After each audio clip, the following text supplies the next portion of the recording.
Slowly rotating at the edge of deep space, 1,000 kilometers beyond the atmosphere of 21st century Earth, is the Arthur C. Clarke Astronomical Observatory Starlab.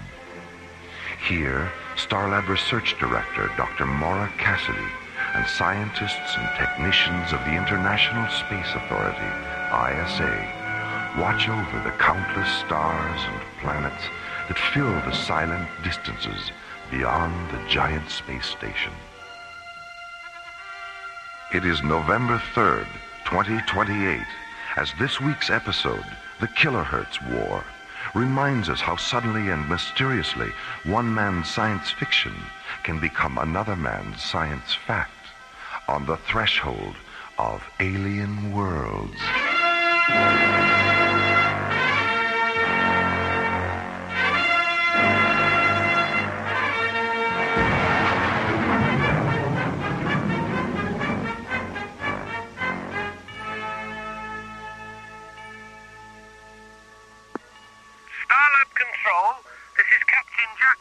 Commanding the Royal British Museum freighter Nile Delta. Registry number 98078. This is Starlab. Go ahead, Nile Delta. I know we're not expected, but we'd like permission to dock. What's the problem, Captain? The bloody technicians union at Gatwick called a strike while we were still on the pad. Our line crew walked off before they finished refueling us. We'd like to top off our liquid oxygen tanks. Another strike at Gatwick. Third time this year, isn't it? It's the fate. How about it, mate? Can you spare a drop or two of the old LOX? What's your destination, Captain? We're transporting the King Tut exhibit to Thanatos, part of a cultural exchange program. Stand by. All right, Nile Delta, I have you on the screen. What's your Starlab ETA? 6 minutes, 18 seconds. 6 plus 18. Roger. Nile Delta, your docking orbit insertion coordinates are 9er 6 at 207 degrees, docking bay 16. A refueling crew will be standing by. We'll try to keep them from going on strike before we get there, okay? Don't worry, Captain. Starlab is a non-union shop. Well, thank God for that. Nile Delta, out. Bay 16, there's a British freighter coming in for refueling. ETA 6 minutes. Roger. Hi, Maura. Hi, Jerry. Have you heard from Major Corbin yet? Yeah, about a half an hour ago. He was just leaving Jupiter space. What's going on out there, Maura? Some unidentifieds have been shadowing the freighters taking Xelium ore off Callisto. The ISA thinks they're mineral pirates. Commissioner White sent Corbin's space exploration team to check it out. You want to hear his transmission? I have the recording right here. All right, let's give it a listen. Zodiac 1 to Starlab Control. This is Starlab. Go ahead, Zodiac 1. This is Major Ben Corbin commanding a flight of 3 SET Mirage-class interceptors. Pirate suspects identified as Labinthian renegades. Engaged 2 of them. 1 destroyed, 1 damaged. No casualties our side. Half of the squadron remaining on patrol in the vicinity of Callisto, other half now departing Jupiter space. ETA at Stargazer Security Station 2130 hours. This is Major Corbin, Zodiac 1 out. Well, he certainly comes right to the point, doesn't he? You know him? But I've heard John and Buddy mention him a couple of times. I can't remember why. But I do remember they weren't smiling. Here, let me have the cassette, Jerry. I'll be talking to Commissioner White in a few minutes. I may as well play it for him. There you go. Thanks, Jerry. See you later. So long, Maura. Stargazer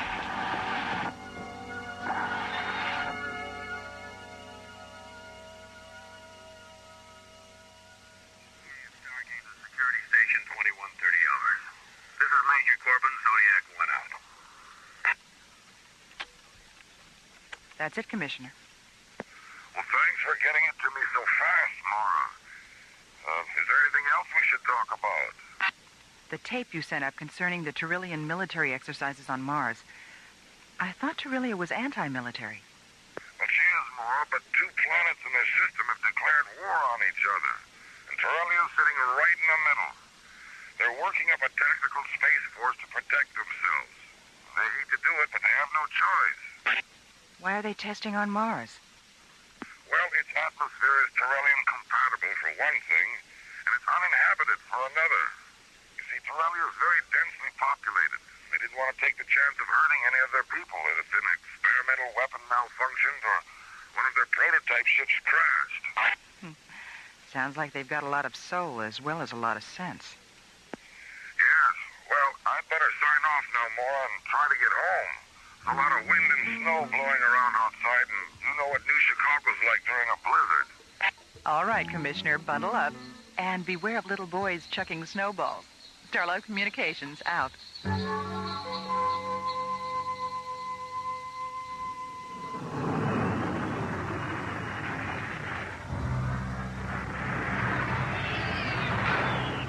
Major Corbin.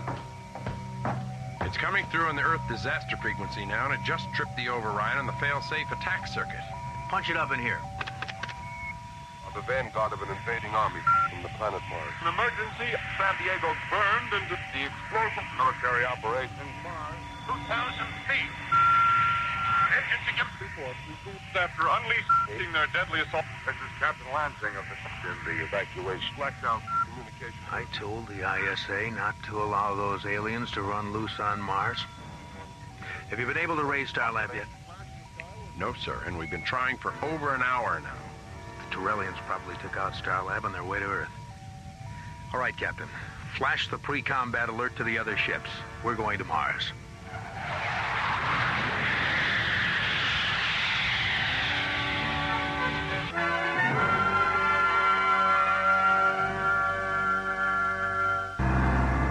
Given permission by the ISA to experiment with defensive spacecraft in the Martian atmosphere, Tyrrellia sends 200 prototype gunships to the Red Planet for testing.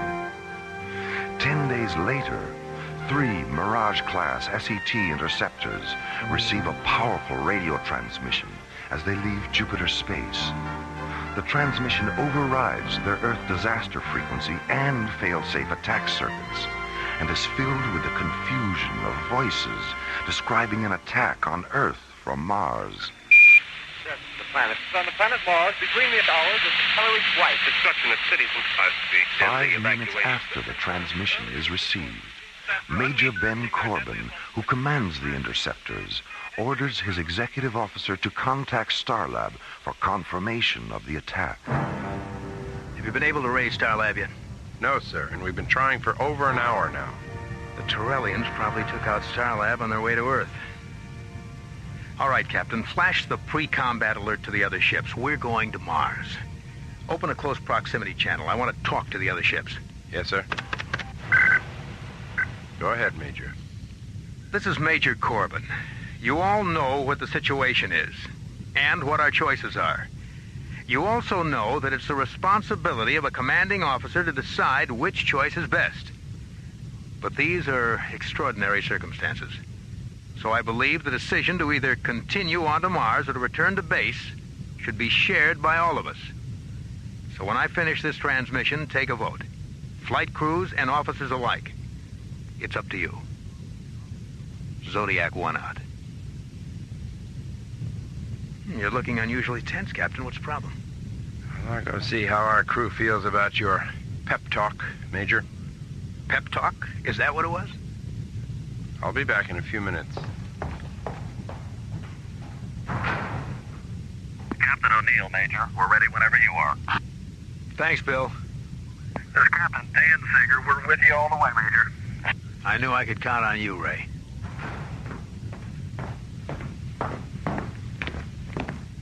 Well, what's the verdict, Captain? Pearson thinks we should return to base and wait for orders. Mm-hmm. What about the others? They're willing to go for it. Fine. What about you? I'm inclined to agree with Pearson. Why? Well, on a strictly legal level, any kind of military action without direct orders is a violation of the ISA charter. Mm-hmm. With the exception of self-defense. What else? I don't think we have enough evidence to prove that the Earth is actually under attack. Let's hold off until we can authenticate the transmission. That transmission's been coming through for 2 hours now. And during those 2 hours, we haven't been able to contact Starlab or get a single response from the ISA on Earth. That is authenticity enough for me. All right, suppose the Earth is under attack. 70 to 1 odds isn't retaliation, it's suicide. Come on now, Captain. You can be critical without being insubordinate. I don't know, maybe I can't. Where's the line? It would help if you try to be a little more objective, Captain. This is a military issue. It's not an emotional one. Well, I guess that's the difference between us, Major, isn't it? You're objective, so you put your faith in action. I'm not, so I put mine in reaction. What sort of reaction are you having? There's something wrong about this whole incident. You're right, Captain. There is something wrong. There's a war on between Terrelia and Earth. Objective, subjective, or otherwise. That is a fact.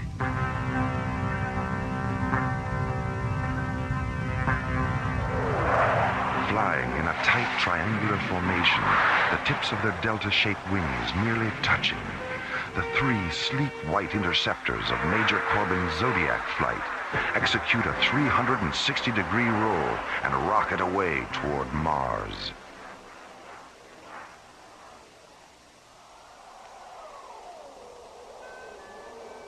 Meanwhile, on the surface of the desolate red planet, the freezing winds of Martian winter blow a stinging mist of iron oxide dust across Cecropia, a vast plain located at the 0 meridian coordinates of 70 degrees latitude, 310 degrees longitude.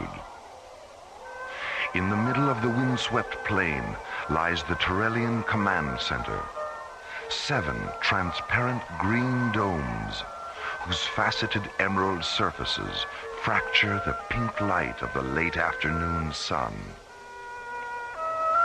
Standing near the domes, on legs that seem too fragile to support them, are 60 Terrellian gunships in the shape of huge chromium dragonflies.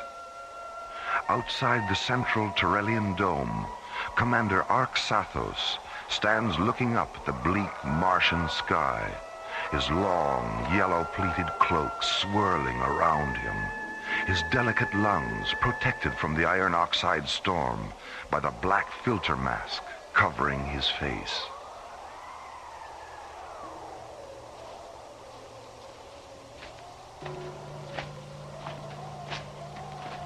Arxathos, the purification elements in our masks are nearly saturated. It's time we return to the dome. The 2nd and 3rd air garrisons, where are they, Sinparva? They should have returned by now. The planet is larger than we thought, and the targets we selected are in a night region. Our ships have never flown in darkness before. Have you seen to the one that fell onto the ice cap? 3 surface crawlers have been dispatched to bring it here. How many of our flyers were killed? We won't know until the crawlers reach the impact site. Sinparva, Terrelia was never meant to be. Arxathos! Take me into the dome. My mask. The elements have terminated.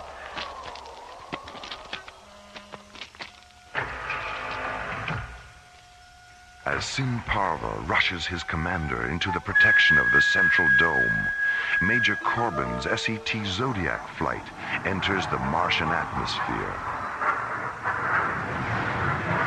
Descending to 300 meters above the red planet's surface, the 3 interceptors jet toward the Terrellian Command Center, 2,000 kilometers away. Zodiac 1 to Zodiac flight. Mid-range scanners confirm target interlock. Target description: 7 low-density, low-profile structures and 60 high-density spacecraft. Activate laser turrets and shielding generators on my mark. Mark. This is Zodiac 6. We have target interlock confirmed. Laser and generator functions positive. This is Zodiac 3. Okay on target interlock. Okay on laser turrets and shielding generators. Maintain present course and speed. We'll be over the target in 44 minutes. Zodiac 1, clear. How you feeling, Captain? Any better? You know how I feel. Don't worry, you'll get over it.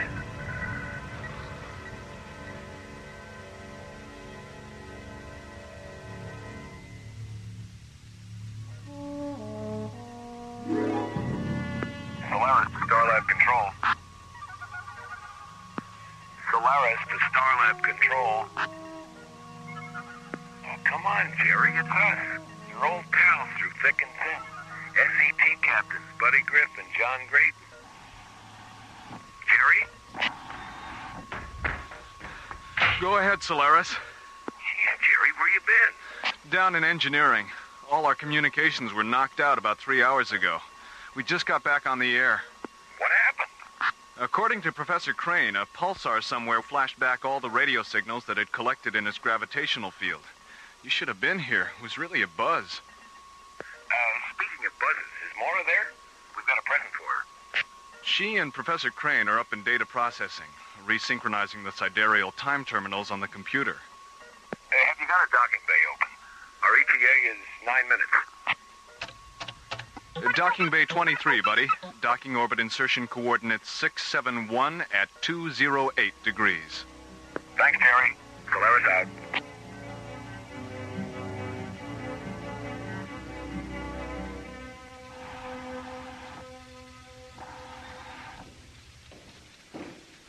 Hello, Hiya, Maura. Hi, buddy. Professor Crane. John, buddy, good to see you. How's it going? Jerry told us what happened. We just finished. What's in the box? It's a present from Phil Maxwell. Here. Be careful. Don't spill it. Oh, it's beautiful. What is it? It's a fish, Maura. Yes, I can see that. But what kind? It's a flarn, a Serenian glowfish. Phil picked up a couple on Cronus. He thought you'd like to have one for your aquarium. That was really nice of him. Does it have a name? Yeah. Winston. A flower named Winston? That's right. Well, does Winston need any special food or anything like that? Yeah, my wife has one in her aquarium, Maura. Just put him in the water and forget about him. Glowfish live on light. Dr. Cassidy, this is Communications. What is it, Molly? We're monitoring the intership transmission from Major Corbin's Zodiac flight. They've just attacked the Turellian Command Center on Mars. On Mars? I'll be right out. Here, Professor. Hold my fish.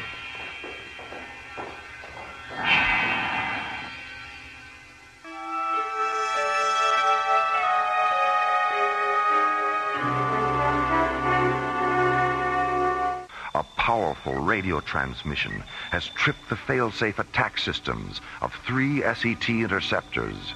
A transmission filled with distorted human voices describing an attack on the Earth from Mars. After unleashing their deadly assault. This is Captain Lansing of the ending evacuation. Flash out communication due to the Pennsylvania related difficulty with transmission.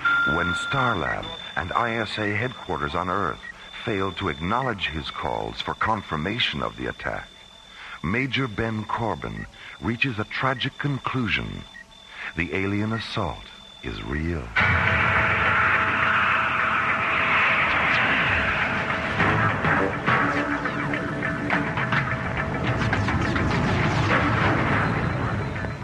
Zodiac 6, break off your approach to the dome.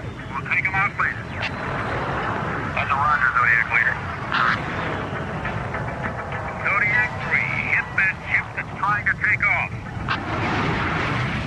Roger. Zodiac 6, let's make another run on the staging area. Roger, Zodiac leader, right behind you.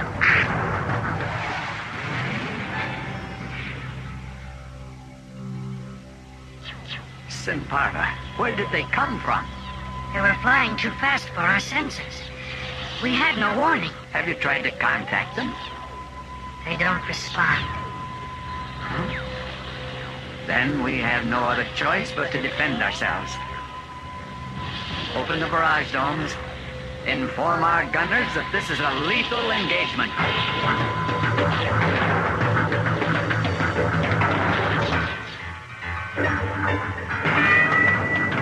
Zodiac leader to Zodiac flight. Regroup at 179er. Switch over to target grid yellow.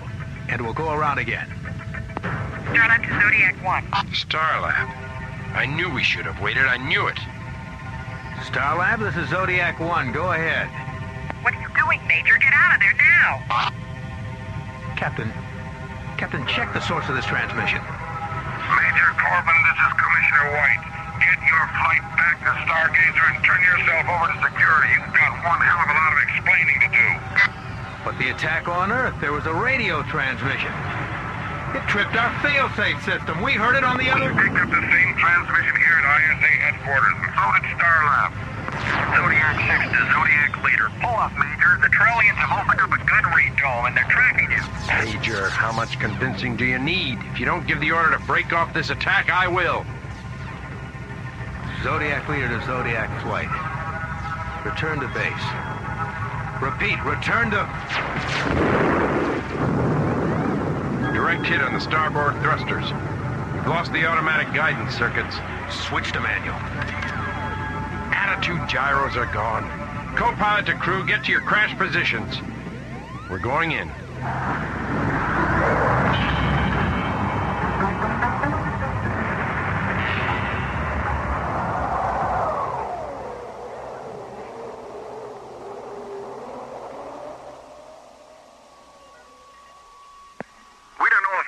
Survived, Dr. Cassidy. They were hit at a relatively low altitude and went down about 2 kilometers away from the domes. All right. Your orders are to come directly to Starlab. Commissioner White's on his way up.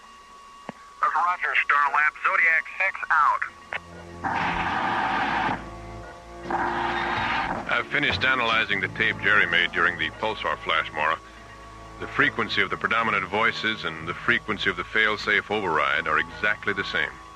880 kilohertz. But that's an exclusive ISA frequency. It wasn't in 1938. 1938? That's right. The voices were originally transmitted from the Earth in 1938.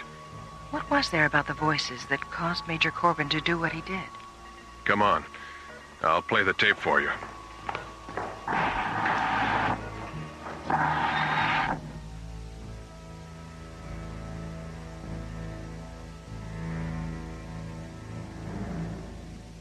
Whatever possessed you to do this thing, Major Corbin?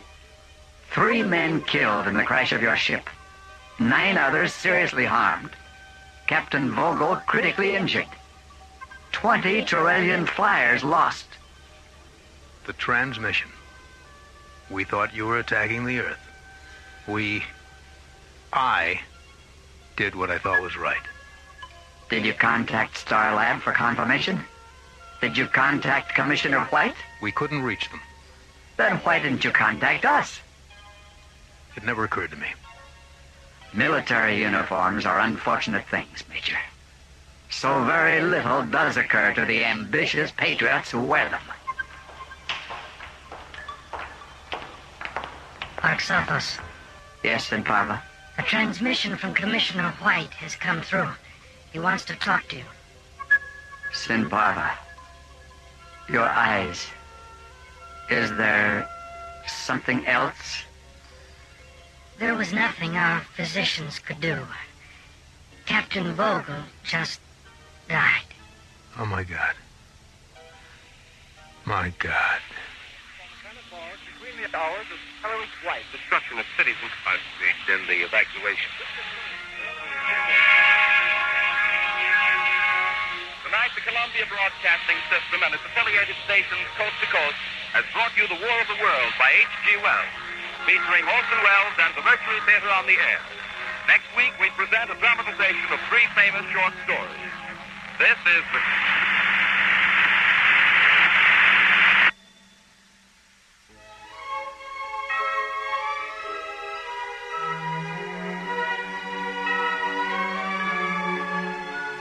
The Kilohertz War was written by Ron Thompson and starred Linda Gary, Chuck Olson, Bruce Philip Miller, Corey Burton, with special guest stars Casey Kasem, Jeffrey Lewis, Joe Baker, Olin Soule, Richard Paul, and Pete Renaday. Associate producer Ron Thompson. Music director Tom Rounds. Engineer Stu Jacobs. Technical consultant Peter Sky. Assistant to the producer Roger Brossi. Alien Worlds was created, produced, and directed by Lee Hansen. And so until next week, this is Roger Dressler, inviting you to join us for another journey into the elsewhere and elsewhen of Alien Worlds.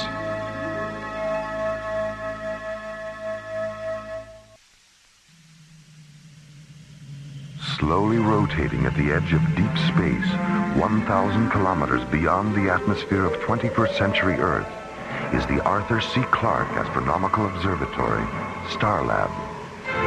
Here, Starlab Research Director Maura Cassidy and scientists and technicians of the International Space Authority watch over the countless stars and planets that fill the silent distances beyond the giant space station.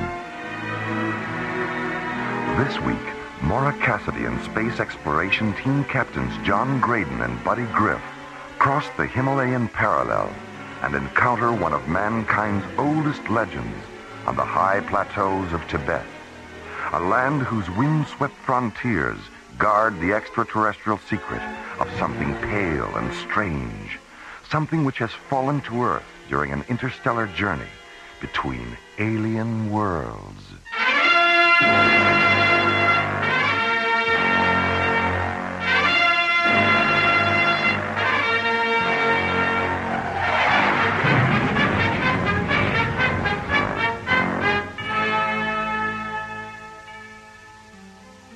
At the International Space Authority Command Center on the North Shore of New Chicago's Lake Michigan, ISA Commissioner White sits in his 21st story office discussing the construction of a new spaceport with ISA Project Director Brian Phillips. We're talking about a spaceport that will occupy 300 square kilometers of land area, Commissioner. And of the 4 available locations, only the Baja Peninsula coastal site and the South Pacific Island site are situated on or near large bodies of water. Well, we both know the advantages of having spaceports near the water. Let's take another look at the pre-construction profile tapes for the Baja site. Commissioner. What is it, Katie? Comm Center has a transmission coming through from the ISA tracking station at Tikal, Tibet. It's Major Lewis. Says it's urgent. All right, I'll take it in here. Patch him through. All right. Commissioner White? I'm here. Go ahead, Major. There's an alien spacecraft down in the Himalayan parallel, about 400 kilometers south of here. You're sure it's alien? Yes, sir. We tracked it from atmosphere entry to impact and recorded a full magnification scanner visual. Any chance of a storm covering up the alien ship with snow? Yes, sir, there is. That's why I flew a recon shuttle over the crash site this morning and dropped a radio marker beacon. Good. All right, Major Lewis. Fly down to LaSalle and check in with our regional science complex. Then arrange an audience with the High Lama and get his permission to send an ISA investigation team to the crash site. The team will be coming from India, so they should be there within 12 hours. Yes, sir. I'll leave right away. ISA tracking station TT1 out. Katie? Yes, Commissioner. Put me through to Professor Samavati at the ISA Annex in Calcutta. Yes, sir.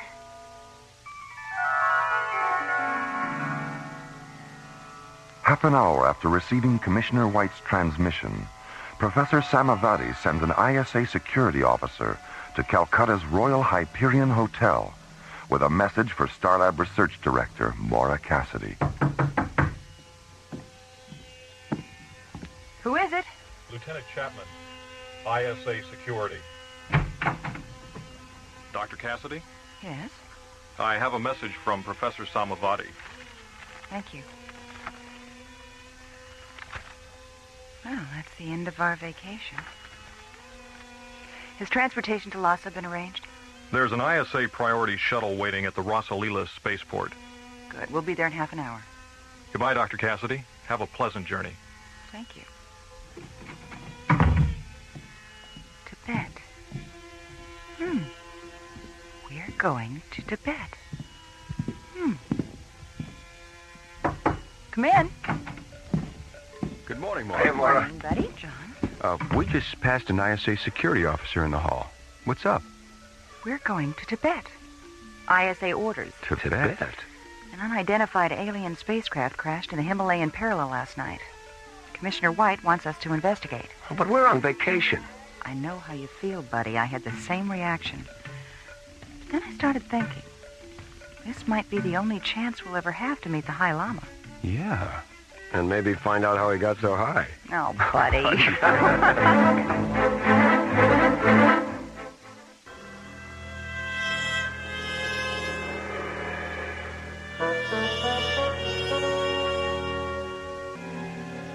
An unidentified alien spacecraft has crashed in the Himalayan parallel, 100 kilometers south of Lhasa, the capital city of Tibet.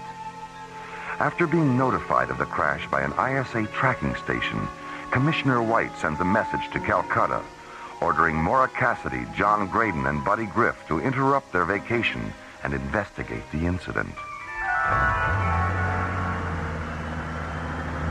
20 minutes later, Maura, John, and Buddy board an ISA jetcopter on the roof of Calcutta's Royal Hyperion Hotel and take off for the Rasa Leela spaceport, located on the Bay of Bengal.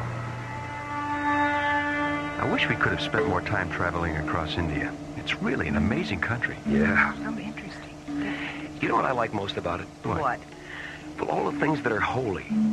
I mean, they've got holy cows, holy rivers, holy smoke. Buddy.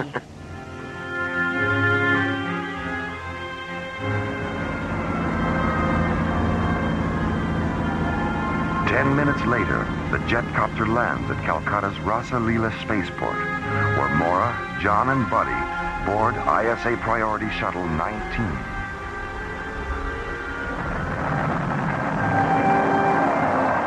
Then, as the new morning sun fills the blue waters of the Bay of Bengal with scatterings of brightness, the shuttle lifts off, banks 90 degrees, and rockets away toward the wind-swept high frontiers of Tibet.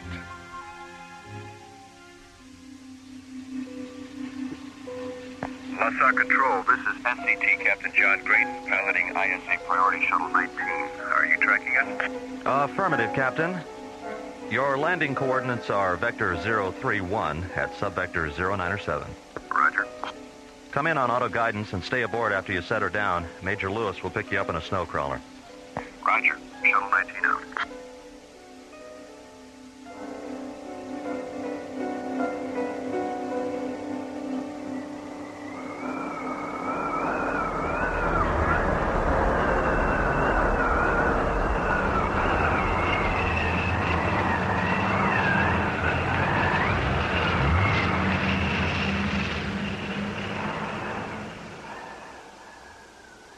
Would anyone care for more tea? Thank you. I wouldn't mind another cup, Major.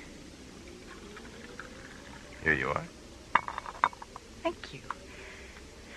Well, when are we scheduled to see the High Lama? I don't know yet. Arranging an audience is, well, complicated. Oh?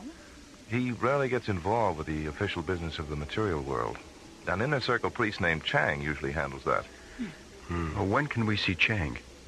We can leave for the Lamasery just as soon as Dr. Cassidy finishes her tea.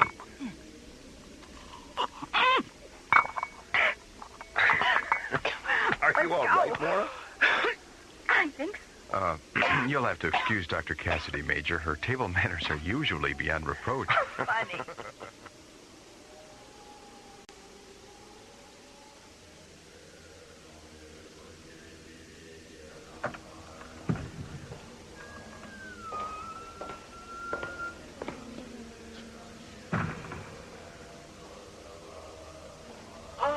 Major Lewis, good morning. Good morning, Chang. Good to see you. I'd like to present Dr. Maura Cassidy, Captain John Graydon, and Captain Buddy Griff. How do you do, sir? Nice to meet you. So, have you traveled here all the way from Starlab to investigate the fallen alien spacecraft? No, we were... You know about Starlab? We are as devoted to transcendental science as we are to the mysticism of our religion. The basic precepts of Theravadan Buddhism and the underlying concepts of astrophysics are quite similar, you know. Yes, I know. Every day we spend on Starlab makes us realize that more and more. Chang, have you mentioned the alien spacecraft to the High Lama? I did not have to. He was aware of its presence even before it entered Earth's atmosphere. Nothing occurs in the immediate universe that the High Lama is not aware of. And because he is concerned for your safety, he has requested that I accompany you on this expedition. Is where we're going really that dangerous? These mountains are haunted by things not of this dimension, Dr. Cassidy. Invisible things that hide in the ice and light and wind, waiting for the intruder to make his first fatal mistake.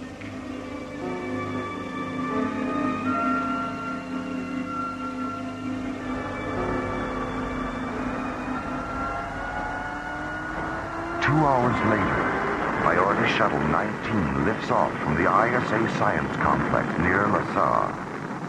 At an altitude of 30,000 feet, John turns the shuttle due south and jets toward the snow-swept Curacao Plateau, deep inside the Himalayan parallel.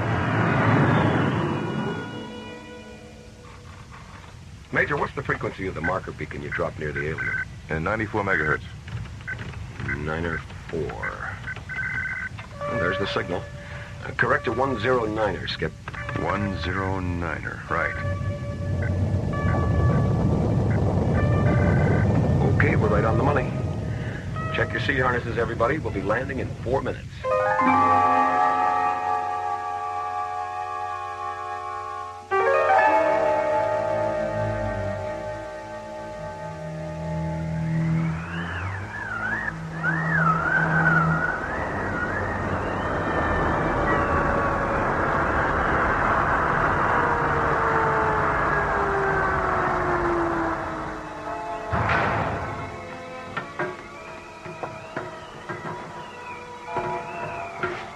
Not very big, is it?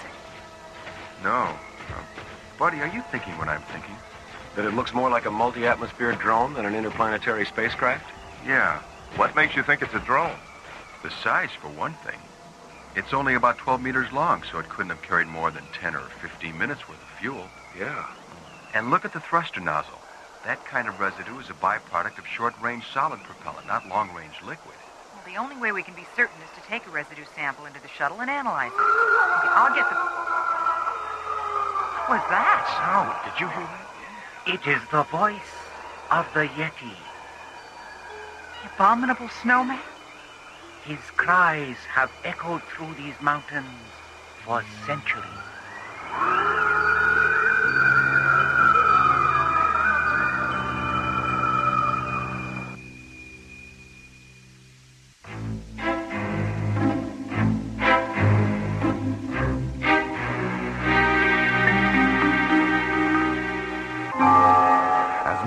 John and Buddy prepare to analyze an exhaust residue sample from the fallen alien drone. The cold Himalayan wind carries the sound of something wild and unearthly across the Curacao Plateau.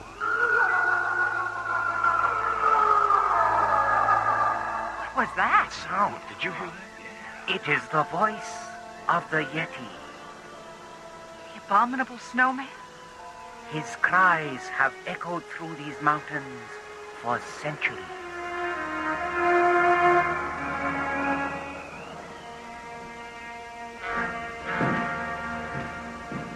You two still at it? Laura, I thought you were asleep. I tried, but... What time is it? A few minutes past midnight.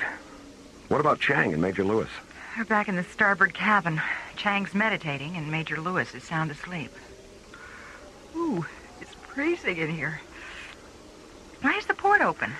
Oh, we collected so much scanner data from the drone today, we thought we'd better start indexing some of it. Oh, John here started to nod out, so I opened the port to let in some of that terrific mountain air. I started to nod out. You were the one who fell asleep with your face on the console. Listen. There's something walking around outside. John, the port. Can you see anything? No. It's pitch black out there. Maybe it's a snow leopard or something. What was that? Sounded like a... The drone. Buddy, the floodlights.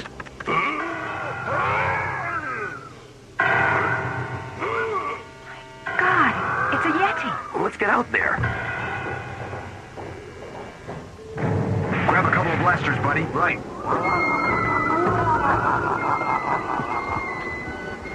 Forget it. We'll never catch him in the dark.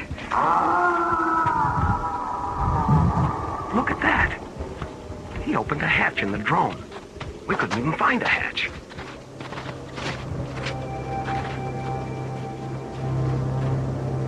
Boost me up, Skip. What's inside, buddy? Racks full of spare parts and tools. Looks like a maintenance depot in here.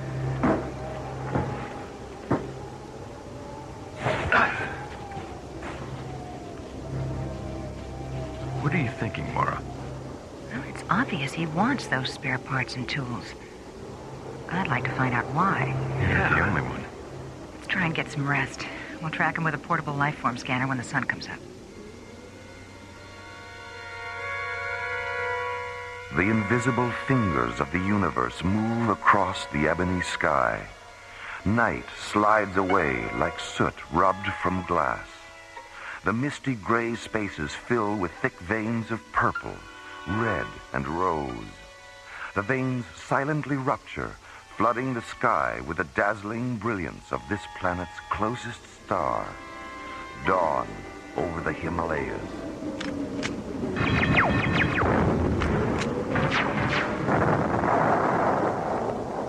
Okay, the laser pistols check out. Let's test the life form scanner. Stand over there, Mara. Okay, come on back. Okay, is everyone ready? Ready here. Chang? We are about to cross into an extremely dangerous area. Deep crevices and chasms are hidden beneath the snow. So follow in my path and walk only where I walk. All right, don't worry. Lead on.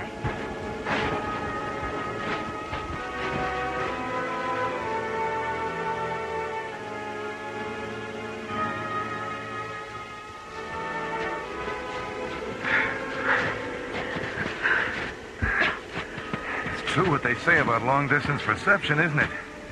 We've been on the trail 3 hours, and those peaks don't look 1 centimeter closer. Hold it. I'm getting something on the scanner. How far away? 200 meters to the left. Just over that rise. Check your weapons. Right. Chang, if there's any shooting, get behind me. As you wish, Captain Graydon. Okay, let's go. Look at the size of that thing. Looks like it's been there for years. The hatch is open. Come on. You're right, Mara. It is an old ship. John, look at this. The modules on this section of the control console are brand new. Yeah. And it's warm in here. The auxiliary power must be on. John, buddy, there's a hibernation pod over here with 2 baby Yetis inside. Are they alive? They're sleeping. Listen.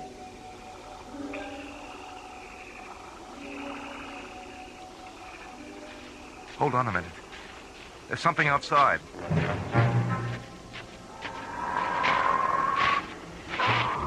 Like, look at that thing! Major, don't! Damn you, Major. But that thing was You fool! My children, please don't kill them. God, John, buddy, help me turn him over. Okay. Easy. Easy. Chang, he's bleeding to death. Do something. Captain Griff, my physician's pouch on the floor behind you. Here. God, what have I done?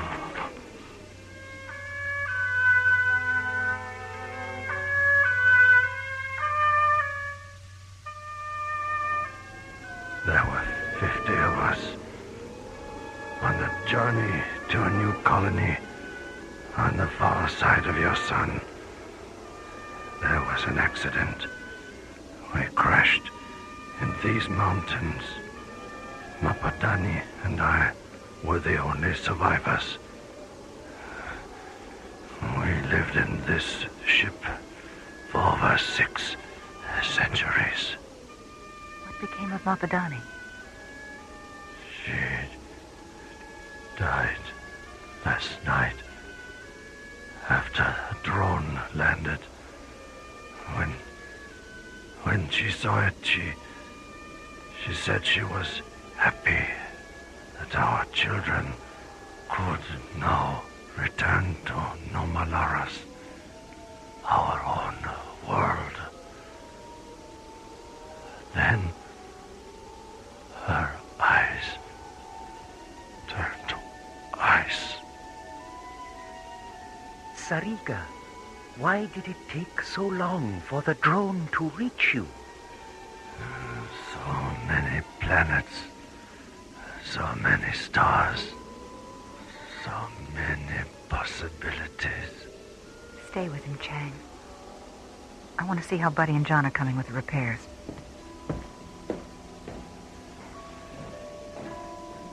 Take my hand, Chang. I sense something of me in you.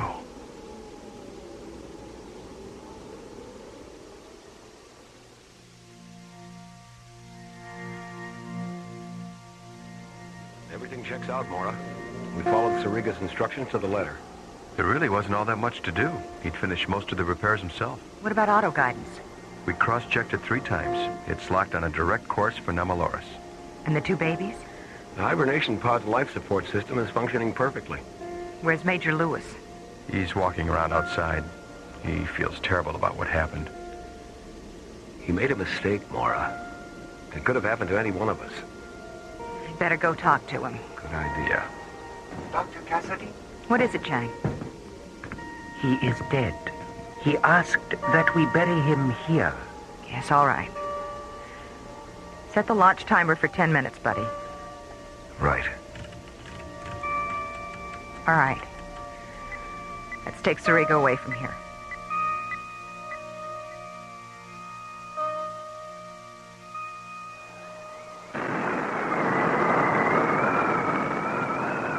Goodbye, little guys. Good luck. I wish I could think of something to say. Your sorrow about taking Sariga's life is much greater than his was about losing it, Major. You were afraid. Sariga understood that. And his was a spirit that believed in forgiveness. That kind of spirit will rise up on this planet one day. But not until this world comes to terms with the next world and realizes, like Sariga did, that life isn't everything. Nothing is.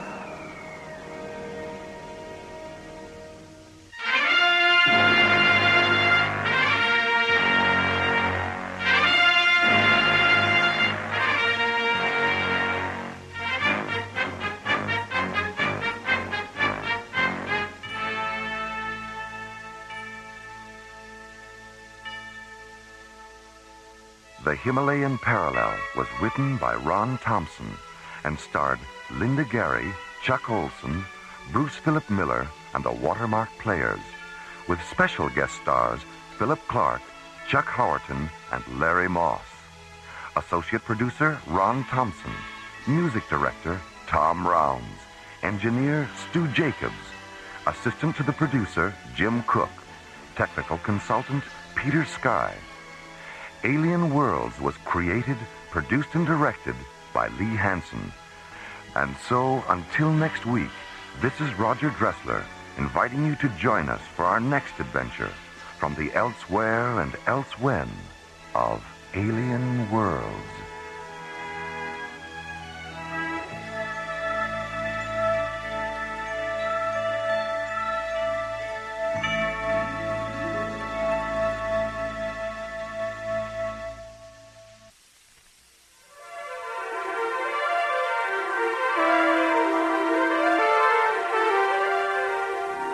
Within the far reaches of deep space, there remain unknown planets, journeys into galaxies yet uncharted. Stellar exploration is the newfound adventure. High above Earth's windy skies, 1,000 miles in space, a large wheeling disk lazily drifts in orbit. A space station whose official designation is the Arthur C. Clarke Astronomical Observatory. To those living and working aboard, it is simply called Starlab. Their lives and adventures become our story on the threshold of alien worlds.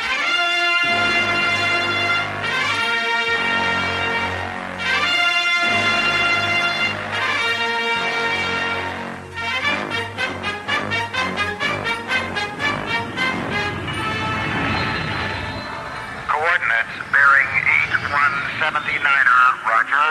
This is Mission Control. You're cleared for EVA. Stand by, Mission Control. We have a red code report from Level C radio telescope. Roger, Starlab Control. Go ahead. Starlab Control, this is the Spectral Analysis Officer, Level C. Our radio telescope interferometry has detected unusual sunspot activity at a bearing of 409er. Thanks, Bill. Keep us posted. What's going on, Jerry? I'm not sure, Tim, but we're going to find out. Starlab Control, this is Telescope 4, Level D. We're tracking with Level C. Yeah, Ken. The solar graphs show high-density activity. All right, Level D. Print through the data on the ICM recorder, please. Right, Control. It's online.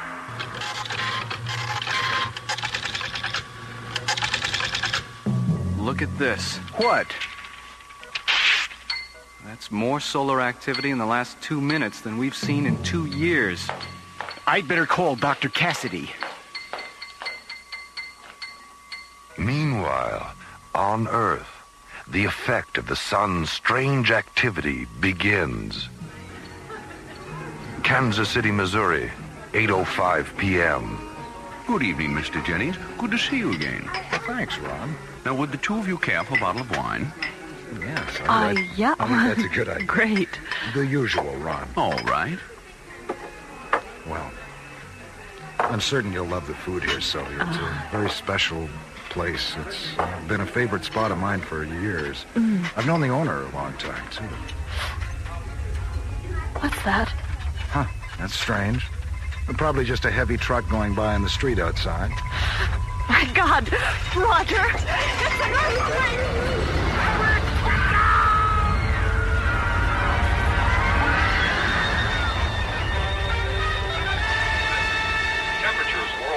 Dropping. Anchorage, Alaska reports a record low of 86 degrees. Tidal waves, and temperature shifts around the globe slowly intensify. A solar mystery unfolds, and back on Starlab, the disorder becomes even more apparent. 21:30 hours. The Starlab Control, this is Scope 4, Level D. We've just tracked a third major flare-out on the sun's Earth side. Level D, begin all radio telescope recorders. Feed us an audio scan. Plug in the Mycroft computers. Roger. Mycroft on. Log on scanners.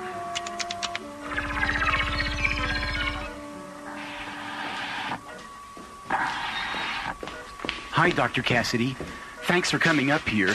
I knew you'd want to know. All right, Tim. Now, what's going on? The 3 of our main telescopes are tracking the sun. Yes, and? Analysis indicates an incredible amount of solar flaring and abnormal sunspot activity. Earth stations are reporting earthquakes, tidal waves, and various other abnormalities. We've begun tracking confirmation through our Mycroft Computer Center. Okay, Tim. This is Spectral Analysis Level C. We have a priority report. This is Control Level C. Go ahead. Jerry, I can't believe what we're seeing up here. What is it? It looks like we may be headed for a singularity condition on the sun. Singularity? You mean the sun's going out? Bill, are you sure? Listen, we'll send Tim up there right now. We'll need all your current graphs and radiation scan reports. Okay, Jerry. And Bill, you'd better set up radar solar tracking operations, too. Right, Dr. Cassidy. Tim, you'd better get up there now. Get all the graphs and Mycroft readings. Okay, Dr. Cassidy. I'm not looking forward to telling the ISA the sun is going dead. Knowledge concerning energy had become an important property to man. But the idea of the sun going out prematurely represents a new and very unusual situation for Dr. Cassidy and Starlab's research people. The beginning of a dark nightmare in the light of alien worlds.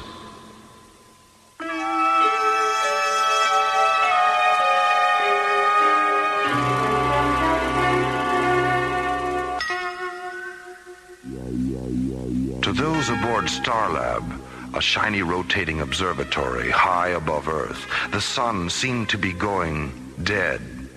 Radio telescopes reveal a once fiery sun darkening. Research Director Mara Cassidy contacts the International Space Authority. This is the ISA, Dr. Cassidy. Are you there? Yes, Commissioner. We've had a 20-degree temperature shift in the last hour in the Sahara, Ma. Satellite charts show glacier movement at the poles. It looks like an eclipse. What the hell's going on up there? We don't know exactly what's happening yet, but our Mycroft computer terminal shows readings that indicate the sun is losing electromagnetic energy at a rate greater than normal.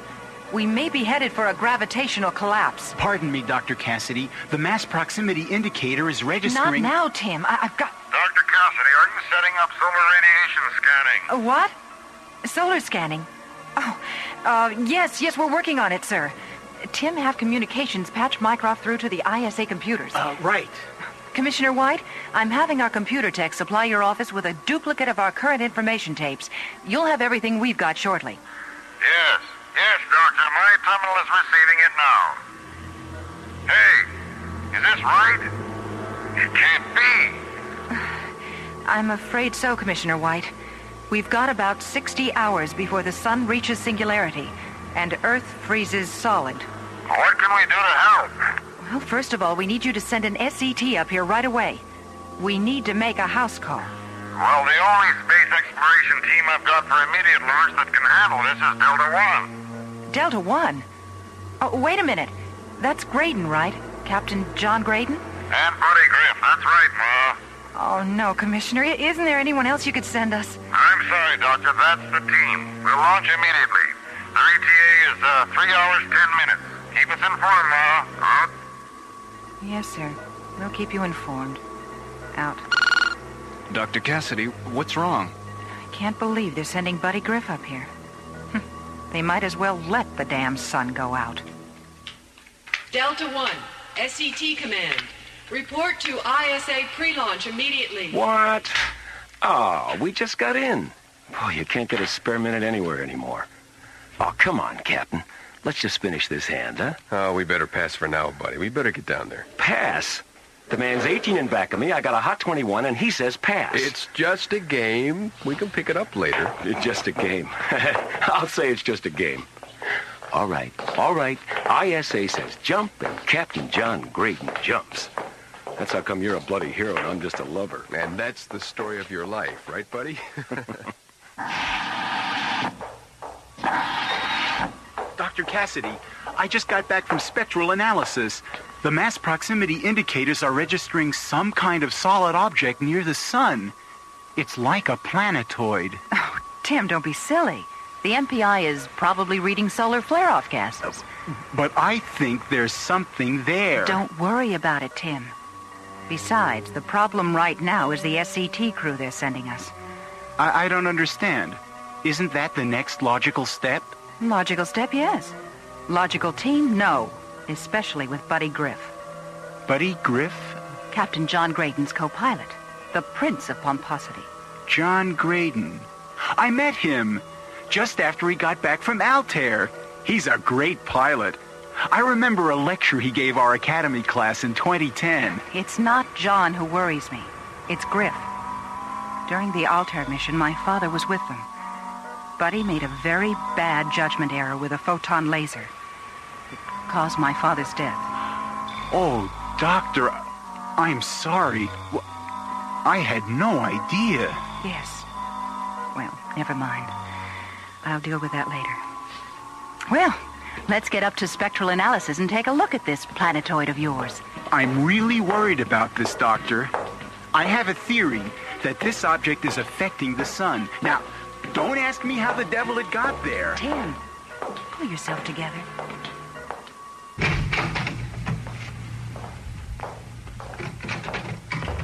Hi, fellas. Graydon. Commissioner White. Griff. Hey, ¿qué pasa, Chief?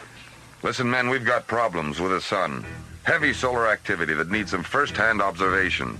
You'll be briefed on Starlab by Dr. Cassidy. Starlab, huh? That's right. They're expecting you right away.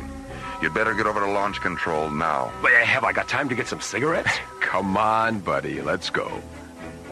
Lock tanking secured. Lock tanking secured. Delta 1, you are cleared for launch. 2030 Zulu. Your trajectory is 010 degrees. Market control, 010 degrees. Give my regards to Earth Control. 5, 4, 3, 2, 1.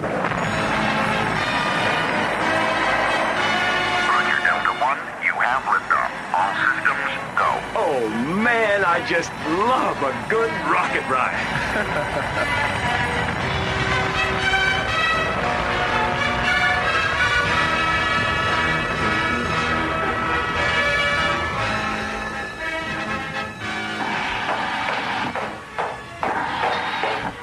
ISA Launch Control reports Delta 1 liftoff, Dr. Cassidy. Their ETA is a little less than 2 hours. All right, Tim. Keep me informed. Yes, Doctor. There's more data coming in on the mass proximity indicator. What do you mean? Instruments show a planet-sized mass does exist.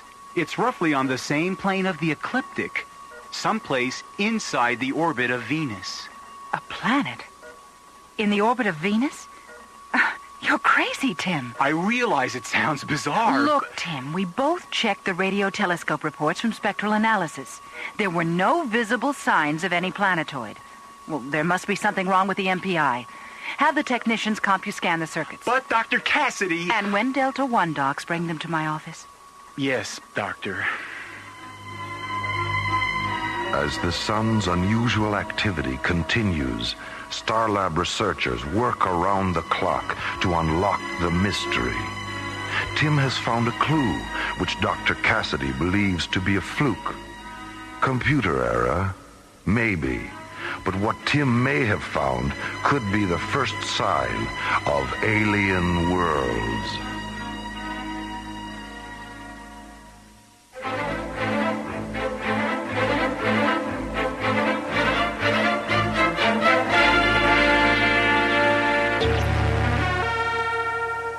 Strange solar activity threatens the survival of Earth. A solar exploration team is sent to investigate under the direction of Dr. Maura Cassidy at Starlab, a space observatory. There is little time. Dr. Cassidy? Yes, Tim. Delta 1 reporting. Captains Graydon and Griff. Thank you, Tim. Come in, gentlemen. Hello, Dr. Cassidy. Good to see you again. Hello, Captain Graydon. Griff. Hiya, Doc. Hey, where's the hero's welcome? No band, no parade, no hats and horns? I thought this was a big deal. Like the big deal with my father, right? Oh, look, lady, there were problems for all of us on Altair. What happened with your father could have involved anybody. It just happened to be me. That's right, buddy. It just happened to be you. All right, you two, enough of this. We've got work to do. Can you tell us why we're here, Doctor? Well, you've observed the unusual solar activity during the past few hours. Yes, of course. We were wondering if there are any solar collecting activities that could be causing this. No, we've checked that. There's something going on with the sun itself. That's why we need you, to take pictures and run solar tests close up, before it goes dead. Dead? The sun? Oh, Doc, you've been out without a spacesuit too long. That's impossible. No, I'm afraid it's not impossible, buddy. Watch the computer terminal. Tim? Right.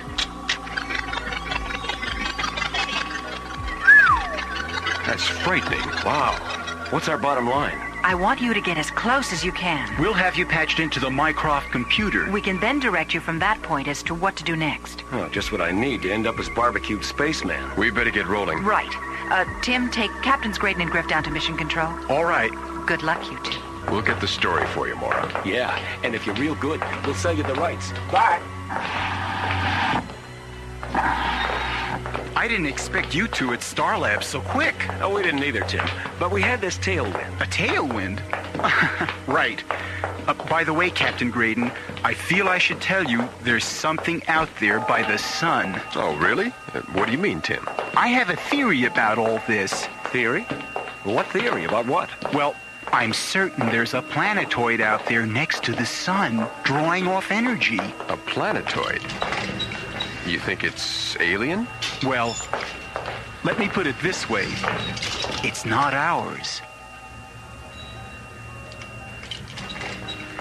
We haven't been able to track it visually because of the glare from the sun's rays, so I can't prove my theory yet. We'll keep an eye out, Tim. Thanks for the tip. Right. So long, and good luck. Thanks, Tim.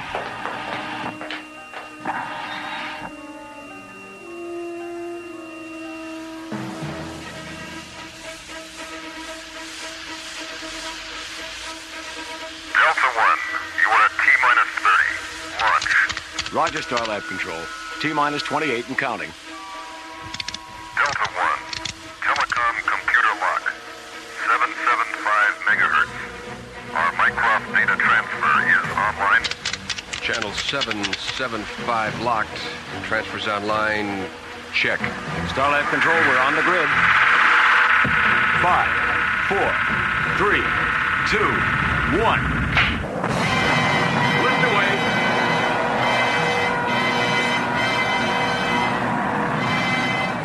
As Delta 1 moves into the black depth of space, Captains Graydon and Griff set a course for a dying sun. We're getting close. Is shielding operational? It is now, Captain. Delta 1, this is Starlab. We scope you at 214 degrees, bearing 030. We have visual radio telescope contact with you. MPI shows a planet-sized mass close to your present position. You are off course by 02.5 degrees. Have you visual Starlab. Starlab, this is Delta 1. Do you receive? Over. What the? Skipper? What's happening, buddy? Where's our power? The main rockets just went branchless, flame out. We've lost our maneuvering power. The radio's gone, too. Fire retros. I am, Skipper. Nothing. They're like a plate of cold spaghetti. We're being pulled off course. The compass has gone berserk. What is happening? Buddy, what the devil is that? What? Where? Look. Over here, through the infrared viewing screen, off the port side. Where did that come from? It's huge. It's definitely not an asteroid. No, it's too spherical. Well, whatever it is, we're being pulled towards it. Look at the size of that thing. I wonder if that's what Tim was babbling about. You don't suppose... What, Captain? Never mind. That's the strangest looking thing I've ever seen. It's gotta be some kind of a giant vehicle. Like a planetoid, Captain? I didn't really want to say it. Yeah, I know. Well, hang on, Captain.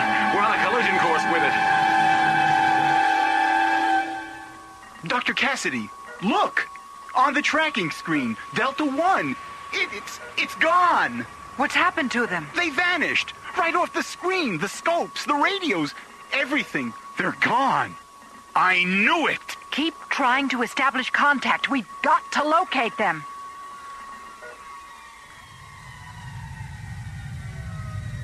Hey, Captain, what happened? Who turned out the lights? Buddy, we're inside Tim's planetoid. What? Oh, man, I must have blacked out. Look, over there. An opening. That's where we must have come in. Hey, what's that? Something's outside the hatch door. I think we've got company.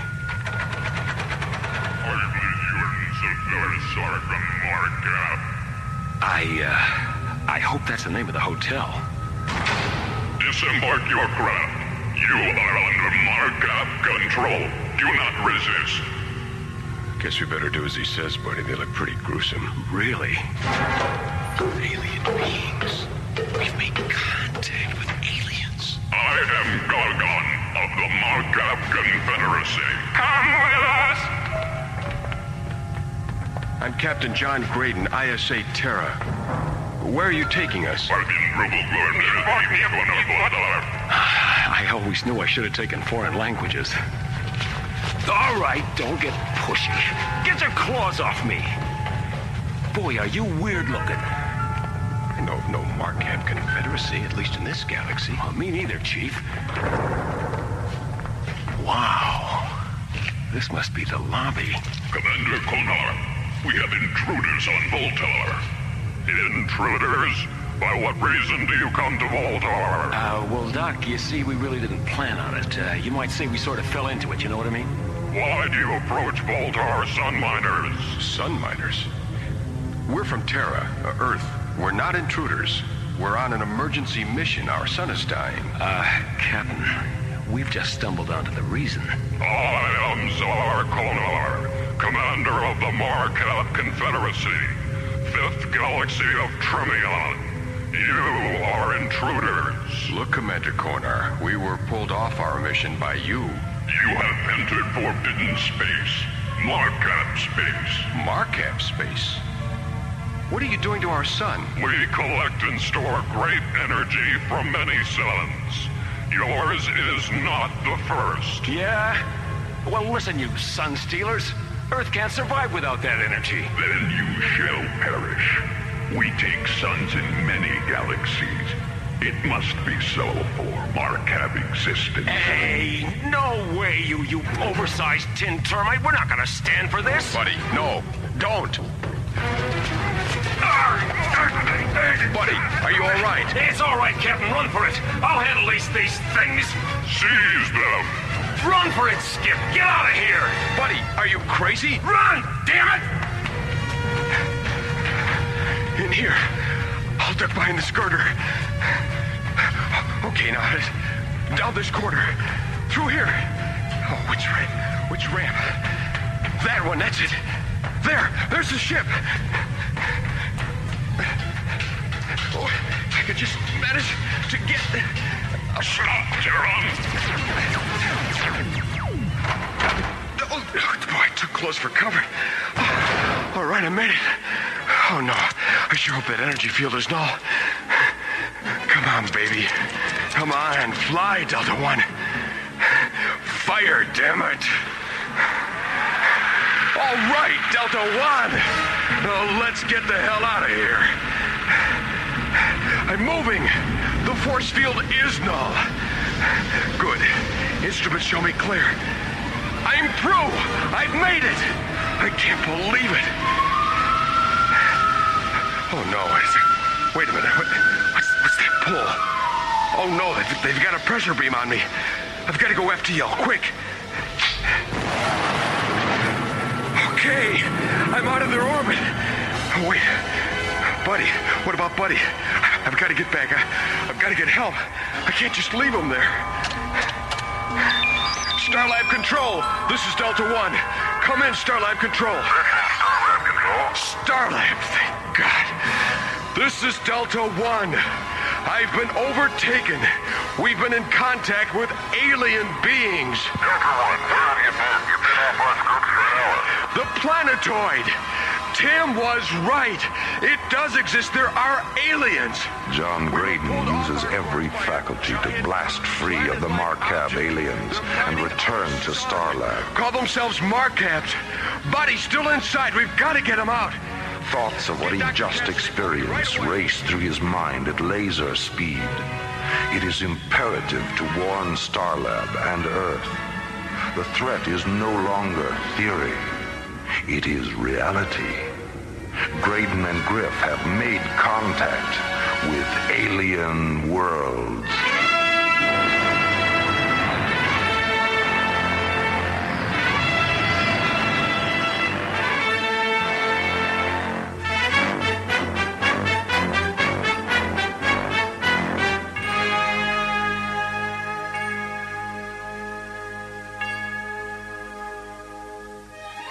This is Roger Dressler, inviting you to stay with us for the conclusion of The Sun Stealers after a brief intermission on the world premiere of Alien Worlds.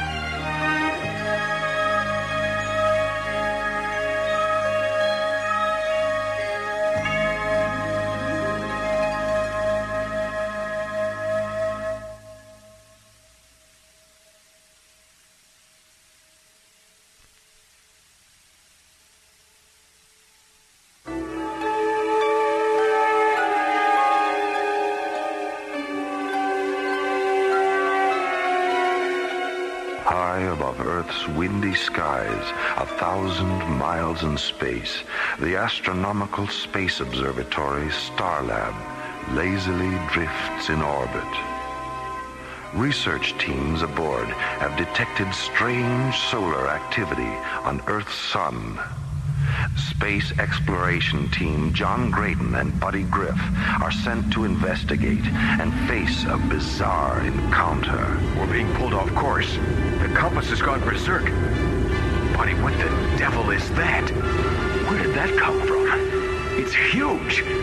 Whatever it is, we're being pulled towards it. Hang on, Skipper. We're on a collision course with it. Delta One is mysteriously pulled aboard an alien planetoid. I am Czar Konar, commander of the Markab Confederacy, 5th Galaxy of Tremion. You are intruders. Buddy, are you all right? Run for it, Skip. I'll handle these things. Resisting, Buddy Griff creates a diversion, allowing John Graydon to escape from the alien planetoid aboard the Delta One spaceship. Starlab Control, this is Delta One. Come in, Starlab Control. Starlab Control, Delta One, where have you been? You've been off our scopes for an hour. The planetoid. Tim was right. It does exist. There are aliens. I've been overtaken. John Graydon, shaken by the alien encounter, returns to Starlab in Part 2 of The Sun Stealers on Alien Worlds.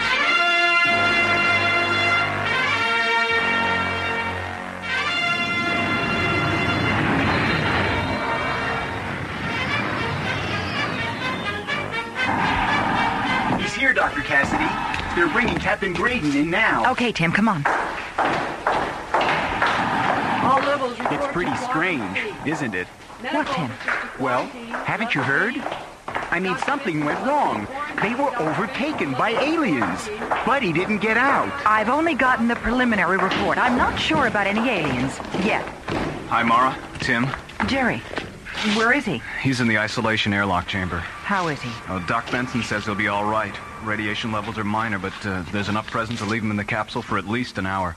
We need to run a couple more tests. You can talk to him on the intercom. Good, Jerry. Tim, pull the Mycroft onboard computer tapes and begin decoding them. Better check over Delta One's flight recorders, too. Send all the information to the ISA. All right. John, thank God you're okay. Mara, we're not alone out here. Buddy didn't make it out. He's inside an alien planetoid. It's draining the sun's energy. Oh, take it easy, John. What's draining energy? The Markabs. What? Oh, Mara, they're awful. Like insects, tall, very tall. I'd say maybe about 7 feet. Their bodies are black and shiny, claw-like hands, and large, radiating eyes. Good Lord. Buddy, what about him? Is he... About Buddy caused a diversion so I could escape. We've got to get back there and get him out. Well, of course, John. Dr. Cassidy, we have the ISA. We're feeding them to your televideo screen. All right. I hope they've got a lead on all this. We just got the reports. It's unbelievable. How's Graydon doing? He's here in quarantine, Commissioner White. Listen, I trust you've received the flight tapes by now? Yes, Ma. We haven't come up with anything solid yet, though. We're still trying to analyze all the information. But I'm afraid the computers at Jardel Institute have given us a new prediction. What are you talking about? Well, Doctor, according to them, we have less than 9 hours before the sun reaches a point of non-recovery. There's really not enough time for us physically to analyze and return you all that data. So what does that mean? Well, Ma, I'm afraid you're on your own. It's up to your people at Starlab to stop those aliens. Their eyes turn instinctively toward a dimming ball of fire hanging in space. The sun is fading, dying, and with it the future of Earth. The hopes of a planet ride upon their shoulders as they prepare an opposition against alien worlds. The life expectancy of Earth has been reduced to 9 hours as our sun fades into obscurity. Alien creatures, revealed as the Markab Confederacy, continue to drain our solar energy. Starlab Research Director Mara Cassidy, along with her assistant Tim and Space Exploration Captain John Graydon, are the only ones who can stop the Marcabs, if indeed they can be stopped. Oh, John. Well, come on in. Glad to see you out of quarantine. That makes two of us, Mara. How are you feeling? Much better, thanks. Good. Can you recreate for me just exactly what happened to you and Griff aboard Delta One? Well, we were within the ecliptic range of the sun about 5 minutes out, and we were getting ready for our first photo scan pass. Yes? All of a sudden, our radios went dead. Instruments, everything. We completely lost all power. Mm-hmm. Then we spotted this incredible object about 5 kilometers in diameter, metallic, black, with a large disc on top. And then? We lost control of the ship, and we were drawn into the object. We took about 6 Gs. Buddy blacked out. Next thing I knew, we were taken off the ship by the aliens that I told you about. They told us they were mining the sun's energy. But how? I don't know. Oh, Tim. Good. You've got the Mycroft report? What's wrong? You're white as a sheet. That thing out there is the cosmic wonder of all time. Tell me about it. What did you find? Well, the Mycroft computer came through like Captain Video. Solar depth sensors, heat generation refractions, course deviations, wavelength correlations, video scan of the planetoid. Tim, get to the bloody point. What did you find? Basic theory of electromagnetic energy, Dr. Cassidy. Electromagnetic energy? Yes, that's right. The alien planetoid is an electromagnetic field extracting ultraviolet radiation through infrared oscillation. Oh, wonderful. Oh, it means the Marcabs are drawing ultraviolet light energy and converting it to a form of electricity. That would explain the invisibility. The radiation creates a massive shield around them which blends with the sun's rays. Exactly. That's why only the MPI picked it up originally on the infrared screens. That's very interesting. That's not all. The tractor beam that pulled you into the planetoid was also magnetically energized. I see. Well, that would explain the compass going crazy just before we lost control. Wait. That's it. What? We haven't got much time. Tim, get over to the hydro lab. Have them assemble a 50-megawatt portable CMG. We'll use the Michelson interferometer principle. A counter-magnetic generator, of course. A beam splitter. Oh, brilliant, Doctor. I'll meet you two in the briefing room in 20 minutes. I think you two blew a capacitor in your brains. You've lost me. I'm just a space pilot. And that's just exactly what we need you to be, John. It's a long shot, but it's the only one we've got. An 1880 theory that could put the Marcabs right out of business. Come on. I'm going over to the lab. We need to get together Delta One. We're going into that planetoid. If this works, John, we may be able to turn the Marcab energy field back on top of them. If I can figure out a way to deactivate the pressor beam. Do you think you can get us back in? Yes, I'm sure of it. But we'll need some kind of an escort to create a diversion. I'll go up to Mission Control and recruit a few pilots from Stargazer 1. Okay. I'll meet you in briefing within half an hour. As time continues to slip into the past, the future draws closer. They're designed to dethrone the Marcab power. A tenuous betide to the indelible. Meanwhile, planetoid captive Buddy Griff remains a solitary man to an alien world. Earthman intruder, your resistance to our way is useless. You don't give us any choice, Konar. By our very nature, we're survivors. We must resist. Ours is to destroy that which resists. Why do you have to destroy everything? Don't you guys know how to create? Our system of long ago was the victim of devastating destruction. We have long since created the power to never again be victims. It is the way of the Cord. The Cord? The rule of Marcab supremacy in the universe to destroy. Oh, it sounds like a case of bad karma, Doc. I do not understand. I can't believe I've actually gone over your 7-foot head. Karma is the... Take him away! Hey, what are you doing? You too shall be destroyed. We are the rulers of the light. Yours shall be the world of darkness. Ah, you'll never get away with this, Konar. My people will be back. You're all lunatics. Can't be no ground tables. That's what this is all about. All right. You fellas have been asked to fly this mission based on your experience as fighter pilots. Now, we've programmed D-28 missiles aboard your ships for a diversion ploy on the Markabs. Hopefully, the counter-orbital passes will cause enough confusion to allow us time to land Delta One inside.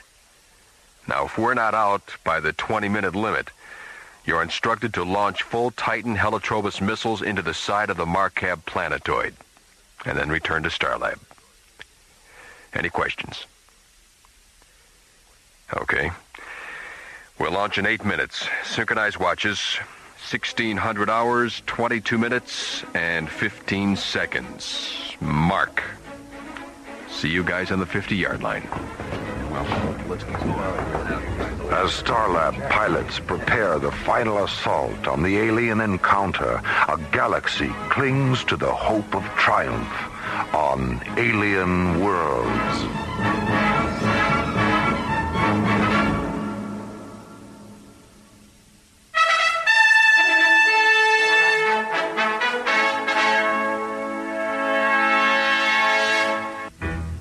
The Markab aliens must be stopped. Their effect on Earth's sun is tantamount to galactic devastation. Starlab mounts the final front as John, Tim, and Mara prepare to effect the aliens' demise. T-minus 27 seconds and counting. Okay, Captain. The device is on board. Good. Mara, would you strap yourself in, please? Mission control, Delta One, on the grid for 028, trajectory on 1775.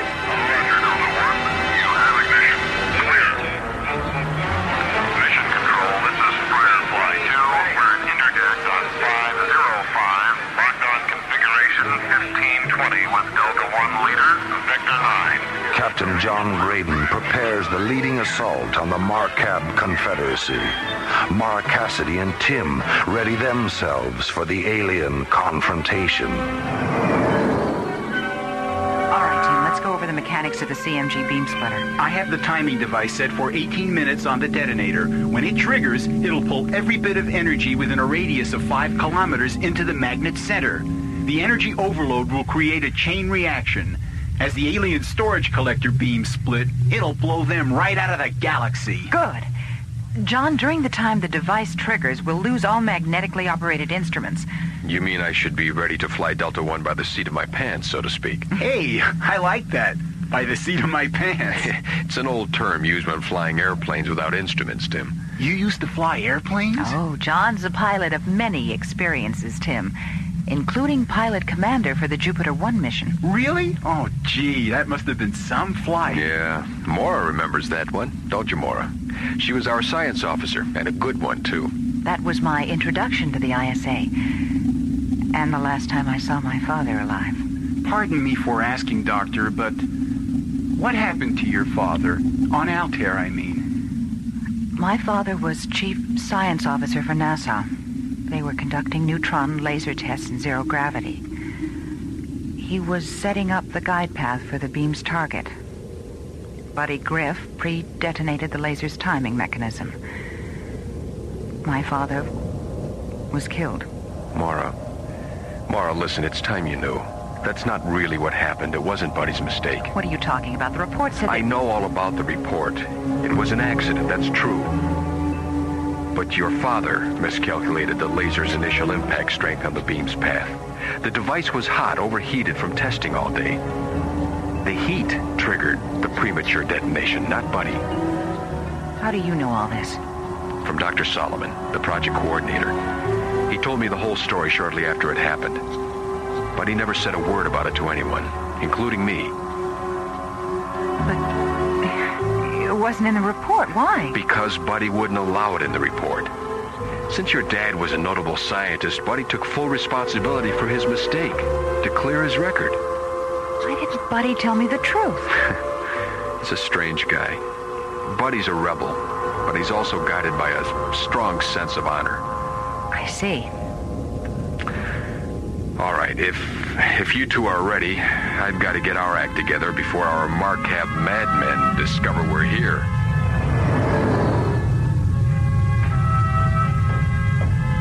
Commander Konar, enemy ships are approaching Voltar. Enemy vessels? More intruders? Who are they? They are of undetermined origin, but they appear to have an Earthcraft configuration. Launch the Voltanians. Destroy them at once.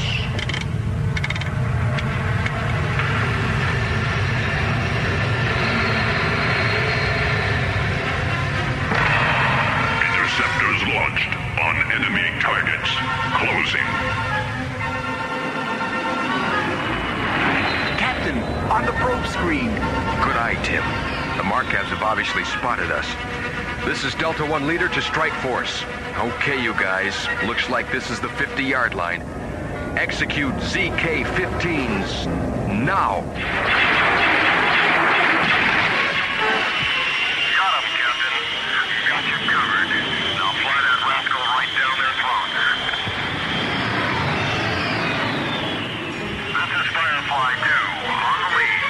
Okay, boys, slow your computer better. 0905.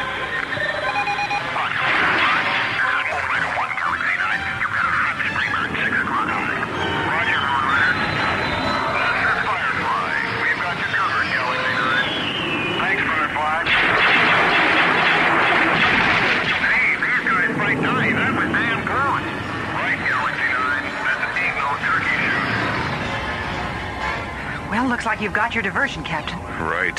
And there's the planetoid. Really is incredibly large. Oh, my God. Hang on. We're going down. Mara, I sure hope your rig nullifies that tractor beam. Tim, program the key code. 5513. Lock. Energize. Locked, Captain. We should be clear of any field wave.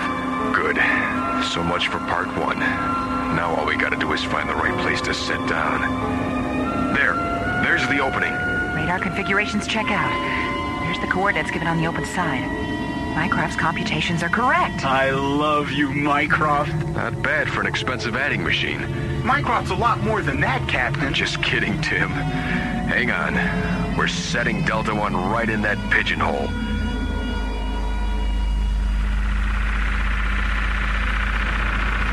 Okay, let's get this over with.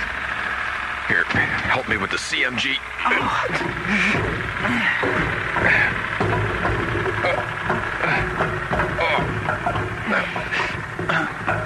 Okay. All right, you both have your communicators? Yeah. All right, Tim, you'll bring the CMG with me.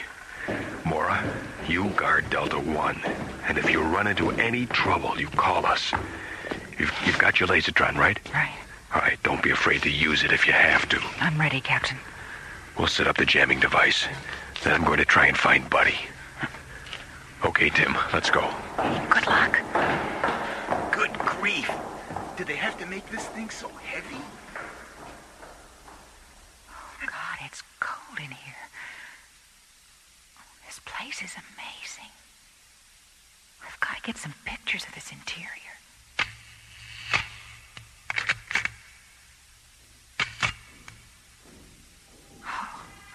Someone's coming. We'll look down this corridor. Let's look over here. Very well. The Earthcraft, it's back. And the prisoner has escaped. Where is he? Somewhere in this quadrant. I'll look for him. Call the guards. Find the other Earthlings. Quick, the alarm.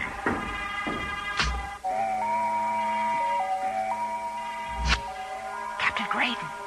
Come in. John. Yes, Mara. They know we're here. I just saw two of them. They said something about an escaped prisoner. That can only be Buddy. What do you want me to do? Check your locator. Make sure you don't get lost, and then go for it, Mara. Follow them. Be careful. If you find Buddy, call me. Okay.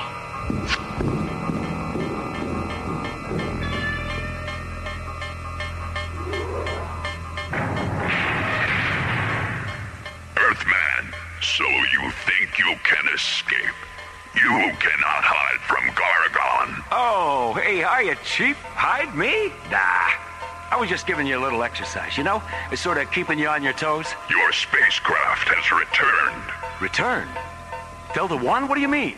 He means... Hey, all right, lady. Pretty fair shooting. You're just in time. I was just in the middle of escaping. Where's John? You didn't fly here by yourself, did you? Oh, no. He and Tim are down in the power collecting room. We brought a CMG to blow this place to kingdom come. CMG. What's that, one of your toys? It's a countermagnetic generator. We think it'll counteract the method the Markabs are using to draw energy from the sun. Sweetheart, save it. Maybe later, over dinner, perhaps? Oh, that's right. We better get out of here. And hopefully not any too soon. Now, quick, down this corridor. How much longer, Tim? Just 2 more connections here. Hand me those leads. Tim, you're shaking like a leaf. Yeah, I know. I just hate working under this much pressure. Well, now's a fine time to cop to that one. I'm okay. There. That's it. I wonder where Mara is. I can't raise her on the communicator. Should I set the timer now? We'll have 18 minutes, you know. Yes, set it. You get back to Delta One, and I'll head back the other way. And then if Captain, watch out! Stop! Surrender!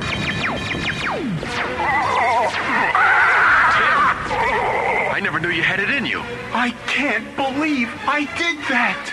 All right, set the timer. Let's get out of here. Set! There they are! Stop them! Quick, Tim, this way!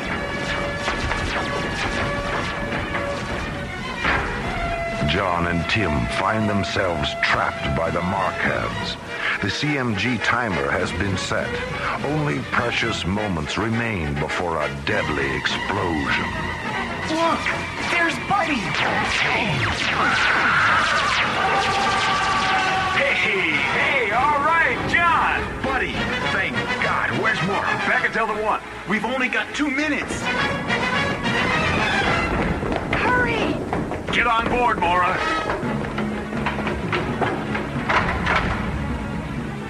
Okay, everyone. We're not out of this yet. Buddy, fire module 1. Right, Skip. I'll take the rocket guns and hold them off.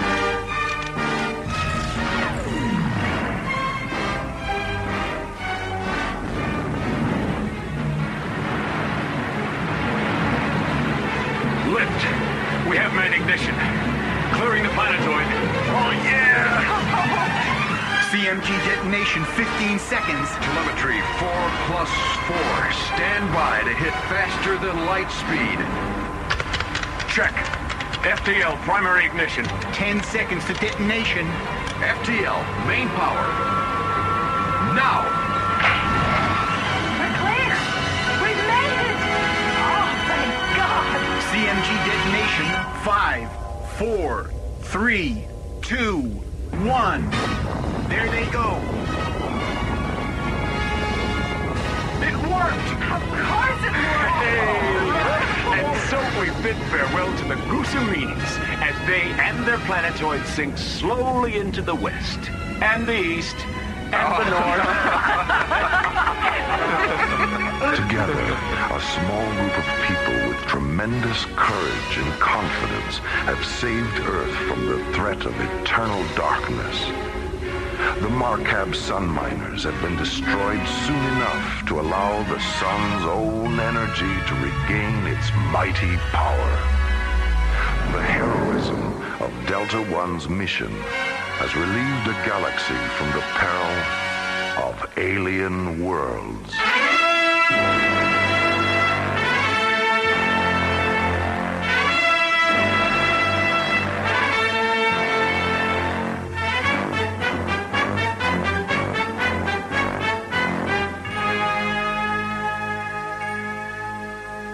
Alien Worlds was created, produced, and directed by Lee Hansen. Associate producer, Jeff Allen. Music director, Tom Rounds. Original music by the London Symphony Orchestra, composed by Jim Kirk and Rich Fox. Story by Lee Hansen and Mike Odell. Alien Worlds starred Chuck Olson, Linda Gary, Bruce Philip Miller, Phil Diskin, Corey Burton, Bob Taylor, Graydon Gould, and Pat Paris. Our engineer was Stu Jacobs. Production coordinator, Aaron O'Neill. Assistants to the producer included Johnny Krajewski, Lori Tyler, Sue Cohen, Randy Blotke, and Roger Helms. Technical consultant, Peter Sky. This is Roger Dressler. Thank you for joining us for the world premiere of Alien Worlds.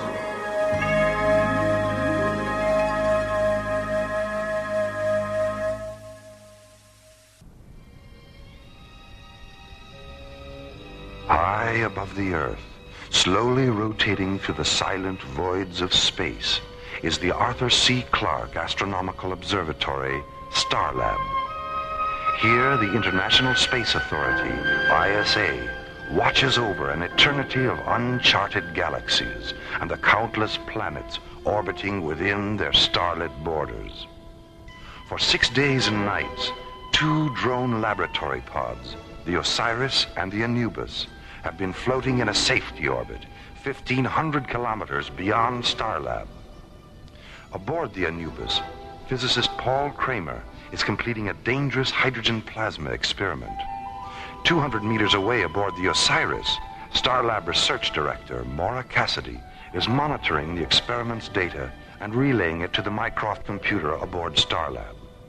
It is July 19th, 2026, 0815 Universal Interstellar Time, as this week's adventure, The Keeper of 8, takes us from the routine of a deep space laboratory experiment into the mysterious light and shadow of Alien Worlds.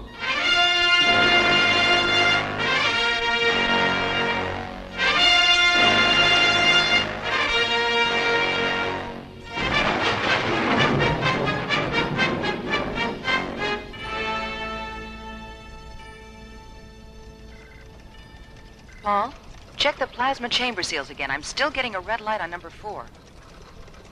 I read 000 across the board, Maura.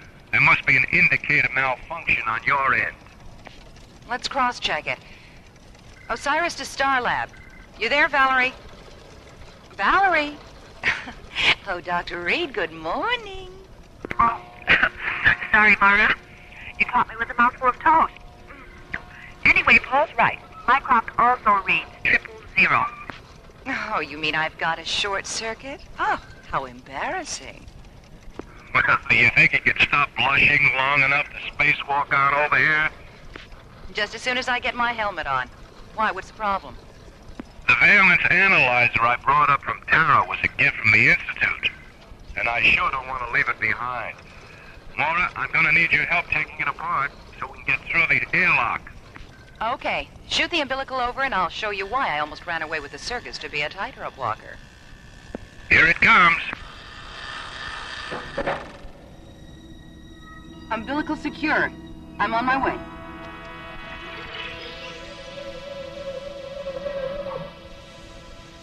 Depressurizing her airlock, Maura swings open the hatch and floats from the zero-gravity interior of the Osiris into the starlit vacuum of deep space. Her tinted glass helmet and metallic yellow pressure suit glittering in the clean, white light of the sun. Paul, can you see me? I sure can. Loud and clear. What's so funny? You're upside down. Wait a minute. Maura, I'm reading a ship in the area, 057 and closing. Do you see it? Hold on. Let me get turned around. Yeah. Yes, I see it. It's black. There aren't any markings. It's shaped like a bat. Tremendous wingspan. It's moving into a parking orbit directly above us. Something's coiling out of one of those nose vents. Looks like a metallic black snake. Oh, it's moving toward!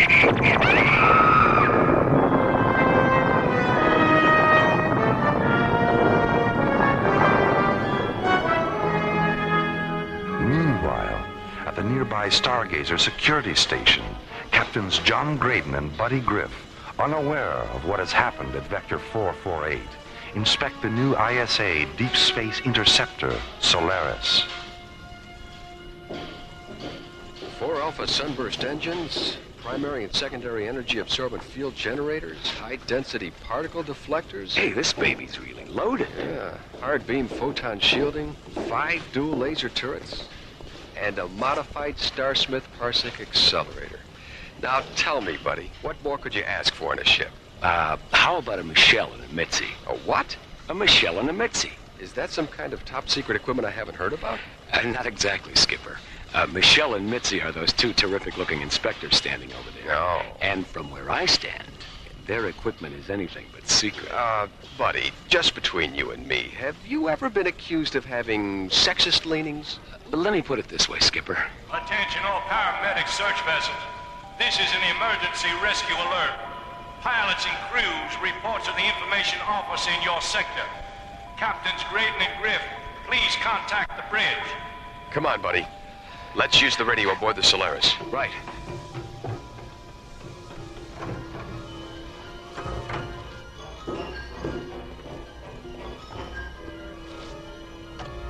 Solaris to bridge, this is Captain Graydon. I have some bad news, John. The Anubis laboratory pod exploded 5 minutes ago.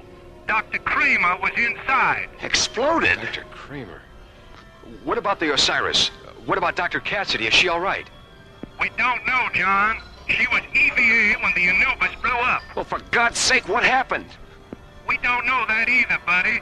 They finished their experiment, and Starlab was about to launch a shuttle to pick them up when an unidentified ship came into the area. 30 seconds later, the Anubis exploded. All right, feed the coordinates into the Solaris onboard computer. We're going out there. John Graydon and Buddy Griff streak toward the area aboard the Solaris, followed by Stargazer rescue ships.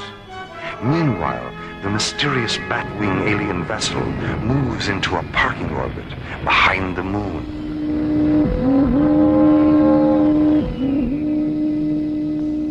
What quantity of hydrogen plasma was withdrawn from the Earth probe by our penetrator before the explosion? 2,000 fusion qubits.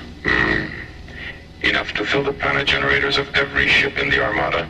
Enough for every Shadow Sentry, Light Assassin, Scan Watcher, and Penetrator Guide who wears the dark armor of Draconia. I wonder what the humanoid was doing with so vast a quantity of concentrated hydrogen. No matter. Mosk, convey my compliments to the Scan Watcher who detected the pod, and to the Penetrator Guide who withdrew the hydrogen with such unusual skill. I accept your thanks on their behalf, my lord. Mosk, has there been any sign of the Keeper? Not since we entered this galaxy. Perhaps we've slipped away from him. Don't fool yourself, Mosk. He's clever. Extremely clever. He'll find us, eventually. And when he does, he'll do everything in his power to prevent us from reaching the hydrogen fields of Terra. How much time will you need to assemble the Armada? It can be done within 4 solar days. Then do it. Yes, my lord. Where are you, Keeper? In this galaxy? On Terra? Or perhaps you're down there, on the dark side of the moon? As Mask prepares to assemble the Draconian Armada for an assault on Terra, and Warp fantasizes about a mysterious pursuer known only as the Keeper, John and Buddy enter Vector 448 aboard the Solaris and begin their desperate search for Maura Cassidy.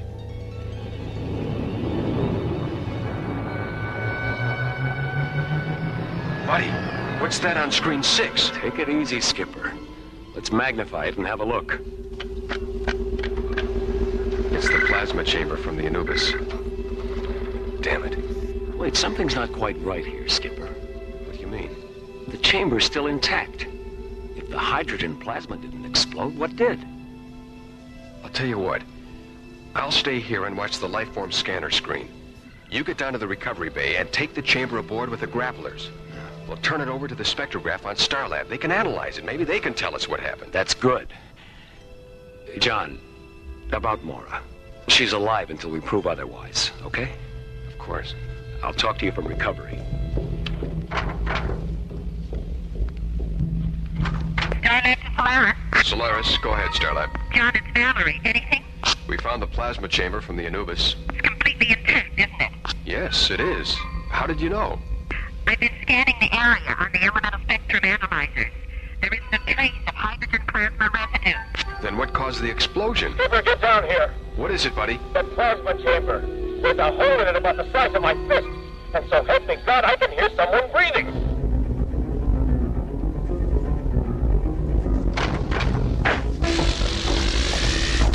Buddy, Skipper, grab that other pulse wrench off the wall. We've got to get this thing open. Where's the hole? There, on the other side. Listen. Come on, Skipper, come on. Watch out, buddy. Mora! Take her feet, buddy. Easy. Skipper, the whole left side of her helmet is split open. Mora, can you hear me?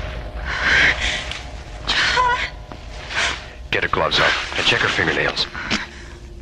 They're normal, Skipper. No sign of anoxia. Her lips are normal, too. Let's get her out of the suit. Light. Around. Right. Blinding. Take it easy, Mora. You're safe now. Oh, safe. I'm safe. Inside. How? Buddy, hasn't it hit you yet? What? We just took Mora out of a 1-ton plasma chamber, hermetically sealed from the outside, with no way in except through a 6-inch hole. Now, how in the name of God did she get in there?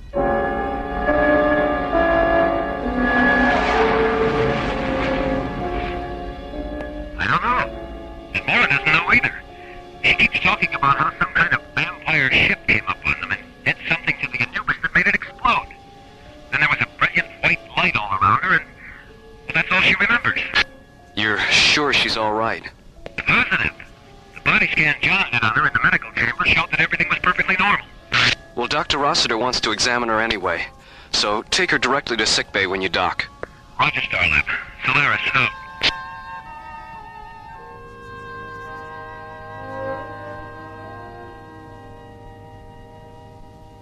I know what Dr. Rossiter said, Mora, but I think you should take it easy for a day or two. John, I feel fine. You better get some rope, Skip. Looks like we're gonna have to tie her down. Hi, Mora. How you feeling? Oh, Valerie, am I ever glad to see you. What have you got there, Valerie? Your report. I'd like to go over it with you. Come on, buddy. We've got work to do. We'll be down in Docking Bay 4 if you need us, Mora. All right, see you later.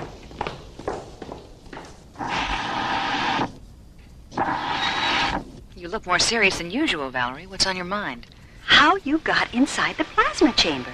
I've worn every circuit in Mycroft to a frazzle trying to figure it out. Have you tried the Houdini file? The Houdini file? It's a joke, Valerie. Oh, sorry, Mara. My sense of humor escaped me there for a minute. Oh, yes. Well, maybe we can get a volunteer from the audience to help you find it. Dr. Cassidy, is Dr. Reed with you? Oh, yes, I'm here, somewhere. The Mycroft's printing out the results of your molecular transposition program. Oh, I'll be right there. Be back in a few minutes, Mara. Mm-hmm. Maybe Mycroft's finally come up with something. I hope so. What on earth? What on earth? No more and no less than on any other planet, Laura. I know your voice. Where are you? Sometimes I'm here, sometimes I'm there. I'm here, there, and everywhere. Who are you? My father was infinity. My mother was the light. I am Echo, the keeper of ages. Translucent fragments of cool white light materialize in Mora's quarters and slowly puzzle together to form a calm, shimmering pool of ethereal radiance, free-floating in the center of the room. Mora suddenly finds herself in the presence of Echo, the Keeper of Eight, a free energy being who has suddenly manifested in the form of a radiant pool of floating light. I am the last of an ancient race of Star Watchers, a refugee from a parallel universe, destroyed in the subvoid annihilations that created the star system. A parallel universe? You mean there used to be more than one? There still are, Mara. Hundreds of them, beyond the time-space continuum of this one. What are they like? You know that as well as I do. Don't understand. You dream, don't you? Yes, I dream. And when you do, you pass from the illusion of one universe into the illusion of another. And then another. And then another. Each is a reflection of the other, endlessly echoing through the antediluvian corridors of infinity. What happened during the explosion? Molecular dematerialization of what might have been the moment of your death. While their numbers were still disintegrating, I transformed you into pure energy and rematerialized you inside the plasma chamber. If I hadn't, you would have been killed by the shrapnel debris of the exploding pod. But my helmet was split open. It was struck by a powered fragment an instant before I dematerialized you. I sealed it with thought until the chamber was taken aboard the Solaris. So lucky I happened to be in the neighborhood. Yes, lucky. I don't know what to say. Thank you, Echo. Oh, God, thank you. The vampire ship that killed Dr. Kramer is part of an armada from the Draconian system. They're preparing for an assault on the hydrogen fields of Terra. Hydrogen fields? On Terra? The Draconians are hydrogen guild breezers. Even their economy is hydrogen-based. They trade it among themselves like currency. But, like any system that bases its economy on a single element, there are power struggles, greed, waste. The hydrogen vaults of Draconia are nearly empty, and a civil war is raging throughout their system for control of what remains. They need vast amounts of hydrogen to restabilize themselves, and they intend to take it from the Earth's oceans. Then Paul's death was an accident, wasn't it? Yes. When they penetrated the hydrogen plasma chamber, they punctured the pod's retro-fuel tanks. That's what caused the explosion. Pure oxygen is one of the most explosive gases in the universe. The Earth would be saturated with it if they removed the hydrogen from our oceans. Echo, how can we stop them? Where's the Armada? What are their weaknesses? I have to leave you now, Mara. Echo! Come back, Echo! Echo! Echo? He called himself Echo? Are you absolutely certain you weren't having some kind of delayed stress reaction? John, you know me better than that, and I know me better than that. I believe you, Mora. I just wanted to be sure that you believed you. It all fits, Skipper. The problem now is how to deal with the Draconians. We don't even know where they are. I don't think that Draconian ship is very far away. Oh, Valerie, I forgot you were listening. Why? What makes you say that? The element scanners are reading a first magnitude concentration of hydrogen somewhere behind the moon. That might be it. Well, there's only one way to find out. Mora, do you feel up to a little ride in the Solaris? I certainly do. I'll meet you in the launch bay after I talk to Commissioner White. Hey, what about me? I don't know, Valerie. It could be dangerous. Danger is my middle name. Oh, I thought Daphne was your middle name. Oh, Mara. Okay, you can come along. Meet me in the communications center. Mora, is her middle name really Daphne? I was just kidding, buddy. Her middle name really is Danger.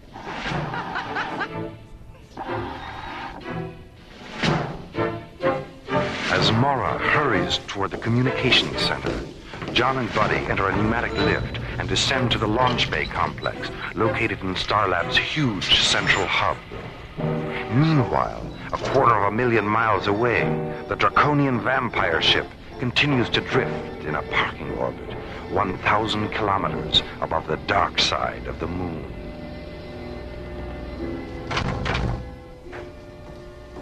With your permission, my lord. Yes, of course, Musk. My time is yours. The Armada will enter this star system 2 solar days hence.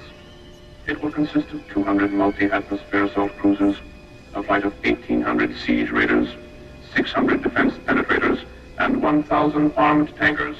1,000 tankers. Excellent. That's twice the number I expected. How did you manage it, Musk? A bribe, my lord. 9,000 fusion qubits of hydrogen to the magistrate of the Opposition Alliance. Economic seduction. Still the broadest and most effective avenue to conquest, especially during a civil war.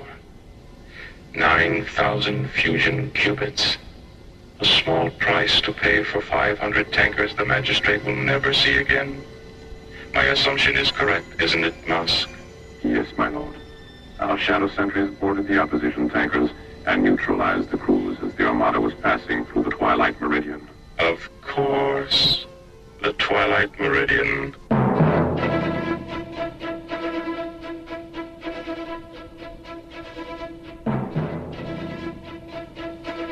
Are you two strapped in back there? Anytime you're ready, John. All set. Okay, buddy. Let's do it. Synchronize all computer functions. We have a positive decoder interlock on all data terminals. Manual launch functions are canceled. Real-time status is 20 seconds to ignition and counting.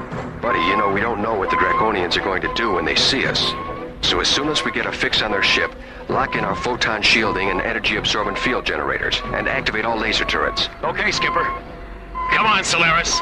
Let's go!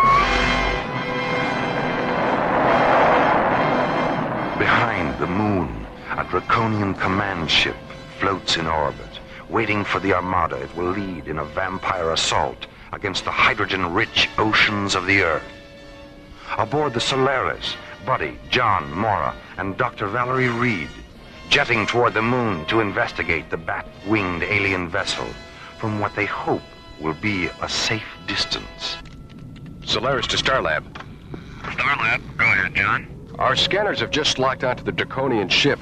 It's hovering 50 kilometers above the Lucas Kubrick crater chain. THX coordinates 1138 at subvector 2001. We're locking in now. Thanks, Jerry. Solaris out. John, Valerie and I are getting a little edgy back here. Isn't there something we can do? How about a snack? Oh, buddy, how can you think of food at a time like this? It's easy. I'm hungry. Skipper, is there an echo in here? Mora? Incredible. What is it, buddy? Would you believe a mysterious pool of talking light? Echo? Hello, Mora. Hello, Valerie. We'll be there in a flash. You certainly will. Mora! Valerie! Echo, that was fantastic. Wow, what a rush. I'm glad you enjoyed it. Echo, how do you get people from one place to another so fast? Mora, darling. She's been through the process before. Echo, I'm beginning to feel a little strange. So am I. Me too. What's going on? You're all about to enter a metamorphic coma. And when you return to consciousness, you'll discover that in addition to being oxygen breathers, you'll be rightful in a hydrogen environment as well. But why? You'll see. Pleasant dreams.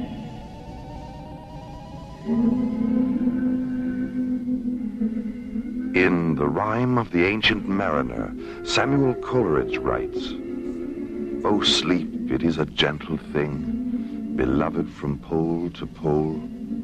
She sent the gentle sleep from heaven that slid into my soul." A poem from the distant past, perfectly echoing the deep metamorphic future sleep that silently enfolds Mora, John, Buddy, and Valerie on the extraterrestrial frontier of an alien world.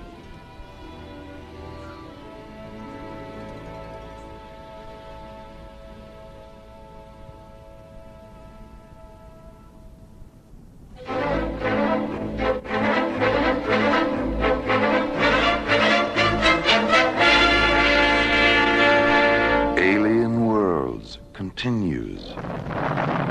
The Solaris rockets toward the dark side of the moon to investigate the Draconian vampire ship. 8 minutes away from visual contact with the alien vessel, Echo, the Keeper of Eight, materializes and subjects Mora, John, Buddy, and Dr. Valerie Reed to molecular transmutation. A few moments later, they fall into a deep metamorphic coma that will radically alter their cellular pathology and body chemistry. A transcendental sleep from which they will awaken with the ability to breathe lethal hydrogen.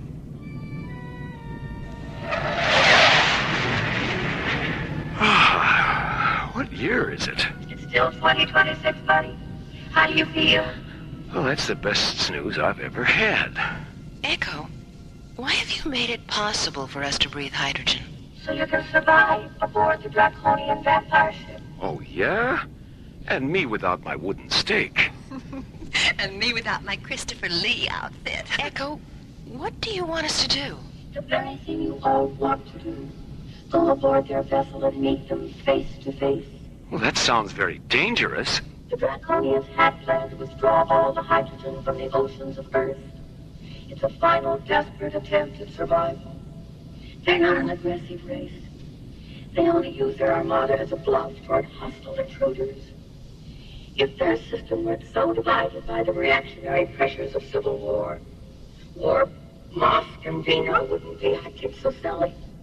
Warp, Mosk, and Vina? Who are they? Warp is head of the Draconian Coalition. Mosk is his subordinate preceptor. And Vina is magistrate of the Opposition Alliance. What can we do? Tell Warp and Mosk where they can find alternate sources of pure hydrogen.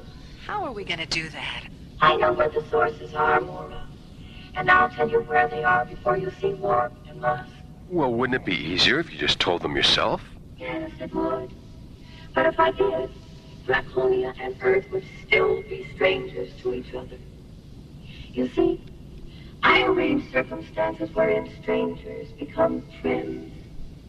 Now, how do you suppose they'll feel about Earthlings if you guarantee their survival for centuries to come? Are you sure we'll be safe? Buddy, you already are.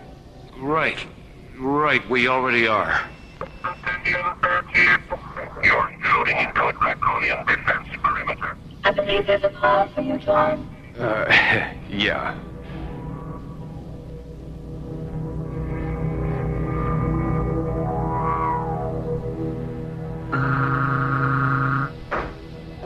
With your permission, my lord, my time is yours, Mask. The Earth vessel is holding its position. Is it a fighting ship? Yes, my lord. 5 binary laser turrets and an ancillary system of particle beam injectors. Then our destruction is a certainty. The Earthlings don't wish to engage us, my lord.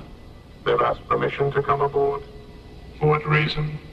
They claim to have information that will ensure the survival of Draconia. Without going to war? Yes, my lord. Without going to war. What is your opinion, Musk? They know why we're here. They even know our names. Those 2 facts alone lead me to believe they've had a visitation from the Keeper. The Keeper wasn't always our enemy, Musk. Yes, my lord. Chaos. Desperation. Oh, this terrible civil war. We've gained more than we've lost, my lord. Yes, but our methods. Why were we so blind and arrogant, Musk? We should have begun our search for alternate sources of hydrogen half a century ago. Yes, we should have listened to the Keeper then. Perhaps the Earthlings are giving us one final chance to listen now. Have them come aboard, Musk. Yes, my lord.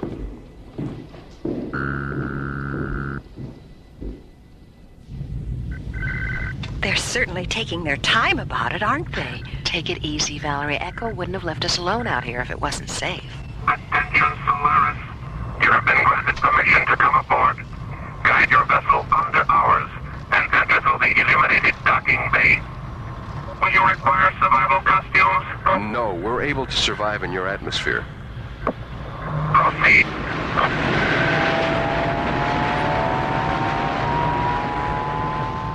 Firing the inertia rockets of the Solaris, John slowly guides the sleek white interceptor under the huge black draconian ship and enters a docking bay illuminated with diffused violet light. As the shadow sentries stand silent, Mora, Buddy, John, and Valerie move into the airlock of the Solaris. Warp, head of the Draconian Coalition regime, has decided to reconsider his attack on Earth's hydrogen-rich oceans. A decision based on a mysterious series of star charts Mora has given him.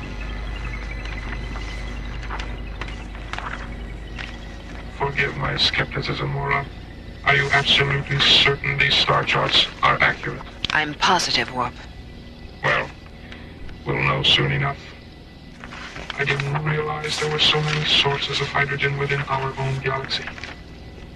This planet here, it's uninhabited. Its atmosphere is hydrogen pure, and it's only a fractional light year away from Draconia. With your permission, my lord. Yes, Blur. What is it?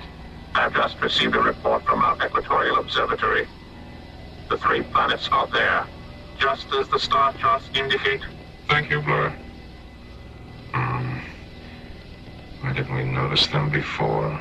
Well, to be perfectly honest, Warp, they weren't there before. You confuse me. The Keeper of 8. So, the creation of these planets is his work. He didn't create them, Warp. They already existed. He simply, borrowed them from the Terrellian system. With your permission, my lord. Come in, Moss. Contact the Armada. There will be no war with Terra or any other planet. We're going home. Oh, thank goodness. A few moments later, Warp's message is flashed to the Draconian Armada as it enters Jupiter space. 200 multi-atmosphere assault cruisers, 1,800 siege raiders, 600 defense penetrators, and 1,000 armed hydrogen tankers slowly break formation, turn 180 degrees, and regroup near Callisto, one of Jupiter's 9 moons. The Armada's new course? Draconia, by way of the Twilight Meridian. Meanwhile, in the launch bay of Warp's command ship, Mora, John, Buddy, and Valerie prepare to board the Solaris for their return flight to Starlab. It's unfortunate that we couldn't have spent more time together, Mora. We'll have plenty of time together at the beginning of Terra's new solar year, Warp. I don't understand. 6 months from now, an intergalactic congress will convene on Starlab. I'm going to arrange for Draconia to be represented. Thank you, Mora. I only hope my lord. Mask, what's wrong? A communique from the Armada. As it was leaving Jupiter space, it passed a flight of Opposition Alliance tankers and siege raiders. Vina is proceeding with the assault on Terra. Wasn't she told the Keeper has provided? She dismissed the information as a deceit tactic to prevent her from reaching Terra before we do. Then it looks like we're right back where we started.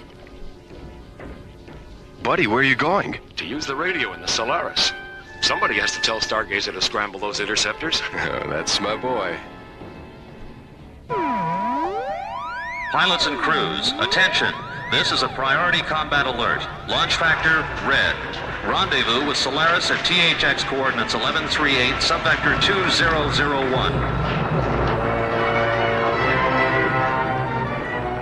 As 3 squadrons of SET interceptors bank away from Stargazer and jet toward the dark side of the moon, John, Buddy, and Warp board the Solaris and blast out of the Draconian command ship's launch bay. The guidance thrusters on all our ships are located in outboard wing pods. By disabling any 2 pods on either wing, the ship will be unable to maneuver and will be forced to withdraw from combat. SET leader to Solaris, we have you inside, over. Max, is that you? In person, John, what's happening? There's a flight of Draconian ships between Jupiter and Mars. Subvector coordinates 047. Target grid Alpha 9 or 6. Attack pattern Omega Blue. Now this is a non-lethal engagement, Max. Direct your fire at their wing pods only. Roger, wing pods only. Okay, let's go.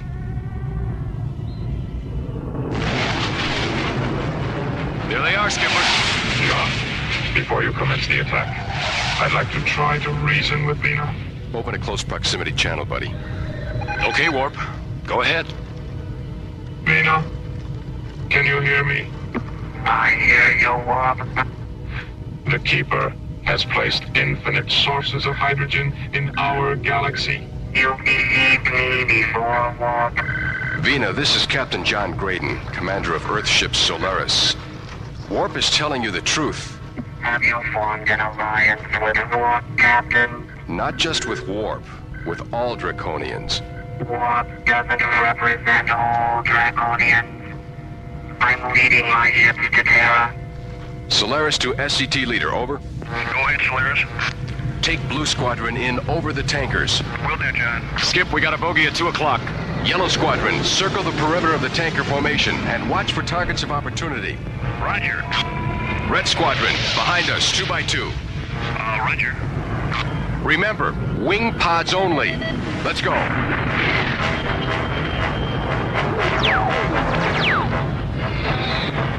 Dive out of there, Blue 4. I'll take the other pod. Break it off, Yellow Niner. They're opening another gun port in the tail. I'm right behind you, Red 5. Let's go around again. Yellow 3, head off those 2 stragglers at 6 o'clock. Red Leader, get out from under that lead tanker. The wing's starting to break off. Solaris to all squadrons. Regroup at 219 degrees and hold your positions. I got a scope on it, Skip. How's it look, buddy? Hard to tell. There's a lot of wing debris floating around out there. Alvina is now ready to listen to reason.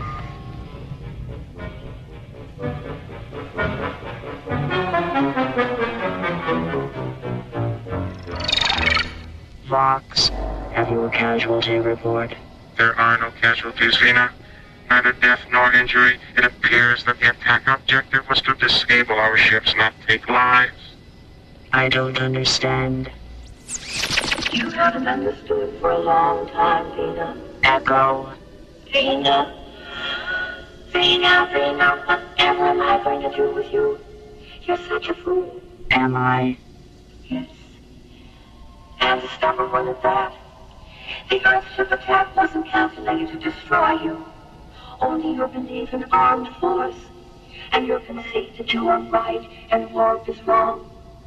War never determines who's right, Vina. Only who's left.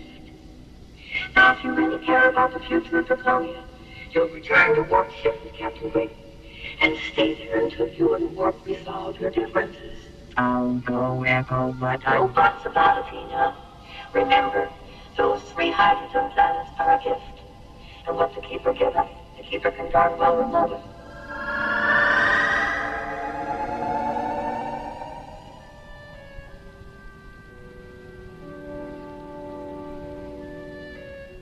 You mean you've been trying to get these two together for 50 years? That's right, Nora. Half a century ago, I proved to Warp that Draconia's hydrogen would be totally depleted within 35 solar years. He said that was more than enough time to find alternate hydrogen sources and went on about his business. Then I told Vina, who finally made it known to the entire planet. But she turned around and used it as a political issue to agitate against war. How many times over the past 50 years have you tried to bring them together? I lost count, John, which for me isn't easy. I finally left them alone to learn their lessons the hard way. But when they decided to extend their foolishness to Terra, I came out of retirement. I'm glad it's over, Echo. Yes, thank you for returning us to ourselves. Echo, there's something I've been meaning to ask you. Why are you called the Keeper of 8? Why, buddy, don't you know what you did when you laid the figure 8 on its side? Infinity. The symbol for infinity. I live inside eternal mist, where children dream and lips are kissed, and wander ancient starlit shores that lead through misty midnight doors. I tinker with time, I toy with space, I change the shape of fortune's face. Now you know why the Keeper of 8 has a name that rhymes with fate. The Keeper of 8 was written by Ron Thompson and starred Linda Gary, Chuck Olson, Bruce Miller, and Corey Burton, with special guest stars Peter Leeds, Lorene Tuttle, Janet Waldo, Joe Mascolo, Pete Renaday, and Ellie Tompkins. Alien Worlds was created, produced, and directed by Lee Hansen.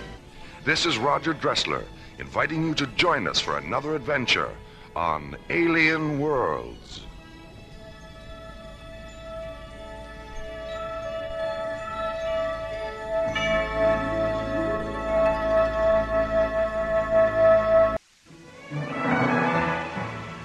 Slowly rotating at the edge of deep space, 1,000 kilometers beyond the atmosphere of 21st century Earth, is the Arthur C. Clarke Astronomical Observatory, Starlab.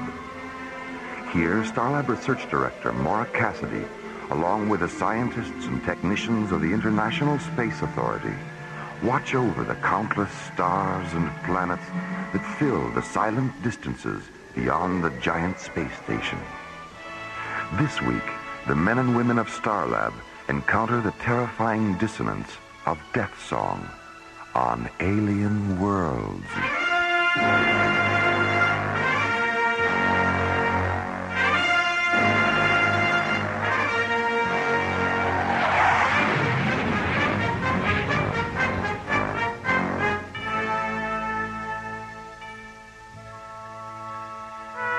After spending 5 days at the Sealab 7 underwater research station in the South Pacific, ISA Commissioner White arrives at Starlab aboard Earth Shuttle 1.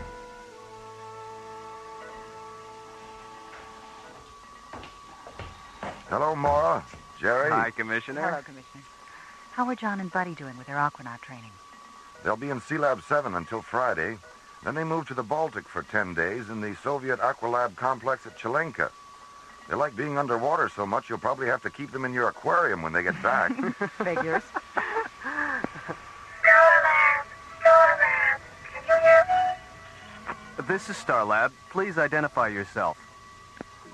We are Zeta and Lizzie, two Optimon physicians from the planet Aragon. Please give us sanctuary. What's your situation?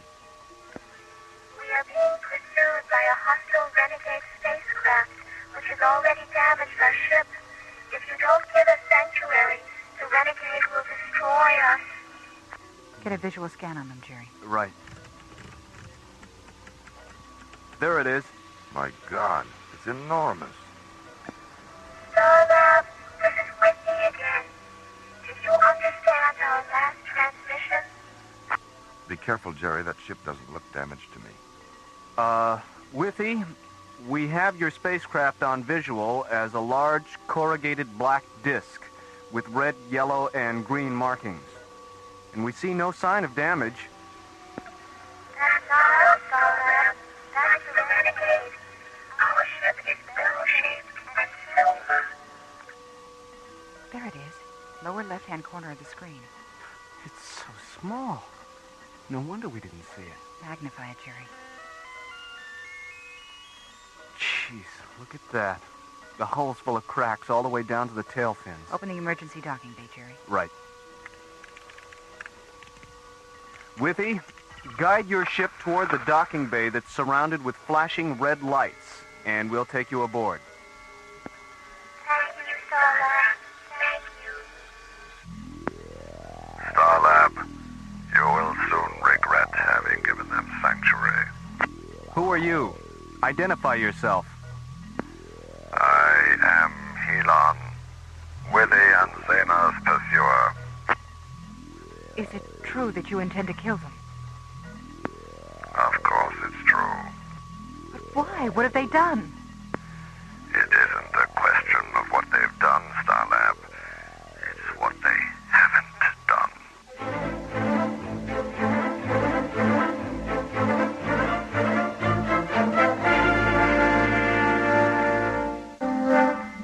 The routine of Starlab control is suddenly interrupted by an emergency transmission from an incoming alien starship.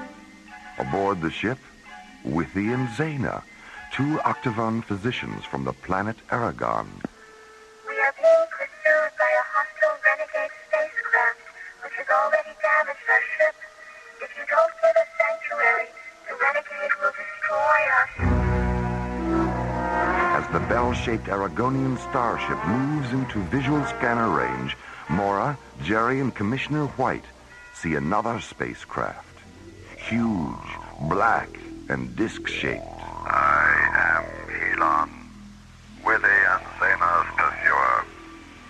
Open a close proximity channel, Jerry.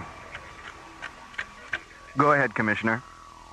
Helon, this is Commissioner White of the International Space Authority. I represent the scientific and military forces in this solar system. Do you understand that? I understand. Any hostile action against this space station will be construed as an act of war against the Earth and will be dealt with accordingly. Do you understand that? I understand. What's your planet of origin? Aragon. I see. Well, are you a legal officer of some kind? Have the two Octagon physicians committed a crime? To my way of thinking, they have. Dr. Cassidy, this is Simon down in the emergency docking bay. The alien ship is secure. All right, Simon, thank you. Commissioner, I think we've heard enough from Helon to know where he's at. Let's put him on a hold and see what the two physicians have to say about, whatever this is about. Helon, stay on this frequency and I'll get back to you. I need some time to think about what you've said. Of course you do, Commissioner. And then you'll need time to conspire with Willie and Zena against me. And then there will be no more time, Commissioner. And the last thing you'll hear is the sound of your own screaming.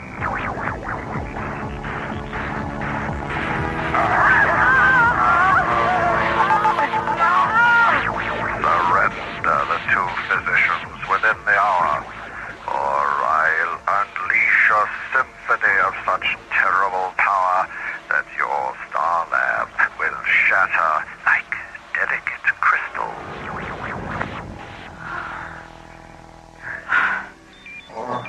Dr. Cassidy, Simon again.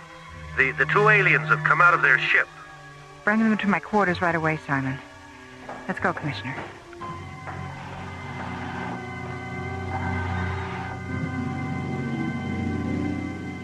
I don't know, Mora. Except for Stygos and the Trell, we've never had to deal with this kind of hostile alien power before. Dr. Cassidy? Hello, Simon. Where are the two aliens? Well, they're kind of shy. Have them come in, Simon. We won't bite. Willie? Zena? It's all right. You can go in. Gosh, they're elves.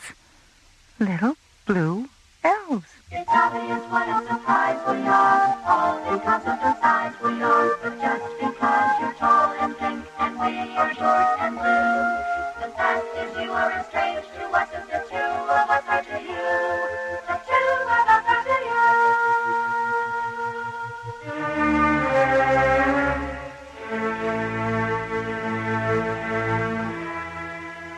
2 kilometers beyond Starlab, Helon enters the audiogenic spectrum chamber of his slowly orbiting ship. He touches a bright red jewel near the entryway. The gleaming black metal floor slides open. Then something begins to rise up out of the opening. Something massive and angular and dark. A nightmare construct of polyphonic drone generators and ultrasonic inverters, thick spiraling amplifier coils, and blood-red keyboards. Helon's death song synthesizer, the Cathedron. My beautiful Cathedron, my phantom self, my soul. Soon we will hear their voices dying amid the music of an unexpected destiny. Elon, it's time. Time? Time for what, Cataract? My infusion. It's time for my infusion. I just gave you a death song infusion, Cataract, a few moments ago, up in the communications chamber. No, you didn't, Elon. That wasn't my infusion. That was the premonition adagio you transmitted to Starlab. It was? Yes, of course it was. Forgive me, Cataract. Perhaps we should share an infusion. Memory distortion is one of the primal symptoms of death song withdrawal. Yeah, yes, of course. An infusion. Here, Cataract. Help me with the anthem injectors. With pleasure.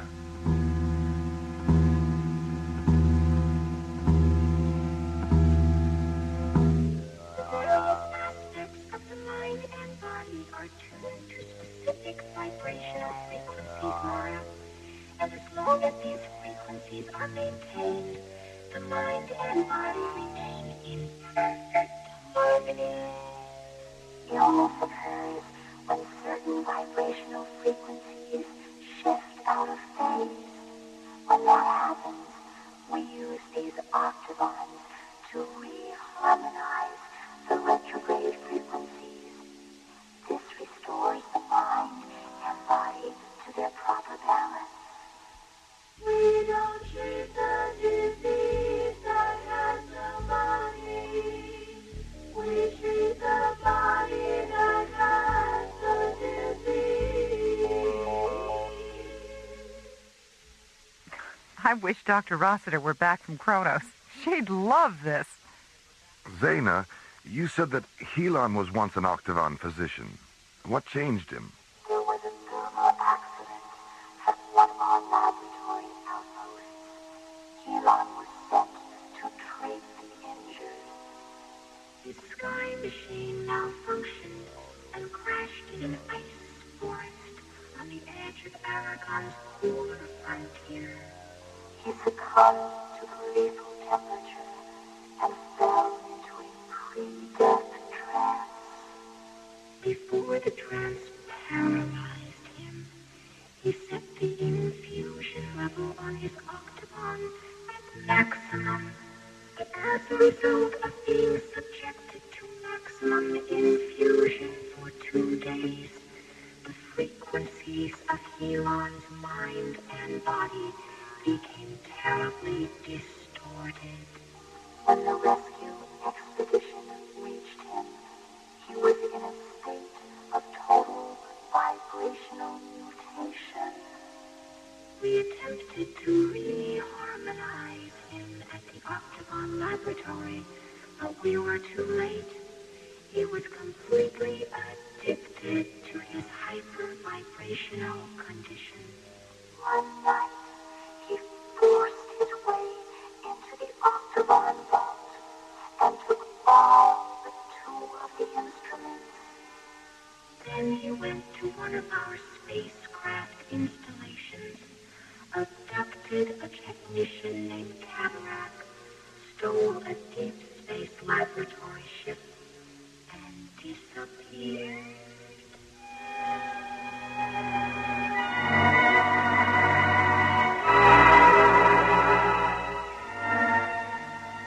Helon, when Witty and Zaina are dead and their octavons are interfaced with the cathedron, where will we go?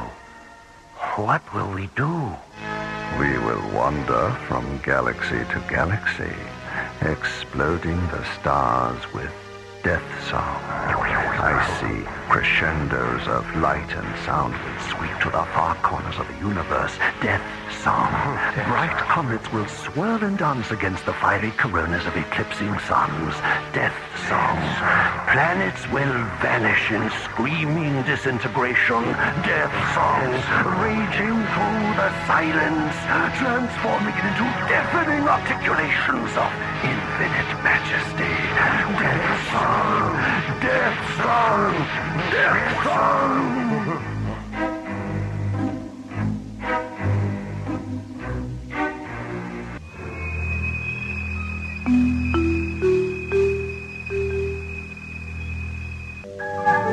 2 kilometers beyond Starlab, Helon's huge, black, ovaloid spacecraft continues its slow, concentric parking orbit. In the ship's autogenic spectrum chamber, Helon sits before the blood-red multiple keyboards of the Death Song Cathedron. Cataract, go into the communications chamber, contact Commissioner White, and say this. My ship will orbit 6 more times. If at the beginning of the 7th orbit, Witty and Zaina have not surrendered, Death Song will take the lives of every multi-vibrational organism aboard Starlab. Yes, Helon.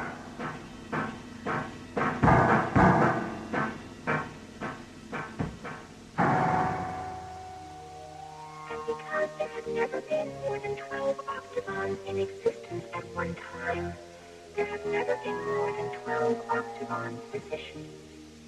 12 physicians for an entire planet? 12 are enough, Mora. Injuries are rare on Aragon, and illness is relatively non-existent. What was Aragon like before the Octavons were created? We treated the diseases of the mind and body with narcotic chemicals. As a result, the people of Aragon were in a constant state of neurotic irresponsibility. Mora, are you there? What is it, Jerry? I have a transmission coming through from Helon's ship. We'll be right there.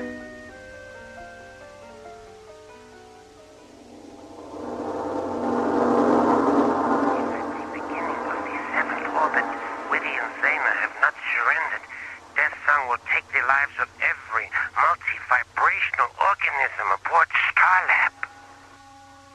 6 orbits. How much time does that give us, Jerry? Less than 8 minutes. Zaina, suppose you and Withy give Helon your Octavons. What then? He will interface them with the can he already has. And his cathedron will become a weapon of irresistible power. So here we are with a 250-megawatt solar reactor and no way to use it against Helon. No weapon system, no communications, no shielding generators. Mora, didn't you say Helon's death sunburst had terminated Starlab's primary power matrix? No, our reactor wasn't affected at all. If we can interface our 2 Octavons with your reactor, we can defeat him. All right. Let's get down to the reactor control room and get set up.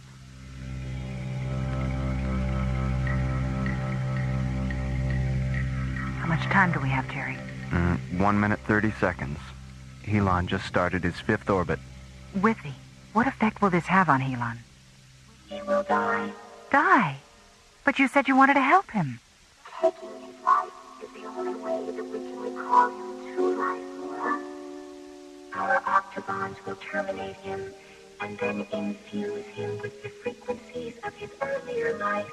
How will you know if you've been successful? His voice, Commissioner. You will hear it in his voice. Harmonize the Octavons, Zaina, and tune for maximum pulse inflection. Harmony achieved, please. Engage the primary and ancillary sub-articulations. Motophonic articulations are in cadence. Cross-link reactor output subterminals, Jerry. Subterminals are in phase. Maximum quantum injection. Now.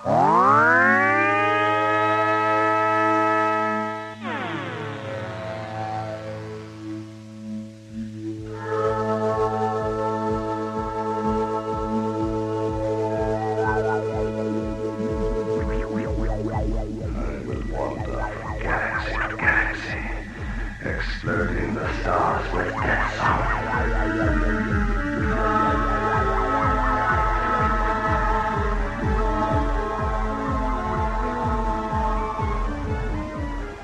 Icy crescendos of light and sound will penetrate to the far corners of the universe. Death song.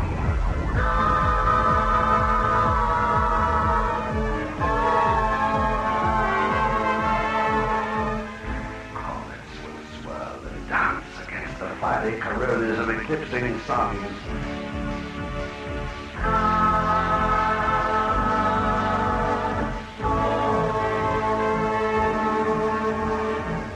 Death song. Death song. Death song.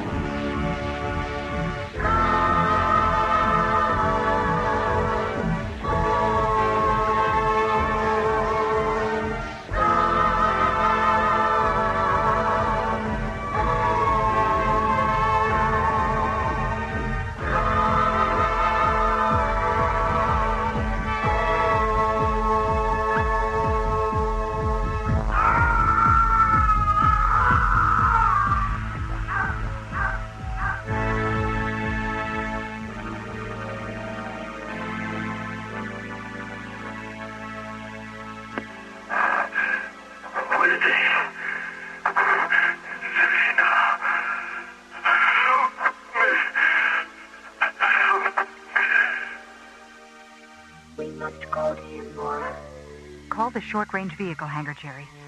Tell them to get a shuttle ready. Elon. Cataract, my friend, forgive me. Please forgive me.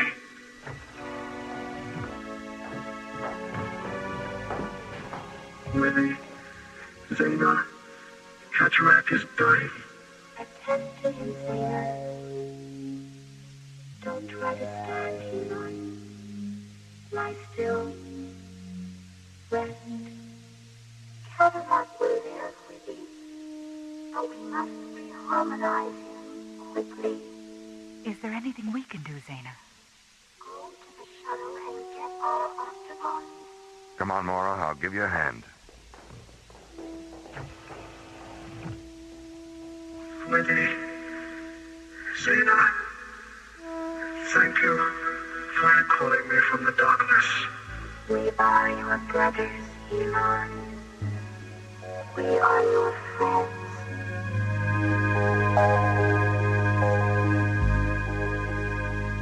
We are the spectrum travelers, enemies of darkness,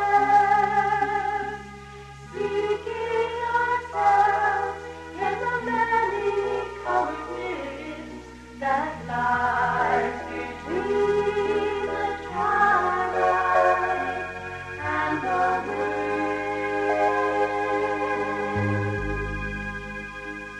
We are the rainbow riders, lost in light, finding ourselves in the water-driven spaces that hide between the storm clouds and the sun.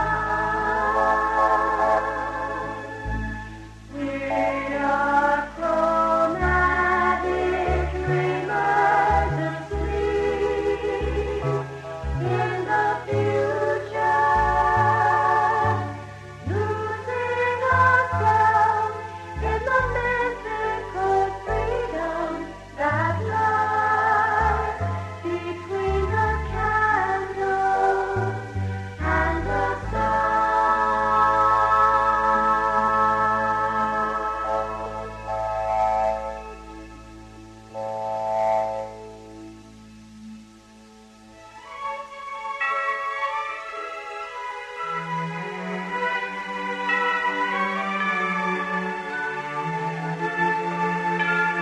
Death Song was based on a story by Ken Ross and written by Ron Thompson and starred Linda Gary, Roger Dressler, and Corey Burton, with special guest stars Larry Moss, Joe Baker, Michelle Goodman, Lindsay V. Jones, and Tony Walters.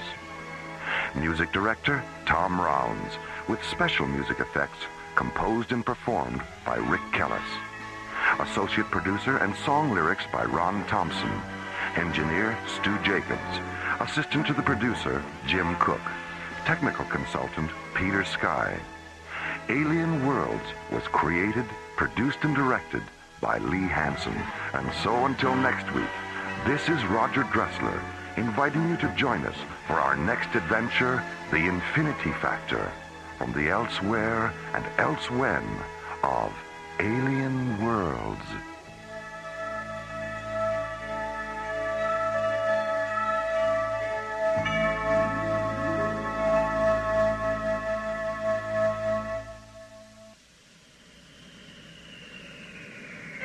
Slowly orbiting at the edge of deep space, 1,000 kilometers beyond 21st century Earth, is the Arthur C. Clarke Astronomical Observatory, Starlab.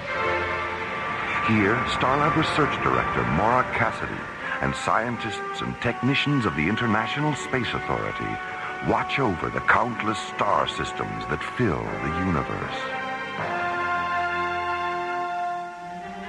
This week, England's most famous consulting detective, Sonar T. Foom, and his associate, Dr. MacGuffin Drone, return to Starlab and become involved in the adventure of the Parallax Deception, on Alien Worlds.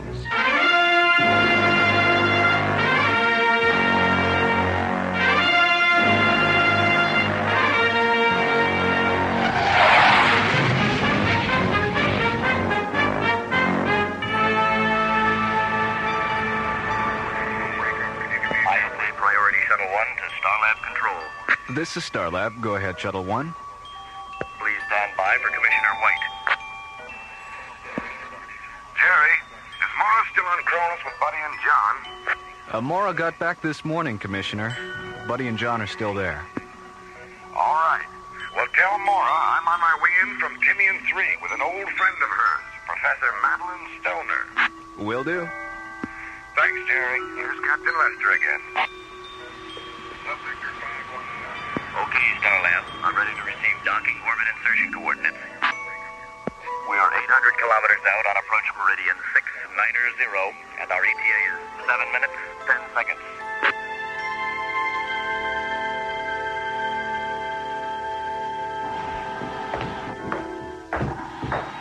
Hello, Mora. How you doing? Oh, hello, Commissioner. Fine. Madeline, is that you? It's me, all right. What did you do to yourself? You look 20 years younger.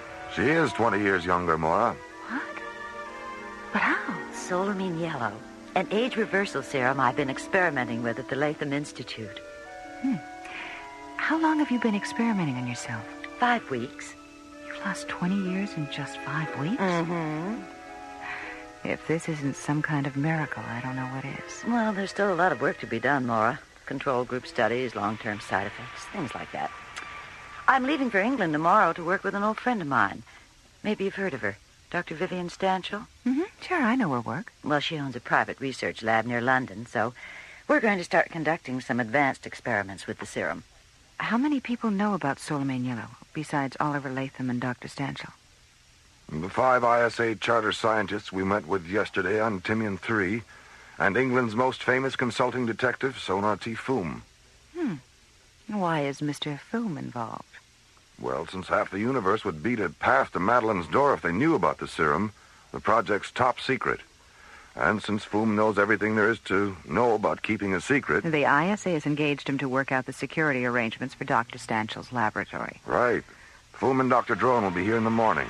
Well, it's way past midnight. I've got a long day ahead of me tomorrow. Will you show me to my quarters, Mora? Of course, Madeline. And you, Commissioner? I think I'll wander around Starlab for a while. See you in the morning. Okay, Commissioner. Night. Night. Night, Matthew. Good night.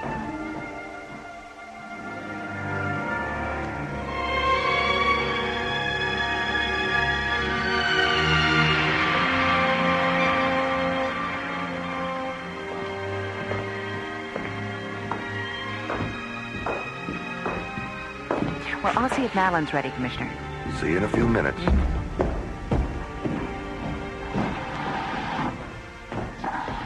Madeline. Oh, my God, Madeline. Mora. I'm old. So old.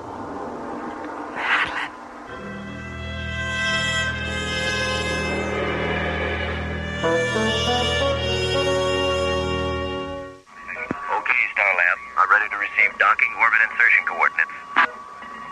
We are 800 kilometers out. Following a top-secret science conference on Timian 3, ISA Commissioner White and Professor Madeline Stoner arrive at Starlab for a meeting with Mora Cassidy. Madeline, what did you do to yourself? You look 20 years younger. She is 20 years younger, Mora. What? But how? Solamine yellow, an age reversal serum I've been experimenting with at the Latham Institute. But when Mora enters Madeline's quarters the next morning, she finds her friend lying on the floor, her newfound youth gone, her eyes glazed with age, transformed overnight into a withered old woman. Meanwhile, at a small spaceport near London, England's most famous consulting detective, Sonar T. Foom, and its associate, Dr. MacGuffin Drone, board Foom's multi-atmosphere cruiser, the Bellerophon, and blast off for Starlab.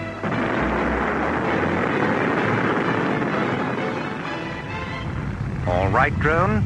Reduce power 30% and ease back on the controls. Yes. Good. Now, stabilize the attitude gyros and engage the autopilot. Autopilot. Well done, my dear drone. You really are becoming a first-rate pilot. Well, by Jove, thank you, Foom. That's quite a compliment coming from you. Yes. Now, let me see. Right. Starlab Control, this is the Bellerophon. Dr. MacGuffin drone in the driver's seat, Sonar T Foom at the onboard computer. Anyone at home up there? This is Starlab, Mr. Foom. Please stand by for Dr. Cassidy. Mr. Foom. Hello, Maura. Nice to hear your voice again. Mr. Foom, someone tried to kill Madeline Stoner last night. Great Scott. She's in a coma, and it doesn't look like she's going to make it. We'll be there in 5 minutes, Maura. Full power, drone.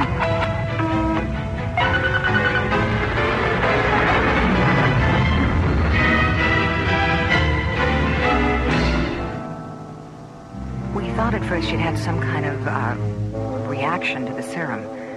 But when Dr. Rossiter examined her, she found this in Madeline's back. Why, looks like a needle from an old-fashioned hypodermic syringe. I'm afraid not, drone. This is a projectile from an extremely powerful compressed air pistol, and I'm certain the blue stain on its tip is a lethal poison.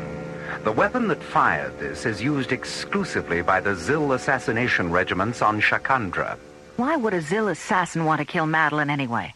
And how on earth would one of them get aboard Starlab without our knowing it? I mean, my God, Shakandran adults are 8 feet tall. Someone would have noticed him.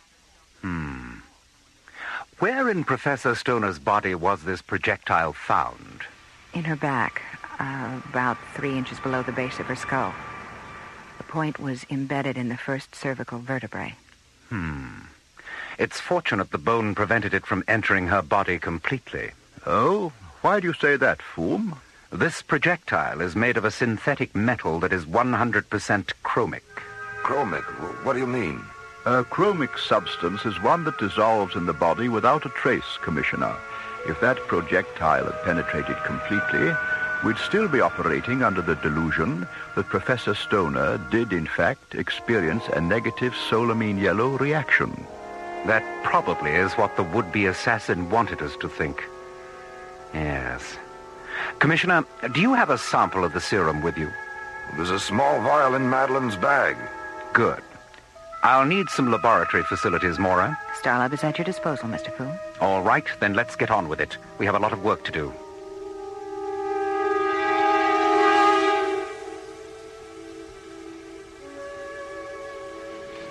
Why is this Mycroft computer of yours taking so long to analyze our experiments, Maura?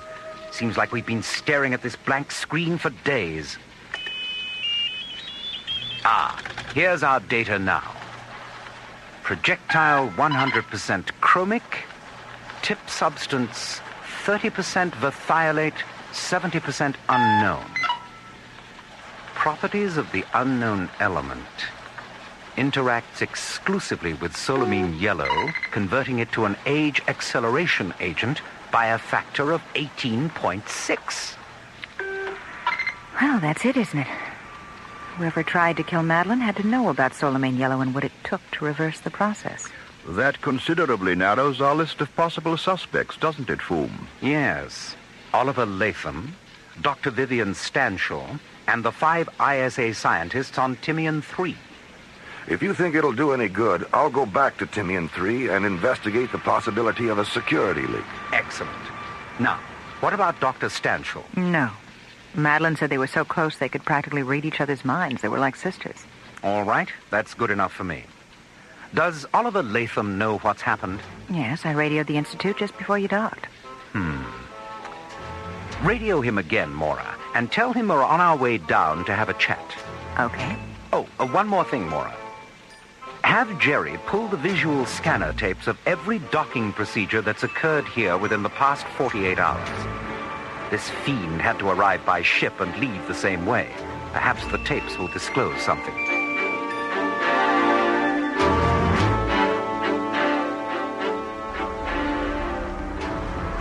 0940, the Bellerophon rockets away from Starlab, banks 180 degrees, and jets away toward the Earth.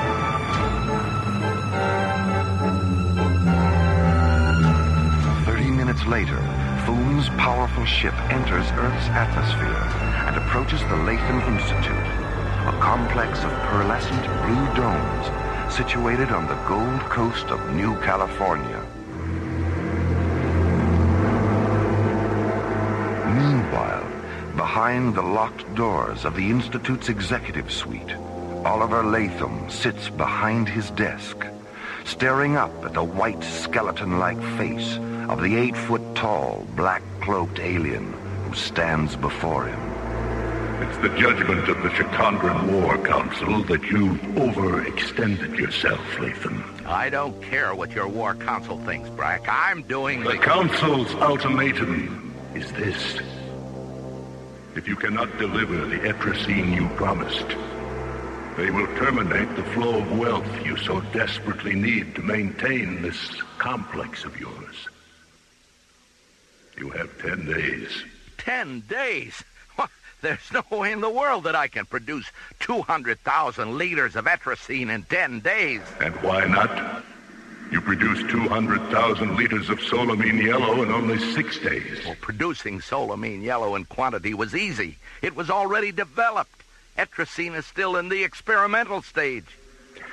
Latham, if Etrusine is so experimental, why did it interact so perfectly with the solamine yellow in Professor Stoner's system? Well, I didn't mean that. I meant that process of converting it from a solid to a liquid is experimental. Latham, do you remember how surprised you were when your old friend Jacob Himmler approached you concerning our war with Abraxas?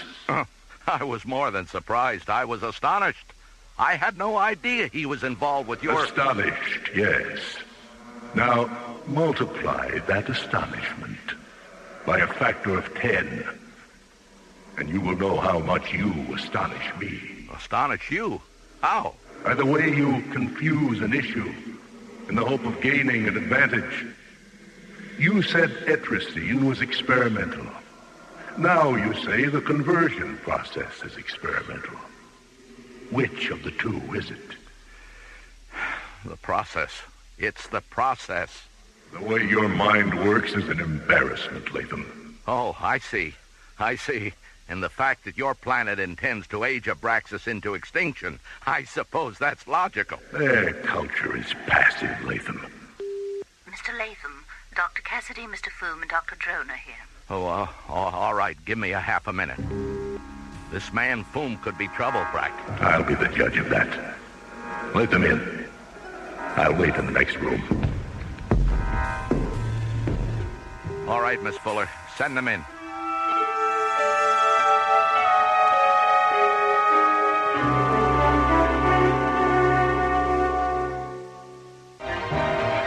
Hours after entering Oliver Latham's office, Mora, Dr. Drone, and Sonar T. Foom return to the Institute's spaceport, board the Bellerophon, and blast off for Starlab.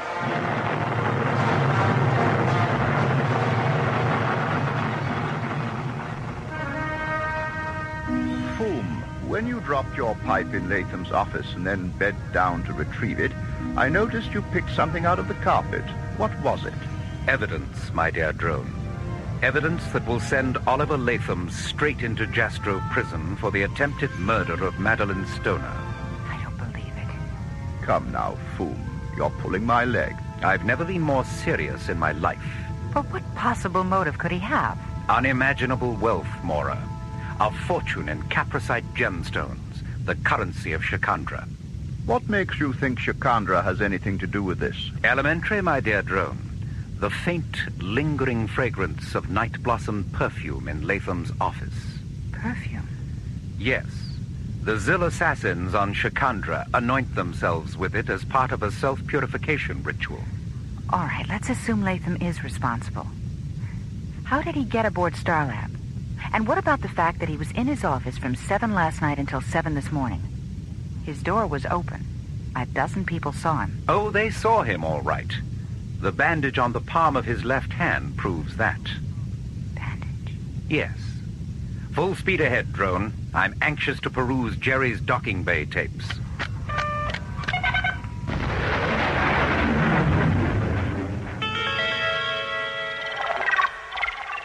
There it is, Mr. Foom.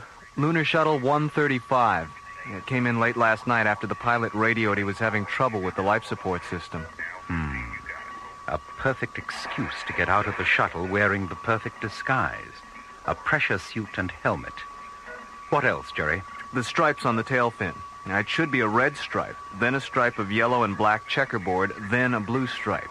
The red and blue stripes on this shuttle are reversed. Aha. So I called Lunar Base Operations. There is no such vehicle as Lunar Shuttle 135. All right, then. Mora, radio the Institute and have Latham meet you in Professor Stoner's lab at 10 o'clock this evening. Tell him the ISA has authorized you to pick up her personal effects. All right. Drone, take the Bellerophon to London and pick up that special equipment we talked about. Meet us at the Institute's spaceport no later than 9 o'clock.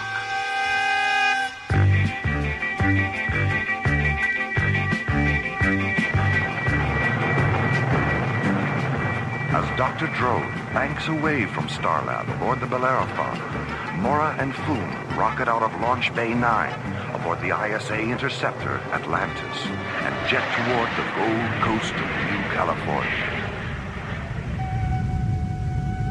I still can't believe Oliver Latham did it. You know my methods, Mora. I never make an accusation I can't prove.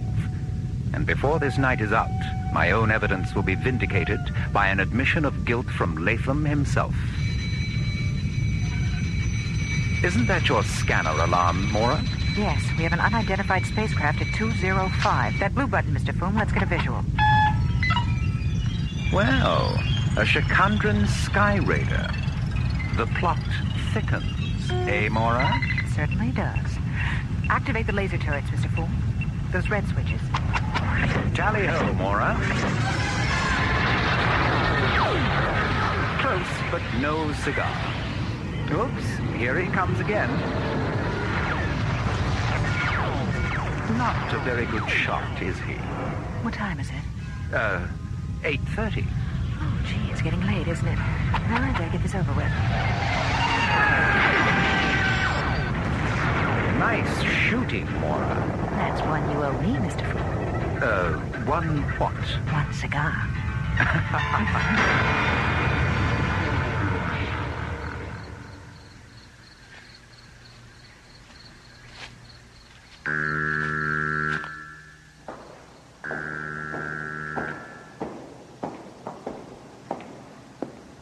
Dr. Cassidy, are you here? Over here, Oliver. Madeline. The needle didn't penetrate far enough. Oh, Oliver. Why? Why did you do it? The Institute needed money, Madeline. Solamine yellow and etrazine together. The perfect biochemical weapon. I could have made a fortune. But you said no. No more weapons. Life, not death. And I pretended to agree. I never wanted to hurt you, Madeline. It was Brack's idea. I had no choice. He said it was a matter of survival, the taking of one life in order to preserve the future of the Institute.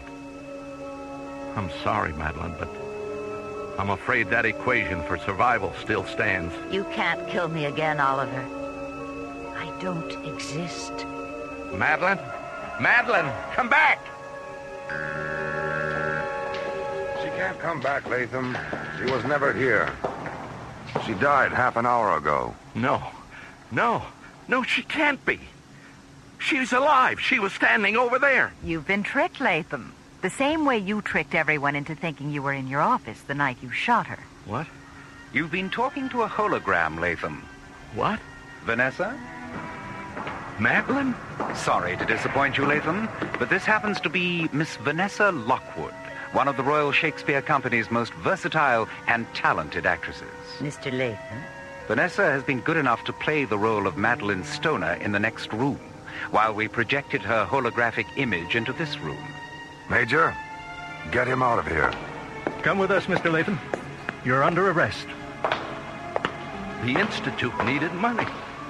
I could have made a fortune. It was Brack's idea. Would you mind clearing up a few things, Mr. Foom? Jerry's explanation was a little sketchy. What was your first clue? This silverized prism fragment I picked out of the carpet in Latham's office. It's from a parallax mirror, that part of a holographic projector concerned with stabilizing the image in relation to the viewer. He accidentally broke the mirror while disassembling the apparatus and cut himself picking up the pieces. But sonar, doesn't the thing one wishes to project have to be somewhere nearby? Normally, yes, but Latham used a pre-programmed visual scanner tape, which permitted him to be in two places at once when he isn't really anywhere at all. He planned it so perfectly. 24 hours ago, it seemed impossible that he could have done it. Nothing is perfect, Maura. And the next time you're confronted with the impossible, remember what the immortal Sherlock Holmes used to say. When the impossible is eliminated, what remains must be the truth, no matter how improbable that truth may be. Which of you is Mr. Foom?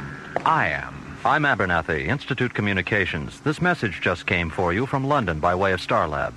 May I have the envelope, please? Certainly. Thank you so much. Egad, drone.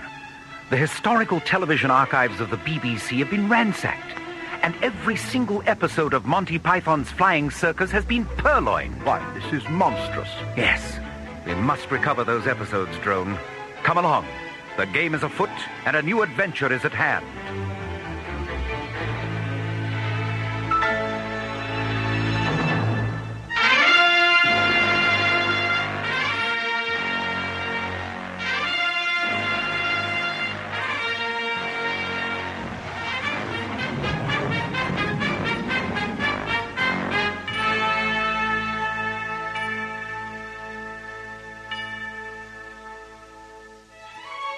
The Adventure of the Parallax Deception was written by Ron Thompson and starred Linda Gary, Roger Dressler, Corey Burton, and the Watermark Players, with special guest stars Philip Clark as Sonar T. Foom, Bernard Fox as MacGuffin Drone, Jesse White as Latham, Irv Immerman as Brack, and Corinne Conley as Madeline Stoner. Associate producer Ron Thompson. Music director, Tom Rounds. Engineer, Stu Jacobs. Technical consultant, Peter Sky. Assistant to the producer, Jim Cook. Alien Worlds was created, produced, and directed by Lee Hansen. This episode of Alien Worlds is dedicated to the memory of Sir Arthur Conan Doyle, creator of England's most famous consulting detective. And so until next week, this is Roger Dressler, inviting you to join us for a question of conscience from the elsewhere and elsewhen of Alien Worlds.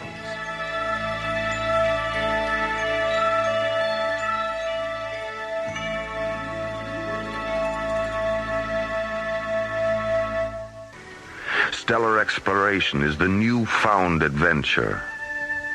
On the asteroid Vesta, halfway between the orbits of Mars and Jupiter, is the small spaceport of Kronos, supply center to space miners. Here, in this isolated watering hole, exist prospectors, gamblers, pirates, and cutthroats of every persuasion. Our story is about these daring and ruthless men who risk their lives in search of precious stones and metals in the icy tomb of deep space and journey upon the threshold of alien worlds.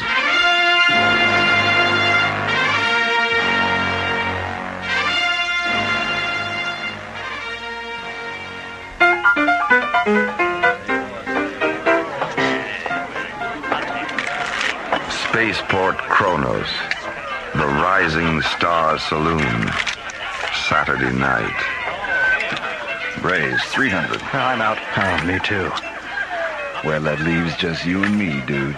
Like I said before, my name is Silverthorn. Travis Silverthorn. Sorry, dude, I'm not much good with names. You might want to remember mine. I see your 300 and raise you 3,000. What? You heard me. I only have 2,000. Too bad, dude. Wait a minute. I have a ship. I have a 98 Dart. What do you say? For 1,000? Where is it? It's out in the lot, number 4. That clunker? Hey, look, it needs a little paint. That's all. It's got an FTL overdrive. Faster than light? That's right. The FTL unit alone is worth 1,000. All right. You calling? You know it. 3 queens. Damn. Well, gentlemen, thanks. Not bad for the first part of the night. Whose deal is it? What the hell was that? That old scoundrel, but he just came running into this place and shot off his blaster. Shh. He's trying to say something. Glowstone. Did he say glowstone? Well, there goes the game. Glowstone. Glowstone's been discovered on Calamar. Glowstone discovered on Calamar? Meanwhile, high above Earth, Starlab, the spinning observatory wheel, drifts silently, peacefully through space. Aboard Starlab, Research Director Maura Cassidy and her assistant Tim ready the giant telescopes for a close-hand look at the new frontier. Dr. Cassidy, you're early. I know, Tim, but I'm anxious to get a look at the planet. Besides, Commissioner White has ordered a 24-hour surveillance of Calamar. Mycroft is moving the 900-inch scope into position now. The 900? What's wrong with the big one? It's working on spectral analysis. 2 more hours. Oh, well, we can't wait. Delta 1 will be here any minute, and I want Calamar on the viewer when Graydon and Griff arrive. Why are they coming here to Starlab first? Calamar's in the opposite direction. I don't know, Tim. They didn't tell me. I can't believe it was just yesterday that news of the glowstone strike got out.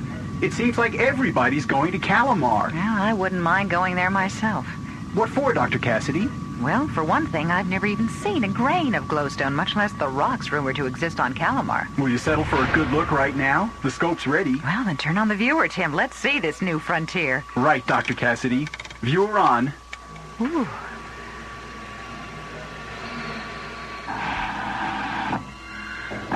Is that what all the fuss is about? Captain Griff. Well, that's it, all right. That's Calamar. It hardly looks worth the effort. Well, what about you, John? What do you think? It looks hot. Just 200 degrees at noon is all. Oh, and I forgot to pack my cocoa butter. Can you tell us anything else, Maura? Well, not much. A double sun accounts for the hot days. Nights, on the other hand, are cool and very dark. There is no moon. Most plant and animal life will probably be nocturnal. It's really a fascinating world. If only we knew more about it. Well, we'll give you a complete report when we get back. How long are you going to be gone? Oh, a week or so, until the ISA can set up a permanent command post there. I don't understand why you two went out of your way to come here before going on to Calamar. Well, an ISA directive, Maura. Commissioner White's orders. But why? You tell her, buddy. Oh, thanks, pal. Well, you see, Maura, the chief told us to leave Delta 1 here at Starlab. Then how will you get back to Calamar? In Starlab's cruiser. Columbus! The heck you will! You're not touching my ship! Now, come on, Maura. Be reasonable. We need the shuttle from Columbus. I don't care. Forget it. Excuse me, Dr. Cassidy. Yes, Tim. What is it? You said you wanted to go to Calamar. Here's the perfect opportunity. Yes. So it is. Thanks, Tim. Okay, John. You can take my ship on one condition. Uh-oh, Skipper. Take me with you. Oh, now, just a minute, Maura. I have some field time coming anyway, and all my equipment is already aboard Columbus, so it's settled. I'll go get ready.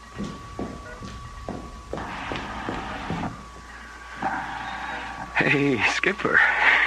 We sure handled that well. Yeah, well, maybe it's a good thing she's coming along, buddy. We can use the help.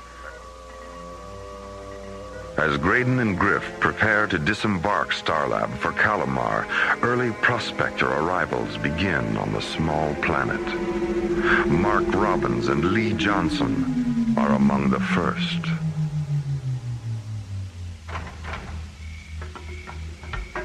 Good thing we left the landing lights on. It's really dark out here. Yeah, but we have to work at night. It's too hot during daylight, you know that. Besides, we've already lost time, so we better get busy. You sure these hills are the best place to look for glowstone? They're a good place to start, Lee. Now, you unpack the scanner, and I'll set up the auxiliary Wait a lights. minute. Shh. Shh. What's wrong? I thought I heard something. Well, I don't hear anything. There, listen. Oh, yeah, I do hear it now. Sounds like a herd of animals or something. Don't worry about it. Oh, there's something eerie about that sound. I said don't worry about it. Come on, let's get to work. From the blackness of Calamar's night comes an omen. What lies ahead on this tiny distant planet remains an unknown, shrouded in mystery on alien worlds.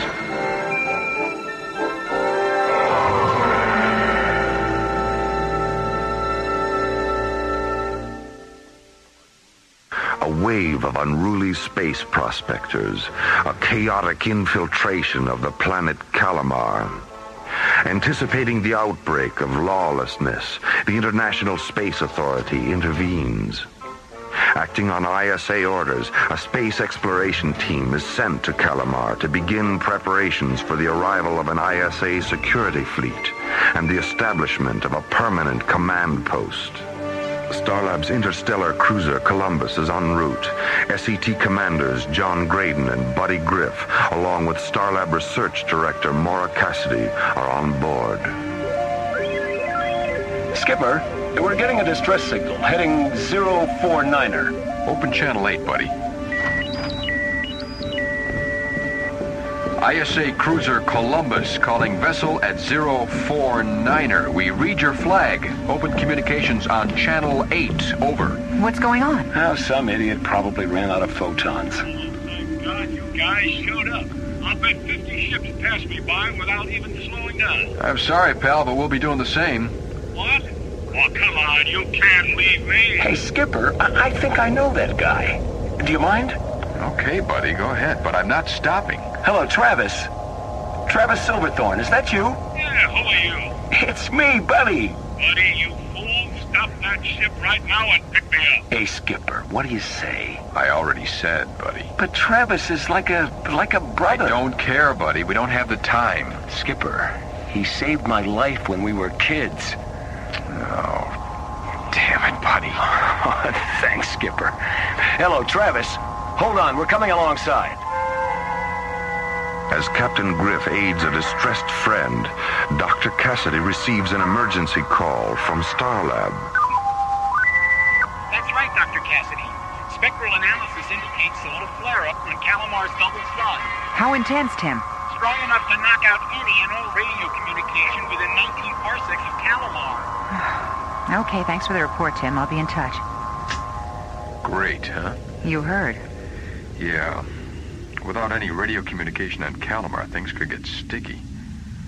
Any idea how long the solar flare-ups might last? I'd just be guessing. John, Maura, I'd like you to meet my old friend Travis Silverthorne. Travis? Appreciate the ride, Captain. It's all right, Travis. What happened to your ship, Travis? Oh, it was a piece of junk I won in the card game on Cronus. Not worth going back for. Say, you wouldn't be headed for Calamar by any chance, would you? We sure are. Fantastic. Back on Calamar's night side, prospectors Mark Robbins and Lee Johnson continue their search for glowstone. Out of the black depths, a mysterious sound draws closer. I think they're getting closer, Mark. You stop worrying about that noise. It's probably a natural phenomenon. Well, natural or not, I got a bad feeling about it. Hey, what do you say we break camp and set up at another location? Oh, Lee, come on. You got prospector jitters. Listen, the sound, it stopped. You see there? Nothing to worry about. Like I said, it's a natural phenomenon. Natural phenomenon, yeah, sure.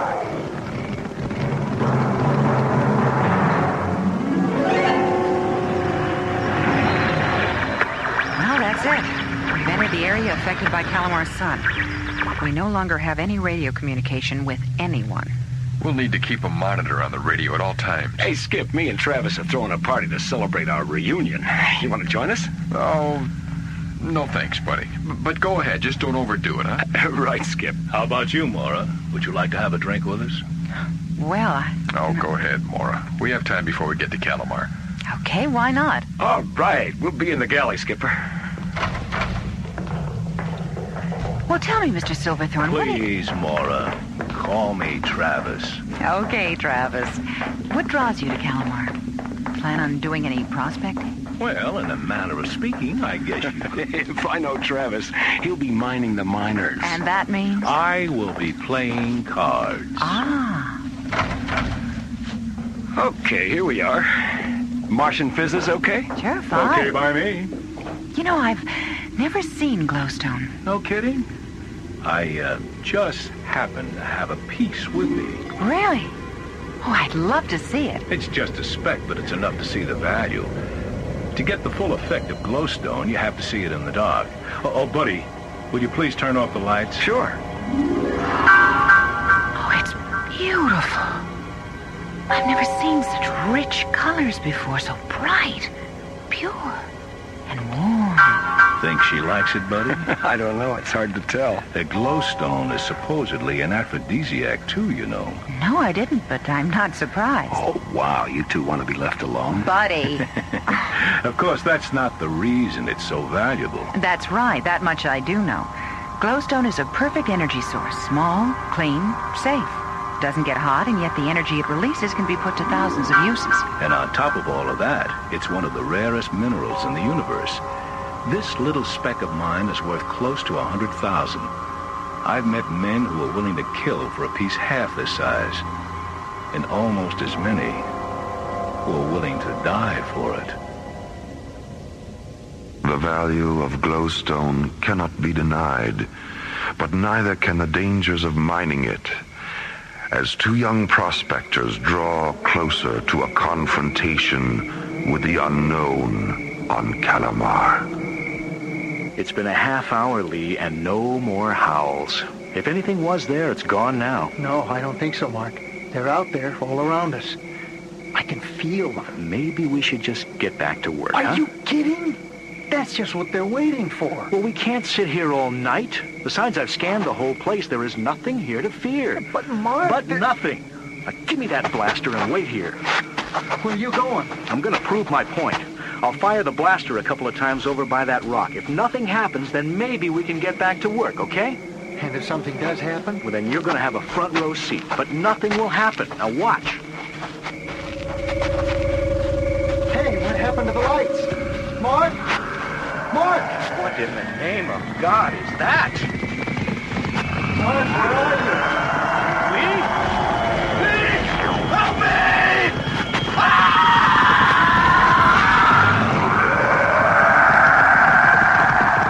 Ah! From the deep darkness of a mining camp on Calamar, a scream of terror and silence of death. What strange creatures stalk the blackness and lure these helpless miners into horror? An excursion into the arcane on Alien Worlds.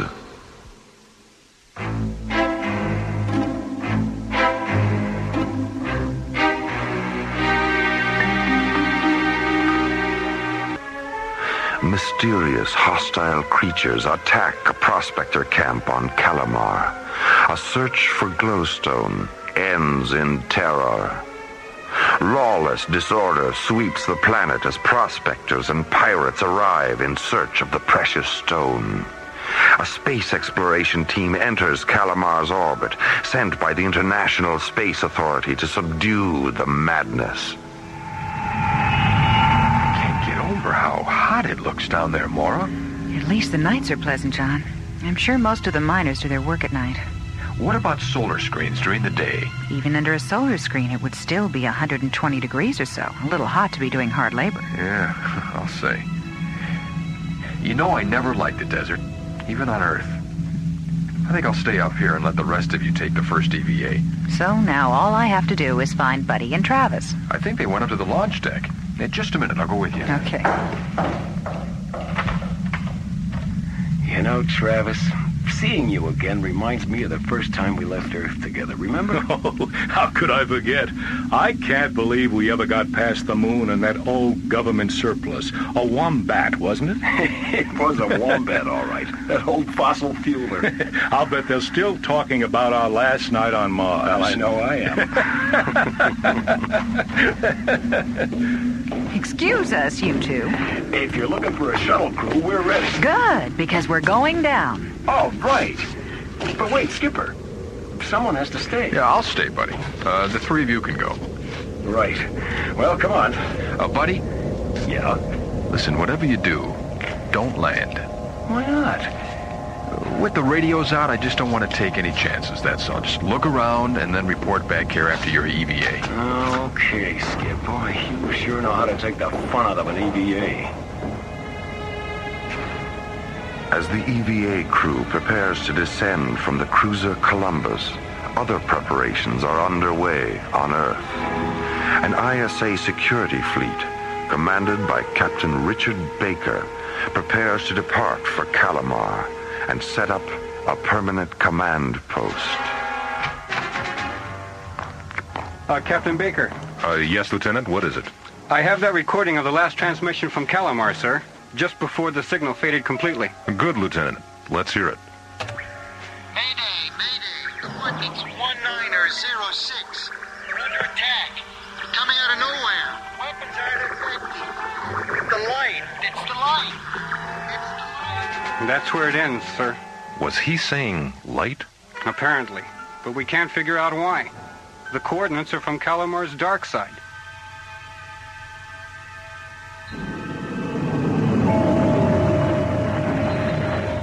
An EVA shuttle streaks across Calamar's ebony skies into the planet's night side. Aboard, Captain Buddy Griff, Travis Silverthorne, and Maura Cassidy observing the planet's surface through an infrared scanner. Altitude leveling off at 10,000. Speed 900 and dropping. I can't understand it, buddy. There's no lights down there. There's no sign of mining camps or laser drills. There's nothing but darkness. I have to admit it, Travis. It does seem strange. Will you two relax? We're flying over a huge plains area. Any mining operations are bound to be in the hills, right? Oh, yeah, that's right. Well, can you see anything at all down there, Maura? Scattered plant life and what appears to be a giant herd of animals. I'm taking us down closer. This is strange. What's strange? I can see several mining camps, but... So? Well, they appear to have been totally destroyed, like they were hit by a tornado. I knew something was wrong. Is there any sign of survivors? No. Wait, slow down. Okay, give me a chance. What do you see, Maura? What do you see? A group of men. Some of them look injured. They're standing together near some caves. They're trying to get our attention. So why don't they turn on a light if they want us to see them? Only one way to answer that question, buddy. I think you're right, pal. We've got to land this bird. But, Buddy, John just said that we can... You said some of those men were hurt, Maura. We've got to help them. That's why we're here. I suppose you're right. I know I am. Hit the landing lights, will you, Travis? Right. There. Now, that's more like it. Now we can see, too. Yeah. They're the men that Maura was... Hey, wait a minute. Wait a minute. They're running away. They're running away like scared rabbits. Yeah. They're heading straight for the caves. They panicked as soon as you turned on the lights. Touchdown. Let's get out there and find out what's going on.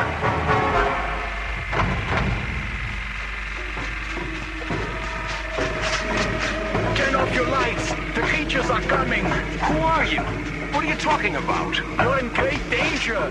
The night riders, they've seen your lights. They're attracted by light. There are hundreds of them. They will be here any minute. Okay. Quick, turn off the lights, Travis. Right. The only way to save your ship is to leave now. Buddy, listen. It's them. They're coming, I tell you. I'll take a look through the infrared binoculars. Hurry. They can't be stopped. They'll tear your ship to pieces and us too if we don't get out of here.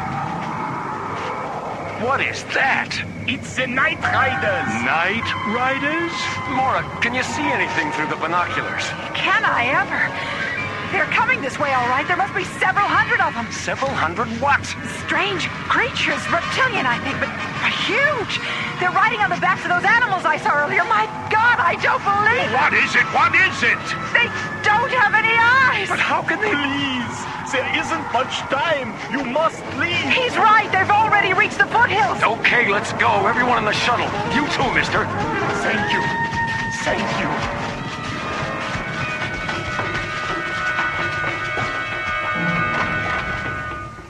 All systems on, buddy. All right. Preliminary ignition. Set. Uh-oh. What's the matter, buddy? Misfire. Again. Let me out of here. I want out. Relax, will you? All right, baby. Come on. Damn it. I'm getting out of here. Now. All right, that's it. Abandon ship. Head for the caves. Right, buddy. Ah! Okay, be careful, Moro. Watch your step. Come on, buddy, hurry. Okay. My God! Look at them! What are they? I don't think they're Indians, Mora. I don't believe it.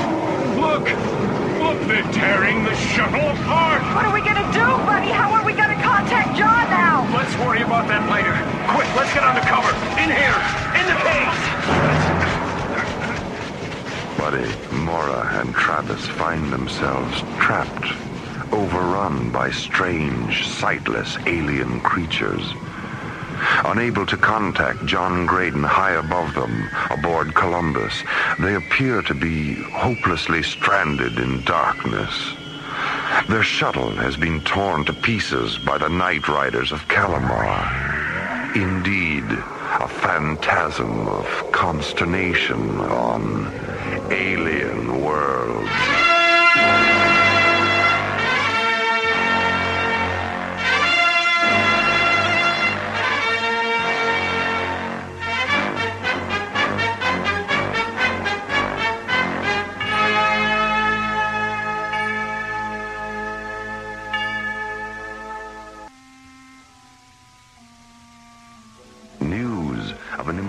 Discovery on distant Calamar elicits the reactions of space miners from every corner of the galaxy. Glowstone's been discovered on Calamar. In an effort to control the lawlessness, the International Space Authority sends an SET in to establish a permanent command post there. Deciding to shuttle down, Mora, Travis, and Buddy depart the mothership Columbus aboard a small craft. What do you see, Mora? What do you see? A group of men. Some of them look injured. They're standing together near some caves. They're trying to get our attention. So why don't they turn on a light if they want us to see them? Only one way to answer that question, buddy. I think you're right, pal. We've got to land this bird. Upon setting the small craft down on the surface of Calamar, a turn of events would make it appear as though they might never get off the planet at all. Turn off your lights. The creatures are coming. The Night Riders. They see your lights. They are attracted by light. Buddy, listen. It's them. They're coming, I tell you. They're coming this way, all right. There must be several hundred of them. Several hundred what? Strange creatures, reptilian, I think, but huge. They're riding on the backs of those animals I saw earlier. My God, I don't believe it. What is it? What is it? They don't have any eyes. But how they appear to be hopelessly stranded in darkness. Their shuttle has been torn to pieces by the Night Riders of Calamar. Indeed, a phantasm of consternation on alien worlds.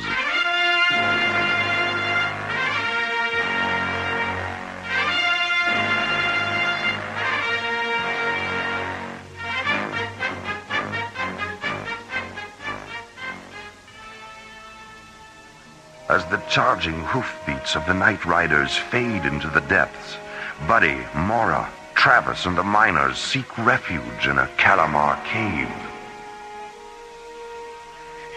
A lot of these men are hurt, Buddy. They need medical attention. The ISA fleet will be arriving any time. They'll have a hospital ship with them and plenty of medics. I could sure use an aspirin. What's wrong, Travis? Oh, I just got a little headache. I'll be all right. Look, I'm going to go outside and get a breath of air. Could I use the infrared binoculars, Mora? Oh, sure. Here. Thanks. Hey, Travis. Yeah? Be careful. I'm always careful. Buddy, where are you? I'm right here. Buddy, don't do that. Do what, my dear? I'm just standing here. You bumped into me. Well, it's too dark in here to just stand around. Do something. Whoa! Who's that? It's okay. I'm a prospector. What's your name? Robertson. Don Robertson. Did you, find any glowstone? Sure did. Hit a strike about 2 weeks ago. You alone? Well, I am now. Had a partner till day before yesterday. He's dead now. What happened? Night Riders get him? Nope. He just fell over. Just like that. Well, what happened? I mean, what did he die from? I don't know. He was fine up till 3 or 4 days ago. Started complaining of headaches. Then he started getting dizzy and falling over things. Next thing I knew, he was laying dead on the ground. Then I got overrun by those freaky lizards, busted up our ship, lost all the glowstone. Oh, I wish I'd never come here. Who's that? Who is it? Oh, it's only me. Travis, what happened? Well, I tripped. No big deal. It's not easy walking through this cave looking through these binoculars at the same time, you know. Hey, guess what I found outside? A poker game. Oh, nope. A shuttle truck. A land shuttle? That's right. One of the miners must have abandoned it. It's a little banged up, but I think I can make it run. Run? Run where? Well, we could follow the Night Riders. What? Follow them where? Why? 'Cause it's better than sitting around here in the dark. That's why. Wait! Maybe following him is a good idea. Wait, what is this, mutiny? No, in fact, we should follow them. Well, look, don't you see? We need to study them, learn about them, find out why they're destroying the mining camp. Sounds like you're planning to tag along. Oh, of course I am. I'm a scientist. I didn't come here to ignore the native life. I came to study it. All right. All right, I'll stay here and see what I can do for these people. You two go ahead. But try and be back before dawn, okay? Otherwise, you're liable to get a real mean tan, you know what I mean?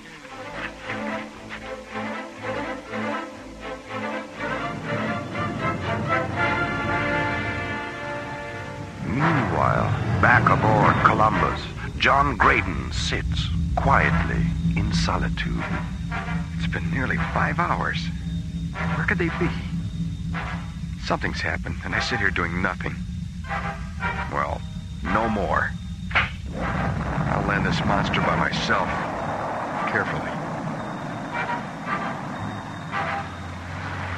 See anything yet, Mora? Nothing but the tracks. But we're on the right trail. How are you doing? Well, it's not the driving. It's not being able to see where I'm going. Don't worry about it. I'll direct you. Wait a minute. Slow down. What is it? Turn left 10 degrees.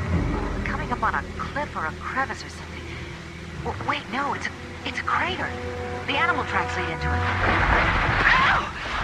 Don't stop so fast, Travis. Oh, I'm sorry, Mora. Let me take a look. Here. The sides of the crater are too steep for the truck. We'll have to go the rest of the way on foot. Well, that won't be easy in this darkness. And we only have one pair of infrared binoculars. Well, you walk alongside of me. My turn to guide us with the binoculars. Maybe we should hold hands? I thought you'd never ask. Now, careful now. Watch your step. You watch your step. How do you focus these things anyway? They're a little blurry. Are you nearsighted? Oh, yeah, why? Push the little button on the top right side. Oh, yeah, that's better. What's that? I don't know. I don't see anything. Just a lot of rocks. Travis? Oh, no, Mora. Mora, we're surrounded by them. Don't move. Get out! Get out! Get away from us! Put me down! Help me! It's got me!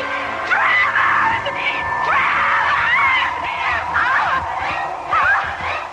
Large, two-legged reptilian creatures drag them helplessly into the dark abyss, deep into the underground, and into the dominion of alien worlds. An SET crew of 4 arrives on Calamar. A 3-member group sets down on the planet's surface and are overrun by strange, sightless alien creatures. The 4th crew member, John Graydon, having not heard from the others for several hours, decides to solo fly the giant ship in for a landing. Infrared scanners up. Good. Okay, between those hills, I'll try and land there. Big and flat. What? Instruments are picking up debris. Uh-oh, it's a shuttle wreckage. Coordinates 8903. Oh, no, I'm coming in too fast. I'll reverse thrusters.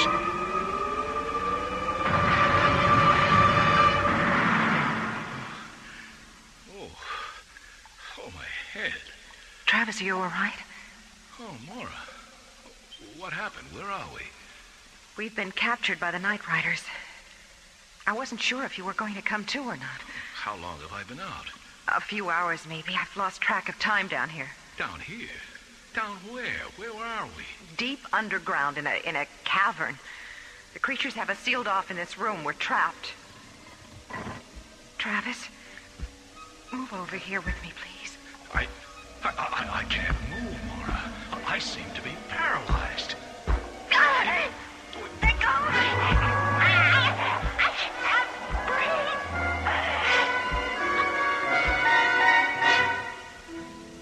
Skipper, up here! This way, John! My God, there's Buddy. Hey, Skip! I see you discovered the Calamar cool suit. Yeah, in the survival equipment hold. Right where they said it'd be. Oh. Buddy, thank goodness you're alive. Where are the others? They took out after the night creatures. Night creatures? Yeah. Oh, boy. Really weird aliens riding hooved creatures overran us on the shuttle. I told you not to land. There was something in the briefing tapes about that. Said it was a mythical legend. There's nothing mythical about it, John. They're definitely real. And Mora, Travis, did you say they went after them? Yeah. Travis found a shuttle truck. Well, I hope they don't get hurt.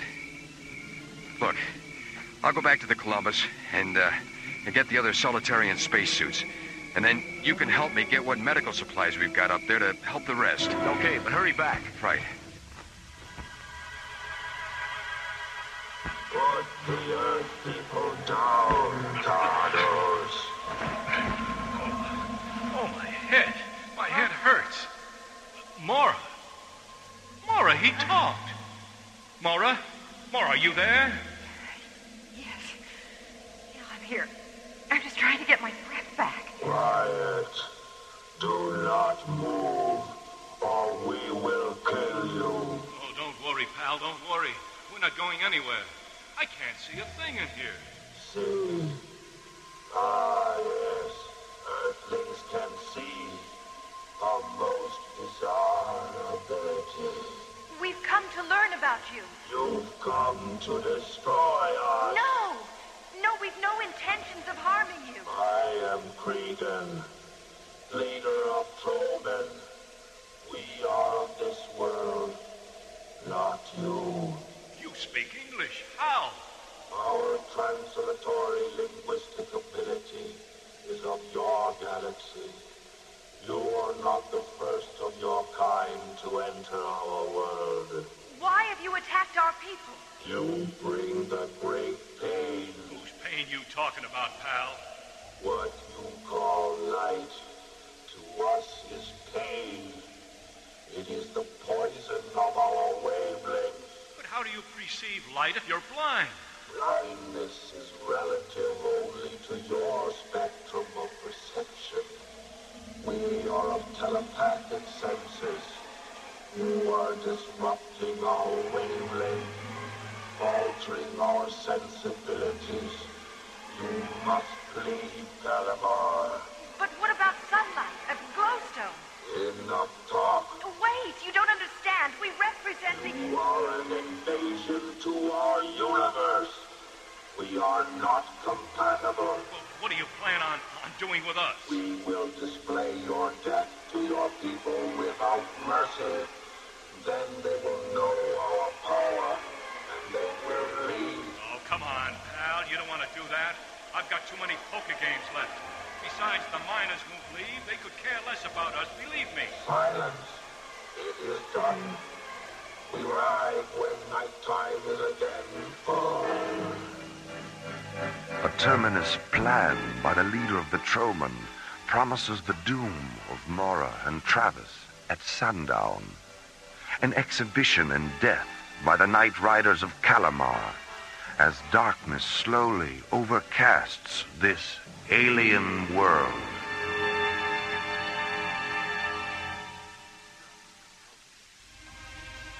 Dusk approaches on an alien planet. A public execution awaits Mora and Travis, now prisoners of the Night Riders of Calamar. Meanwhile, an ISA fleet streaks across the heavens into Calamar orbit. The radios are working again, Captain Baker, but there's no response from the planet's surface from anyone. What about the ISA cruiser Columbus? Have you located its orbit? She's sitting on the ground, abandoned. All right, Lieutenant. Get a landing party together. Let's get down there and find out what's going on. Yes, sir. Oh, I also have a priority mission report from ISA headquarters. Seems there's been a new development at Jerdel on the glowstone tests. Let me see it. Very interesting.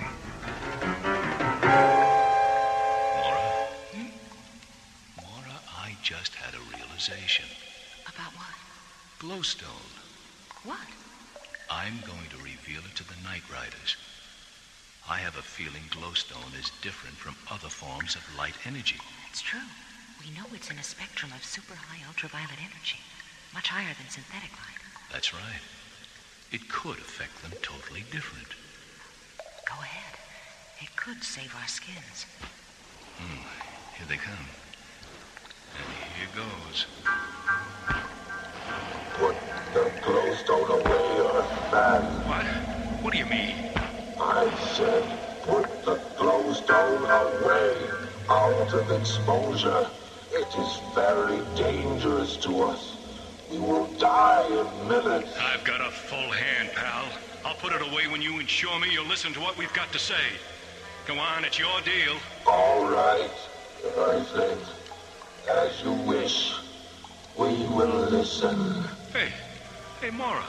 Look, the glowstone went out. It's no longer emitting any light. Do as he says, Travis. Put it away. Oh, all right. I wonder why it stopped glowing. It didn't, Travis. What do you mean it didn't? Hey, wait a minute. You mean... You're going blind, Travis. Oh. Travis, what is it? My head, it's exploding. Oh, Mora. Mora, I feel like I'm dying. You're not dying, Travis. I can't stand the pressure in my head. Travis! Don't touch me, Mora. Don't touch me. Oh, I can't believe it. I just had a full hand. I had the game. What happened, Mora? What happened? Travis. Travis. Your friend is dead. Yes, he's dead. We have heard of these effects on your kind from exposure to glowstone, but I have never actually been witness to this. What do you mean you've heard of this? How? It is the legend of the Light Plague. Our glowstone is what the Troman use for guidance. The deposits of glowstone on Calamar emit a wavelength that is perceived by our senses. That is why we attacked your people. for destroying our wavelength. But how do you know of this affecting humans? All we know is that certain ones in your world are victims of the light plague. It is a weakness in the eyes of humans that causes death. Cregan, please, you've got to help me get back to my people so that I may warn them of this. I am with the ISA. I can put a stop to all this and help your Troman as well. I have observed you, Earthwoman. You show compassion. I am also quite fascinated by your reaction to your friend's death. Yes, I will take you to your people. Can you ensure us they will not attempt an attack? If we go in peace, there will be no attack. Then, so be it. Tardos, prepare to ride to the Earthling encampment.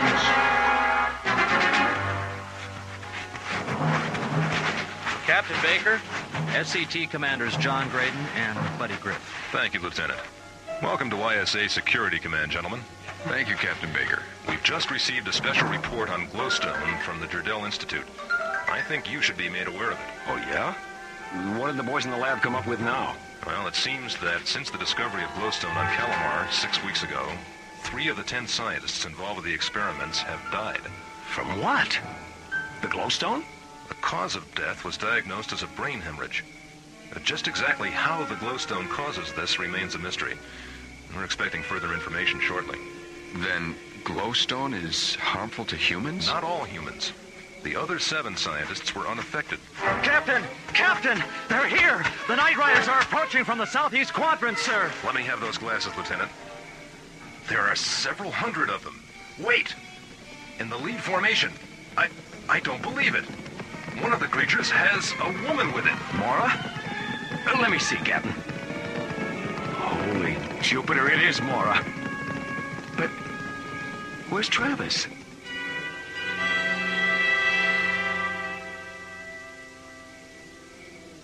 Mora, are you all right? Yes, buddy, I'm fine. Where's Travis? He's dead. Travis? Dead? Oh, come on, Doc. You're putting us on. That old buzzard will live to be 100. I'm afraid it's true. But how? What happened to him? I'm not sure. But he had all the symptoms of a brain hemorrhage. What? Captain, we've just gotten another report from Jardel. I think you should take a look at this, Dr. Cassidy. It may answer a few questions. Well, what's in it? What's it say? The scientists that died had a vision deficiency. They were nearsighted. Glowstone emits a kind of light wave that triggers a spasm of the optic nerves, and then creates an aneurysm. What's that? A ballooning of the blood vessels. They actually explode, and that's a brain hemorrhage. Oh, God. The final poker game. On Calamar. It was through Travis's death that I was able to discover a great deal about the Night Riders. The glowstone underground is their planetary guidance system. It's how they see. And our mining it has disrupted that? That's right. We're initiating martial law here. The planet will be closed off to all incoming personnel, probably open only to scientific studies, provided we can reach an accord with the aliens here. That won't be a problem now. The ISA has issued a search and seizure of all glowstone in the star system. Until we better understand its effect on people with eye deficiencies, it'll have to remain on Calamar. To the better for the Night Riders, too. Well, I guess there's one thing to be thankful for out of all this. What's that, buddy? Well, as SET members, we all have 20/20 vision.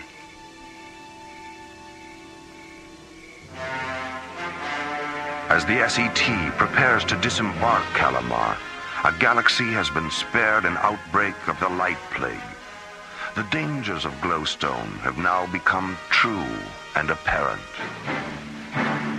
As the search continues for new energy sources in the universe, man will reflect on this time and place as an offering to understanding on the threshold of the unknown. Well, old boy, looks as though you're cleaned out. Not quite. I got a real rare gem here. It's worth 50,000. What's it called? Glowstone. Let me see that. Just let me put my glasses on, have a better look. Oh, lovely. Lovely. And it glows, too. Yes.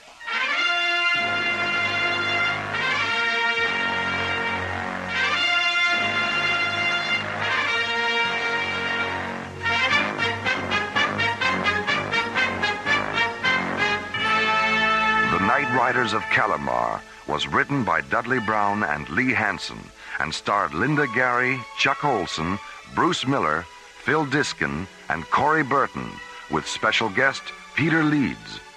Associate producer Jeff Allen. Music director Tom Rounds. Our engineer was Stu Jacobs. Assistant to the producer Laurie Tyler. Technical consultant Peter Sky. Alien Worlds was created, produced, and directed by Lee Hansen. And so, until next time, this is Roger Dressler inviting you to join us for another journey into Alien Worlds.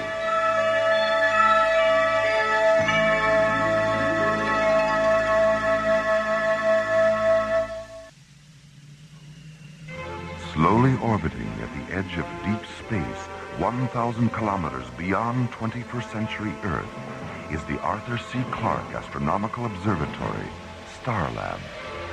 Here, Starlab Research Director Dr. Maura Cassidy and scientists and technicians of the International Space Authority watch over the countless star systems that fill the universe. This week, a fugitive from a dead planet draws Starlab into the final battle of an interplanetary war of destruction and deceit, forcing Dr. Cassidy and the ISA to confront a question of conscience on Alien Worlds.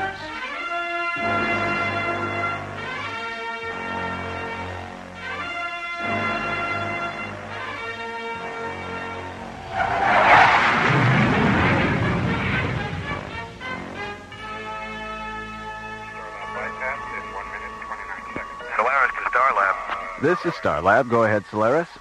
We're on our way back in, Jerry. ETA 3 hours, 15 minutes. Give or take a few weeks. That's what I like about you, buddy. Always such a stickler for details. What can I say? Class shows in everything we do. Mm-hmm.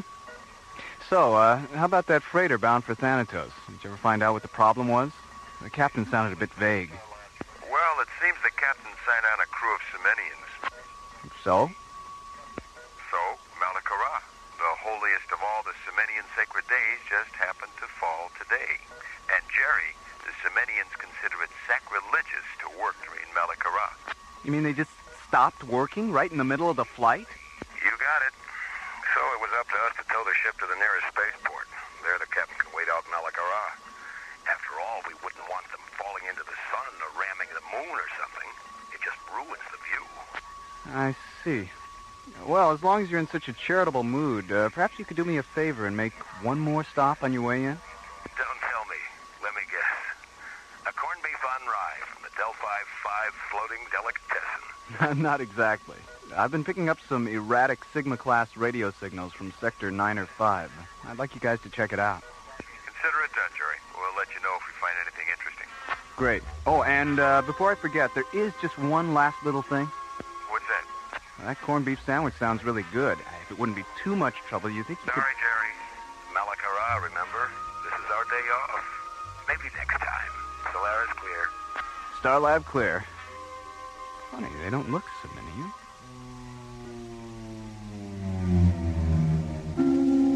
One hour later, the Solaris comes to a stop, 500 yards from a small, needle-shaped craft hanging motionless against the star-shot curtain of deep space. Well, there she is. What do you make of it? Well, the design looks pretty standard, but those markings, I've never seen pictographs quite like those before. And look at all that carbon scoring along the port side. Yeah. She's seen some action, all right. No sign of activity. Think it's a derelict? What about the distress signal? It might be automatic. Better run a tomography scan. Right. No good, Skip. She's shielded. Scanners just can't penetrate the hull. Well, so much for doing things the easy way. You think it might be a booby trap? Now, who'd want to rig a trap just to get little old us? Well, that depends. How many people do you know? You have a point there. Well, I guess our only choice is to shoot across a magnetic grappler, bring her back to Starlab for a once-over. Okay, let's do it. Better run grappler at maximum range, just to be safe. And if it is a trap? It's been real nice working with you, buddy. I was afraid you were going to say that.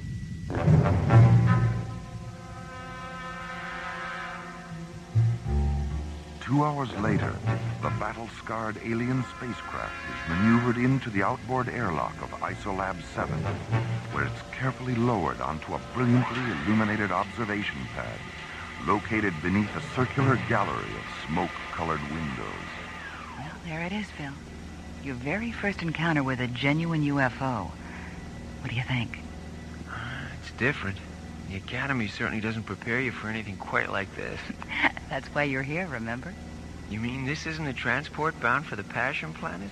I never should have taken that left turn at St. Louis. Oh, well. So, what's next? Well, to start with, we've got to make a spectrographic analysis of the metals in the ship's hull. This will give us a picture of what materials make up its exterior and a rough idea about the kind of planet it came from. More. Look! It's opening! I see it. Seal the Isolab airlocks. Something's coming out at the base of the ship. There, do you see it? My God. Medical team alert. Get a bioexamination chamber down to Isolab 7 as fast as you can.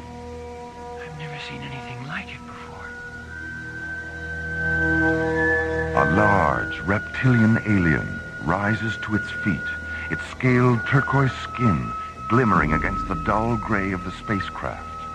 It stands holding a 3-clawed hand against the bright viewing lights, and then falls.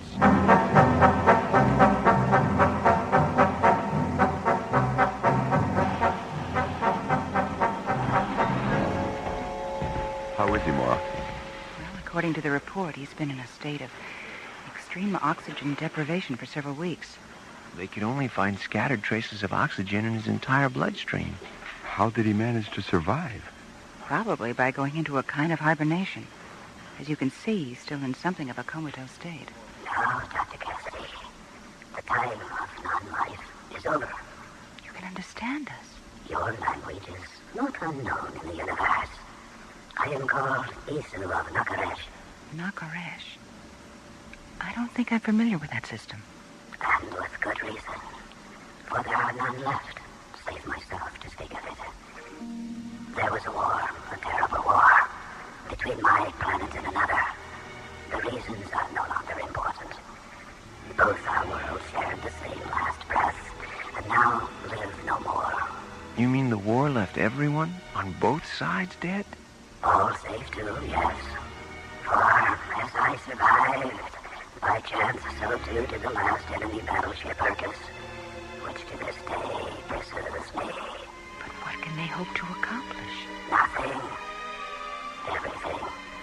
It does not matter. Theirs is an unreasoning, an irrational hate for my people that will not let them rest until the very last member of my race has been totally and utterly exterminated. Maura, Right here, Jerry. Go ahead. I'm picking up a ship 5 kilometers out. I think you better take a look at it. It's big. Real big. We're on our way. And so it begins again. Can you not feel them? I can. I can sense their presence. Yes, it is them. The enemy. They have found me at last.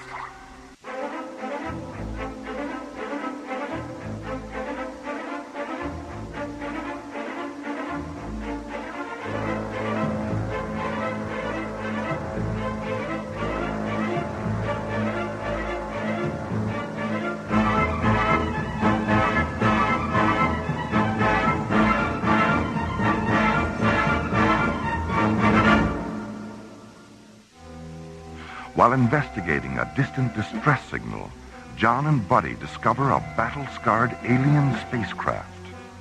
Returning to Starlab, a large reptilian alien crawls out of the ship sways for a moment, then falls unconscious to the floor of Isolab 7. Later revived, the alien reveals that he is the last surviving member of a race totally annihilated during an interplanetary war.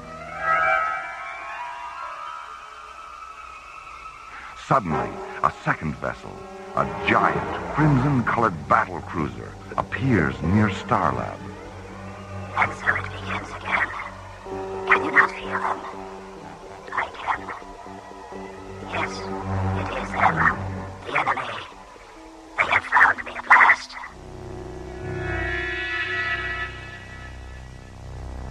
Meanwhile, an envoy from the battle cruiser arrives in Starlab Docking Bay 9 to discuss the fate of the alien creature.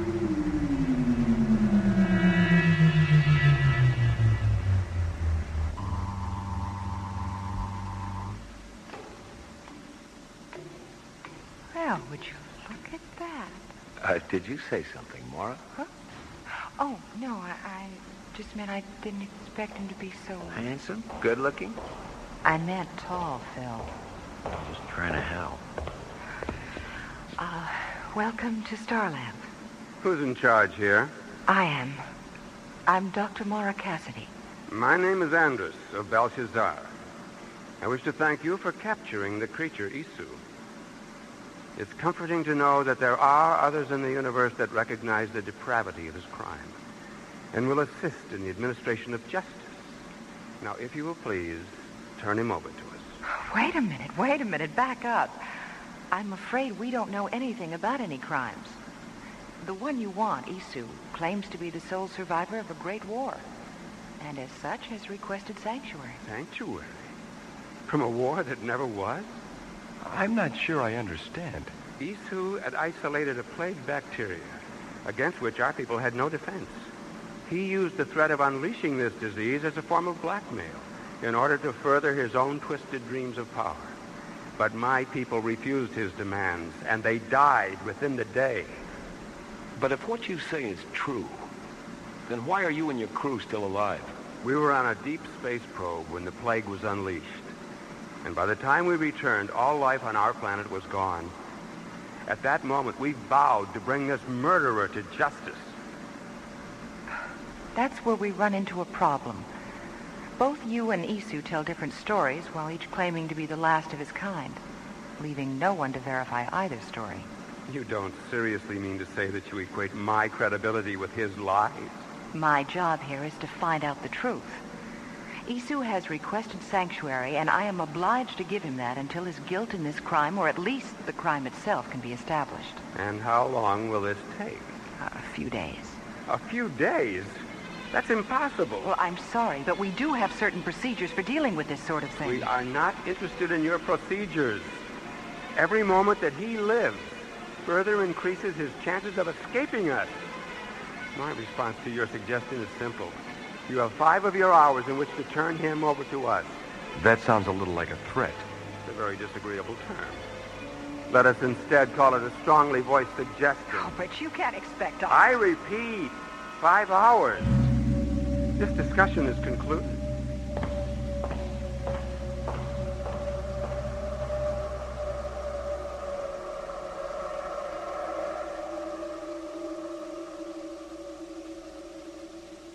I repeat, 5 hours. This discussion is concluded. That's the end of it, Commissioner. After that, he stormed out, and we haven't heard a word from the Urkas since then. I see. It's quite a dilemma you've got on your hands. What do you think the odds are of Andrus getting nasty if you don't turn over Isu? I honestly don't know, Commissioner. Well, go ahead and put Stargazer on alert, and have them put 3 squadrons on standby. All right, sir. Beyond that, I guess the best advice I can give you is just to follow your instincts. We don't want to start a war, but I don't see how we can turn over the last member of another civilization to be murdered. Well, I think I'll stop by his cabin and have a talk with him. Maybe he'll say something that could help confirm either story. Good. Be careful, Mora. And be sure to keep me posted. I will, Commissioner. Starlab clear.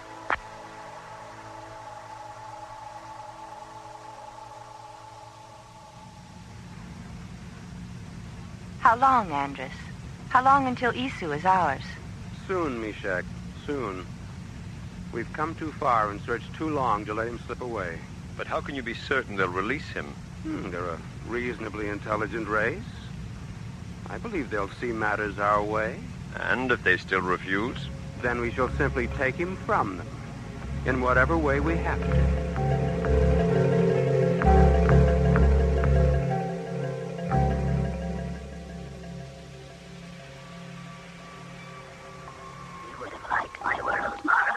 What was it like, Isu?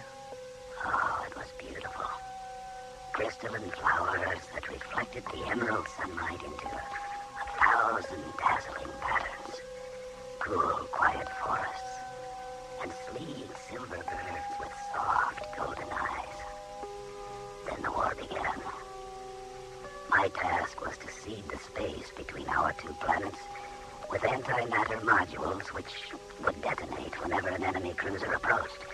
In fact, I still carry a full load of them in my ship. Then it happened. The fools finally used it. Used what? My people and the Belshazzarians both possessed radiation weapons of incredible force, capable of wiping out an entire planet. We thought that neither would dare use it. But the Belshazzarians did, and we retaliated, and that was the last day. The emerald sky turned red, then black. The ground trembled, and the crystal flowers shattered into 1,000,000 splinters. Birds fell lifeless from the sky, their golden eyes empty. I then realized that even though my world had died, if something from it could survive, myself, a bird, or even a simple flower, perhaps my world could continue.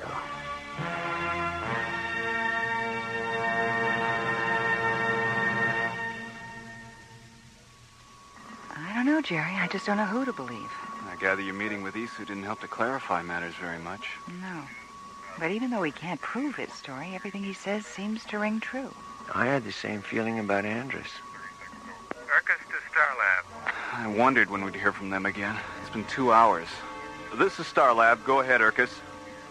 Dr. Cassidy, we've changed our minds. We've realized that in 5 hours, Isu could escape us again. We are therefore giving you 10 minutes in which to deliver him to us. I'm afraid you're asking the impossible, Andrus. Then the impossible shall be your demise. We regard you as actively harboring a criminal with all the attendant consequences. Release him to us. Your only alternative is destruction.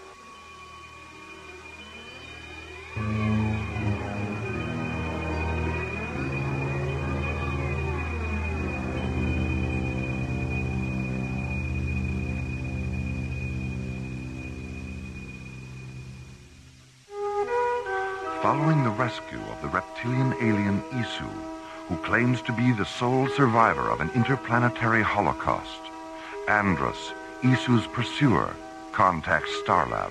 You have 10 minutes to turn Isu over to us.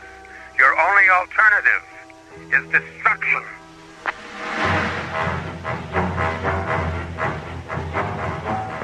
Stargazer Security, this is Starlab. Please scramble a squadron of Zodiac fighters. Roger, Starlab. We will scramble.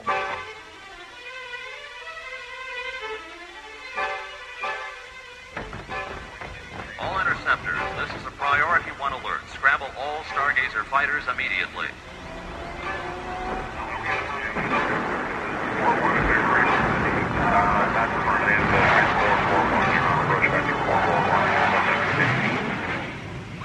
Andrus, our long-range sensors have picked up a flight of ships coming this way.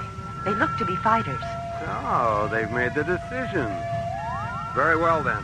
Launch the assault groups. The time of final reckoning is at hand. This is a priority 1 alert. All personnel report to Isu? Yes, what is it? Do you know what those sirens outside mean? Do you know what's going to happen in another few minutes? There's going to be one of the biggest space battles this station has ever seen. A lot of people are going to die because of you. And you know what? I don't believe you. Not one bit. I think everything Andres said about you is true. I'm sorry for you, my young friend, but you should not despair, for there may yet be another solution.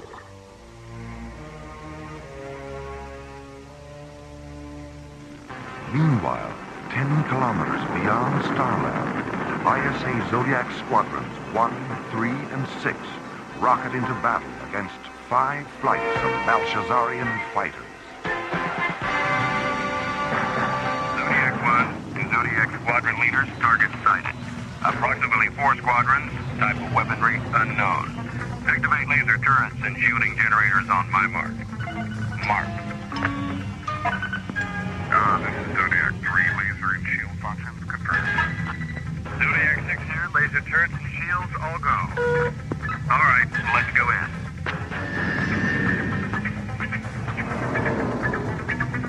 Here they come.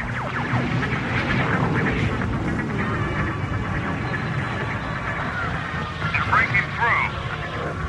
Hold formation. Zodiac 6 takes the point. Roger. Zodiac leader, there's one on your tail.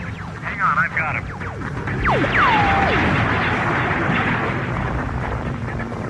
One down. Get him later, Zodiac 6. Zodiac 6, do you copy? They got him. All right, Delta Wing formation. Let's make another pass.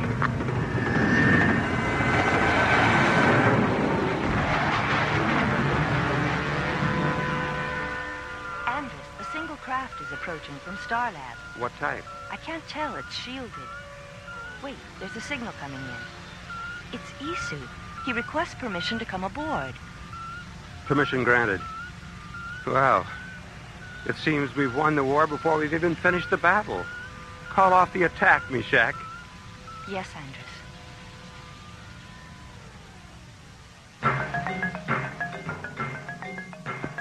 Zodiac leader to Starlab. Go ahead, Zodiac leader. Something funny's going on. They're pulling back and breaking off the attack. Hold your position, Zodiac leader, and stand by. Roger. Wait a minute. There's another ship heading toward Urkus. It's not one of ours, and it doesn't look like one of theirs. 1 second, Zodiac leader. I'm putting it on the screen now. Oh, no. Isu. Dr. Cassidy, can you hear me? Yes, Isu, I hear you. What are you doing? Too many have died, Mara. And for me, it is the end of the running. And perhaps the beginning of peace. In the years to come, watch for silent silver birds in flight. And think of me. Silver birds.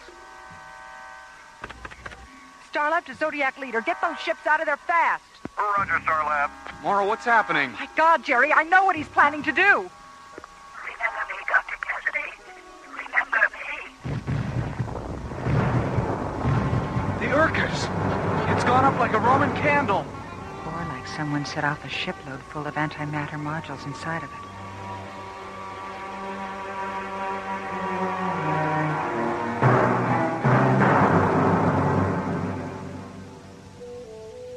What were our losses, Mora? 3 Zodiac interceptors. And the Urkus? No survivors. It's too bad. It seems now we'll never know who was really telling the truth. If Isu was lying, this could have been his final, ultimate act of destruction.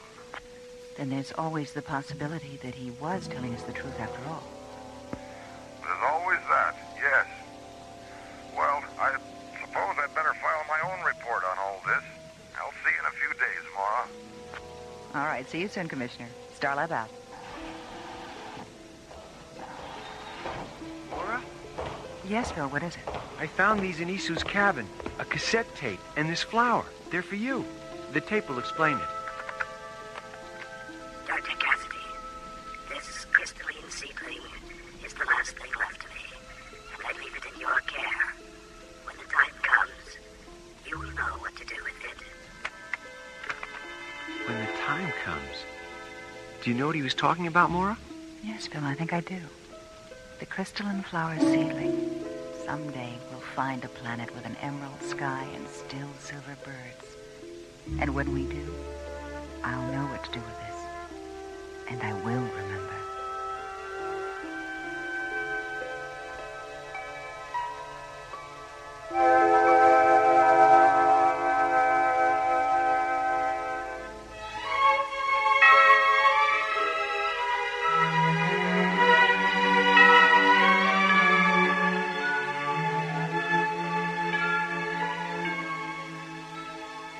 A Question of Conscience was written by J. Michael Straczynski and starred Linda Gary, Chuck Olson, Bruce Philip Miller, and Corey Burton, with special guest stars Dawes Butler as Andros, Joe Young as Isu, Michael Bell as Phil, and Tina Holland as Meshach.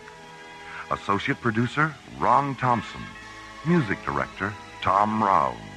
Engineer, Stu Jacobs. Assistant to the producer, Jim Cook. Technical consultant, Peter Sky.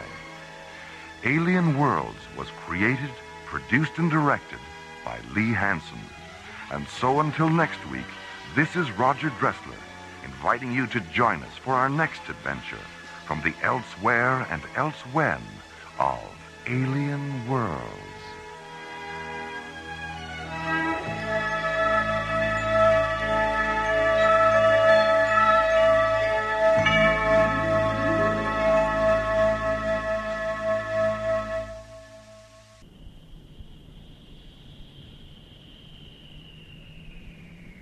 High above Earth's windy skies, slowly rotating through the silent voids of space, is the Arthur C. Clarke Astronomical Observatory, Starlab. Here, the International Space Authority, ISA, watches over an eternity of uncharted galaxies and the countless planets orbiting within their starlit borders. 5 kilometers beyond Starlab, the Earth shuttle Electra moves into a docking orbit with a giant space station. Aboard the shuttle, Dr. Richard Nicholson, a molecular biologist whose research in the field of alien spore mutation has just earned him the Brandenburg Prize, the most impressive award the scientific community of Earth can give.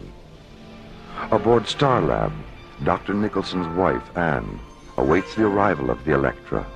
Here, the shuttle will refuel, then take them both back to Earth for the award ceremony at the International Achievement Pavilion, located in the center of New Vienna.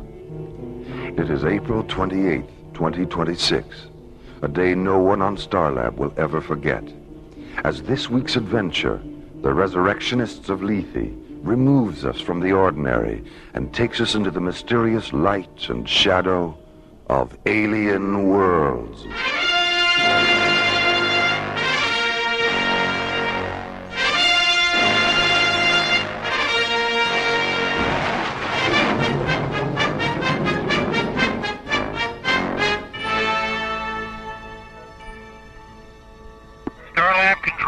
Electra on docking vector approach 558 ETA 3 minutes, 10 seconds. Over.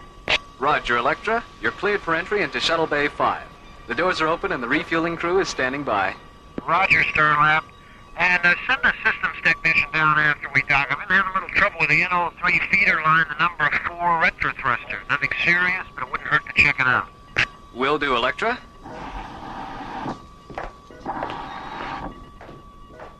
Well, hi, Jerry. How's it going? Oh, hi, Mara. This is Nicholson. Hi. Is that my husband's shuttle on the screen? Sure is. He'll be docking in less than 2 minutes. Oh, gee, I don't know if I can wait 2 minutes. Oh, Anne, he's only been gone 2 weeks. I know. That's why I can't wait 2 minutes. Oh, I see. Jerry? Right. Electra, could we please have Dr. Nicholson on screen 12? Roger, Starlab. Hello, Anne. Oh, welcome back. You look terrific. Oh, you look pretty terrific yourself. How does it feel to be so famous? Not the same as when I wasn't. I don't believe you. Neither do I. It feels fantastic. Oh, you should have seen the looks on their faces when I... Richard? My God, what's happening? Starlab, we have a feeder line blown. NO3 level is subcritical and Seal off the flight deck. Initiate emergency venting procedures. The escape pod. Get to the escape pod. Electra, can you hear me? It's too late. Starlab control to Stargazer 1. This is an emergency rescue alert. Dispatch paramedic ships to triangulator coordinates 558. Repeat, this is an emergency rescue alert. Board speed, delete on this bit. Could you describe what you're looking at over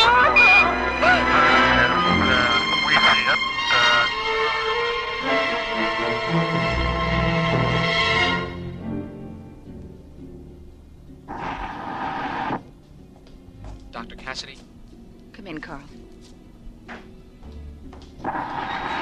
You look exhausted. It's been a long day. A long day. I just can't believe he's gone. He always took so much time with us at the academy, always making sure we understood things.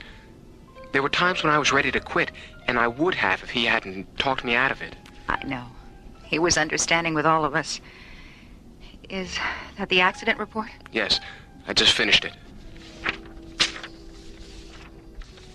NO3 suffocation. It's so stupid. I'm going to find out why the Electra's retro-thrusters weren't converted to a non-toxic fuel if it's the last thing I do. I mean, the Ithaca was converted. The Corinthia was converted. Oh, why wasn't the Electra good? I'm sorry, Mora. Mora, Commissioner White is coming through. Have the message recorded, Jerry. Mora will have to... No. That's all right, Carl. I'll be there in a minute, Jerry. Come on. I'll walk up to communications with you. Thanks, Carl.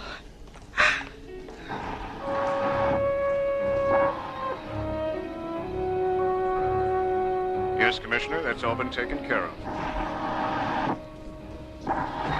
Here's Dr. Cassidy now. Hello, Commissioner. Hello, Mora. Are you coming up to Star Lab? I'll be up there tomorrow. I just wanted to let you know that the ISA Council has ordered an honorary internment for Richard on Lethe. Supervisor Toddmaster has already been notified, and one of his mortuary ships will be there tomorrow afternoon. Toddmaster? Simon Toddmaster? I thought you knew. He's been Lethe's supervisor for nearly 2 years now.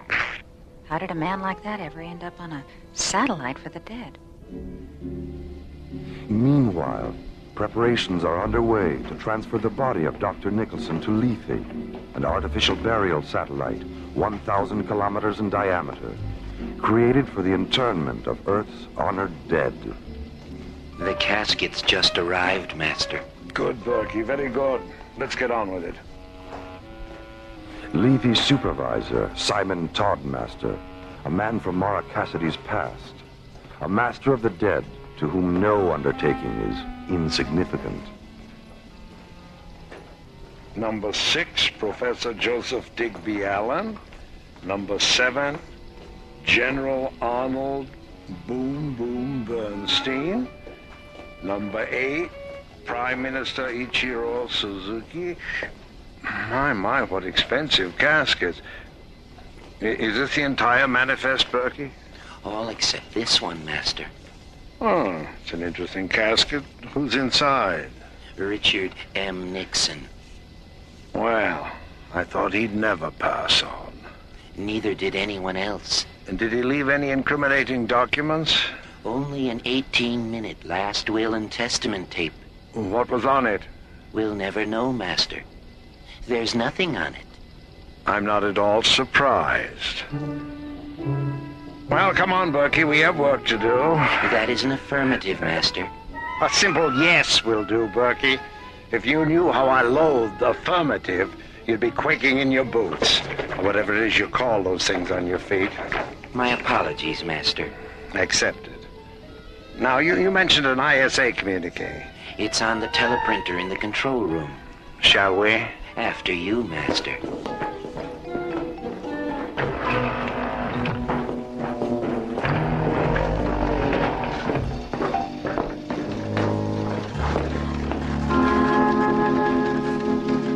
Here it is, Master. Well, what does it say? We've been ordered to Star Lab to pick up the body of Dr. Richard Nicholson. So, Dr. Nicholson has finally shuffled off his mortal coil. Cause of death? An accident. NO3 suffocation. How utterly fitting that the man who used to give me so much gas should succumb to a lethal dose himself. I don't understand. Now, poor Richard and I worked together on Star Lab once upon a time as fellow science officers. We were Professor Cassidy's golden-haired boys. Oh, you mean you used to have yellow protein filaments growing on that shiny dome of yours? Golden-haired boys is just a figure of speech, Berkey. Now, where was I? Oh, yes, well, I got into some trouble while I was stationed on Star Lab. Nothing serious, just a little glowstone smuggling, but they railroaded me into prison anyway. I'd still be there if Lethe hadn't suddenly required a man of my unique talents. From prison to Lethe? What's the difference, Master? Yes, indeed. Volunteering for this post was sheer inspiration. Berkey, Professor Cassidy had a daughter, Maura. Find out if she's still on Starlab. And find out if Ann Nicholson is there, too. She could be very useful to us, considering how closely she and her husband work together. As you wish, Master. Ratchet? Master? Berkey and I are going to Starlab. Prepare the Orcus Omega. Yes, Master. By the way, Mrs. Thorndancer is waiting to see you. Well, send her in, Ratchet. My dear Mr. Toddmaster, My dear Mrs. Thorndancer. I just couldn't leave without thanking you for everything. 24 hours with my husband, alive and happy, reliving the best times we ever had. Oh, Mr. Toddmaster, it was wonderful. Well, I'm delighted that you're delighted. But remember, this is our little secret. Oh, don't worry. I won't breathe a word to a living soul. Goodbye, Mr. Toddmaster. Oh, it's never really goodbye, Mrs. Thorndancer. Only au revoir. Ratchet, what's the progress on the Thorndancer experiment? She relived a period with Professor Thorndancer during which he was deeply involved with mind weapon research. Some of his workable hypotheses were so dangerous he never revealed them to his colleagues, but he did confide them to his wife, and she talked her head off about them. The professor's replicant functioned so well that it had her discussing mind weapon theory within 5 minutes. The data is in the Omni Extrapolator now. Good work, Ratchet. Stay tuned. Berkey, what did you find out about Maura Cassidy? She's now Starlab's research director. Ann Nicholson is there, too. Well. Are you feeling all right, Master? I'm feeling very well, Berkey. Thank you. The Orcus Omega awaits you, Master. Thank you, Ratchet. Come along, Berkey. We mustn't keep the dead waiting. Lethe's sinister supervisor and his assistant Berkey descend to the mortuary satellite's launch bay and board the sleek cobalt blue funeral ship Orcus Omega. Orcus, the ancient Roman name for Pluto, the god of Hades, and Omega, the Greek symbol for the end, the final singularity. Meanwhile, on Starlab, Ann Nicholson has just been told about the ISA decree to have her husband honorarily interred on Lethe. I can't help the way I feel, Maura. I am not going to Lethe, and that's all there is to it. Well, you still haven't told me why you won't go. It's grotesque. Taking him away from me like this, and hiding him in a place where I'll never see him again. Couldn't he be put in cryosuspension, Maura? Have you asked the council about that? Maybe there's still a chance that Richard could be brought back to me someday. And you know it's too late for that. All right. Then you take him to Lethe, Maura. You salute all those stupid flags and smell all those dying flowers. And, yes, listen to people who never knew him lie about what a good friend he was. There won't be any flags, Anne, or any flowers or speeches or anything like that. It's a private ceremony between you and Richard. Oh, I'm tired, Maura. Will you please leave me alone? All right. I'll be on the control bridge if you need me.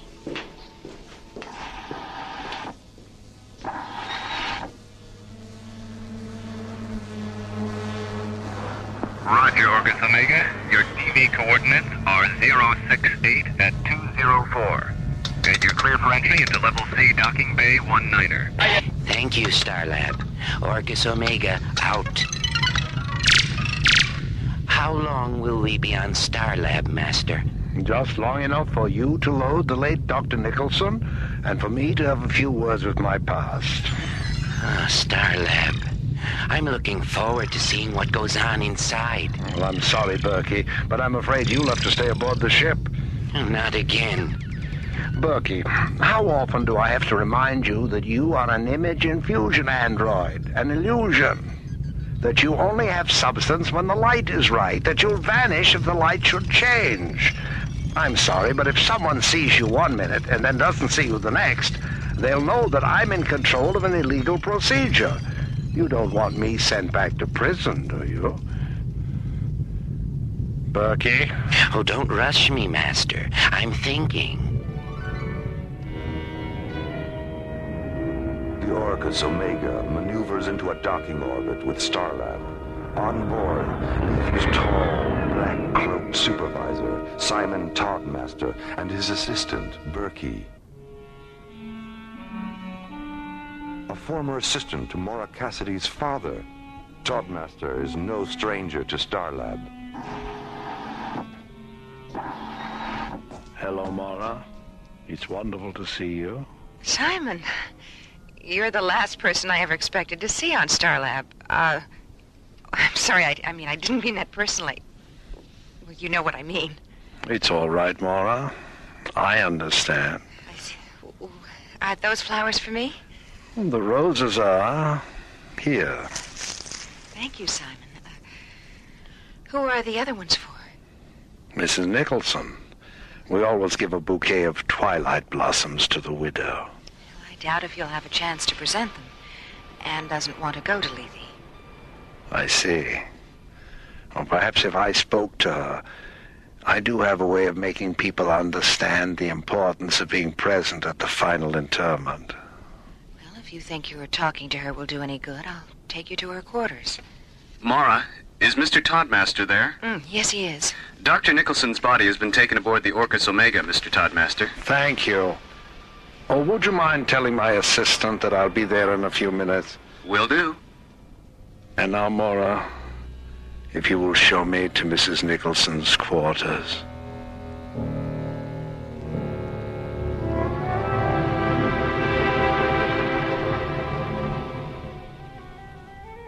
Yes, Mr. Toddmaster. The flowers are beautiful. What did you call them again? Twilight blossoms? That's right, Anne. Twilight blossoms. You know, when you first came in, I thought they were ugly. But there's something about their fragrance now that makes them seem so alive. Anne. Yes. Would you like to see Richard again? Alive? Oh, yes. Oh, yes, I want to see Richard. I want to hold him and touch him and talk to him. Then come with me to Lethe and have Richard back again. Oh, Richard, back again. Yes. Take my hand, Mr. Toddmaster. Lead me.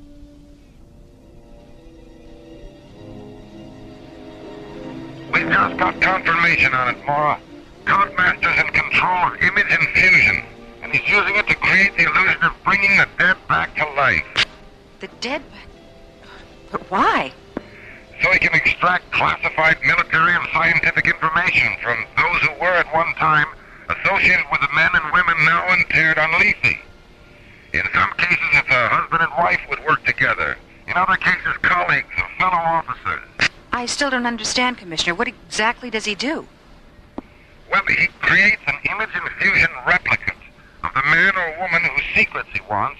Then he invites the husband or wife or former colleague to Lethe, drugs them, and puts them in the room with the replicate. The illusion is so perfect and the drug so effective that the people actually believe they're face-to-face with someone they once knew and loved. And the replicate is programmed to ask questions designed to make people reveal what Toddmaster wants to know. It's insane. Commissioner, he's with Anne right now. Get on the intercom and tell her to stay put. I'll stand by. Anne! Anne, it's Maura. Hello, Maura. I'm feeling much better, thank you. Oh, thank heavens that you're still here. You were right about Mr. Toddmaster. He's persuaded me to go to Lethe after all. Anne, listen to me. And since I'll be back in a few days and didn't really feel like seeing anyone, Mr. Toddmaster suggested I leave this recording. Recording? Jerry! Yes, Maura. Shut the doors on the Orcus Omega's launch bay. Maura, the Orcus Omega took off 3 minutes ago. Oh, God, no. Was Anne Nicholson aboard? Yes, she was. Maura, what's wrong? Jerry, what's the Delta 1 ZTA? 14 minutes, 50 seconds? Contact them right now. Give them the flight plan of the Orcus Omega and tell them to intercept it. Right. I was too late, Commissioner. They're gone. Gone? Damn. Is there anything you can do? Delta 1 is 14 minutes out. I've ordered John and Buddy to divert it and try to intercept the Orcus Omega. Stay with it, Mora. I'm coming up in a priority shuttle. I'll do my best, Commissioner. Mora, I just talked to Buddy and John. They can't do it. Delta 1 doesn't have enough fuel. All right. Contact the Stargazer security station. Tell them to scramble a pursuit cruiser. And find out who the pilot is. I want to talk to him.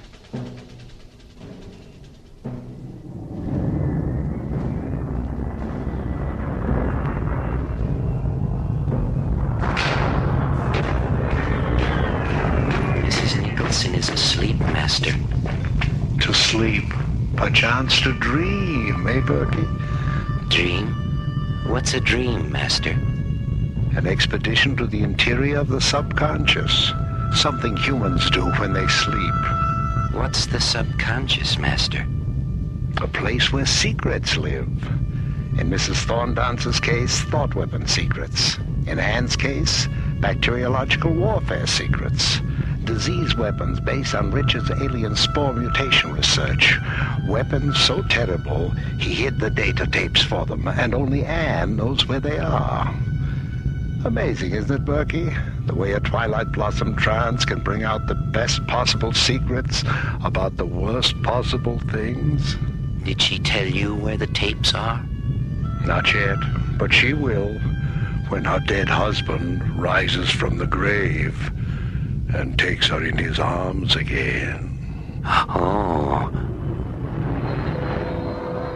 In times past, there were legends and myths that told how the dead became the undead and walked the regions of night, passing ancient moonlit walls and mirrors, casting neither shadow nor reflection. But because dreams of resurrection are ageless and the powers of darkness infinite, the demon sorcerer of the past has reappeared as the Simon Toddmaster of the future.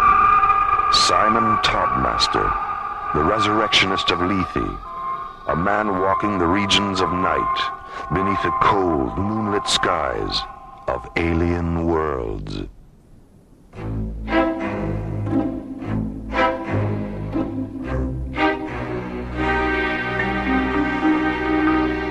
Alien Worlds continues.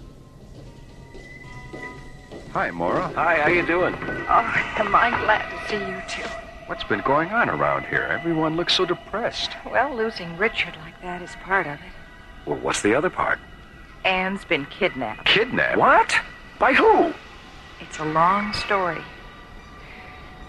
Do you remember Simon Toddmaster? Hoping to formulate a plan to rescue Anne Nicholson from the spell of Simon Toddmaster's death dreams, and in the process put an end to Toddmaster's illegal use of image infusion, ISA Commissioner White arrives on Starlab to confer with Mora, John, and Buddy. How did you manage to find out what Toddmaster was doing, Commissioner? Yeah, I'm kind of curious about that myself. It was purely accidental. You remember Benjamin Thorndancer? The thought weapon theorist. Didn't he die last year during an Omega Wave feedback experiment? Yes, and he was interred on Lethe.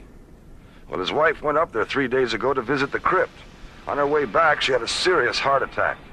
Luckily, there was a physician on board the same shuttle, and he managed to keep her alive until they could reach an ISA hospital ship. Did she pull through? Yes, but they had to perform emergency bypass surgery. She came out of the anesthesia raving about Toddmaster and how he'd brought her husband back to life. So the next day, we sent up an ISA interrogation specialist to talk to her. She told him everything. What did she say actually happened? Well, when she arrived on Lethe, Toddmaster presented her with a bouquet of flowers. Twilight blossoms, she said he called them. 1 minute she was smelling them, and the next she was in some kind of a arena talking to her husband. And, well, you know the rest. Well, what does Anne have that this crypt keeper wants? Richard had made a major breakthrough in the use of alien spore mutations for bacteriological warfare. And Anne is the only one who knows where the data tapes are. Huh. If that mausoleum maniac gets his hands on those tapes, well, he could put us all 6 feet under. Mora, Commissioner White? What is it, Jerry? I've got a transmission coming in from Lethe. It's Ann Nicholson. Anne? Well, patch her through, Jerry. Hello, Laura? Anne, are you all right? Of course I am. Why shouldn't I be? Is Simon there with you? Yes, he's right here. He's been wonderful.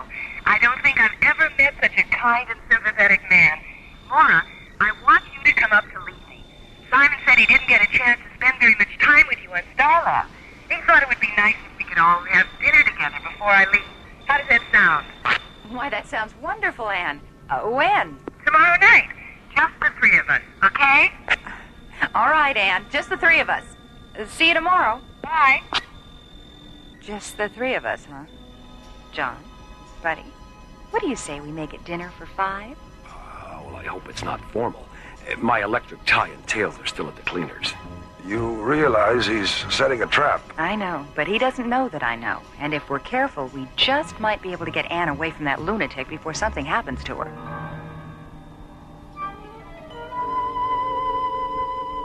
Old wine, sweet music, candlelight, delicious food, good friends. It will certainly be an evening to remember, won't it, Anne? Yes, it certainly will, Master. 18 hours later, Delta One blasts off from Starlab and streaks toward Lethe. Mora, alone at the controls, John and Buddy hidden in a portside storage locker, which has been lined with scanner shielding, a precaution taken before blast-off to prevent Toddmaster from detecting more than one life form aboard the Delta One. Hey, Skipper, how about us getting out of here for a few minutes? I'm starting to feel like a cross between a pretzel and the Hunchback of Notre Dame. Relax, buddy. Well, I wish we would have had enough thin core shielding to line the starboard locker. It's a lot bigger. Sorry, buddy. What do you think Toddmaster would do if he detected more than one life form aboard? Oh, please, don't tell me. He'd probably kill Anne and blow the Delta One into the next galaxy. Oh, Skip, I told you not to tell me. Berkey, would you mind stepping in here, please? Not at all, Master. Here I am, Master. Where? Right here in front of you. Berkey, you've gone transparent again. Step back into the light a little bit. Thank you. Sorry I disappeared like that. That's all right, Berkey. It wasn't my fault. I didn't say it was. You built me. I can't help it if I'm here today and gone tomorrow. Berkey, if you don't pay attention, you're going to be gone tonight. Oh, my. How's Mrs. Nicholson? Who? Berkey, I'm warning you. I put fresh bouquets of twilight blossoms around her bed, just as you ordered. She's sound asleep. And by asleep, to say we end the heartache and the 1,000 natural shocks that flesh is heir to. 'Tis a consummation devoutly to be wished. Has Dr. Nicholson's replicate been programmed? Yes, Master. It knows exactly what to ask her. And the Illusion Theater is ready for your inspection. Ah, the Illusion Theater. The play certainly is the thing, eh, Berkey? The play is the thing. Certainly. The thing certainly is. The certainly. Oh, I knew he wouldn't get that one. Ratchet. You called, Master? Put Imagerina 4 on the screen. Coming up. Well, my dear Ratchet, you've certainly outdone yourself this time. If I didn't know better, I'd swear I was looking at old Cape Cod. Is that the Nicholson summer house there in the background? Yes, Master. Could you bring it in where it belongs, Ratchet? It doesn't look quite right sitting out there in the ocean. Oh, sorry, Master. One of the hologram mirrors must have shifted. Yes. Now let me see Dr. Nicholson's replicate. Oh.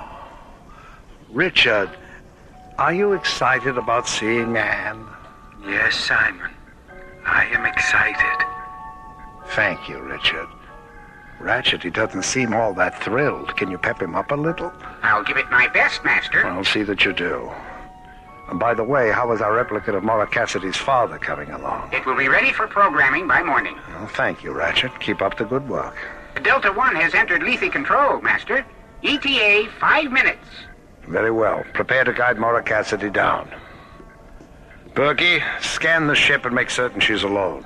Oh, yes, Master. Only one life form on board. Lethe control to Delta 1.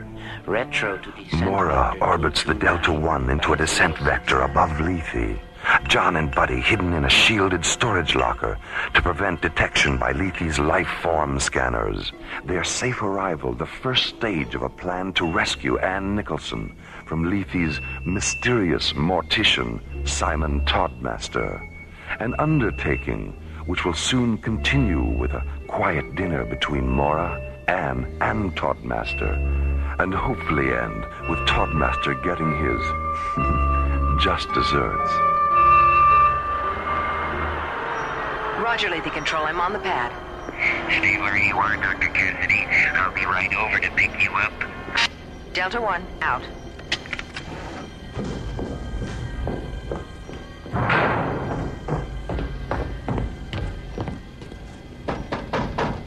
You two all right in there?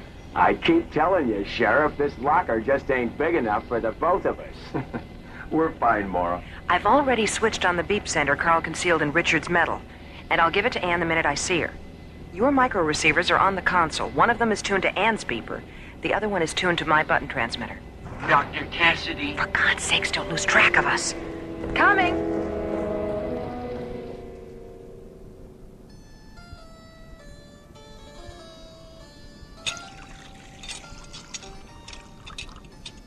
Well, Simon, I see that you've managed to maintain your taste for exotic foods in spite of everything. In spite of everything? What do you mean? You know, 2 years in Jastrow prison and nearly 2 years here on Lethe. Not exactly the kind of places that encourage the aesthetic sensibilities. No, but that's where you're wrong, Mora. Monotony, isolation, and darkness happen to be our greatest gifts, and I respect them because they eventually make one realize that we are truly alone in this highly overrated dimension we call life. And it's only by being alone that we can come to terms with our soul and our senses. And is that all there is, ultimately? The soul and the senses? Ultimately, yes. They know each other better than we can ever know ourselves. They complement each other perfectly, and they reassure each other in times of imbalance. Do you know the works of Oscar Wilde? No, I don't. You should familiarize yourself with them, Mora. There's a particularly beautiful passage in one of his novels, The Picture of Dorian Gray. Dorian is out in the garden drinking in the sweet perfume of the lilac blossoms, and Lord Henry walks to him and says, "You're quite right to do that, for nothing can cure the soul but the senses, just as nothing can cure the senses but the soul."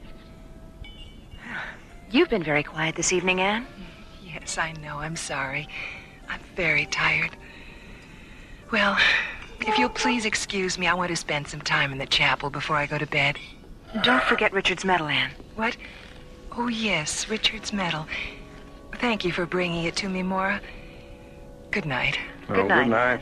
Sleep well. I think I'll go to bed too, Simon. Oh.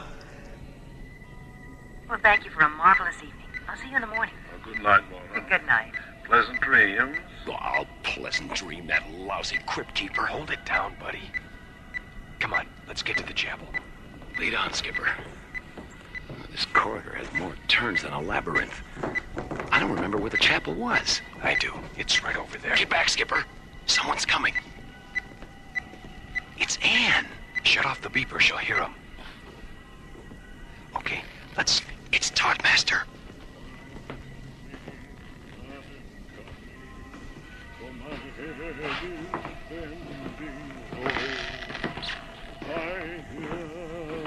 Gentle voices calling.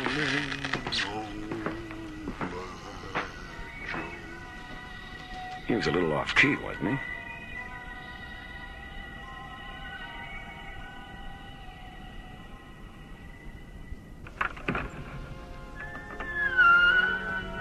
Lovely, isn't it, Anne?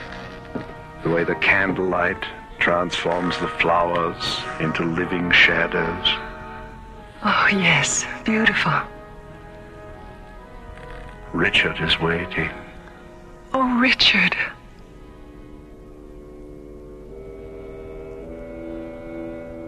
I'm not saying this place is cold, Skipper. But if I had any brass monkeys, this is the last place I'd keep them. Take it easy. Here comes Mara. Mara, over here. Where's Anne? She and Toddmaster went into the chapel a half hour ago. Half an hour ago? Well, come on. Ready? Let's go. They're gone. John, the beep scanner. Over here. She's behind the wall. Well, feel around for a lever or something. Here, behind the tapestry. Hey, get this. A real life secret panel.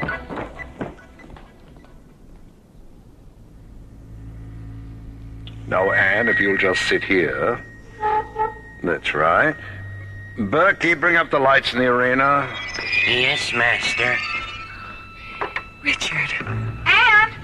Anne! Damn you, Mara. Damn you. Get away from that console, Toddmaster. Berkey, Ratchet, kill the intruder. Get down, Skipper. Toddmaster, buddy, take out the other two. Master, help us. Please help us. John, blast the control panel. Berkey, Ratchet, my children. You're killing my beautiful children. Laura, what's happening? I am the resurrectionist of Lethe, master of the dead, master of the dead, master of the dead. He's melting. Toddmaster is melting. My God. They're all androids. Laura, where am I? Let's get out of here. This place is gonna blow any minute.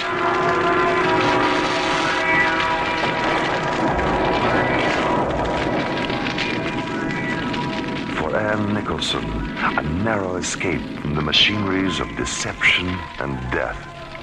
For Mara, John, and Buddy, another experience to be filed away under the heading of attempted immortality. And for the android Simon Toddmaster, the sudden disquieting stillness that visits all things electric when the power fails and the lights go out. An artificial man with a synthetic mind, incapable of knowing creation's most perfect flesh and blood law. That death, like life, is its own master. Well, how's Anne today, Mara? Oh, fine, Commissioner. Dr. Rossiter says she'll be able to go back to Terra tomorrow. Is it true about Simon? Yes, an ISA security squad found his body this morning. It was in a sealed crypt under the floor of the chapel. Spectrocyte poisoning. A laboratory accident a long time ago. Never told anyone. How did you find out? A diary in his casket. You should all read it sometime. He was an extraordinary man. He perfected image infusion for use as a holographic communicator. Nothing more. And because he knew he'd die before he'd finish it, he built a synthetic alter ego to carry on his work. Well, I've got a shuttle waiting. Goodbye for now, and again, congratulations on a job well done. Thanks, Commissioner. Goodbye, Commissioner. We'll talk to you later, Mara. I'll be here. Library. Ingrid? It's Dr. Cassidy. Will you please check and see if there's anything down there by Oscar Wilde? I'm interested in one of his novels. The Picture of Dorian Gray.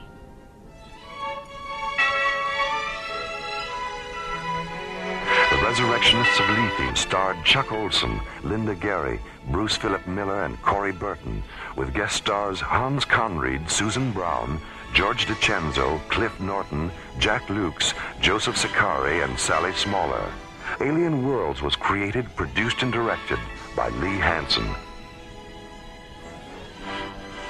And so, until next time, this is Roger Dressler, inviting you to join us for another adventure on Alien Worlds.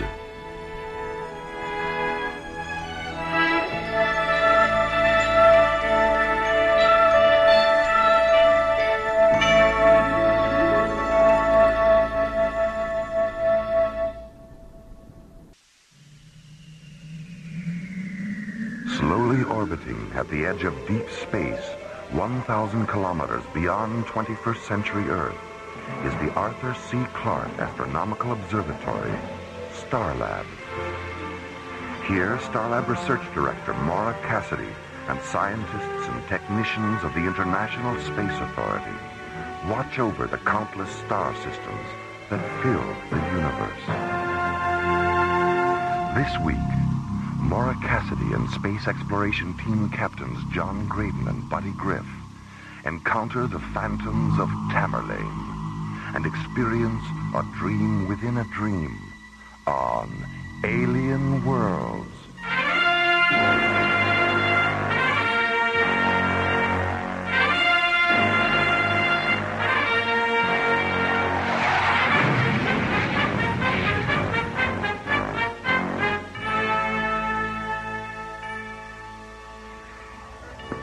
Starlab Control.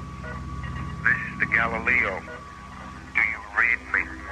This is Starlab. I read you, Galileo. What's your situation, Captain Egan? Where are you? We're 200 kilometers out at Vector 205. And this isn't Captain Egan. It's Lieutenant Becker. Egan is dead. Lieutenant Becker, this is Dr. Cassidy. What happened to Captain Egan? He died in the maelstrom, Dr. Cassidy. A whirlpool in the universe. Captain Egan fell into it and drowned in the stars. He's either tripped out on something or he's in shock. Lieutenant Becker, what's the condition of your crew? Sleeping. They fell asleep on Tamerlane. They're still dreaming. Call the short-range vehicle hangar, Jerry, and order a couple of tugs out to tow him in. Right. And all my days are trances, and all my nightly dreams are where thy dark-eyed glances, and where thy footstep gleams, in what ethereal trances.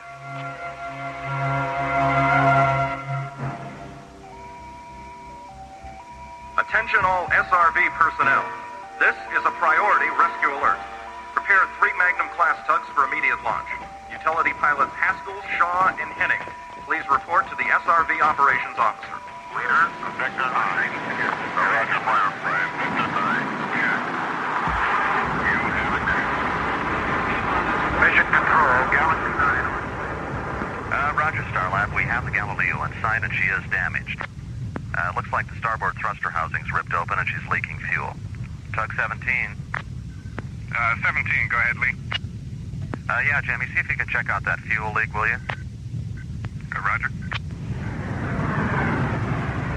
Tug 9. Tug 9. Come on, Ron, I know you're there. I can hear you swearing at your receiver in my headphones. Sorry about that, Lee. I had to switch to another channel. Your transmission was breaking up. Okay. Get around to the Galileo's port side and see if you can get a grappler pad on her. Use the standard placement. Roger. I have grappler contact, Lee. Pad magnetism stable. Okay, Lee, I've closed off the leak. All right. Now let's get a grappler pad on her starboard side. I'll stick one on the nose. Roger.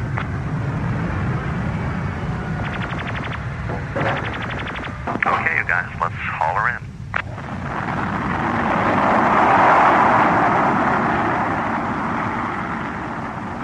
Minutes after launch, Space Tugs 2, 9, and 17 return to Starlab with a damaged laboratory ship in tow and guided into Docking Bay 14.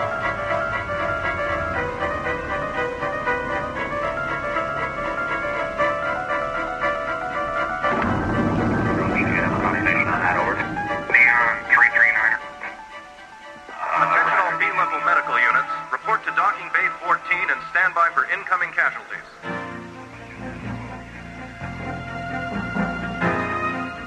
Minutes after the Galileo's arrival, Starlab's executive physician, Dr. Diana Rossiter, begins a computer-assisted examination of the ship's unconscious crew.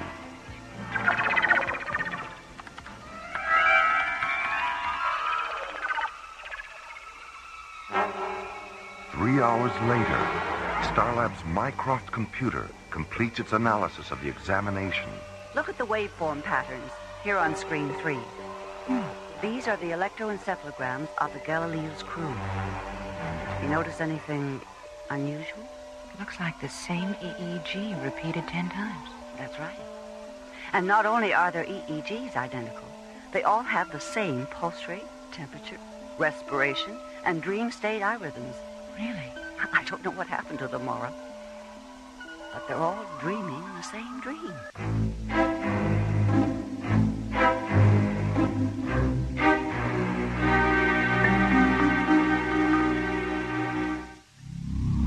6 weeks after its disappearance during a routine mission, the Deep Space Laboratory ship Galileo returns to Starlab, its captain missing and presumed dead, its first officer in a state of second-degree mind shock, its crew asleep and dreaming identical dreams. What about Lieutenant Becker? He talked off and on during his examination, but he was getting so anxious I thought it best to sedate him for a while. Diana, did you record what he said during the examination? Maddie's making a copy of the tape now. You want to hear it? Mm-hmm. Have her send it up to my quarters. I'll listen to it when John and Buddy get here.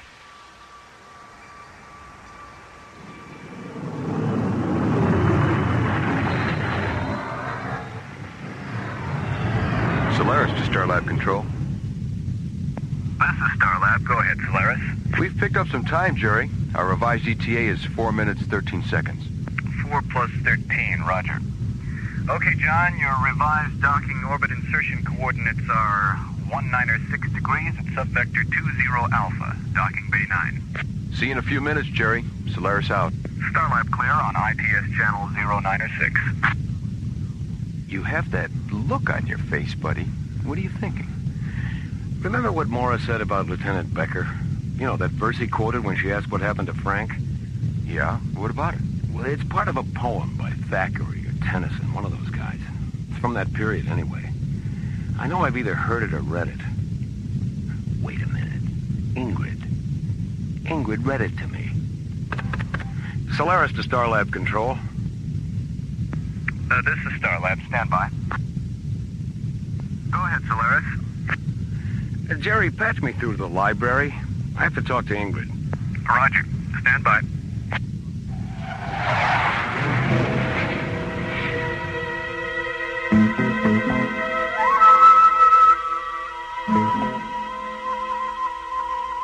And all my days are trances, and all my nightly dreams are where thy dark eye glances, and where thy footstep gleams, in what ethereal dances, by what eternal streams.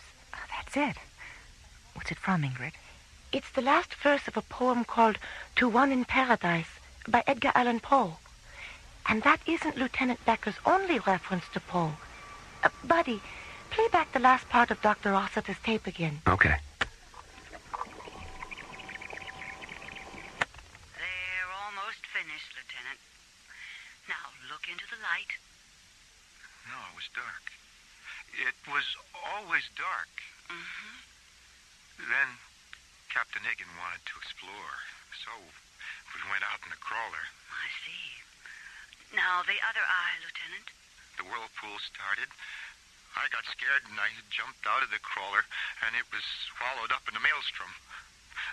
I didn't mean to leave him there. I know you didn't, Lieutenant. My hands. When I look at my hands, I see sand. Grains of golden sand.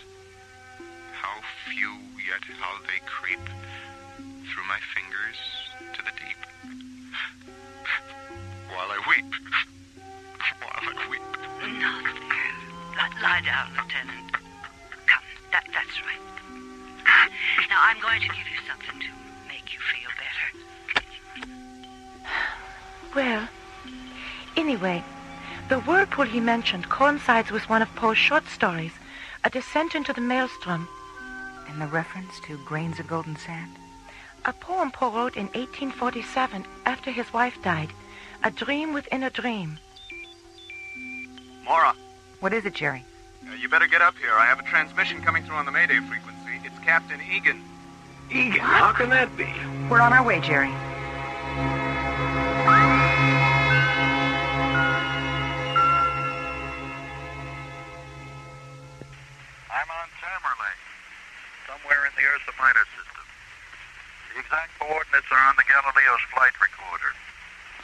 What about the whirlpool, Captain?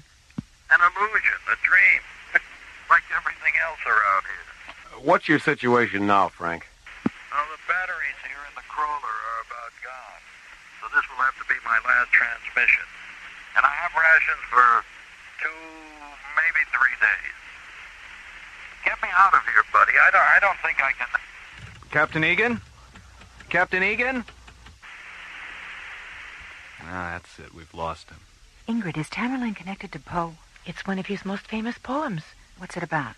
Love, life, death, rebirth, the entire spectrum of physical and mystical experience. Call Docking Bay 14, Jerry. Tell Simon to disconnect the Galileo's flight recorder and take it to the Solaris. Okay. Ingrid, go back to the library and pull everything you have on Edgar Allan Poe. Hard copies, sleep tapes, microcards, everything. Then meet us at the Solaris. Am I going with you? You certainly are. But why? Because what happened to the Galileo might happen to us. And since this whole incident is somehow connected to Poe, what you know about his work might be our only protection. Okay, let's get busy. At 13:30 hours, 40 minutes after receiving Captain Egan's transmission, Mora and Ingrid entered Docking Bay 9 and joined John and Buddy aboard the Solaris.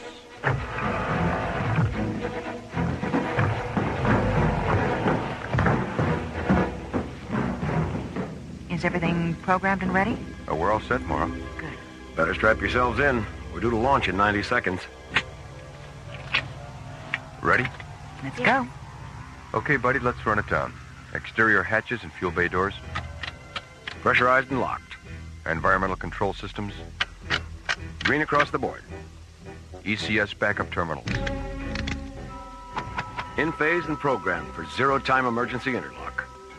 Microwave antenna function. Positive. Digital auto guidance and inertial gyro integration. Auto guidance in phase. Gyro integration at 0-3 seconds. Tank pressure. Maximum 1 through 6. Cancel the ignition safety terminal. Positive function on IST lockout.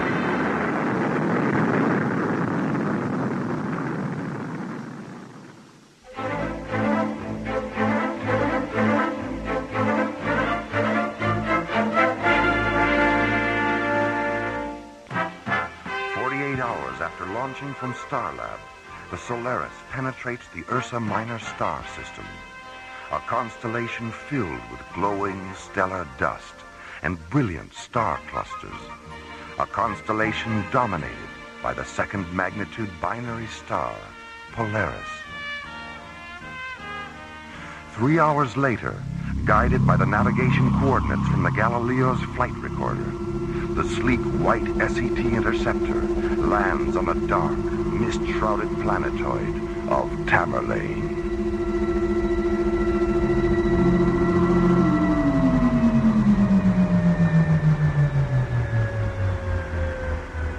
Open the visual scanner ports, buddy. Let's have a look at this place. Okay. There's nothing but mist and shadows. Can you move a little to the right, Buddy? I can't see the screen from back here. Oh, yeah, sorry. How's that? That's fine.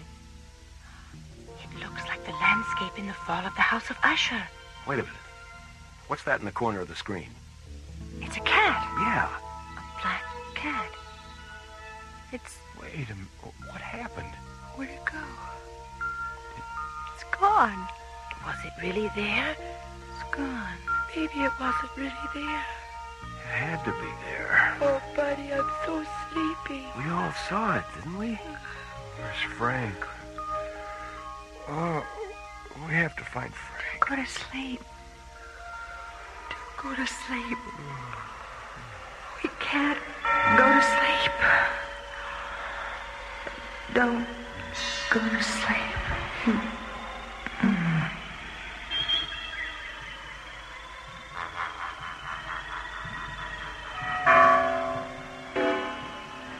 Hear the tolling of the bells, iron bells. What a world of solemn thought their melody compels. Hear the loud alarm bells, brazen bells. What a tale of terror now their turbulency tells.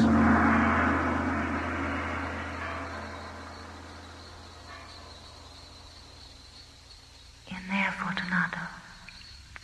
The cask of Amontillado is in there.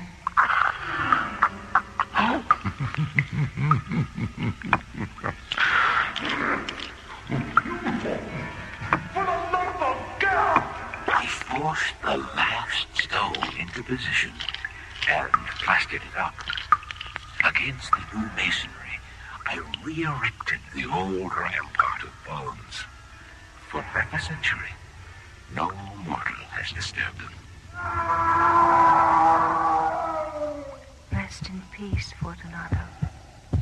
Requiescat in pace.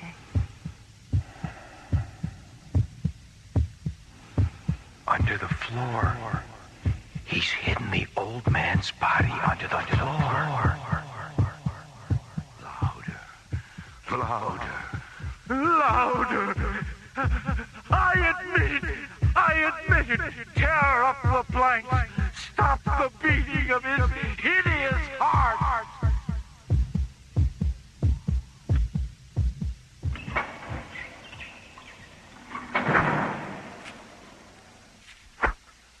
The vibration of the pendulum was at right angles to my length.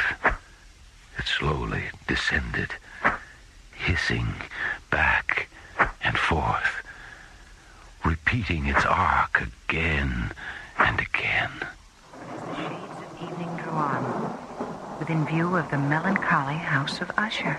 And the raven, never flitting, still sitting, on the pallid bust of Pallas, just above my chamber door, and his eyes have all the seeming of the demons that is dreaming. How shall the burial rite be read? The solemn song be sung?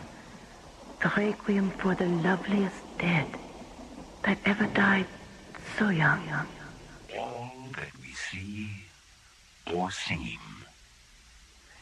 is but a dream within a dream. Dream within a Dr. dream. Cassidy. Within a dream. Buddy. Within a dream. John. Within a dream. Buddy. John, wake Within a up. dream. Dr. Cassidy, wake up. Frank. I saw you land about an hour ago. I've been trying to raise you on the crawler short-range transmitter ever since. Bells. I was dreaming about bells. And some kind of terrible razor swinging back and forth. And there was a murder. An old man was killed. His body was under a floor, but his heart wouldn't stop beating. The pit and the pendulum. The telltale heart. Poe. We've all been dreaming about his stories and poems. Everyone aboard the Galileo had the same dreams. After we landed here to repair the meteorite damage, we saw a black cat. When it ran into the mist, we all fell asleep. But you weren't asleep the whole time you were here. What woke you up? Earth tremors and storms. And after every disturbance, the mist would clear long enough for us to see another part of Tamerlane had disappeared. It's losing its molecular density, too. I've been checking it out on the crawler's densiometer. Tamerlane is returning to its own dimension. What do you mean? Tamerlane isn't supposed to be in this time-space continuum. Somehow or other, it slipped out of its own dimension. And now, it's slipping back. How do you know that? The longer you stay here, the more you dream. And with every dream, you understand a little bit more about Tamerlane and what it is. Have you found out why all the dreams are related to Edgar Allan Poe? Yes, I have. I found the house last night. House? What house? The house where the dream chamber is. The house of Usher. Come on, I'll show you.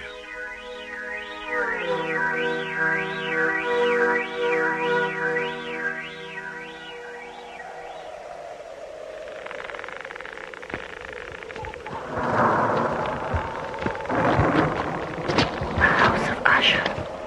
It's just the way I imagined it. Looks haunted to me. Come on, let's get this over with before Tamerlane drops out from under us. Take my hand, buddy.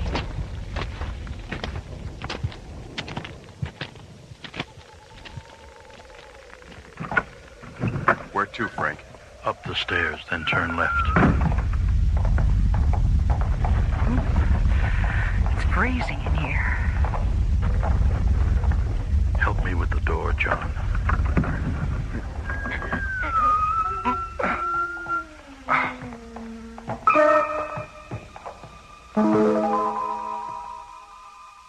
Impossible. It's impossible.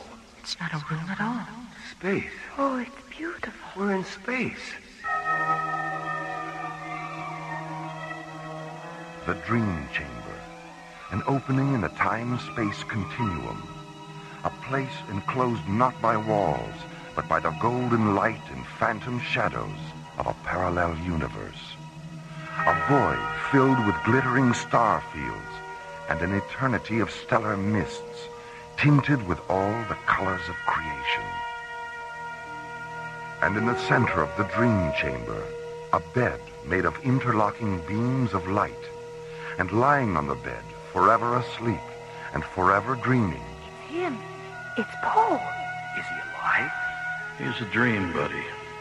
A dream sustained by everyone who reads his work and falls in love with its beauty and terror, its sorrow, its truth.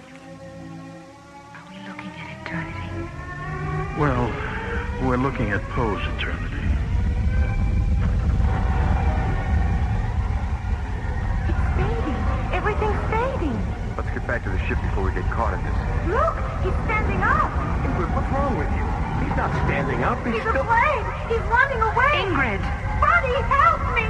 I can't hear anything. Hey, help me with her, Frank. Okay, let's get her out of there.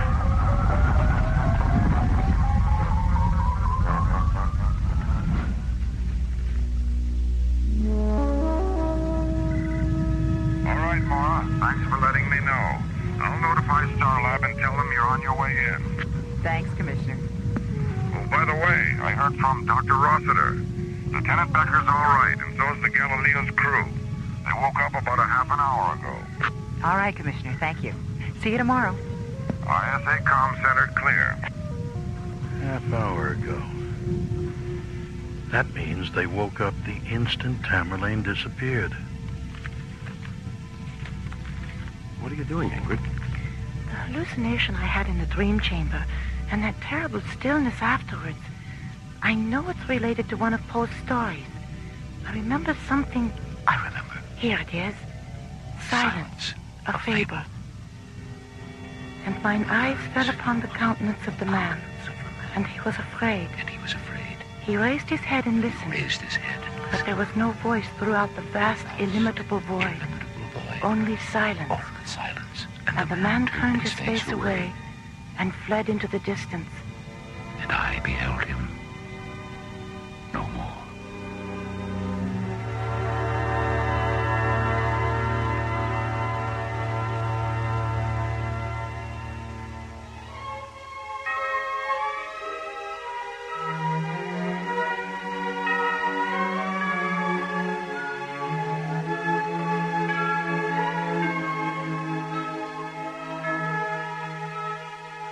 A Dream Within a Dream was written by Ron Thompson and starred Linda Gary, Chuck Olson, Bruce Philip Miller, Corey Burton, and the Watermark Players, with special guest stars Francis Bay, Clark Warren, Mel Wells, Jack Angel, and Marilyn Schreffler. Associate producer Ron Thompson. Music director Tom Round. Engineer Stu Jacobs. Technical consultant Peter Sky. Assistant to the producer Jim Cook. Alien Worlds was created, produced, and directed by Lee Hansen. And so, until next week, this is Roger Dressler inviting you to join us for the adventure of the Parallax Deception from the elsewhere and elsewhen of Alien Worlds.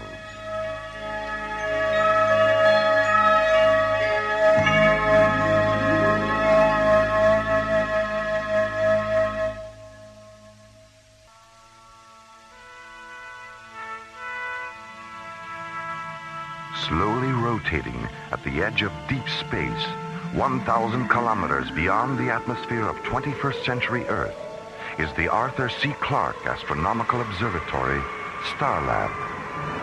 Here, Starlab Research Director Maura Cassidy, along with scientists and technicians of the International Space Authority, watch over the countless suns, planets, and star systems that fill the universe.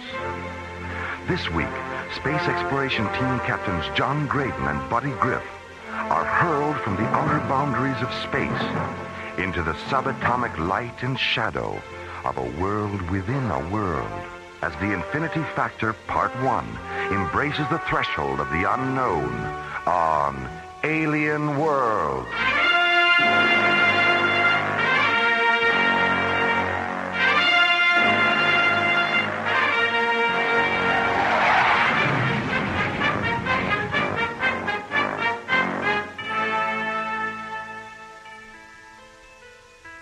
Astrophysicist Tom Liu Ping has been performing experimental tests in supralight travel, moving at velocities beyond the speed of light. The final step in a series of tests is now at hand. A specially modified ISA Delta series craft, the Hyperion, will be piloted by John Graydon and Buddy Griff at speeds traveled before only by an infinity of light. Starlab Control. This is Tom Ruping aboard the Hyperion. This is Starlab. Go ahead, Hyperion. I just finished Timmy and 3, a little behind schedule. Jerry, I've got a revised ETA. Any problem, Tom? No problems, just a delay in getting launch clearance. What's your new ETA, Tom? 15 minutes, 29 seconds. Roger. I copy 15 plus 29er. Your docking orbit insertion coordinates are 614 at subvector Alpha, docking bay 3. Starlab, clear. Roger, Starlab. Hyperion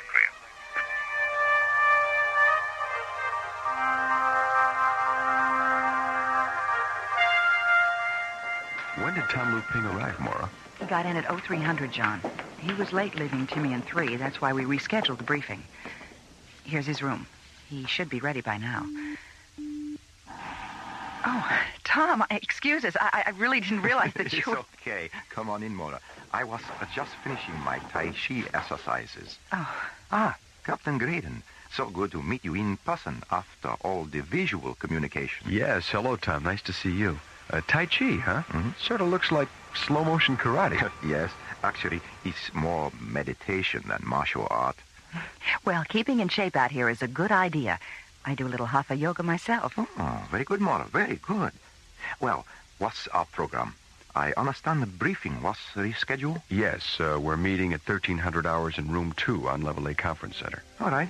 I'll meet you there in a few minutes.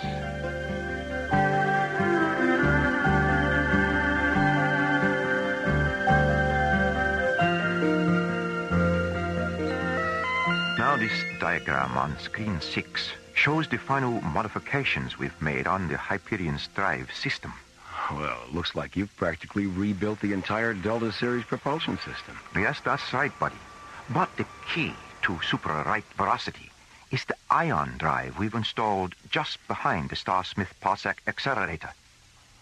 What effect will superlight warp-through have on our communication systems? In my preliminary tests, I experienced plasma sheath buildup that caused a temporary communications blackout. Is there any way we can avoid the blackout? No. But even though our telemetry signals will be delayed, when we reach superlight speed, you'll be able to monitor our shadow image on the screen. But remember, the scanning brief will show where we were, not where we are. At warp speed, we'll actually surpass the frequency of light. Any final questions?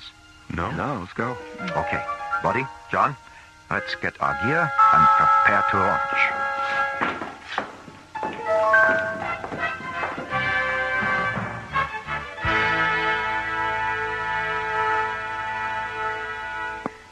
Starlab Control to Hyperion.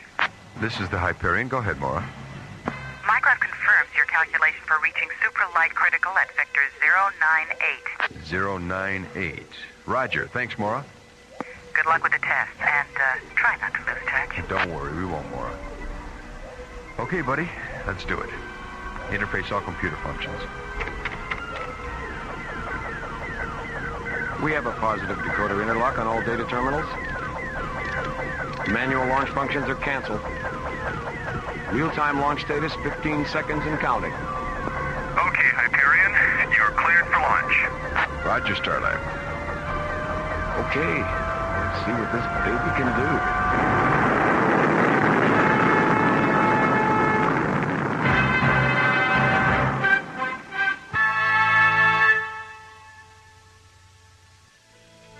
After months of planning and experimenting on Timian 3, astrophysicist Tom Liu Ping arrives at Starlab in preparation for the final phase of tests into supra-light-speed travel.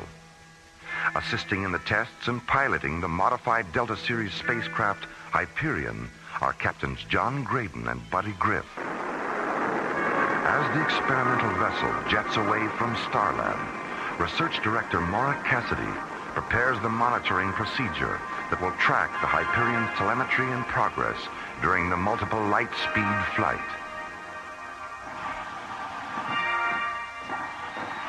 Oh, hi, Maura. Hi, Jerry. How's it going? Well, they've made a couple of orbits at light speed 1 to check the systems. We're monitoring them on screen 4. Dr. Cassidy, this is Barbara, spectral analysis. Our monitoring is beginning to show telemetry distortion coming back from the Hyperion. What's their position, Barbara? We're tracking them in final orbit prior to the superlight entry at subvector 096.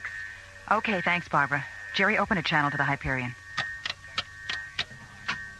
This is Starlab to Hyperion. Over. This is the Hyperion, Starlab. Jerry, I can barely reach you. Roger. Hold on a minute, John. How's the signal now, John? Any better?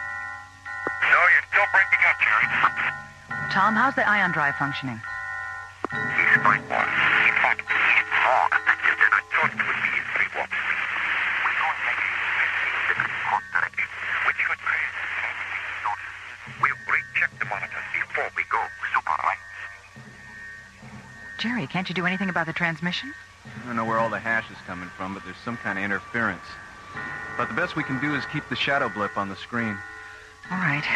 Well, that won't help us much communications-wise. Dr. Cassidy, Barbara again.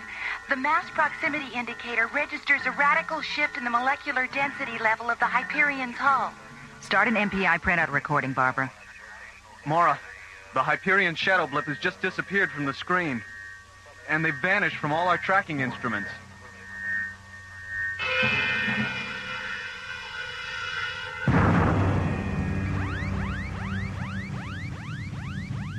Geez, what kind of light show was that? Scanners indicate we've walked through some kind of photon barrier. Damage report, buddy.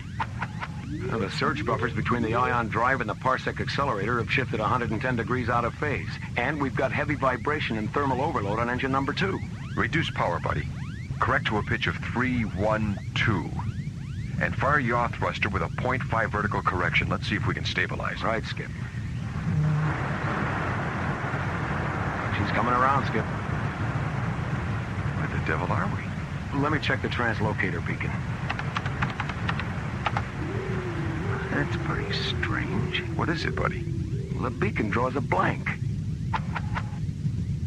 And celestial guidance doesn't respond either. It's as if we were in completely uncharted space. Try a long-range scan. I don't think that would be necessary. You'll find an Earth atmosphere planet at vector 659 Mach 5. Where did you come up with those coordinates? I can't tell you more than that. Trust me. Program the coordinates and you'll see. Listen, Tom. If you know something we don't, you'd better come up with it right now. It wasn't supposed to happen like this. Tom, out with it. Yeah, come on, man. All right. About 6 months ago, I made breakthrough in my experiments. What kind of a breakthrough? I discovered a parallel universe during my first super-right walkthrough test in Delta 5. Oh, terrific. Is that where we are now? Yes. What about the planet you just mentioned? It's a water world called Asakusha. The people of the planet live on 2 islands. I made contact with one of the islands called Adusa. What I found was a world out of balance. Out of balance? What do you mean? The Asakushans had an ion generator that kept the people of the planet in balance, physically and emotionally. They regarded this This generator, as some kind of holy shrine, is a two-piece interlocking cylinder called the altar of light and dark. So what caused the imbalance? The people from the other island, Kudor, broke into the shrine 2 years ago and stole half of the altar. As a result, the ion level of the atmosphere has shifted. This shift caused the people of Adusa to become weak and passive, while those of Kudor become strong and aggressive. How did you get involved? Why did you get involved? It was my intention to return to the planet after we had completed these tests and leave my ion generator with the people of Adusa so they could restore their physical and emotional balance. But now that the generator seems to have malfunctioned, I don't know what to do.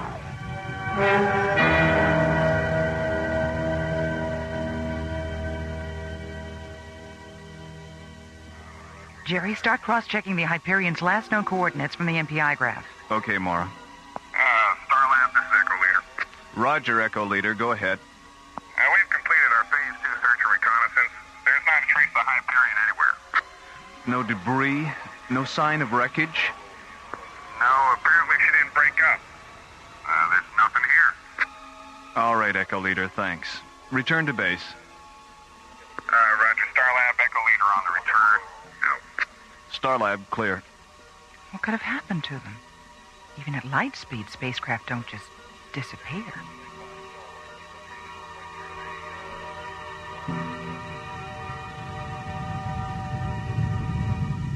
Buddy, how's number 2 engine holding up? Thermal overload is critical, Skip. Okay, shut it down. We're gonna have to put her in the water. Okay, Skip. We're on descent. 1,000 meters to impact. 500 meters. Okay, hold on. Here we go.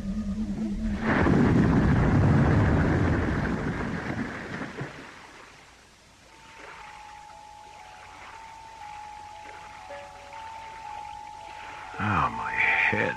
Are you okay, buddy? Yeah, I'll be okay. Just give me a couple of minutes. I wonder if the ship sustained any serious damage. I think we're okay. The flotation collar inflated on impact. I don't see any structural damage.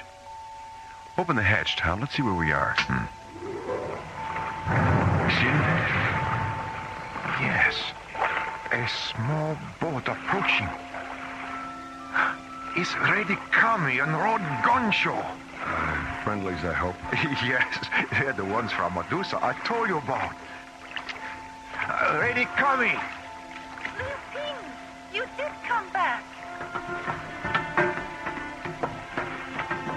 Thank God you found us, and not the raiders of Kudor. You brought others. Yes, Rod Goncho. This here is John Graydon. Hello. And Buddy Griff. Pleased to meet you. You come with us. We take you to Adusa.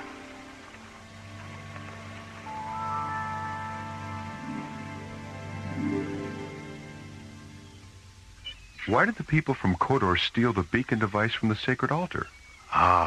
Warlord Hiko sought to gain control over the 2 islands. To him, possession of the altar represented ultimate power, but he did not realize the far-reaching effect this would have. With each new tide, his people grew more hostile and aggressive. That is why the 2 halves of the shrine must be restored. If not, all the people on Sukusha will eventually die because of this imbalance. Will you help us with this task? Buddy, what do you think? Well, we're here. We might as well see what we can do. All right, then. Looks like we're going to Kodor. Where is Kodor? It is 26 miles across the sea. The 4 preps of 1958. What does he mean? Never mind. It's just Buddy's way of breaking the tension.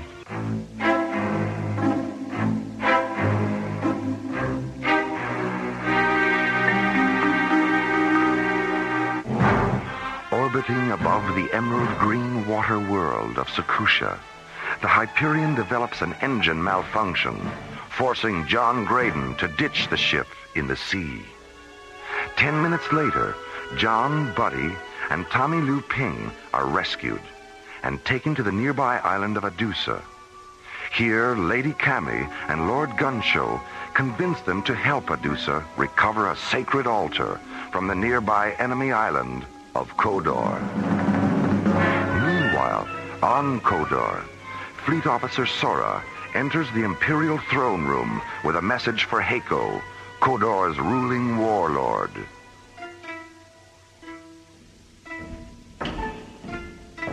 Ah, Lord Heiko. Alien skyship, fallen waters near Adusa. Oh, skyship? Oh, come now, Sora. You know that such things exist only in legend. Oh, perhaps you have had a vision. Then it is vision I not see alone. Every watchtower on windward side of Kodor see also. Shared visions are not uncommon, Sora. Have you consulted the Oracle for an explanation of this phenomenon? I need not consult Oracle, my lord. I need only consult telescope. Skyships still float in waters near Adusa. Not possible. Step to window, my lord. You see. Here, take telescope. How they do it, Sora? My lord? Gansho and Lady Cami. How is it that they have the power to call the sky gods into their service? How I should know, Lord Heiko. What do you mean, how I should know? You better find out. I want to contact our spies on Adusa. I want to know who those intruders are. And I want to know before night tide. Lord Heiko.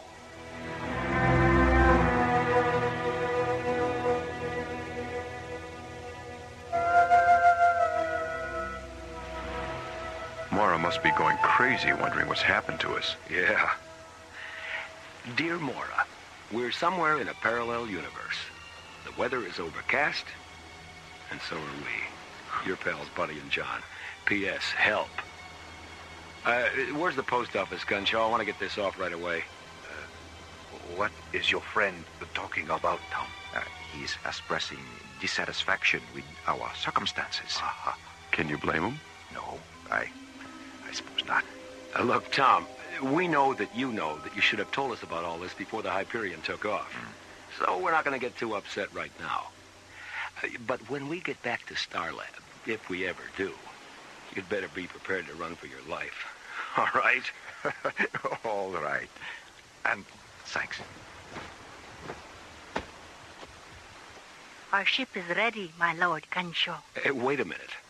I don't mind sailing into the Valley of the Shadow of Death, but not in broad daylight. The sun sets quickly on twilight afternoons like these, Buddy. It will be dark long before we sail. Cross your heart? My heart? That's just Buddy's way of asking for reassurance, Cammy. Oh. Yes, Buddy. Cross my heart. Tom, where's the equipment you brought ashore from the Hyperion? Over here, John.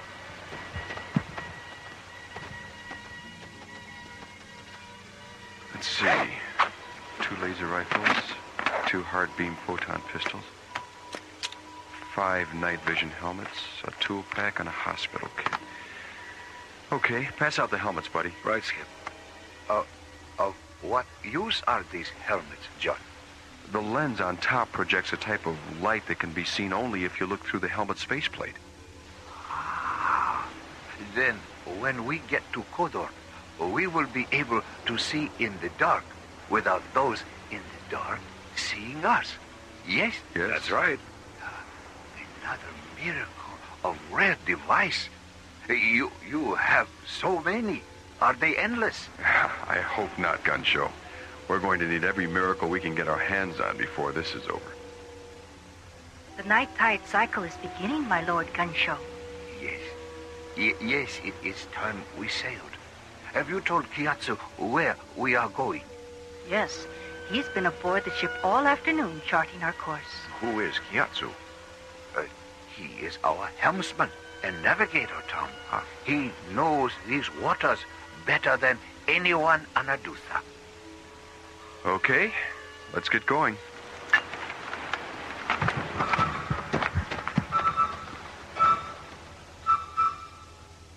Sora, do you still have the message the carrier brought this afternoon? Hey, Lord Eiko?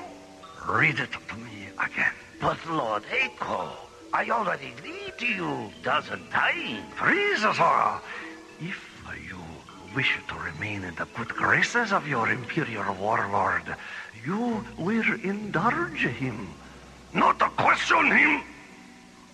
Excellent point, Lord Eiko. My Lord Eiko, Gonshu, Kami, and 3 sky gods depart for Kodar on night tide.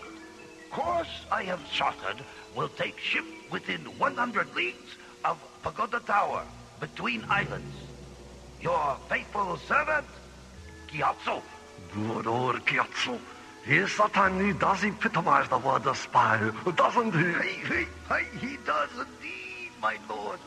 And what arrangements have been made to welcome our visitors from Adusa? But, Lord Eiko... Tell me again, Sora. I love the image it conjures up. 15 Kotorian siege galleys positioned in semicircle round Pagoda Tower. When Kiatsu sail past tower, circle will close, and Gonshu, Kami, and Sky Gods will be taken prisoner. Oh, you certainly have a way with the words, Sora. Thank you, Lord Eiko. By the way, what you plan to do with them after their capture? We'll try to persuade the Sky Gods to give us the secrets of their power. And if they not easily persuaded? Then we will simply feed them to the cannibal eels. And when no trace of them remains, we will tell ourselves they never existed. After all, Sora, life must go on.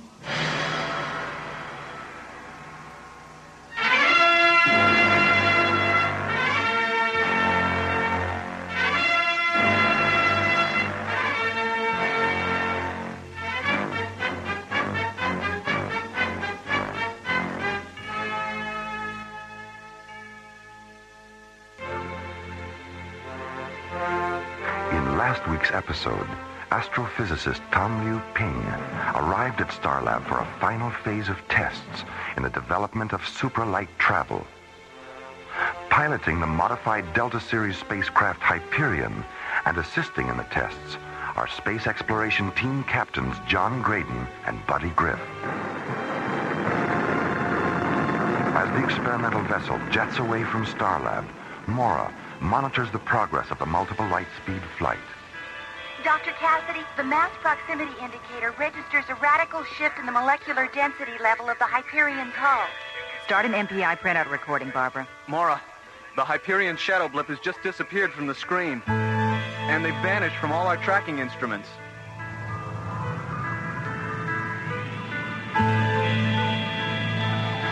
A flash of multicolored light sweeps past the Hyperion as it passes from one dimension into another and enters a parallel universe known only to Tom Liu Ping. Where the devil are we? You will find an Earth atmosphere planet at vector 659 Mark 5. It's a water world called Sakusha. The people on the planet live on 2 islands. I made contact with one of the islands called Adusa. What I found was a world out of balance. Out of balance? What do you mean? The Sakushans had an ion generator which kept the people on the planet in physical and emotional balance. It's a 2-piece interlocking cylinder they call the altar of light and dark. So what caused the imbalance? The people from the other island, Kudor, stole half of the device. As a result, the ion level in the atmosphere shifted. The people on Adusa have become weak and passive, while those on Kudor have become strong and aggressive.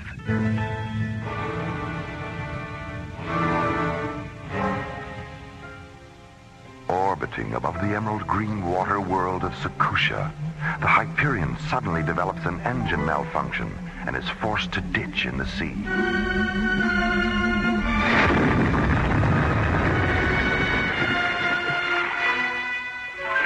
Minutes later, John, Buddy, and Liu Ping are rescued by Tom's friends, Lady Cammy and Lord Gunshow. The three are taken to the nearby island of Adusa, where they're asked to go to Kodor and help recover the cylinder stolen from the altar of light and dark. Will you help us with this task? Buddy, what do you think? Well, we're here. We might as well see what we can do. Meanwhile, on Kodor, Fleet Officer Sora and ruling warlord Heiko, now aware of the plot to regain the cylinder, discuss a counterplan. 15th Kodorian siege galleys positioned in semicircle round Pagoda Tower. When Gyatso sail past tower, circle will close, and Gonshu, Kami, and Sky Guards will be taken prisoner. And now, the conclusion of the Infinity Factor on Alien Worlds.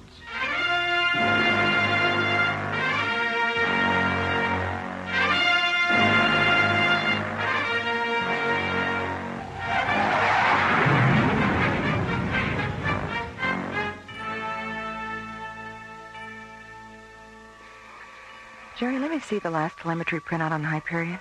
There you go, Mara. Thanks. Jerry, has all this data been cross-checked? As far as I know. Why? Well, according to this, the Hyperion is still right where it was when it disappeared. What? And then why aren't the scanners picking it up? They can't, Jerry. The MPI data indicates the Hyperion has been reduced to the size of a subatomic particle.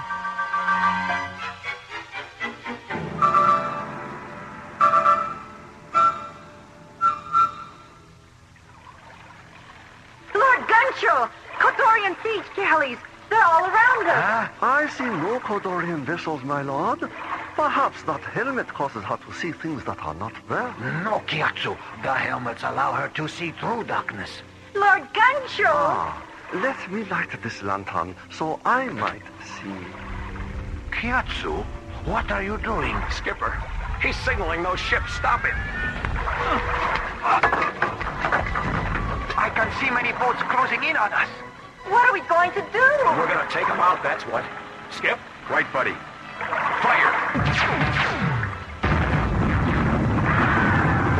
By the gods! A right-wing shooter. Good work. They break formation. Look! There's Kodor. I can see the island. Tom, take the helm. I know a cove just beyond those cliffs.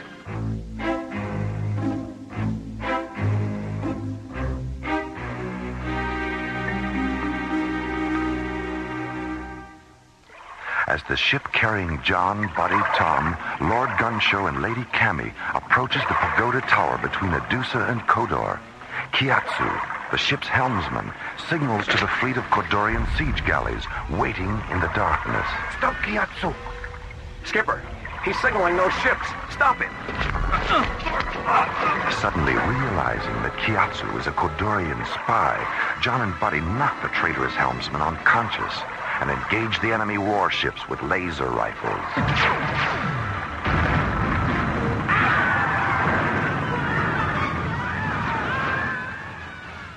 Half an hour later, Fleet Officer Sora reports the outcome of the battle to Warlord Heiko. 10 ships, my Lord Heiko. The Sky Guards projected lightning bolts that destroy 10 of our ships. I nearly drowned. Where are the Adusans and the Sky Guards now, Sora? You have captured them, yes? No. No? What do you mean, no? I mean, no. We did not capture them. They Escape to the other side of the island. Escape? You had better find them, Sora. I'll drown you myself. Oh, Lord Eiko, you don't want to do that. Do you? Gyatso! Lord Eiko. Gyatso, what happened? When I tried to signal our ships, sky gods knocked me out. Where are they now, Gyatso? In a cove on other side of island. When they went ashore, I escaped. They're after the cylinder for the order of right. So, my trusty Gyatso, you did not fear me after all. No, Lord Eiko, I not fear. Gyatso, tell me about the sky gods lightning. How did they do it? Gyatso?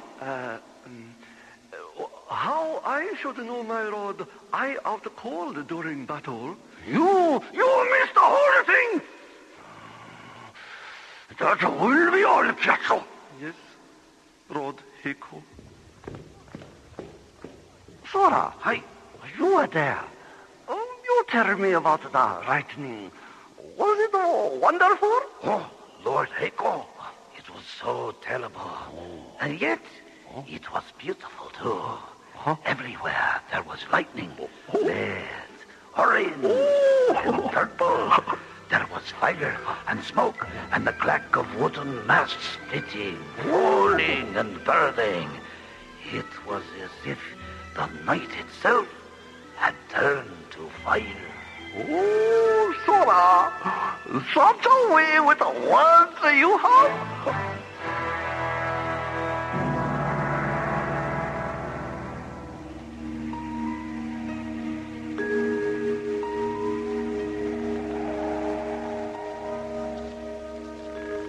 How much further to Heiko's palace, Lord Ganshu? Up ahead on the ridge. Do you know where Heiko keep the cylinder? Yes, in his throne room.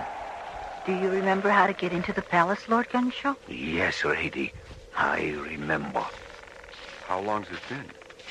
He was brought here 200 moontides ago and nearly tortured to death by Heiko's warriors as a demonstration of Kodor power. I used to come here often.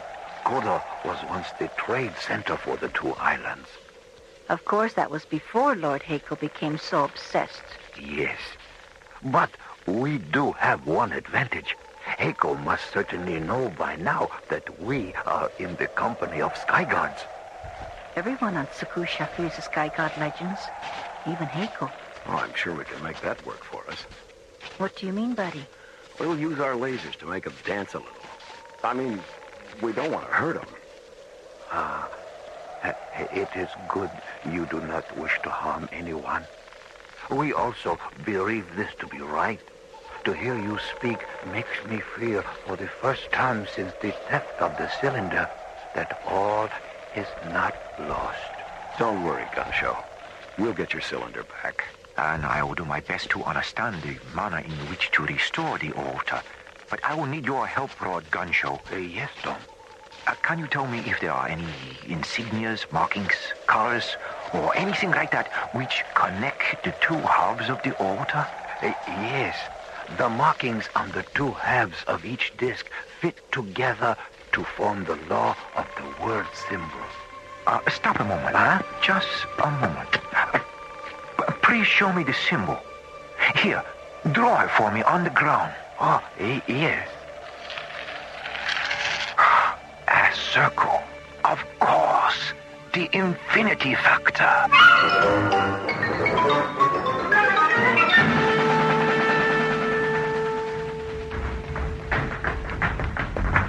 My Lord Heiko! Sky gods Gunsho and Lady Kami enter palace. What shall we do? What shall we do? We should call the gods, you idiot! Gods! Lord Heiko! Gods, where are they? But Lord Heiko! Where are my gods? I already called guards, my lord. They ran away, frightened by sky gods. Lightning shot us. Run? My gods run away? Sora, quickly. The cylinder. Take it. Lord Heiko! Lord Heiko, stop! Oh, you with might be killed. Where? Oh, Rod the gun show. And the coming. Oh, welcome. Welcome back to Kodor. We have come to take back the cylinder for the altar. Take it back? That's right. Hand it over, Heiko. If I refuse? You've seen the power of our lightning shooters on your vessels. How about we make a trade? You, Sky Gods, give me secret of your power, and I return the cylinder. Huh?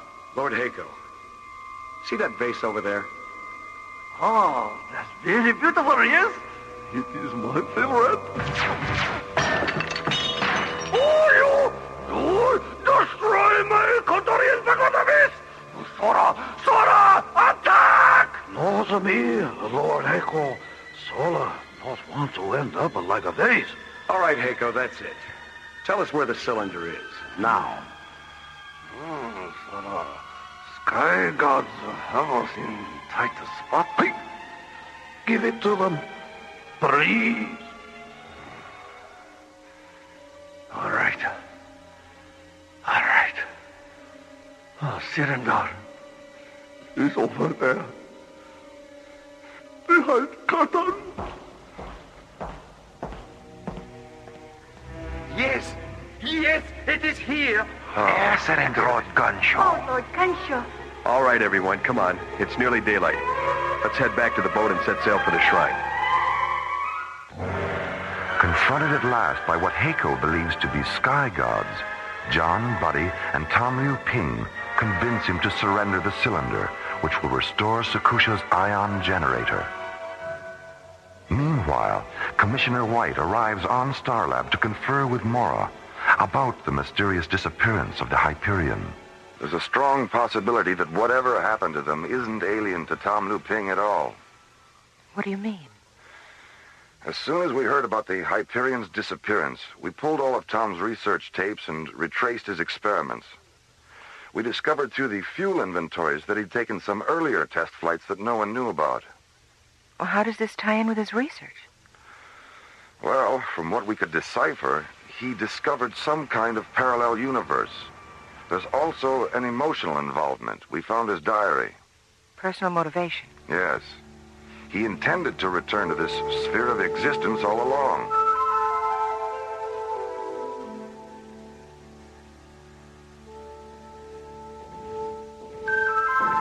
I can't get over it. The shrine, it's so beautiful. Hieroglyphics. These paintings. And these. They look like formulas. The markings represent the entire story of Sakusha's great plan. It tells of how our world was to become one of perfect balance and wisdom. The altar was placed here to ensure that future. Lady Kami, Tom has restored the altar. It is working. All right. Well done, Tom. Well, I'm glad it wasn't as difficult as you expected. It was actually quite simple. Once Lord Gunshow gave me the description of the pattern the two cylinders formed. It's a very primitive ion generator by our standards, but quite effective. How soon will the effects become noticeable, Tom? I measured the output of the ion generator as soon as it began working. I would estimate that its effect on the Sakushans will be seen shortly. Look, a ship is approaching. It's Heiko's Imperial warship. We've just enough time to reach our ship before the generator is up to full power. Okay, let's go. But remember, buddy, we don't really know what effect this generator will have on these people, or on us. As John, Buddy, Tom, Cammy, and Lord Gunshow carefully make their way back to the ship, Sakusha's ancient altar of light and dark fills the air with an ionized aura, re-establishing the planet's balance.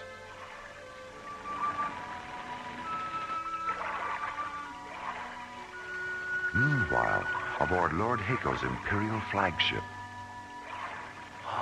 Sora, isn't it a wonderful day for a sailboat ride? Water smooth and the wind just right. Hey, my lord. Sailboat, very relaxing. Lord Heiko, huh? Didn't we have something we were going to do today?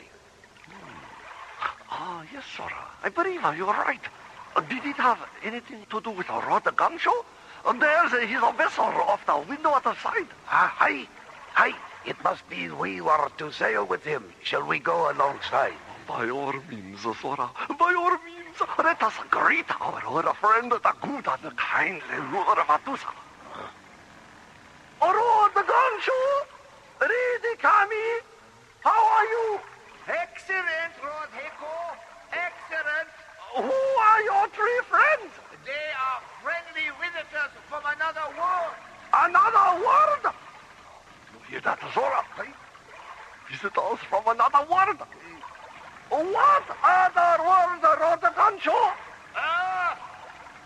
Earth. Earth? What a funny name for a world. You must bring your friends to Koda for a visit. Thank you, Lord Heko.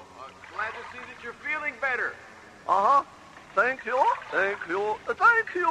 We will look forward to that. Be seeing you. Goodbye. Goodbye. Goodbye, Lord Heko. Sora, what did the visitor from other world mean? Now that I'm feeling better, have I been ill? Perhaps he was just wondering about your health. Where I never felt better. So good to be feeling so good. Sora, hey.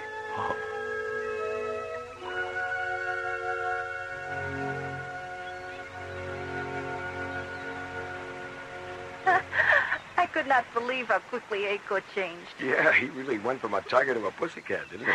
A tiger to a pussycat. Buddy means he went from ferocious to gentle, Lady Cammy. I am glad Lord Hako became pussycat.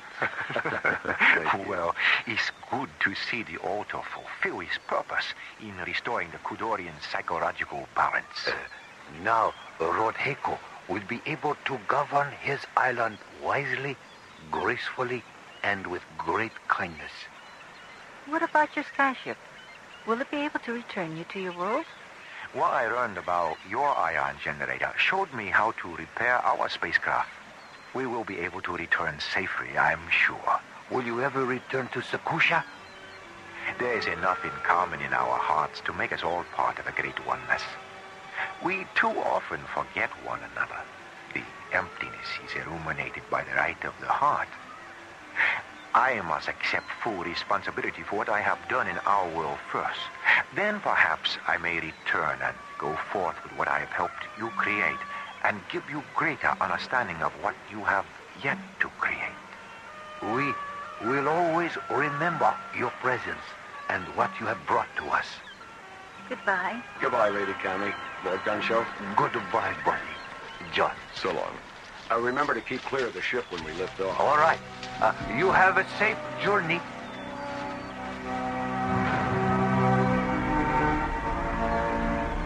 As Lady Cammy and Lord Gunshow watch the Hyperion rocket away from the emerald green water world of Sakusha, John, Buddy, and Tommy Ping make ready for the critical warp back through time and space into their own universe.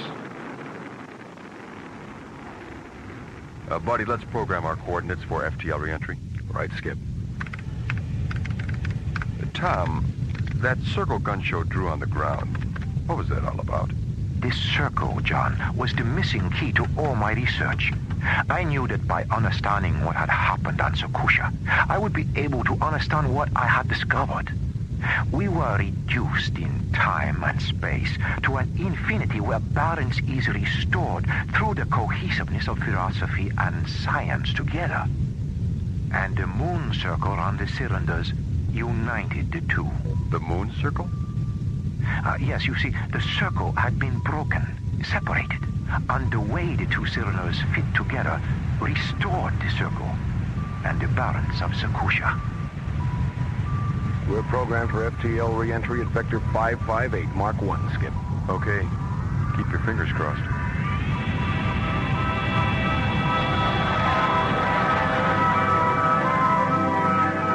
Mora, Commissioner White, look. The Hyperion's back on the screen. At least I think it's the Hyperion. Wow. Looks like your theory may have been well-founded, Commissioner. Yes, it looks that way, doesn't it? Hyperion to Starlab, over. All right. It is them. We read you, Hyperion. Welcome back. Thanks, Jerry. What's going on, a party? You might say that, yes. Are you all okay? Oh, we're fine, Laura. Where have you been? Do you know what happened? Yes, we know what happened. We're still not sure how we got there, but it was an incredible experience. We'll tell you all about it soon. Jerry, give us a docking orbit insertion. And break out the Beaujolais. We're on our way home.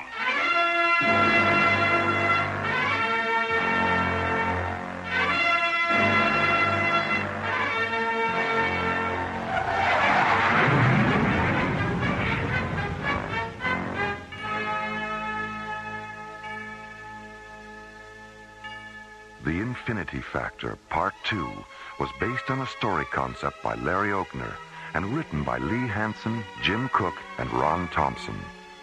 Our stars included Linda Gary, Chuck Olson, Bruce Philip Miller, and Corey Burton, with special guest stars Clark Warren, Larry Moss, Herb Ellis, Joe Young, and Helen Funai. Associate producer Ron Thompson. Music director Tom Rounds. Engineer Stu Jacobs. Assistant to the producer Jim Cook. Alien Worlds was created, produced, and directed by Lee Hansen. And so until next week, this is Roger Dressler inviting you to join us for our next adventure, Earthlight, on Alien Worlds.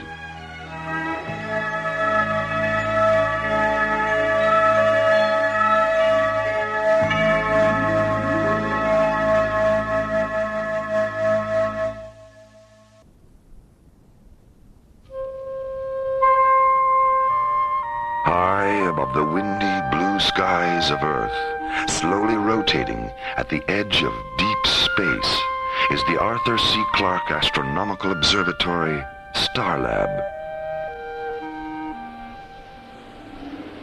On Earth's moon, 250,000 miles beyond Starlab, Omega General Industries have uncovered the corroded hull of an ancient spacecraft during a lunar mining operation.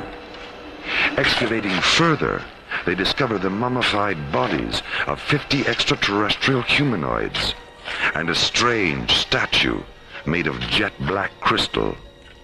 Mining Operations Director Ray Farrell contacts the science complex at Lunar Base 12. Roger, Omega General. Mine Pit 15, 9 kilometers due north of Planius. A research team is on the way. Don't touch anything till they get there. Lunar Base 12 standing by. 2 hours later, Professor Victor Conrad and his research team arrive at the excavation. They finish their preliminary investigation at 0830 the next morning.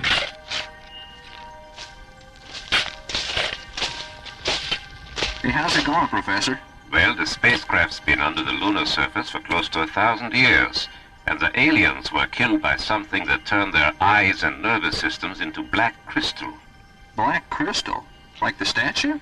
The body samples and the statue samples are identical. Well, what do you make of that damn statue anyway? The thing gives me the creeps. I've seen that image 100 times, Mr. Farrell, carved in stone on most of the Gothic cathedrals of Europe. It's a gargoyle, a supposedly mythical creature that symbolizes ultimate spiritual evil. 1,000-year-old alien spacecraft buried beneath the lunar surface, and with it, a 4-foot-tall gargoyle made of black crystal. Mysteries from a forgotten time, waiting for a solution, as part 1 of the ISA conspiracy, The Darkbringers, takes us from the bright side of the moon into the unearthly light and shadow of Alien Worlds.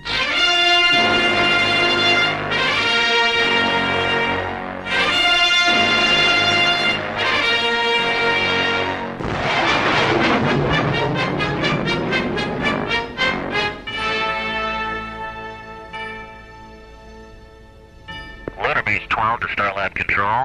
This is Starlab. Go ahead. Professor Conrad is standing by for Dr. Cassidy. She's right here, Professor. Mora, has the statue arrived yet? It'll be here in about a half an hour. We heard from the shuttle a few minutes ago. How is it being transported to Earth? We've got an SET cruiser standing by. Well, tell them to be careful with it, Mora. When we ran the thermal tests, it started to emit an ultraviolet glow that had all of us hallucinating. Hallucinating? What do you mean? For a few minutes there, we thought the statue was coming to life. Scared the pants off of us. Coming to life? How did you get it to stop radiating? Well, Arthur had the presence of mind to shut down the thermal generators, but the statue was still about 10% active at room temperature. We finally sealed it in a small liquid oxygen pot. As long as it's kept cold, it's completely inert. We'll be careful with it, Victor. Anything else? Yes, we're going to continue experimenting with the statue samples we've kept here. I'm setting up a photon saturation test now, and I'd like to interface our data terminals with your Mycroft computer, so you can monitor the tests from there. Good, no problem, Victor. What will you need? A couple of standard mode multiplexer channels should do it. All right, I'll see to it right away. And Mora, would you mind setting up a visual link, just in case? Just in case of what? I am not sure, but this whole business with the statue has everyone on edge around here. Even though it is gone, something about it is still here. Something quiet and dark. Something invisible that waits in silent shadow, watching. Something the pilot and co-pilot of the lunar shuttle carrying the statue are unaware of. Lou, you'd better go ahead and start the pre-ignition cycle for the retros. It looks like we picked up about 3 minutes when I cleared the booster nozzles. 3 minutes, 18 seconds to be exact. It just came up on the ETA monitor. I'll let Starlab know we're going to be... Oh, hell. Meteorite puncture. Right through number 4 cargo bay. Well, it was just as in our day, Lou. Oh, boy. How big's the hole? A little over 3 centimeters, according to the hull sensor. About the size of a marble. Marble, huh? Steely, cat's eye, or shooter? What? Technical talk, Frank. I guess you didn't shoot marbles when you were a kid. No, I lost mine by the time I was 13. Give me my helmet. I'll go back and seal up that hole. Yeah. Well, the closest I ever got to marbles after that was Chinese checkers. Do you still play?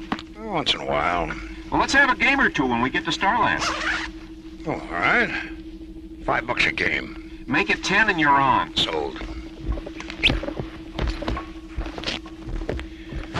Lunar Shuttle 19 to Starlab. Starlab, go ahead. We're making better time than I thought. Our revised ETA is 10 minutes, 10 seconds. Roger. Your new docking coordinates are 08 Alpha. Approach vector 2902. Thanks, Starlab. How's it going back there, Lou? The meteorite sheared the top off the pod with a statue in it. The liquid oxygen's leaking out. Well, I told you it wasn't our day. Have you sealed the hole? In the hull, yeah. There's not much I can do about the pod. Well, they said to keep the statue on ice. Tell you what, flood the hole with chill vapor from the fire control system. That should keep it cold enough until we dock. Frank, there's something moving around back here. What is it? I don't know. It's hard to see anything through the chill vapor. Frank! No!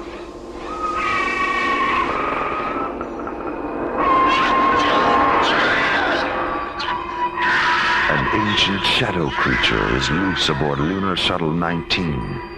The sound of its unearthly fury merges with a terrified scream of co-pilot Lou Stratton. Then, silence. Pilot Frank Hollister activates the visual scanner in Cargo Bay 4. Oh, my God. Lou! Firing the shuttle's booster rockets, he accelerates toward the safety of Starlab, bringing with him the demon spirit of an alien world.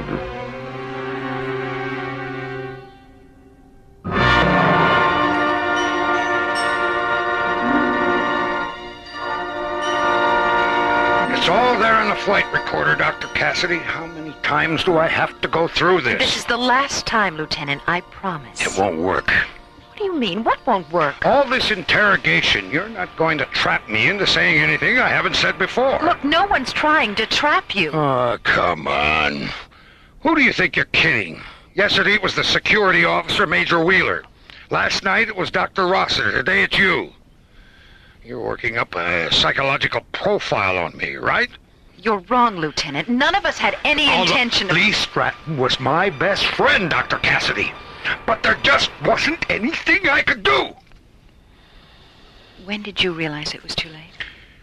When I switched on the visual scanner and saw him hanging upside down from the storage rafter.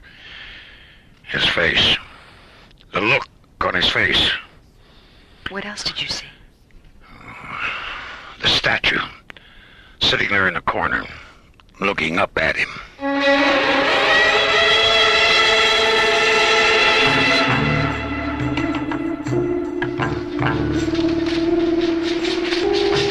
Professor Conrad? Yes, I am right here. I've got Starlab on Scrambler Channel F. It's Dr. Cassidy. Good. Patch her through. Victor, Lieutenant Stratton's autopsy report just came off the computer. I have the printout here in front of me. Anything definite on the cause of death? No, there were too many variables. But the projections range all the way from 6 kinds of heart failure to terminal neuroinduction. Terminal neuro... You don't mean death by psychic suggestion? That's what it says here. What about the black crystals in his eyes and nervous system? They're identical to those you took from the bodies of the extraterrestrials. But Mycroft couldn't compute either the source or the structure. What else? His brain. It was 364 grams lighter than the average for a man his age. What about the size? Well, that's what's so strange, Victor. The size wasn't changed at all, just the weight. What do you think? I think I'll go ahead with the experiments on the statue samples we've kept here. I don't know, Victor. The statue arrived at the ISA lab an hour ago. Look, couldn't you at least wait till they've had a chance to look it over? We can't afford to postpone the experiments any longer. Whatever happened on the shuttle might happen again. Besides, we've got a 48-hour head start on ISA. We may as well take advantage of it. All right. Victor, have you come up with anything to explain how the statue got out of the pod? Not unless you're willing to accept the possibility that the statue really isn't a statue at all, but some kind of transmorphic creature that feeds off the psychic energy of intelligent beings. Well, I'm going to have to think about that. Good luck with the test. And please, Victor, be careful. We will. You got a minute, Victor? Of course, Rachel. Come on in. We just finished the comparative analysis of the scanner tapes we made of the statue when it was here, and the scanner data of the statue transmitted from Starlab. I don't know if you're ready for this. We weren't. But the statue's changed. Changed? In what way? Well, the scan made after the shuttle incident shows that it's 60 millimeters taller than it was when it left here. Are you sure? We cross-checked everything. What else? Well, the face. It's not looking straight ahead anymore. It's looking up at an angle of 57 degrees. Go on. The statue's heavier by 364 grams. As the mystery of the black crystal gargoyle deepens, so does the urgency to discover and resolve its supernatural secrets. At Lunar Base 12 Science Complex, Professor Conrad and his research team prepare a photon saturation test on 2 small crystal samples removed from the statue during an earlier experiment. Rachel, will you please ask Arthur and Misha to meet me in conference room 4? I'd like to have a word with them before we start. And you had better join us, too. Right away, Victor. Back aboard Starlab, preparation of a visual link between Starlab Control and the interior of Professor Conrad's moon laboratory is supervised by Maura Cassidy. Sally, I think the visual feed from Lunar Base should be cross-linked with Mycroft. That way, if something goes wrong with the VTR, we can always retrieve the pictures from the computer. Okay, I'll have it programmed in about 15 minutes. On Earth, the statue arrives at the ISA Research Center and is locked in a refrigerated laboratory vault, where ISA technicians begin their own experiments. All right, let's shave off a couple of 2-micron specimens and get them under the electron microscope. Hideous damn creature, isn't it? Wonder what it's looking up at. Meanwhile, Captains John Graydon and Buddy Griff bank the SET interceptor Solaris away from the freighter convoy they've been escorting to the Timian 3 shipping lanes and jet towards Starlab. Did they ever figure out what it was? Not really. Scientific opinion was divided about 70-30. In favor of an alien spacecraft? No, in favor of a meteor. How many people saw the explosion? Well, there were quite a few villages about 500 miles away, and everyone living in them saw it. At that distance? Skipper, when that thing exploded, it lit up the sky as far away as London. And the sky stayed that way for 3 days and nights. Huh. When did all this happen? 1908. Amazing. Where do you get these books, anyway? Ingrid, the librarian on Starlab. Oh. She came across this one while she was looking for an Oscar Wilde novel that Maura wanted to read. And what made her think that you'd be interested? The title. It's called The Fire Came By. Starlab Control to Solaris. This is Solaris. Go ahead, Jerry. Mara's like to speak with you. Put her on. John, do you have enough fuel to take a side trip to the moon? Buddy? Yeah, we're okay. What do you want us to do, Maura? I've scheduled a conference with Professor Conrad. Pick him up at Lunar Base 12 and bring him here. He's starting an experiment now, but he should be finished by the time you get there. Okay, we'll take care of it, Maura. Hello, buddy. Goodbye, buddy. Cute, Maura. Cute.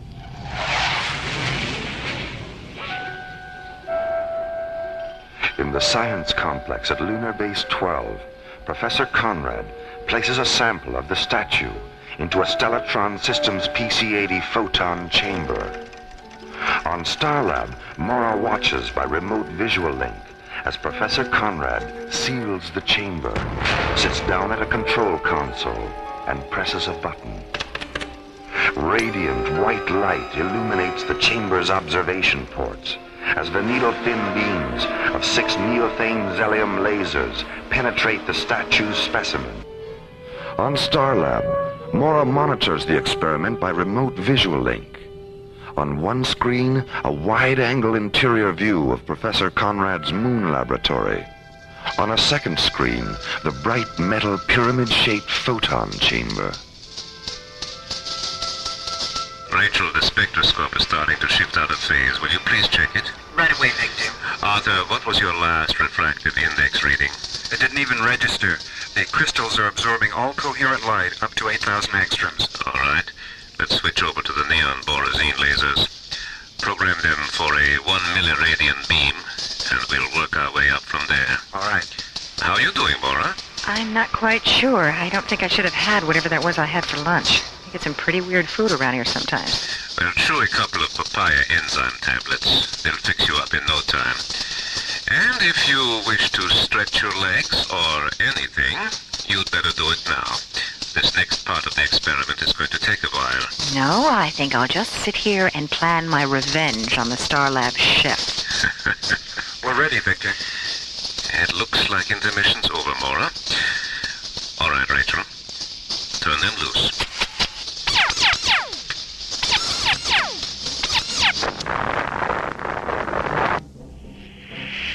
Oh, my God. Victor! Victor! Arthur Cassidy, what's going on? I just saw some telemetry from Lunar Base. Look, there's been an explosion. Jerry, contact the Solaris and tell them to get to Lunar Base 12 as fast as they can. Starlab Control to Solaris. Starlab Control to Solaris. Sally, get hold of the ISA lab and tell them to stop their experiments with the statue until they hear from me. This is Solaris. Go ahead, Jerry. I'm on my way. I've got the Solaris, Maura.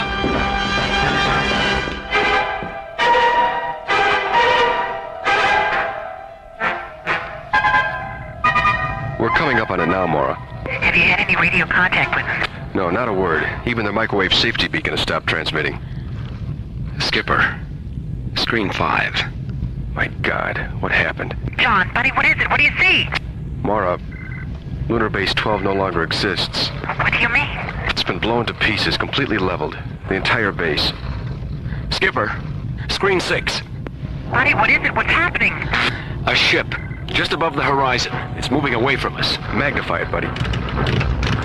Looks something like an old Tarantula-class gunship, except it's about 5 times bigger. Jerry, record this. We're rolling. It's black. Stacked wings angled down about 60 degrees.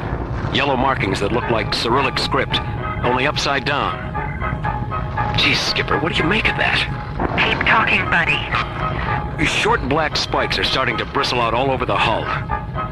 Uh-oh, Skipper, it's turning around. Laura, stand by. We're going in for a closer look at that ship. Open a close proximity channel, buddy. Let's see if they'll talk to us. You're on, Skipper. This is Earthship Solaris. Please identify yourself.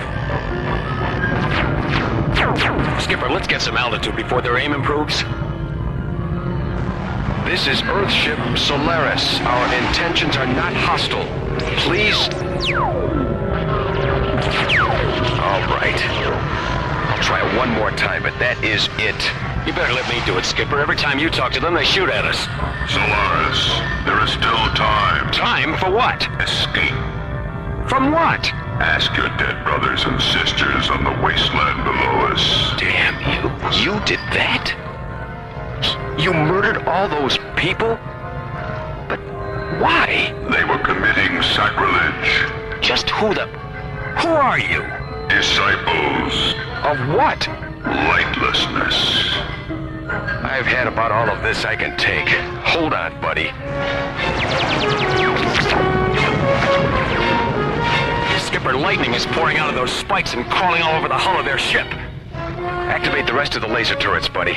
We're going around again.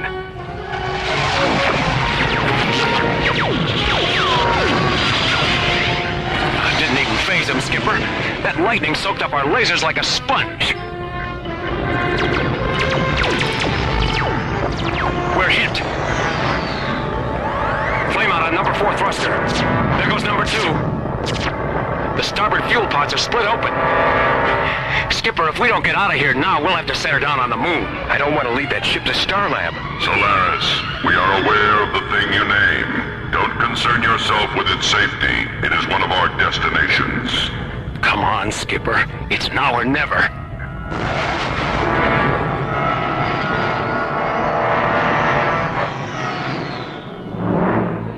Use docking bay 4, John. The crash barriers are up and the fire control crew is standing by. John, where's that ship? Right behind us. Turn your seat around, buddy. Here we go.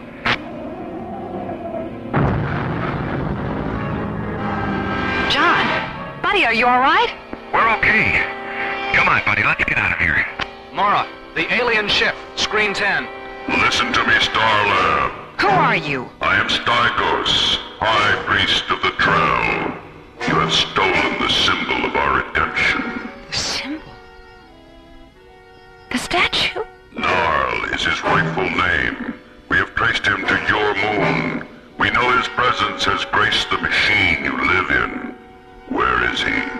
I don't know. Then take your last look at the stars. Please wait. I know where he is. But if you destroy us, you'll never find him. Because I'm the only one who does know. The secret of Narl's whereabouts is not yours to keep. And the lives of the 200 men and women at Lunar Base 12 were not yours to take. They were violating the sanctity of Narl by subjecting the fragments of his being to the light. But they didn't know they were doing anything wrong. Narl is not a merciful divinity in the sense that you understand mercy. Neither is he forgiving in the sense that you understand forgiveness. But there's nothing about innocence to forgive. Where is he? I don't know. Suffer the darkness until you do.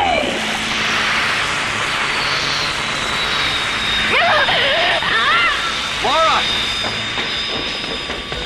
Laura! Laura, what the hell's happening to her? Don't touch her! Don't touch her! Buddy, the medical alert. Which one? Which button? Sector 4, buddy! The yellow one! Mora, don't try. Just lie still. This is Medical 4. Stay where you are. An emergency unit is on the way. Jerry, your hands. Are you all right? I guess so. What happened? Well, she was watching the screen, talking to the alien. And then the screen threw off a tremendous burst of color. And then the lightning was all over her. It was so cold, it burned my hands. John? I'm right here, Mora. And so is Buddy. Dr. Rossiter's on her way. John? I'm blind! When the lashing ribbons of lightning finally release her, Mora falls, blind. Your blindness is just a warning, Mora. How long it lasts depends upon how soon you tell me where Gnarl is. Shut down all the transmitter frequencies, Jerry. Now run a check on Screen 10's receiver circuits. Whatever they use must have come in through the outside lens. Okay. What are you going to do, Mora? If they find out where the statue is, God knows how many more people they'll kill. I can't tell them. I just can't. Are you sure? Yes. No, I don't know. Why does everything depend on me? Can't anyone else make a decision? John, the receiver circuits on Screen 10 are completely burned out. Okay. Shut the louvers and all the outside scanner lenses. They're closed. Oh, Dr. Rossiter, am I ever glad to see you. Diana. Mora, what happened? I've been blinded. Oh, my dear God. There's a hostile alien ship outside. It fired some kind of energy beam in through one of the scanner screen lenses. All right, Mora. Now let's have a look. I'm shining the light directly into your eyes. Can you see it? No. But I think I can feel it. I'm taking the light away. Now, I'm shining it into your eyes again. Yes. Yes, I can feel it. Let's get her on the stretcher and take her up to sickbay. Take her feet, Sandy. Okay. Jerry, you better have Dr. Rossiter take a look at your hands. Nah, I'm okay now. What do we do now, Mora? Tell Stygos you know where the statue is, but explain that it's going to take time to get it back here. If that doesn't work, use our photon injectors on his ship. Maybe they'll be able to do what the laser cannons on the Solaris couldn't. I'll contact Commissioner White and tell him what's going on. Now, come on, Diana. Communications first, and then sickbay. Sound General Quarters, Jerry. Okay, open a close proximity frequency. Let's see how good we are at telling the big lie. Stygos, this is Captain Graydon. Have you made a decision? Yes, we decided to give you the statue. Our sensors indicate that Gnarl is no longer aboard your machine. No, he isn't, but we've contacted the laboratory where he was taken, and our scientists are sending him back. You're lying, Captain Graydon. We've monitored no transmissions. Close the channel, Jerry. Now open number 8 scanner lens, and project a target grid onto the screen. All right, interface the coordinates of their ship with our photon injectors. We have a target interlock. Stand by. And for God's sakes, keep away from the screen. 4, 3, 2, 1. No good, Skipper, no good. The force field is deflecting everything. The ship's coming around. Jerry, shut down screen 8. Too late. There. Buddy, hit the deck. Crawl away from the lightning. It stopped. What happened? Jerry, let's see what's going on. Skipper, the ship's moving away from us. Buddy! Look! What is it? Magnify it, Jerry. My God. It's a city. A floating city. As the black metal insect ship of the Trail stalks away into the dark distances of deep space, a huge floating platform appears and slowly moves toward Starlab. On the platform, a dazzling architectural phantasm, A dream city of white crystal towers, transparent steel minarets, gleaming arches, and pale metal domes. As John, Buddy, and Jerry stand silently in Starlab control, watching the approach of the shining mirage-like metropolis, Mora tries desperately to contact Commissioner White at the ISA Command Center on Earth. I'm sorry, Dr. Cassidy, but it's a top security conference. Commissioner White left strict orders that he wasn't to be disturbed. Listen, we've got an emergency situation up here. I'm only following orders. Yeah, right. That's what they all say. Now, Mora, if you don't change your tune, I'm going to be forced to stick a tranquilizer syringe in your backside. ISA, please have him contact me as soon as possible.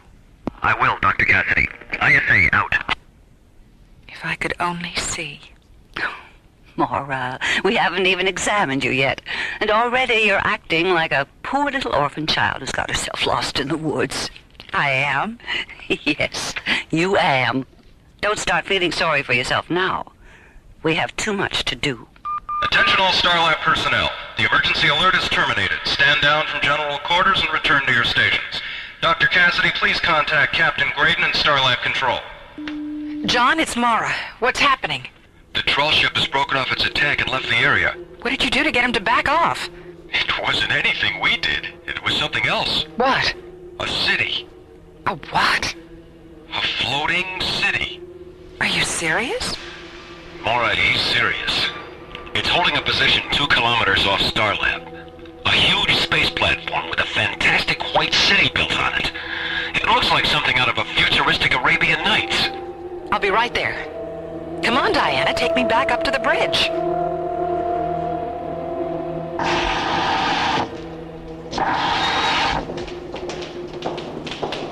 John, is it still out there? Hasn't moved an inch. Oh, Mora, it's so beautiful. Are you here, Jerry? I'm right here. Please, open a close proximity frequency. Go ahead, Mora. This is Dr. Mara Cassidy. Would you please identify yourself? Dr. Mora Cassidy. Which of those 3 names do you have the greatest affection for? Mora. We are the Diatons, Mora, and we inhabit the star city of Imbria. I am Phaedra, Sky Priestess of the Before Time. We know your machine has experienced an encounter with the Trail. Did Stygos harm you? Yes. Yes, he did. I'm blind. Can you feel the light upon your eyes? Yes. Yes, I can.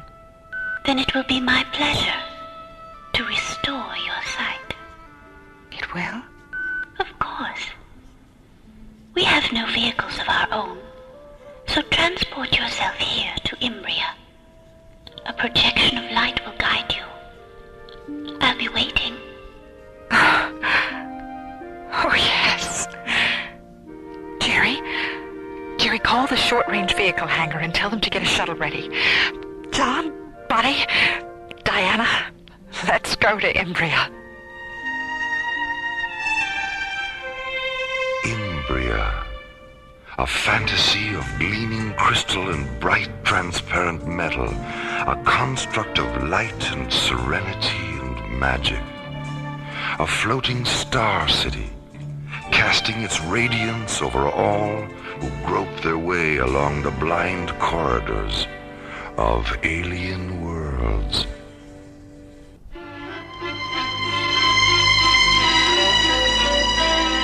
Alien Worlds continues. Inside the white crystal city of Imbria, which floats 2 kilometers beyond Starlab, Phaedra kneels in her meditation chamber, listening to a sky mantra, the Diaton healing music she will use to restore Mora's sight. On Starlab, Mora, John, Buddy, and Dr. Diana Rossiter enter the short-range vehicle hangar and move toward the shuttle that will take them to Imbria. How's it going, Bobby? You might as well get aboard, John. We'll have her fueled in another 10 minutes. Black Trail insect ship, Stygos, alone in his quarters, receives a message from his tracking systems officer. Stygos, what do you want? As our ship withdrew from Starlab, we monitored a transmission. It was the voice of the female. Who received the transmission? A laboratory on Earth. Alter course. That laboratory is our new destination. Meanwhile, at the ISA laboratory, Commissioner White and Julian Benedict, head of the World Council's Experimental Weapons Section, are debating over which of their two organizations should have possession of the Black Crystal statue, Gnarl. Matthew, if we can take the energy that statue puts out and incorporate it into some of our experimental thought weapon hardware, we'll be years ahead of everyone else in that area. Don't you see the advantage of that? No, Julian, I don't. This is a science complex and not an arsenal. Matthew, weapons development is as much a part of science as molecular biology or celestial mechanics. Is it? When was the last time you heard of someone being killed by a microscope or a mathematical equation? The bomb started out as a mathematical equation, didn't it? Yes, and so did triple-yield agriculture, and antibiotics, and spaceflight. The bomb was created within the reality of a global war, Julian. That reality no longer exists, and I see no reason to encourage its return. The last thing we need is a repetition of the arms race of the 60s, 70s, and 80s. Didn't the Petroleum War teach you anything? That had nothing to do with us. It had everything to do with this, Julian, and you know it. I want that statue. Julian, do you believe in the evolution of human consciousness? Of course I do. And what about immortality? Do you believe in that? Yes, I suppose so. Then would you mind telling me of what use weapons are to evolution and of what use war is to immortality? I didn't come here to discuss abstract philosophy. The statue stays here, Julian. Do you know what this is, Matthew? I haven't the slightest idea. It's a World Council directive signed by the Secretary, ordering you to release the statue to my section. Julian, we both know your section is being phased out. Why are you going through all this? It won't be phased out for another year. And if I can help it, it won't be phased out at all. After all, what if the statue should fall into the wrong hands? What would be our defense against it? Can I see that directive? Thanks. You'll have to excuse me now, Julian. I have things to do. And stay away from my people. I've already given them orders not to cooperate with you. As far as you're concerned, I'm the ISA, and this is between us. What is this, Matthew? Some kind of conspiracy? Yes, it is, Julian. A conspiracy of my values against yours.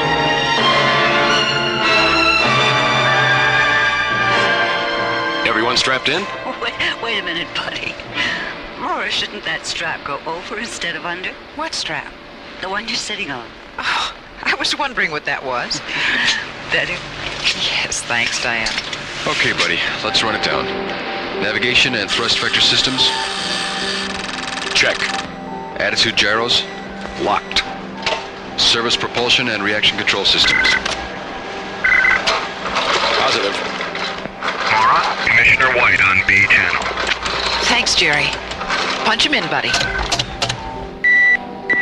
Mara, I just got your message. What's going on up there? More than I ever thought possible. How soon can you get here? That all depends. Does it have anything to do with the statue? It has everything to do with the statue. All right, I'll leave right away. Now, where were we? Ignition, Skipper? Don't mind if I do.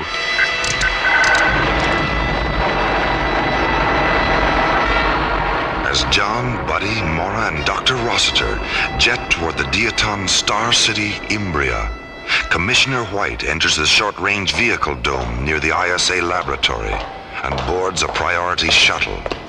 5 minutes later, the shuttle is towed from the dome to Launch Pad 6. Then, as the setting sun slowly erases the day, the shuttle lifts off and disappears into the darkening sky, racing toward Starlab on twin streams of fire. Meanwhile, 550 kilometers above and 400 kilometers south of the ISA laboratory, the Black Trail insect ship enters the Earth's ionosphere.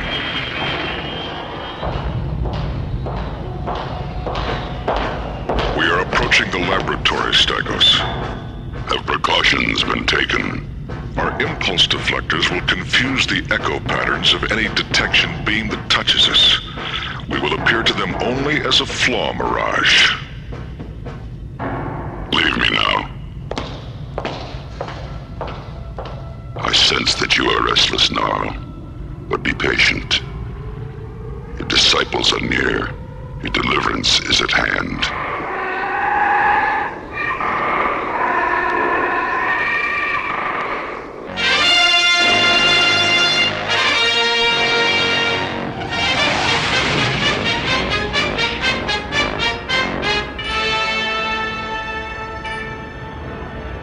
Where are we now, buddy? How close? We're 1,700 meters away, Mora. There's the beam, bright and beautiful. Who is with you, Mora? 3 friends, John, Buddy, and Diana. Who is your pilot? I am Phaedra. John. Just a moment. John, our scan tracings indicate that your propellant emits a lethal mist. Will you please terminate your engines? Our atmosphere is delicate. If I shut down the thrusters, we won't be able to maneuver. The light will control your vehicle and guide it safely down. All right. Shut them down, buddy.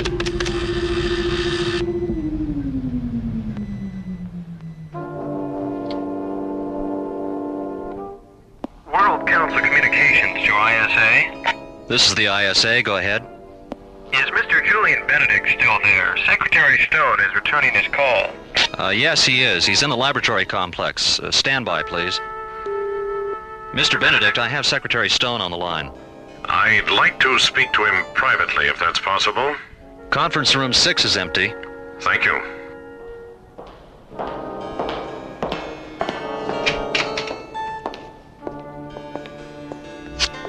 Mr. Secretary, Commissioner White ignored your directive, tore it up as a matter of fact. Well, if I had his sense of ethics, I probably would have done the same.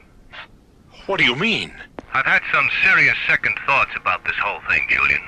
I think we'll let the matter of the statue rest until the President and Vice President get back from Draconia. But, Mr. Secretary... Was there anything else, Julian? No, sir. Thank you.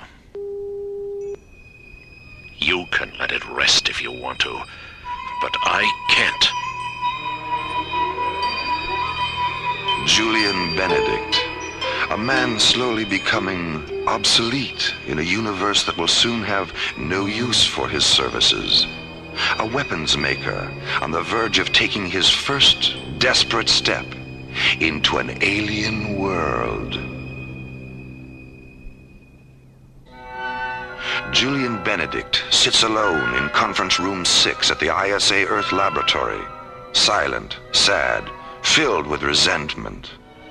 The experimental weapons section he heads up is being phased out by the World Council.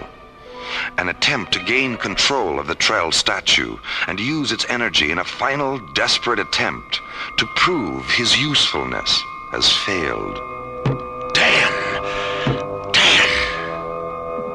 It seems your political system has little use for you, Julian Benedict. Wait, who's there?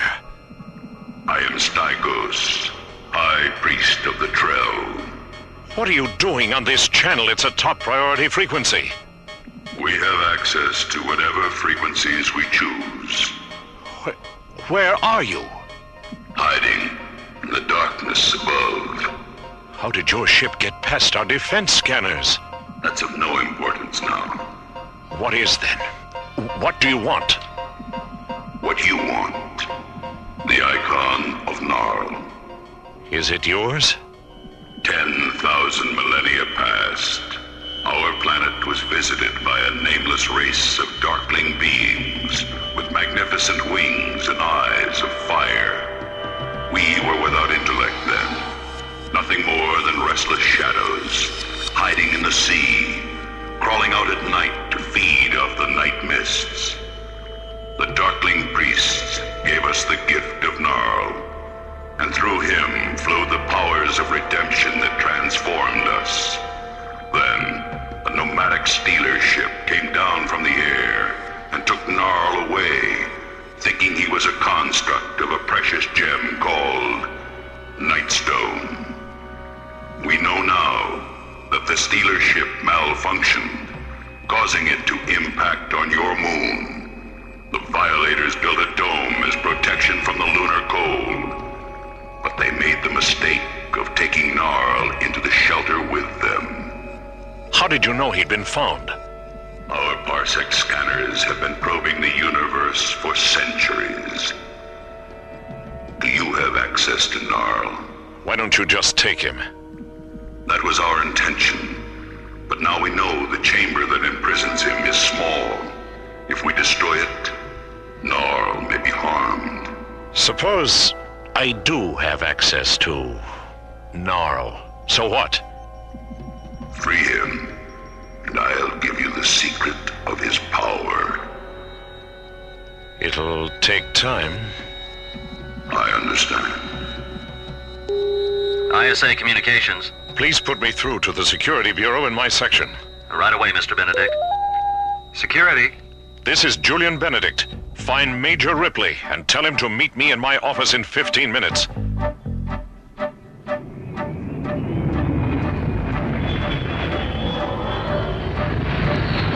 Starlab Control, this is ISA Priority Shuttle 1 requesting docking coordinates. Roger, Shuttle 1. What's your ETA? 10 minutes, 30 seconds. 10 plus 30. Roger. Your coordinates are Niner 60 at subvector 448, docking bay 9. Roger. Well, Jerry, this is Commissioner White. Is Mara there? Mara? No. Didn't she talk to you? Well, it was a short conversation. An alien ship attacked us about an hour ago. Mara was blinded. Blinded? Well, how is she? I don't know. She's not here. Where is she? On Imbria, the Diaton city that's floating just about 2 kilometers off Starlab.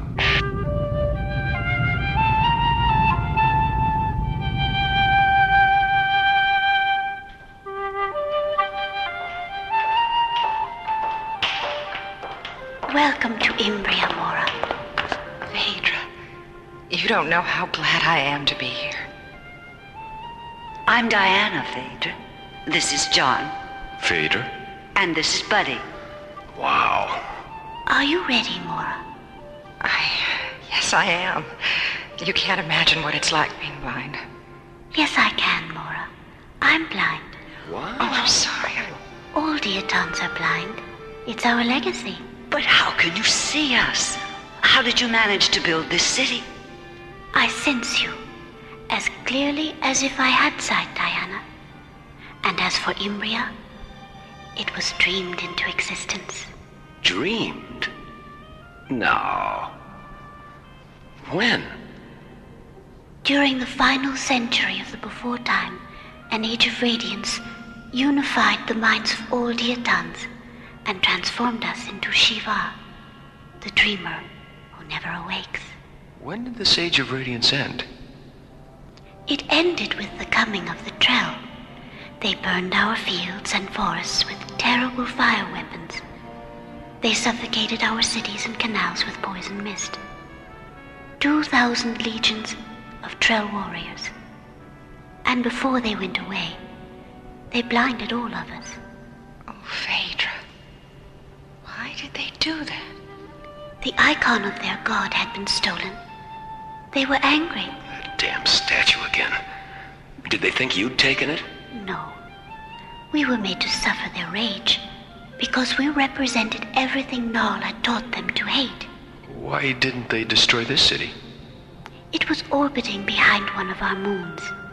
Those of us who survived the Trell invasion came here when we realized we'd never be able to rebuild our planet.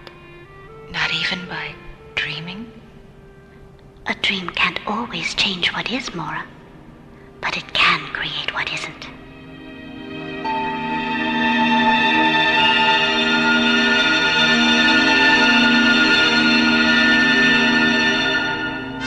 ISA control to Starlab. Starlab, go ahead. Has Commissioner White arrived here? It's urgent. I'm right here. What's the problem? A security police unit from the experimental weapons section is in the laboratory. They say they have orders to take the statue. Damn it, Julian. Who's the officer in charge? Major Ripley. Call the lab. Tell Ripley if he doesn't want to spend the next 10 years in Jastrow prison, he'd better talk to me.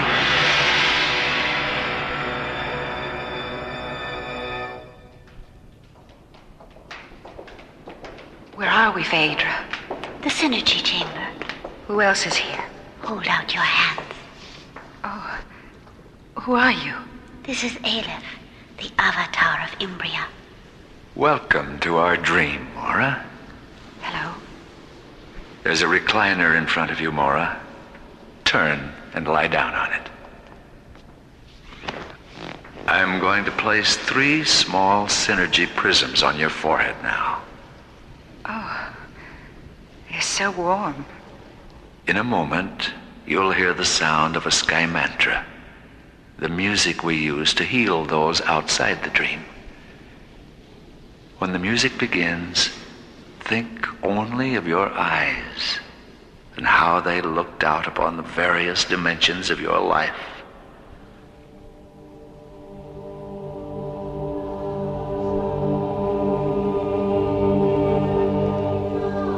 I see red and yellow and sunsets, and we're surrounded by clouds.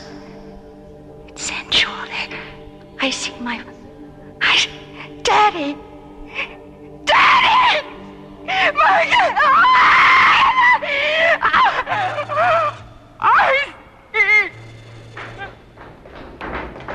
What's going on? Mora, what happened? I can see! Thank God. When we heard you scream, we didn't know what to think. Oh, no, I wasn't afraid, but everything, it was so beautiful. It was just so beautiful. I thought I died.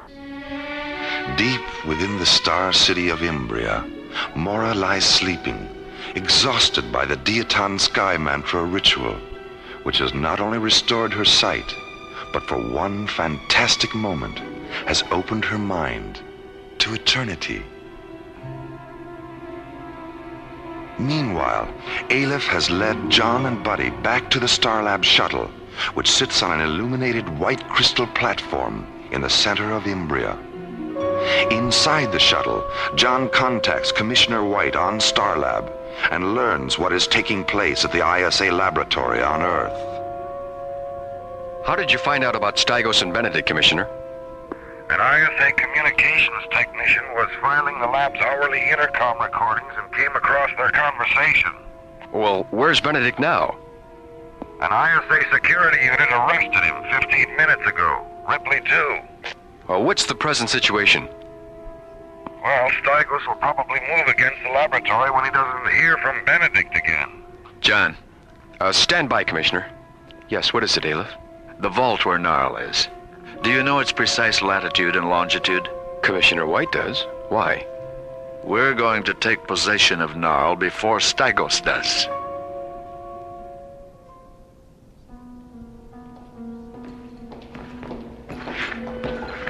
Mora. Hi, Mora. How are you feeling? I feel wonderful.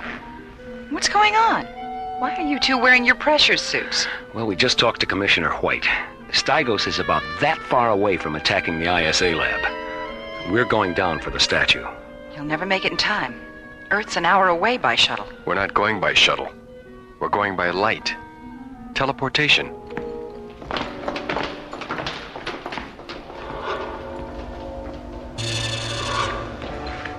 John, Buddy, secure your helmets. This isn't gonna hurt, is it? I think you'll find it a rather pleasant experience, Buddy. Phaedra, lower the cylinders. The dematerialization thresholds have integrated, Aleph. Purge the cylinders.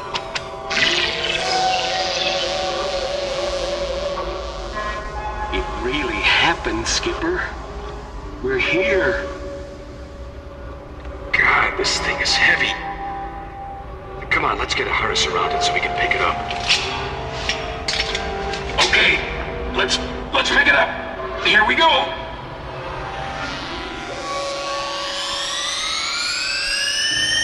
Raise the cylinders, Phaedra. Where is it? What happened? Where's the statue? Oh, no. We lost it. Phaedra. Nile was too powerful. He rejected the translocation process just beyond the Earth's atmosphere.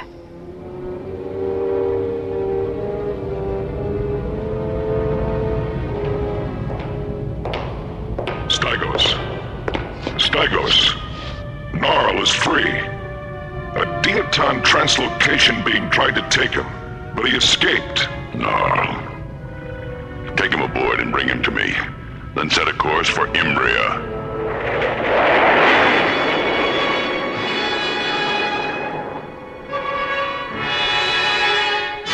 The Trell ship is at 90 power spans and closing, Aleph. The scan tracers acknowledge that Gnarl is aboard. What can we do, Aleph? Begin the light storm cycle, Phaedra. What's going on? Imbria is now being enclosed by an aurora sphere of ionized winds, invisible to the Trell sensors. As their ship penetrates this enclosure, their force field will be temporarily neutralized. At that moment, Phaedra will flood the aurora sphere with liquid light. The ensuing photon storm will destroy them. The Trell ship is now 10 power spans and closing. 5 power spans and closing. Barrier penetration.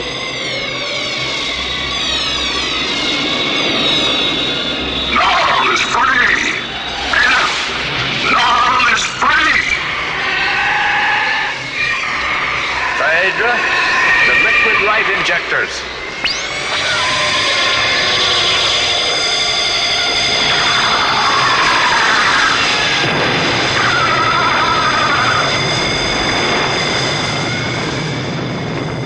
A blinding glance of light, a final scream, and the huge Trell insect ship convulses and disintegrates.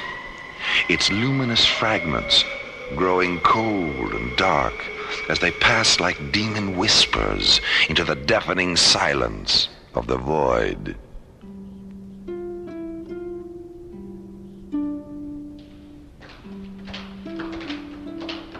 Phaedra, are you going to guide us away from the city with another light projection? Yeah, I'm really into riding light beams. You may use your engines, John. We'll neutralize the exhaust vapors when we decontaminate the residue of the Trell ship. Thank you, Phaedra. Thank you for everything you've done, Phaedra. Goodbye. Oh, well, Goodbye, Phaedra. Goodbye. Goodbye, Aleph. Aleph.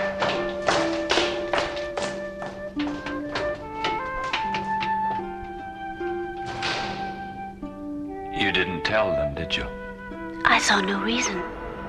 If they knew that we alone survived the Trell invasion, and that our blindness makes the generation of life impossible, it would only make them sad.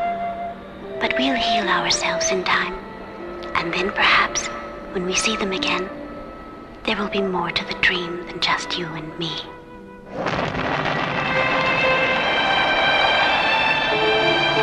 As the Starlab shuttle rockets away from Imbria, the radiant Dream City slowly drifts away into a universe of stars and suns and secrets. Inside the city, a man and a woman in search of the miraculous, moving through the invisible dimensions of time and space toward other, more distant celebrations.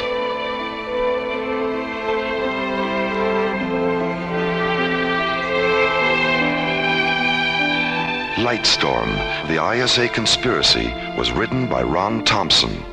Our cast included Linda Gary, Chuck Olson, Bruce Philip Miller, and Corey Burton, with special guests Ernie Anderson, Robert W. Morgan, Olin Soule, Michael Rye, Russi Taylor, Francis Bay, and Peter Leeds. Alien Worlds was created, produced, and directed by Lee Hansen. And so, until again we meet, this is Roger Dressler, inviting you to join us soon for further adventures into alien worlds.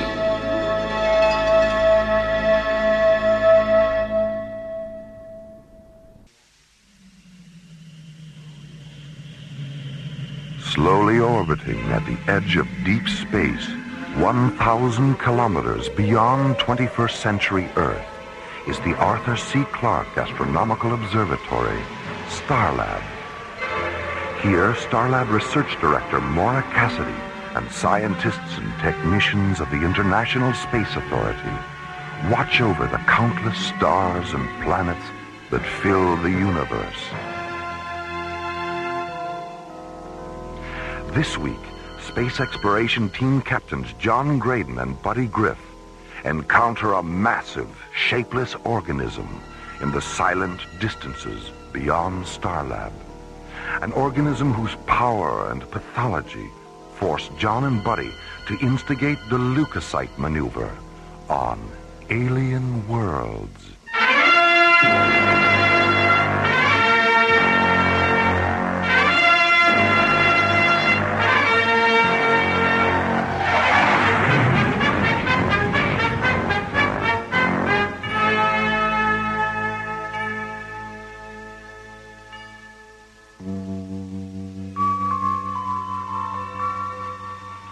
Starlab's Jodrell Mackenzie radio telescope has detected an unidentified energy mass slowly moving to the constellation of Cygnus, the Northern Cross.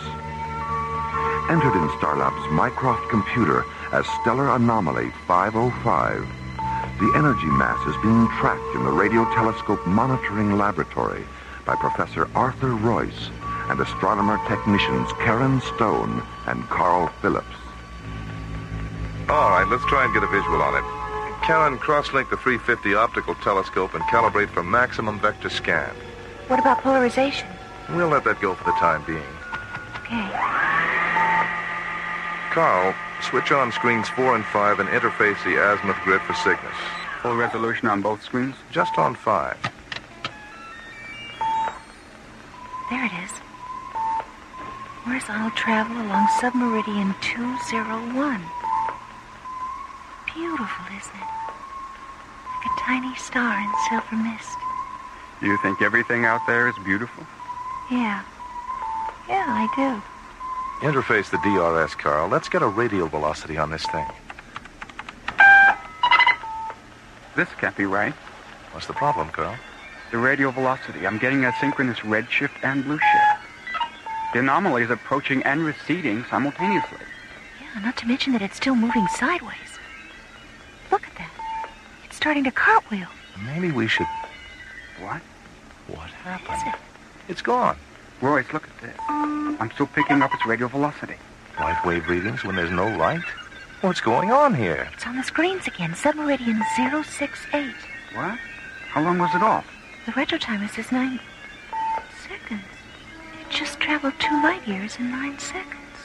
Karen, run a total spectrum analysis on that thing. Okay. Carl, get a kinetic temperature reading. I'd better let Dr. Cassidy know about this.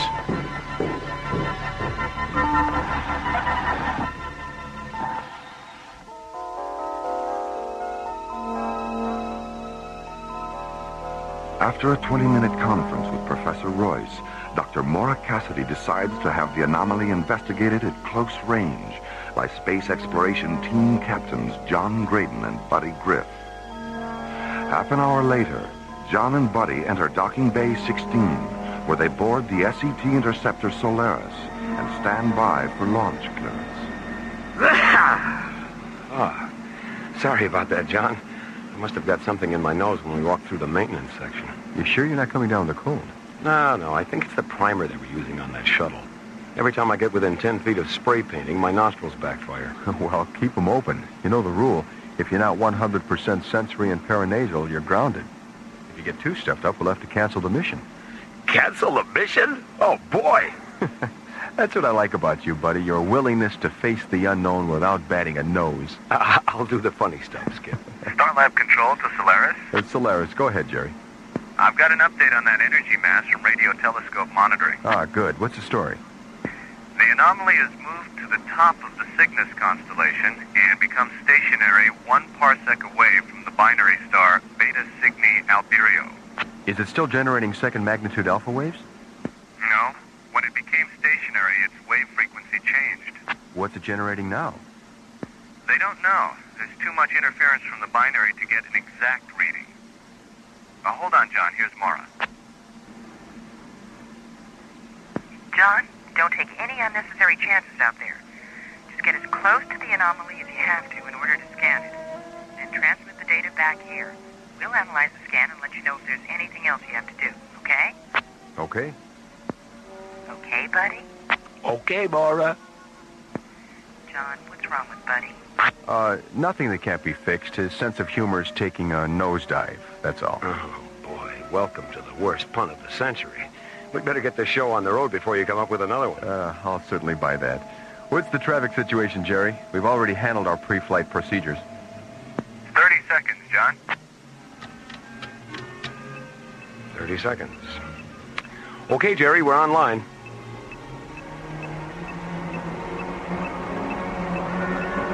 Launch vector 09er Alpha, John. I'm opening the bay doors now.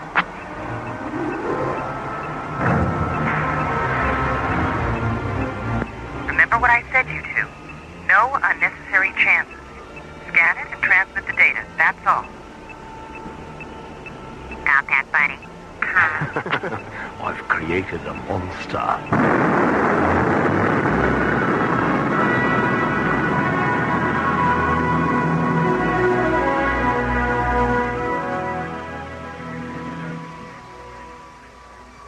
Starlab Control to ISA Transport 119er.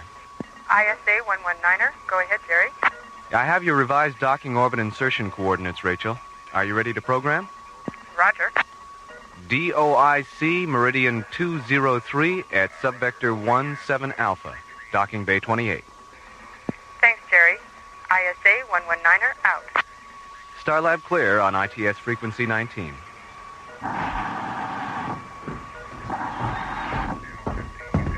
Hi, Jerry. How are John and Buddy doing? Everything's okay. They checked in at 13:30, right on schedule. Good. Where are they? Between Pluto and Neptune. They should reach their warp-through coordinates in about 6 minutes. Well, keep me posted. I'll be up in radio telescope monitoring. Okay.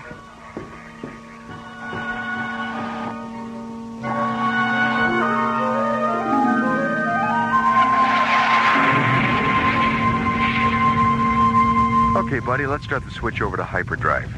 Initiate sidereal surge buffer overlap. SSB terminals are online. Parallel sequential links to substatus screen. PSLs are in phase. Primary and secondary parsec refractors to parallax subroutine 1. Refractors are in the grid and stable at 303. Charge the warp generator and synchronize for a -10 interface.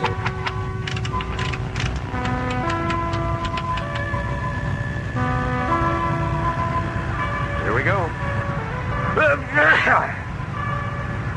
You sure you're not coming down with something? I'm all right. See you in Cygnus.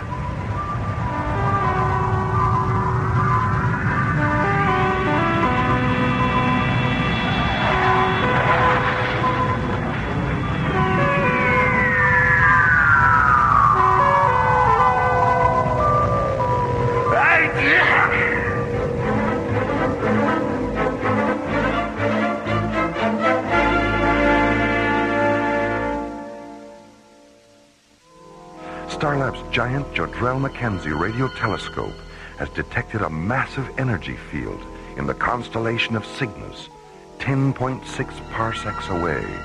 I've got an update on that energy mass from radio telescope monitoring. The anomaly has moved to the top of the Cygnus constellation and becomes stationary 1 parsec away from the binary star Beta Cygni Alberio. 3 hours after the anomaly's discovery, Space Exploration Team Captains John Graydon and Buddy Griff board the SET interceptor Solaris and rocket into deep space to investigate.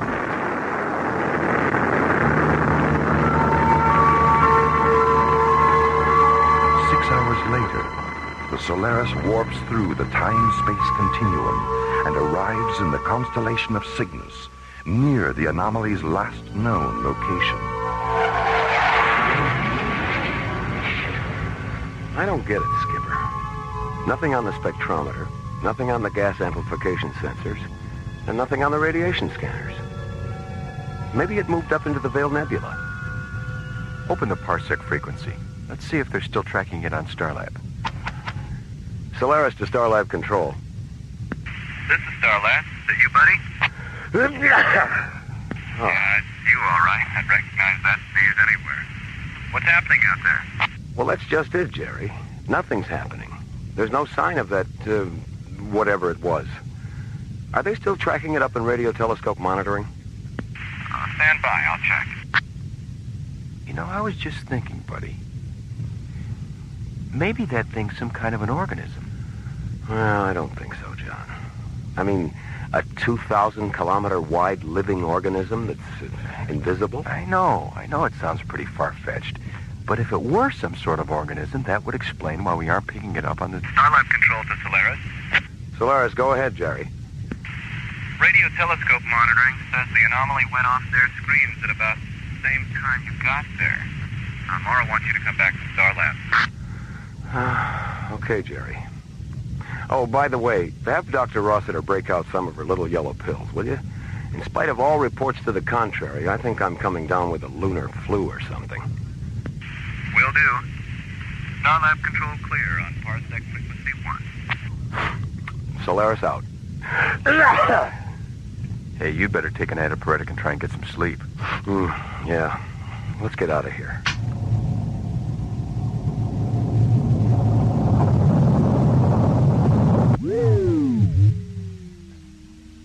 What's wrong, Skipper? I don't know. Give me a status read on the ignition generator. The computer says it's okay. Try it again. Thruster malfunction. Shut down the system, buddy. Let's have a status readout on the thrusters. Physical obstruction. Something's blocking the nozzles. It's got us. Something's got us. Hull integrity subcritical. It's crushing us.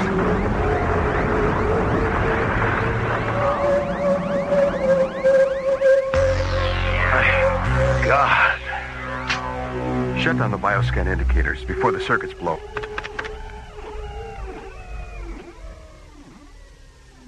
Don't be afraid. John, did you hear that? Or am I in shock? No, you're all right. I heard it too. What are you? Where are you? I am undifferentiated potential, a galactic wanderer. You are inside of me. What? Inside of you? I am the anomaly you were searching for. How do you know we were searching for an anomaly? The universe echoes with life, intelligence, voices. Yours, others. I sense it all. Our bioscanners. You're not an energy field anymore, are you? No. I am now a leukocyte, a white blood cell, a corpuscle, identical in many respects to those in your own bodies. Why a leukocyte? Why not an enzyme, or hemoglobin, or an amino acid molecule? I mean, is a white blood cell hipper than a red one? Hipper? And smarter. More fun to be around. You're very amusing, buddy. Well, what do you know about that? A corpuscle with a sense of humor. Yeah, well, don't get too carried away. Remember, he's 2,000 kilometers wide. If he laughs, we're finished.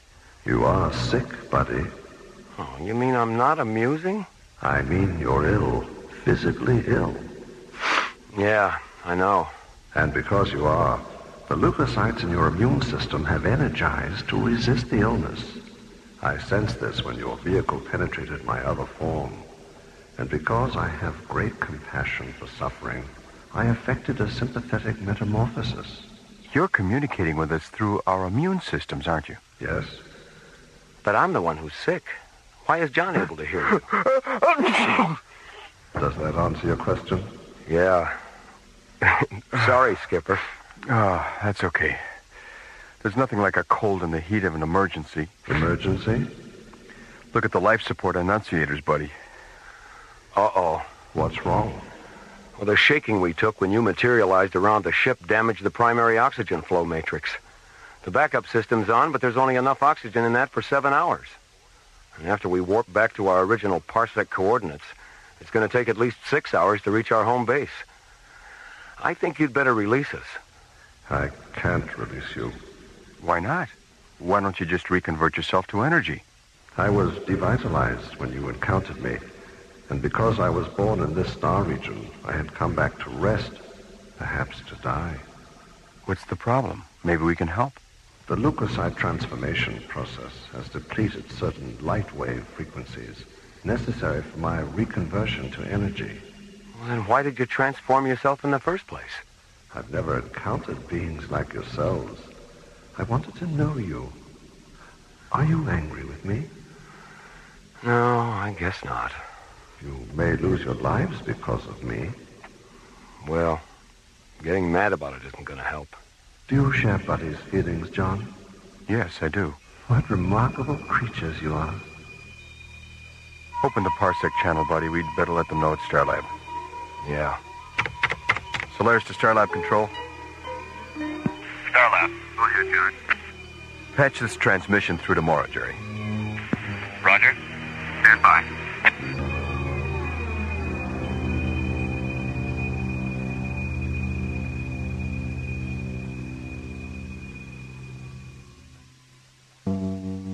Ordered to investigate a massive energy field 10.6 light years from Starlab, Buddy and John warped the Solaris through the time-space continuum into the constellation of Cygnus.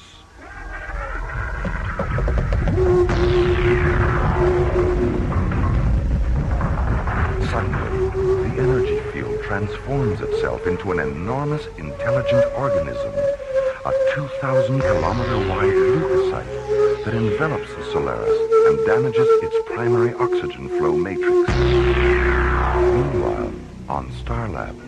That's right, Commissioner. The Solaris is impacted right in the middle of it. Well, if it was energy to begin with, why can't it transform itself back? Well, according to John, the light wave frequencies it needs for reconversion are exhausted. How much oxygen do they have? Less than 7 hours. I just had a thought, Nora. The Solaris is outfitted with a whole arsenal of military and scientific lasers. Maybe they could use them to restore the light wave frequencies the organism needs to reconvert. You must have read their minds, Commissioner. That's exactly what they're going to try.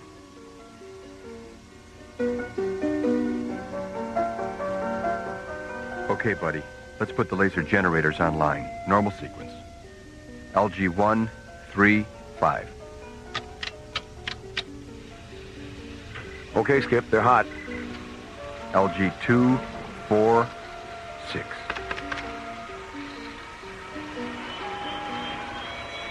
Malfunction on number 6. Shut it down.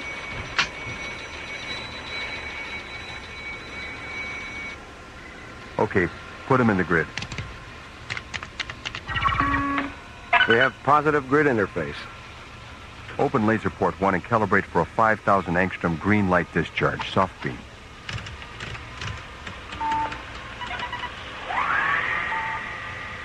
I'm sorry, I can't be more specific concerning the color or intensity of the light. Well, that's all right. We'll figure that out by trial and error. The other thing I'm worried about is if our lasers have enough saturation potential. Well, fire number 1, buddy. I feel it, but it's not having any effect. Well, maybe green isn't your color. Can we show you something nice in red? Why not? Open laser port number 2, buddy, and calibrate for a 6,000 angstrom red light discharge. Right. Fire. I'm sorry, but red isn't my color either.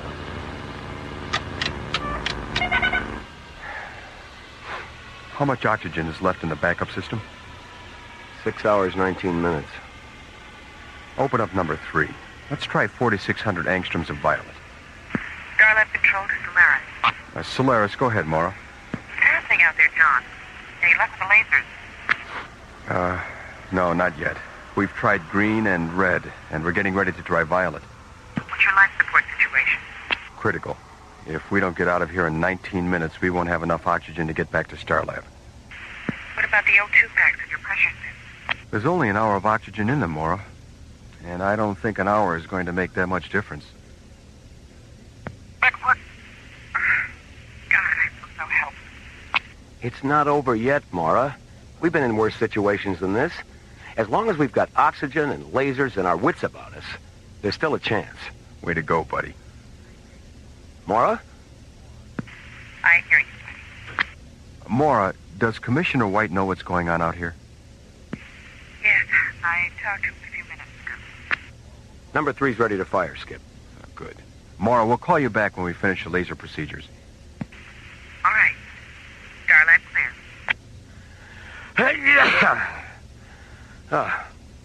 Now, let's see. Right. 4,600 angstroms of violet. Wait a minute, buddy. Come on, Skip. Minutes are at a premium. I was just thinking about Commissioner White. So? White, buddy. White. I still don't follow. What happens when you spin a color wheel? All the colors blend together, and the wheel turns white. And what do you see when you look at the stars?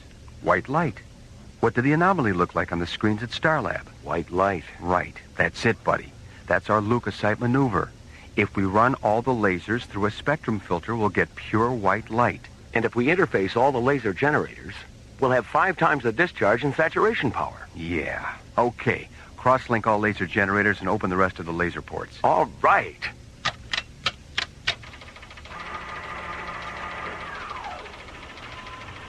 If this attempt succeeds, we'll no longer be able to communicate. I've enjoyed our encounter. And because you've made no attempt to destroy me, I will leave you with something you won't know you have till I'm gone. Shall we begin? Sure. All right, buddy. Fire.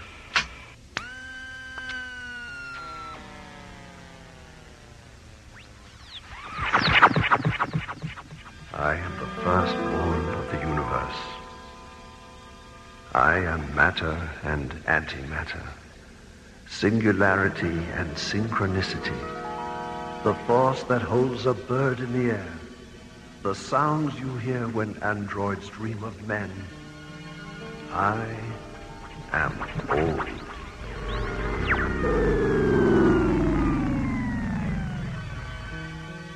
How do you feel, John? I don't know. I feel good. I mean, my body feels good. I'm not sick anymore. Yeah, neither am I.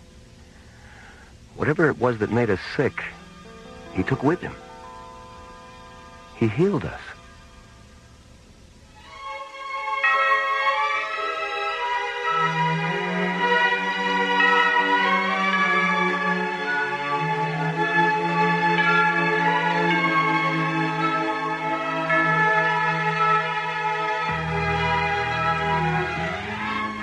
The leukocyte maneuver was based on a story by Anthony DeWitt and was written by Ron Thompson and starred Linda Gary, Chuck Olson, Bruce Philip Miller, Corey Burton, and the Watermark Players with special guest star Larry Moss.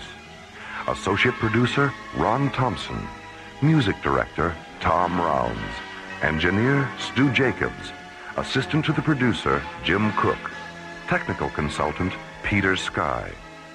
Alien Worlds was created, produced, and directed by Lee Hansen. And so, until next week, this is Roger Dressler, inviting you to join us for our next adventure from the elsewhere and elsewhen of Alien Worlds.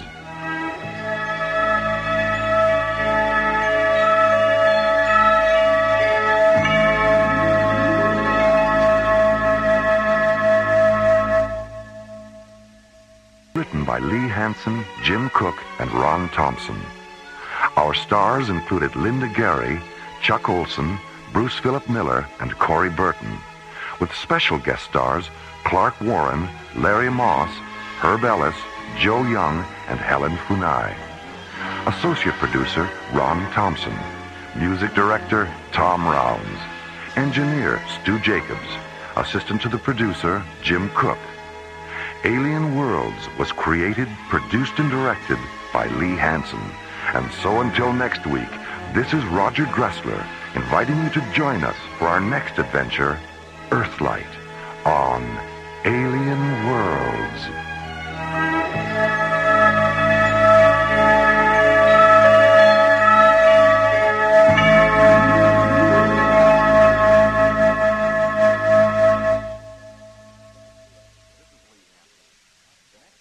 This is Lee Hansen. The next 2 episodes of Alien Worlds will not involve Starlab or our friends in the ISA. We're going to take you on a mystical journey through a science fiction fantasy adventure that explores the intergalactic origins of spiritual evil and how the inhabitants of the ancient planet of Elythia set out to neutralize that evil over 2,000 years ago. Here then are Olin Soule, Lorene Tuttle, Russi Taylor, and Roger Dressler in Part 1 of our special presentation, Earthlight.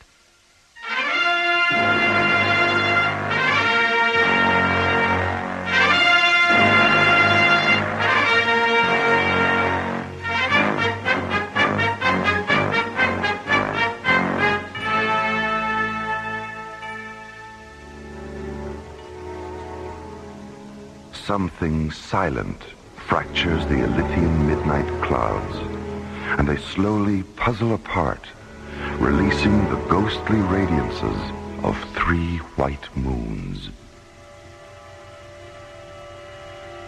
Brilliant lunar light shimmers down onto Elythia's night side. Darkness dissolves as far north as the ion refineries at Lahilia, as far south as the Aviara Sun Tower complex, as far east as the Lusa Canal intersect, as far west as the domed wingship port at Darmus. Huge cloud fragments break away and drift past the moons. There is a sudden eclipse of light. Then the cloud fragments narrow to smoky splinters, curl up into the fluorescent winds of the aurora sphere, and vanish. The moonlight returns, intensifies, expands. It sweeps across the Starflight complex at Kalava, illuminates the celestial laboratories at Somari, seeps down into the Penumbrian shadow forest, and brightens the Pyramid of Deus, which rests at the forest's perimeter. A canal of dark water flows between the pyramid and the forest. Iridescent nova blossoms on the canal bottom sense the moonlight and rise to the surface, their translucent petals shimmering with color.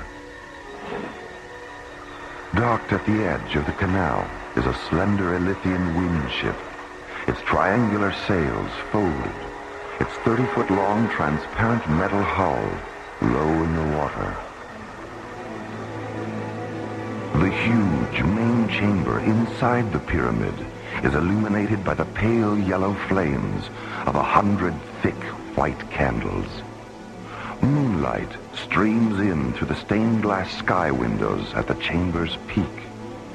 Delicately woven tapestries and intricate mosaics decorate the angled walls. Beneath the sky windows sits Deus, the Father, Elythia's most highly evolved divine scientist. On the carved wooden table in front of him is an ancient voice book, its pages embossed with complex hieroglyphs.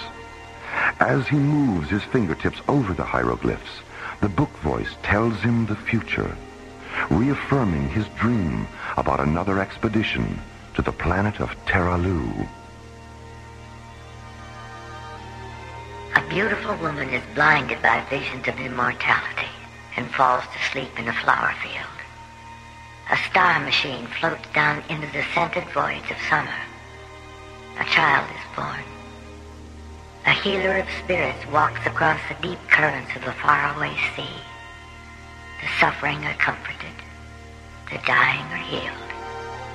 The dead are reborn. The healer of spirits ascends to the stars. Terra Lu sinks below the fiery horizons of an alien sun. Faces look up. The sky stands still. Terra Lu. So many expeditions. So little progress. So many of our sons and daughters lost. 1,000 years, and it's just beginning. Deus? Ah, come in and sit with me, Sibella.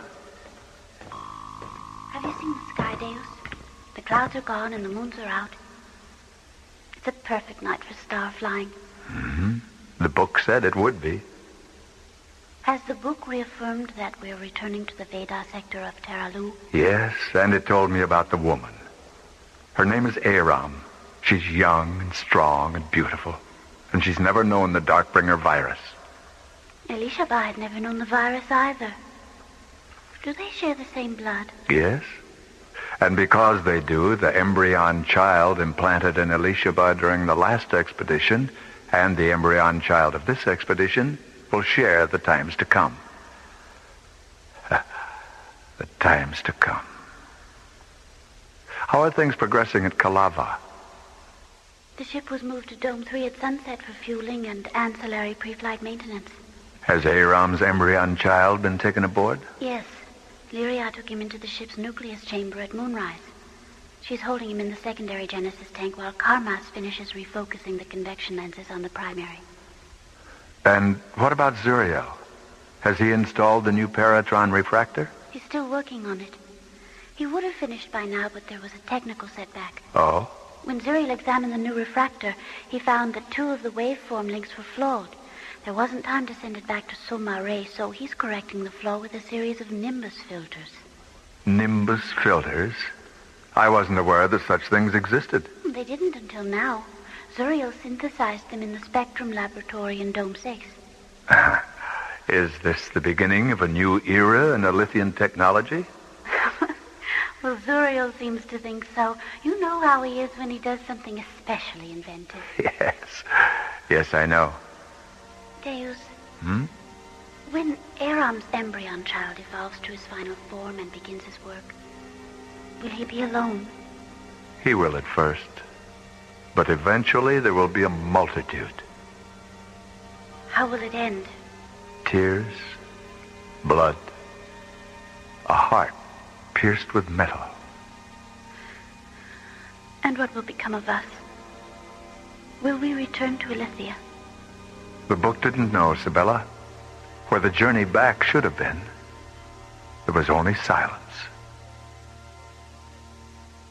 Deus, was the book able to calculate the time lapse between our departure from Elithia tonight and our penetration of Terra Lu's gravity veil? Yes, 11 solar days, 9 phenomeners. When will we make contact with Aram? 3 phenomeners past sunrise on the morning of the 12th day. She'll be alone in a field near her village, gathering red and white flowers. Red and white. Blood and purity. Yes. The 2 elements that will haunt Aram to the end of her days. Well, it's getting late, Sibella. We'd better start for Kalava.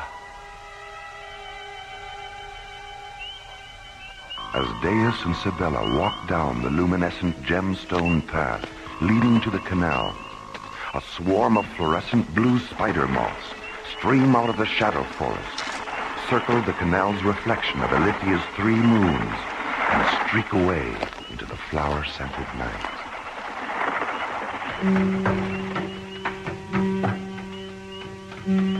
Sibella and Deus board Sibella's windship, move to the deep circular cockpit just behind the bow, and settle into thickly cushioned contour seats. Between the 2 seats is a narrow, transparent black systems console, its surface glittering with multiple rows of brightly colored control prisms. Sibella touches 3 of them. interfacing the Windship's guidance system with the Central Canal Link encoder at Darmus, the huge domed Windship port which lies 75 demivectors south of the pyramid. Your request for automatic guidance parameters has been received, Sabella. Your vessel will proceed from the Avatar Pyramid tributary through the Lusaw Canal intersect to the Tanil Imbria tributary arch.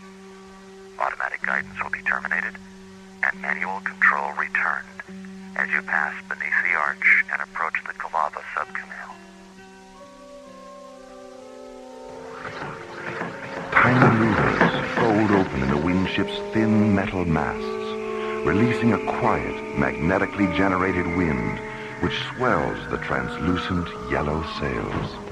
The small, graceful ship drifts out into the center of the canal, turns 45 degrees, and moves forward through the clean, clear water, nova blossom particles flaring in its wake.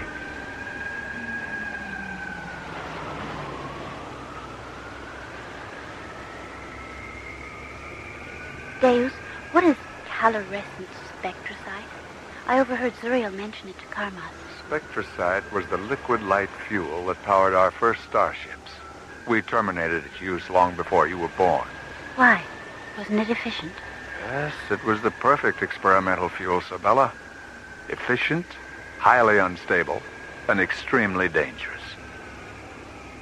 During the third expedition, we killed 9,000 inhabitants of Terra Lu with it. 9,000? Deus, what happened? An accident. A circuit malfunction caused a fuel bay hatch to open, and an armed spectrosite fuel pod was ejected.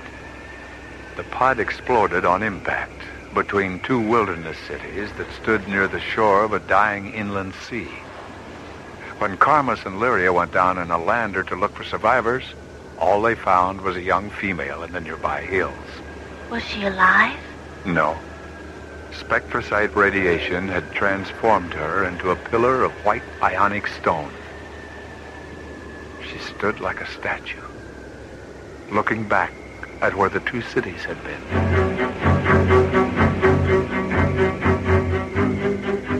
The perimeter of the shadow forest slowly fades into the night as the Windship leaves the Avatar Pyramid tributary and sails out into the Lusaw Canal intersect, the vast artificial lagoon where all of Ilithia's equatorial waterways converge.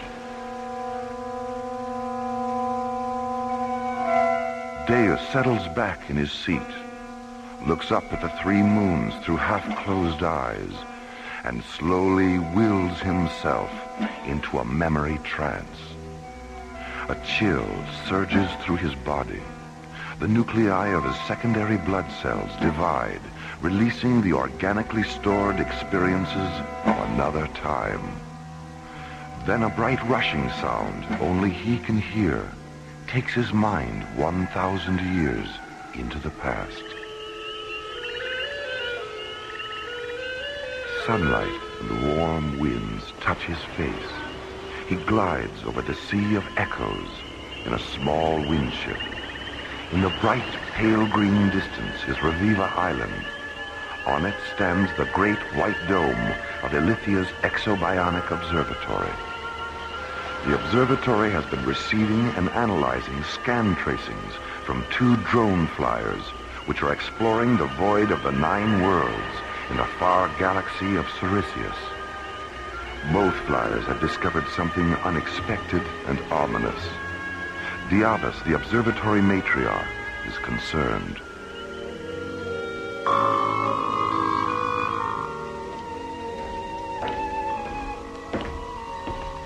Have you confirmed it, Diabas? Yes.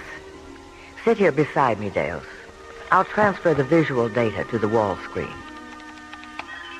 An abstract 3-dimensional scan pattern fluoresces onto the large triangular wall monitor and slowly becomes a geological image of multi-layered earth and volcanic rock. Embedded in one of the layers are the mummified bodies of 3 nude humanoid women. Next to them are 5 black skeletons whose grotesque skulls resemble the heads of ebony gargoyles. Each skeleton lies against a secondary pattern of thin black bones, the bones of what were once large, bat-like wings. Another world contaminated by Darkbringers.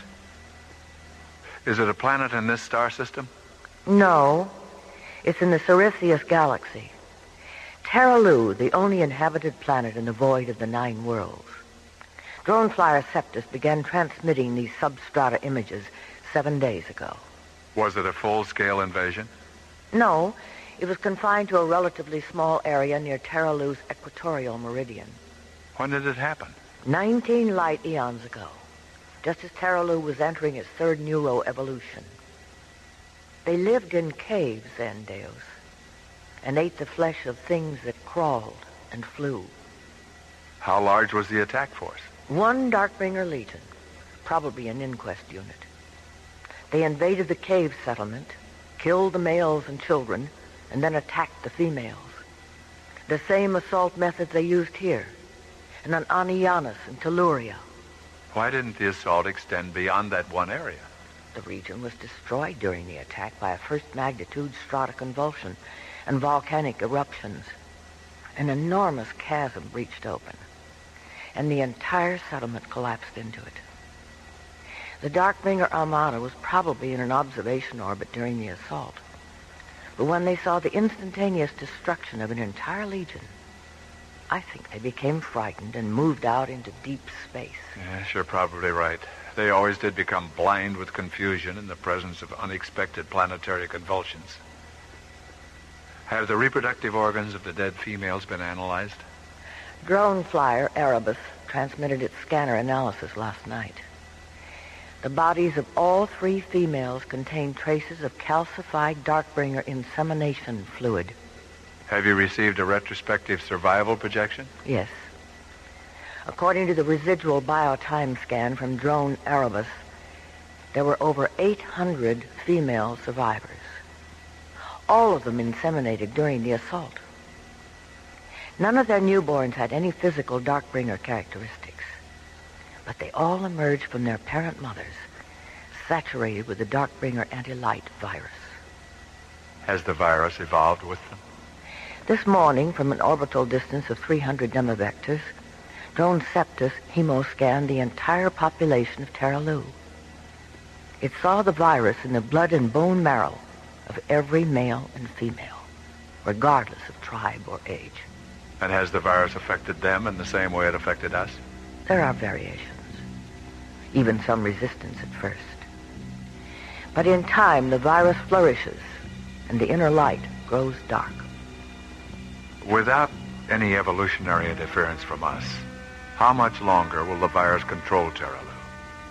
A minimum of 500 centuries.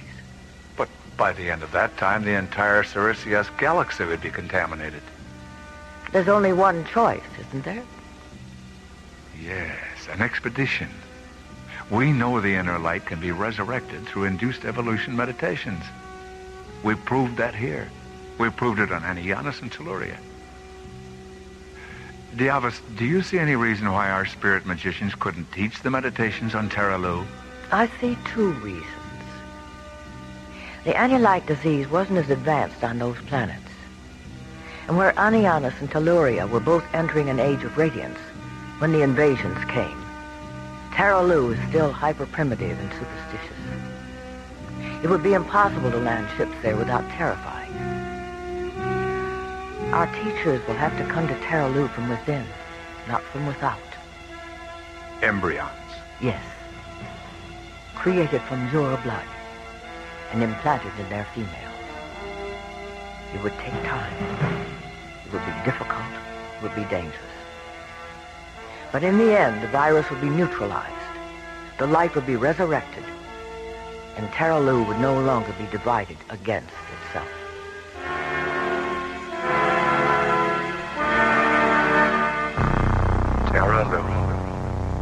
Terralu. So many expeditions. It would take time. So little progress. It would be difficult. So many of our sons and daughters lost. It would be dangerous. 1,000 years. But in the end, the virus would be neutralized, the light would be resurrected, and Terra Lu would no longer be divided against itself.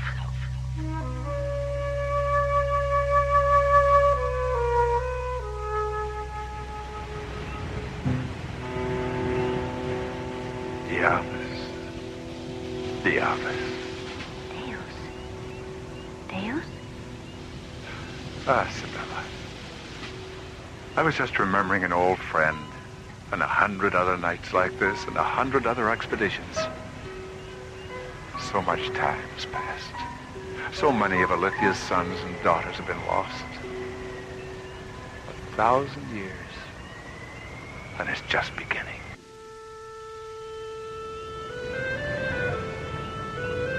What did you do after the Darkbringers killed your parent, mother, and father? I escaped into the wilderness of Bas with a group of scientists and technical magicians from the city of Tialin. We thought we'd be safe there, but 3 days after the initial attack, Darkbringer annihilation squads began saturating the atmosphere and waterways with the virus. Eventually, we all became infected to some degree. The effects of the anti-light disease have never been described to me, Deus. What actually happens? It begins with an underlying discontent with the ceremonies and celebrations of life. Intelligence is corrupted. Emotion displaces logic. Imagination ceases to evolve. The ability to separate the symbols of existence from existence itself disappears. And so does the belief that all life is sacred. The effects are irresistible and inescapable, even in the unconscious sanctuaries of sleep. How long were you in the wilderness? 25 years. Do you know the story of Vershila? Oh, some, but not all of it. Vershila was a mantric high priest who came to us in the wilderness during our 25th year of exile. He told us he had cured himself of the anti-light disease through a series of induced evolution meditations. He had discovered the meditations in the Persana ut Valia Jewel, the ancient Alithian poem of creation. He taught us the meditations, and we healed ourselves. Then we went out from the wilderness and secretly taught the meditations throughout Alithia. And the revolution against the Darkbringers began 50 years after that? Yes. Our technical magicians built secret subterranean laboratories where they created ships armed with powerful liquid light injectors. 1 year after our ships rose up against them, the Darkbringers abandoned Alithia, and the Age of Radiance began. As the wind ship approaches the Tanil-Imbria tributary arch, it passes a sun tower complex construction site on the lagoon's northern shore. Polished metal, saucer-shaped hover drones lower huge white sun tower obelisks onto thick pads of fluorescent synergite. Giant constructor tripods stand in front of the huge synergite blocks, their long, flexible arms coiled around the 400-foot-tall sun towers, guiding them into place. The complex is surrounded by multifaceted solar energy domes and power dispersion pyramids made of thick, white crystal. Did you see Shiva today? Yes, we walked in the forest this morning. How does she feel about the new sun tower complex? It looks as though it's nearly finished. She's delighted with its progress. The iron refineries at Lahilia and the floral hatcheries at Vianatet are already drawing power from it. She estimates it'll be fully operational in another 6 days. We'll be halfway to Terra Lu in 6 days. Sabella, are you concerned that the book didn't know if we'd be coming back? What will become of us, Deus, if the ship should fall into a star? The prospect of death doesn't disturb you, does it? No. No, I thought not. Then, what does? Rebirth. Have you ever imagined what it would be like to be reborn on some other planet? One that wouldn't care about our secrets, or understand our ecstasies, or forgive our failures? There's no such planet, Sabella. Not in this universe.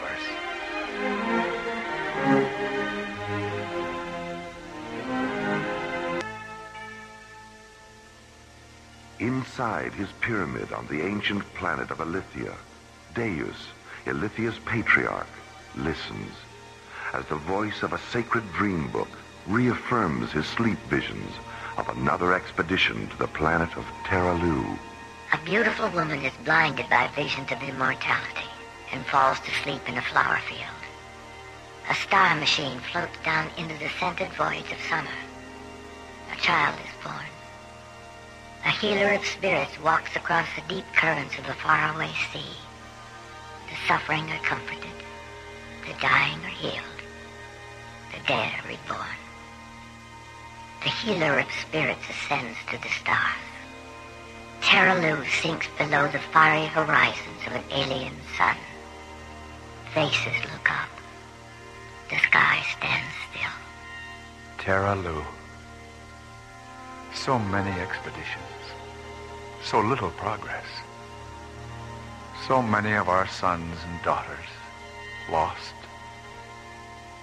1,000 years, and it's just beginning.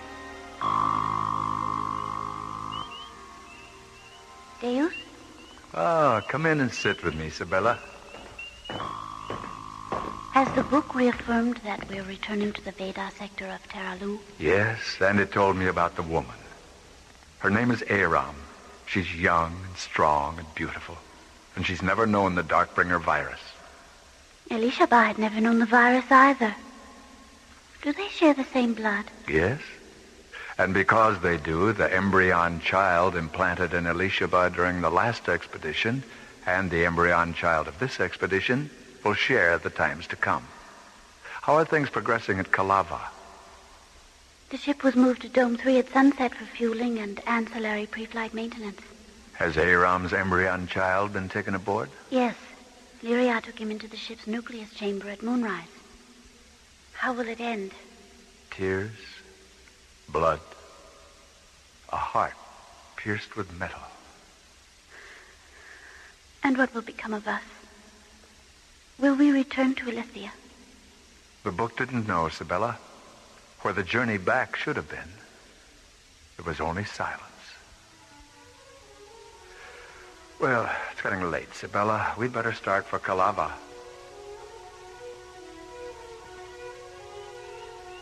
At the edge of the wide canal that flows past the pyramid, Deus and Sibella board a slender, transparent metal windship and settle into the deep cockpit behind the bow. Touching 3 small fluorescent prisms on the control console, Sibella interfaces the windship's guidance system with Ilithia's central canal link encoder. Your request for automatic guidance parameters has been received, Sibella. Your vessel will proceed from the Avatar Pyramid tributary through the Lusal Canal intersect to the Tamil Imbria tributary arch. Automatic guidance will be terminated and manual control returned as you pass beneath the arch and approach the Kalava subcanal. Half an hour later, the windship sails out into the Lusal Canal intersect, the vast artificial lagoon where all of Ilithia's equatorial waterways converge. Deus settles back in his seat, looks up at Ilithia's 3 moons, and slowly wills himself into a memory trance that takes his mind 1,000 years into the past. 2 Ilithian drone flyers have been orbiting Terralu, the only inhabited planet in the void of the 9 worlds. During their 13th orbit, the 2 laboratory drones have discovered something unexpected and ominous. Deus is called to Ilithia's exobionic observatory, where scanner data from the 2 flyers is being decoded and analyzed. Have you confirmed it, Diabas? Yes. Sit here beside me, Deus. I'll transfer the visual data to the wall screen. A geological image of multi-layered earth and volcanic rock fluoresces onto the large triangular wall monitor. Embedded in one of the layers are the mummified bodies of 3 nude humanoid women and the remains of 5 long black skeletons. Each skeleton lies against a secondary pattern of thin, black bones. The bones of what were once large, bat-like wings. The skulls resembled the heads of ebony gargoyles. Another world contaminated by Darkbringers. When did it happen? 19 light eons ago, just as Terralu was entering its third neuroevolution. They lived in caves, Deus, and ate the flesh of things that crawled and flew. How large was the attack force? 1 Darkbringer Legion, probably an inquest unit. They invaded the cave settlement, killed the males and children, and then attacked the females. Why didn't the assault extend beyond that one area? The region was destroyed during the attack by a first-magnitude stratoconvulsion and volcanic eruptions. Have the reproductive organs of the dead females been analyzed? Drone flyer Erebus transmitted its scanner analysis last night. The bodies of all 3 females contain traces of calcified Darkbringer insemination fluid. Have you received a retrospective survival projection? There were over 800 female survivors. All of them inseminated during the assault. None of their newborns had any physical Darkbringer characteristics, but they all emerged from their parent mothers, saturated with the Darkbringer anti-light virus. Has the virus evolved with them? This morning, from an orbital distance of 300 demivectors, drone Septus hemoscanned the entire population of Terralu. It saw the virus in the blood and bone marrow of every male and female, regardless of tribe or age. And has the virus affected them in the same way it affected us? There are variations, even some resistance at first. But in time, the virus flourishes, and the inner light grows dark. There's only one choice, isn't there? Yes, an expedition. We know the inner light can be resurrected through induced evolution meditations. We proved that here. We proved it on Anianus and Telluria. Diavus, do you see any reason why our spirit magicians couldn't teach the meditations on Terralu? I see 2 reasons. The anti-light disease wasn't as advanced on those planets. And where Anianus and Telluria were both entering an age of radiance when the invasions came, Terralu is still hyper-primitive and superstitious. It would be impossible to land ships there without terrifying. Our teachers will have to come to Terralu from within, not from without. Embryons? Yes. Created from your blood and implanted in their females. It would take time. It would be difficult. It would be dangerous. But in the end, the virus would be neutralized. The light would be resurrected. And Terralu would no longer be divided against itself.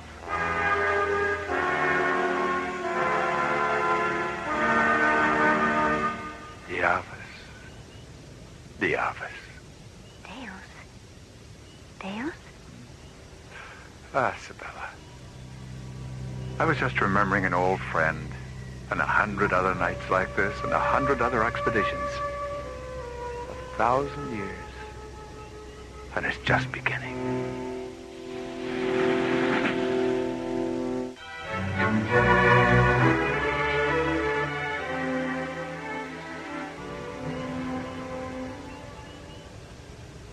Deus, was the book able to calculate the time lapse between our departure from Elysia tonight and our penetration of Terralu's gravity veil? Yes. 11 solar days, 9 phenomeners.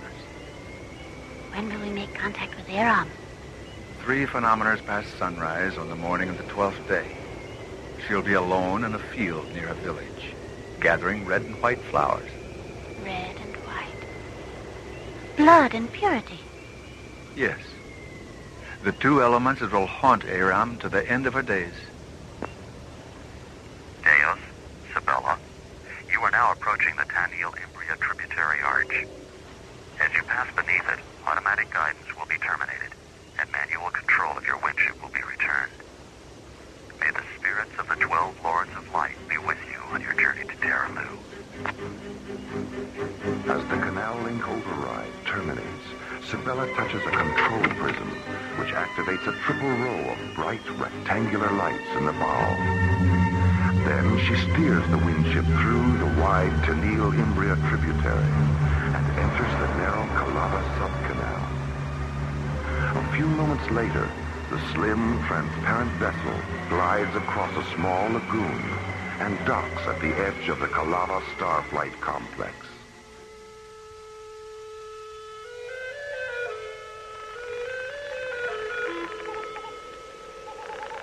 The complex is a vast, circular plain, flawlessly paved with interlocking triangles of white gemstone and red fire crystal.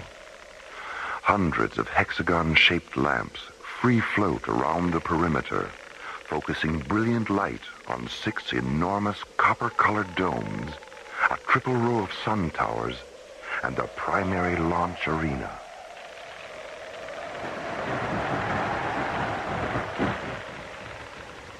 At the Calava dock, Deus and Sibella secure their windship and board a small hover drone which takes them across the gemstone and fire crystal plain to Dome 3.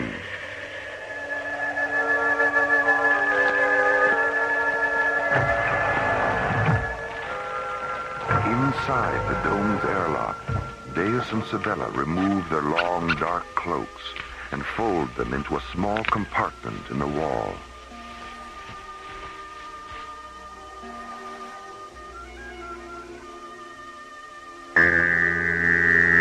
Later, they enter the dome's asepsis chamber and close their eyes and stand motionless as antiseptic light and sound sterilize their hair, skin, and outer garments. Then, a large circular hatch irises open in front of them, and they step through into the dazzling light of the dome's interior. In the center of the dome is Alithia's most powerful and complex starship, a huge ovaloid spacecraft created from organically grown metals. It rests heavily on 3 massive pneumatic parking spheres and dwarfs the 50 technicians who move over its seamless, polished metal surface. Parked in front of the starship are 3 teardrop-shaped tug crawlers, their transparent canopies slid open. 6 technicians string thin metal cables between the rear of the crawlers and towing rings on the ship. What do the inhabitants of Terra Lu think happens to them after death? They believe that if they live lives of kindness and affection, their dream selves transmigrate to the serenities of Empiria. And if they live negative lives? Then their dream selves transmigrate to the fires of Stygia. But those regions were destroyed during the subvoid annihilations. The Darkbringer archipelago had its genesis in the fires of Stygia long before the annihilations. But as life was evolving on its surface, the archipelago left its orbit and passed through Empiria. And in this passing, Empiria's light began to destroy the Darkbringer primitives. But they survived and continued to evolve under the delusion that physical and spiritual light were their deadliest enemies.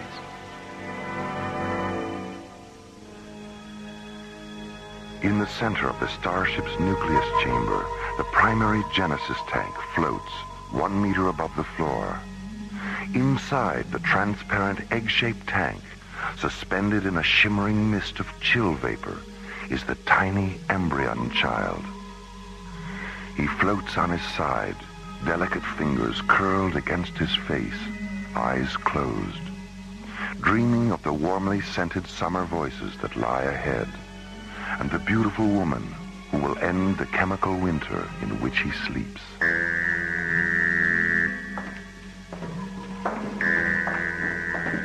Just look at him, Sibella. He's beautiful. He takes after his father, Deus. Lyria, is 12 solar days still the maximum span he'll be safe in cryosleep? I was able to extend it to 15 days by altering the inversion factor of the chill vapor crystal. But 15 is the zero-time maximum. Any longer, and the altered crystals will begin to neutralize his cellular divinity. Zurio, have you calculated our time to Terra Lu's gravity veil? 11 solar days, 9 phenometers. Is that an absolute calculation? Absolutely. Why are you so amused, Deus? 11 solar days, 9 phenometers is precisely what the book said. It also said we're returning to the Vita sector for an encounter with a beautiful young woman named Aram. Zuriel, have you synthesized a copy of the book? I don't synthesize books, Sabella. I only synthesize nimbus filters. So I've heard. Zuriel, how did you know about Aram in the Vita sector? Aram's neuropulse is the only one in the bioindex terminal free of viral contamination. When I scanned the pulse, I found a first magnitude Vita sector imprint. It seems you've finally become as wise as the book, Zuriel. Zuriel, are we coming back from this expedition? I don't know. You're right, Lyria. He has become as wise as the book. It didn't know either. Deus, may I see you for a moment? Yes, Carmus. Where are you? I'm in the systems index chamber. Zuriel, you and Sabella go into the guidance chamber and begin the pre-launch procedures. Lyria, we'll have our usual talk after void entry.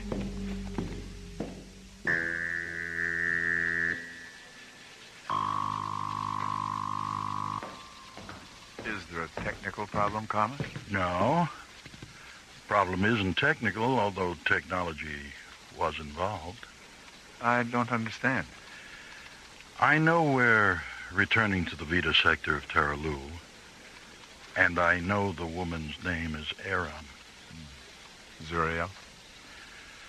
No, I knew before Zuriel did. I was so curious to know where we were going that I got carried away and synthesized a copy of the book last night. Carmus. Yes, Deus. Is nothing sacred? Inside the dome, the 3 tug crawlers inch forward, tightening the thin towing cables that connect them to the ship. A huge section of the dome wall slides open. The tug crawlers move through the opening toward the brightly lit launch arena. Behind them, the giant starship rolls forward on its massive parking spheres.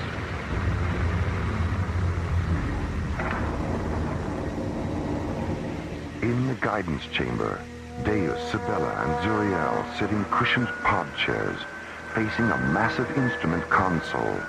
Its dark metal surface, alive with control prisms, regulator diodes, sequencer jewels, interface crystals, and iridescent decoder keys.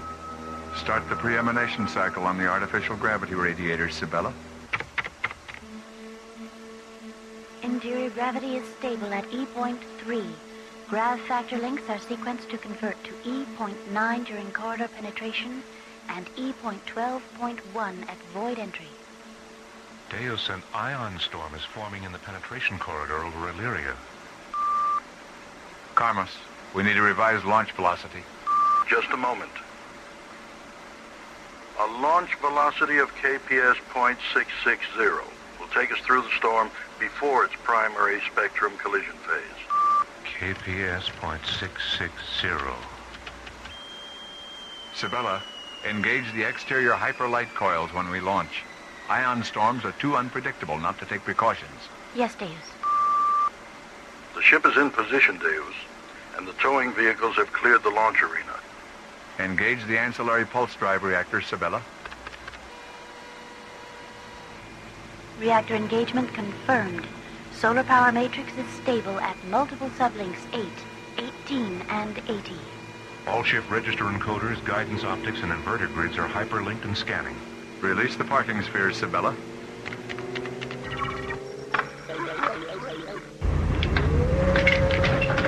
A hexagon-shaped hatch irises open in the bottom of the ship, and a huge gleaming tripod slowly telescopes down.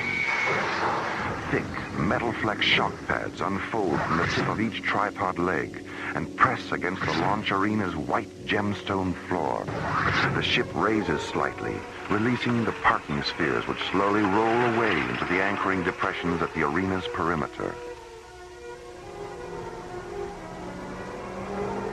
Pod chair emergency ejection hatches are armed. pod chair floater cone nozzles are in phase. REM scale time to launch is Tricon 0.3.1. Retract the tripod, Zuriel. The bright metal tripod withdraws into the ultraviolet glow of its storage bay, leaving the huge Elythian starship suspended 25 meters above the arena. 9 round ports iris open around the concealed tripod hatch, releasing thin beams of dazzling white light. Lurid exhaust vents blast raw magnetic waste against the arena floor, raising a translucent wave of fine white dust which rolls out over the anchored parking spheres. REM scale time is terminated. Primary reactor interlock at binary 2.3.1.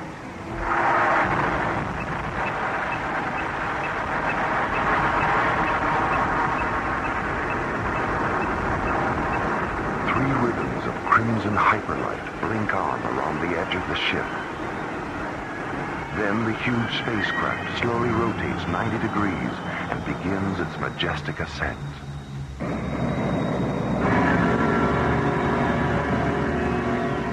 At an altitude of 30 demivectors, the ship is a tiny ovaloid shadow at 9 pinpoints of light.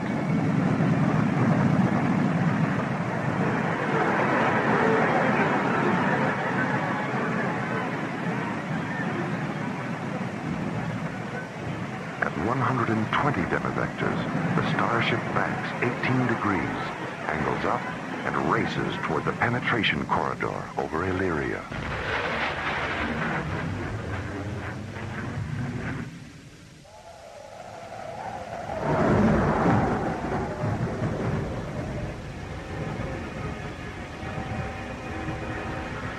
Suddenly, a section of the corridor ceiling tears away, and a sucking vacuum of ionized winds lash out, trying desperately to draw the ship up into its crushing vortex. Then, as suddenly as it began, the crisis is over, and the ship accelerates out through Ilithia's shimmering aurora sphere into the starlit serenity of deep space.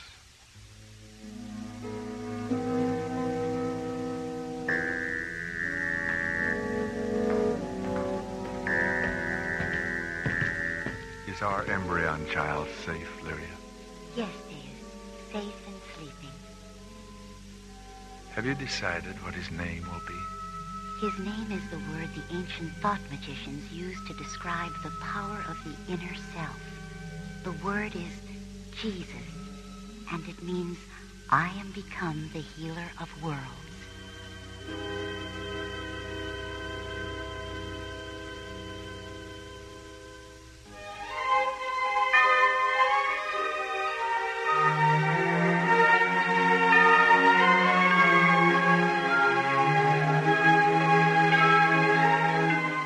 Earthlight was written by Ron Thompson and starred Olin Soule as Deus, Lucy Taylor as Sibella, Mel Wells as Karmas, Byron Kane as Zuriel, Susan Silo as Lyria, and Lorene Tuttle as Diabas. Associate producer Ron Thompson. Engineer Stu Jacobs. Music director Tom Rounds. Assistant to the producer Jim Cook. Technical consultant Peter Sky. Alien Worlds was created, produced, and directed by Lee Hansen. And so until next week, this is Roger Dressler inviting you to join us for our next adventure, The Seeds of Time, from the elsewhere and elsewhen of Alien Worlds.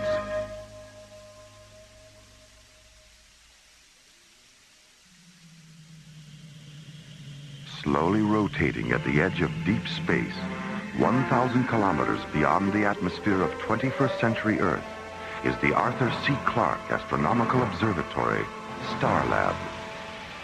Here, Starlab Research Director Maura Cassidy and scientists and technicians of the International Space Authority watch over the countless stars and planets that fill the silent distances beyond the giant space station. This week, an ancient intruder from another galaxy exposes Starlab to the genetic mysteries of the seeds of time on Alien Worlds.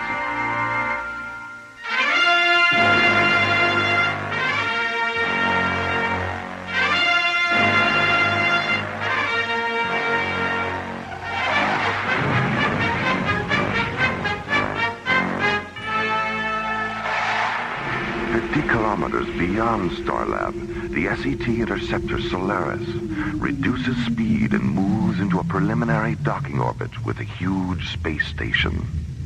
Aboard the Solaris, Captains John Graydon and Buddy Griff. Solaris to Starlab Control. This is Starlab. Go ahead, Solaris. We're holding at the outer boundary, Jerry.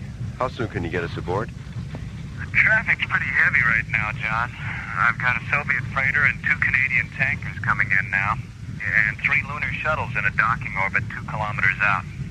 Hold your position. I'll get back to you in about 10 minutes. Roger, Starlab. Solaris out. Starlab, clear. Well, since 10 minutes usually means half an hour, why don't we put the ship on autopilot and go down to the cargo bay for a little zero-gravity racquetball? Do you know where the rackets are? Oh, they're floating around down there somewhere. All right, let's go. What? We better stay, Skip. The high-density scanners are picking up something. How far away? 4.6 kilometers. And it's holding at 081 degrees starboard. Get a full magnification visual and bring it up on screen 6. Right. What is it? I don't know. I've never seen anything like it. In the center of the screen, against a background of jet black space and scattered stars, the mysterious object begins to slowly rotate, reflected sunlight blazing from each of its 10 smooth surfaces.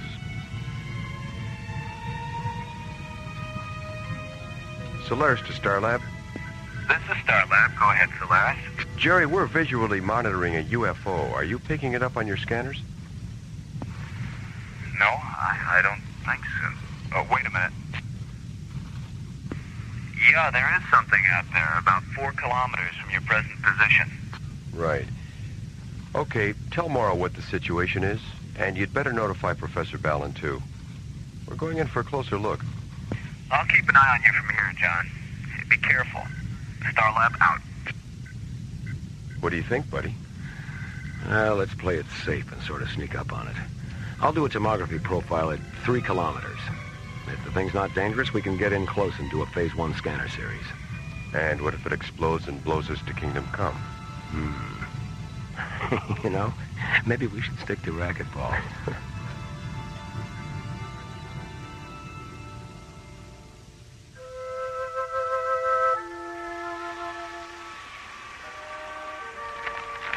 Whoa. Talk about sensory overload. I wonder how she keeps her balance. Maybe it's trick photography. Couldn't be. No photographer is that tricky. Construction orbit assigned to Starlab Control. This is Starlab. Go ahead, Maggie. We've got a problem, Jerry. We're still working on this new orbital power satellite at Vector 706, and we've just lost our last bundle of solar panels. What happened? An anchoring cable on the superstructure let go, and the panels have drifted off into deep space. Can you help us out? This thing's supposed to be operational by tonight. How many panels do you need? 10. What type? Amplitron SP16. Oh, hold on. I'll check the computer and see what we got. This is your lucky day, Maggie. We've got 24 SP16s in storage. Will this be a pickup or a delivery? I won't be able to spare any of our tugs for another hour or so. What's available on your end? Well, we've got a Soviet freighter heading your way in about 15 minutes. I'll have the captain contact you, okay? I'll stand by for his call. Thanks, Jerry. Construction orbit assigned out. Starlab Control, clear. Docking Bay 12, this is the bridge. Bay 12. Go ahead, Jerry. Yeah, Ernie, call Storage Bay 19 and tell them to deliver 10 Amplitron SP16 solar panels to the Odessa, and then have Captain Vashenko contact Construction Orbiter 5. It's kind of an emergency. Will do, Jerry. Now, where was I? Right. Sensory overload. Oh, yeah. Wow, look. Oops. Hi, Jerry. Hi, Mara. Have you heard from John and Buddy? Yeah, about 20 minutes ago. They've maneuvered the Solaris into a side-by-side position with the UFO, and Buddy said he'd contact us as soon as he did the preliminary scan series. Okay. What's that magazine you're holding behind you? Magazine? Come on, Jerry, hand it over. Oh, Mara. The Astounding Adventures of Galactic Gladys, the Girl Wonder? Well, you know. Which one of these bimbos is Galactic Gladys? I believe that's her there, locked in mortal combat with the evil swamp gas creature. Well, she's certainly a wonder, all right. I'll bet she hasn't seen her feet in years. Jerry, where did you get this publication? I found it in the technician's lounge. Uh-huh. I wondered why they were all running around down there with their tongues hanging out. Jerry. Hi, Professor Ballin. How you doing, Jerry? David, you're just in time for a little X-rated science fiction. Look at this. What happened to her clothes? The evil swamp gas creature ate them. Well, yum, yum. I don't know about you, David. 3 days on Starlab, and you're already starting to sound like Buddy Grip. It must be the altitude. Solaris to Starlab Control. This is Starlab. Go ahead, John. We finished the preliminary scans on the UFO. Is Mara there? I'm right here, John, and so is our new alienologist. Okay, here's Buddy. The object is 3 meters square and shaped like a decahedron. It's made of some kind of copper-colored metal that's about 75% hydrogen. As far as we can tell, there's no inboard or outboard propulsion system. How fast is it moving, Buddy? How fast do you want it to move? What does he mean, John? Well, it was stationary when I brought the ship alongside, but for the past 10 minutes it's been matching our speed, no matter how fast we go. What kind of a readout did you get on the tomography scan, Buddy? The interior of the thing is filled with some kind of ionized gelatin that converts to nitrogen plasma, and then reconverts to gelatin at 12-second intervals. Buddy, is it giving off any kind of sound? Yes, it is. When the gelatin converts to plasma, the object gives off what sounds like accelerated heartbeats. And when the plasma reconverts to gelatin, we hear the heartbeats in reverse.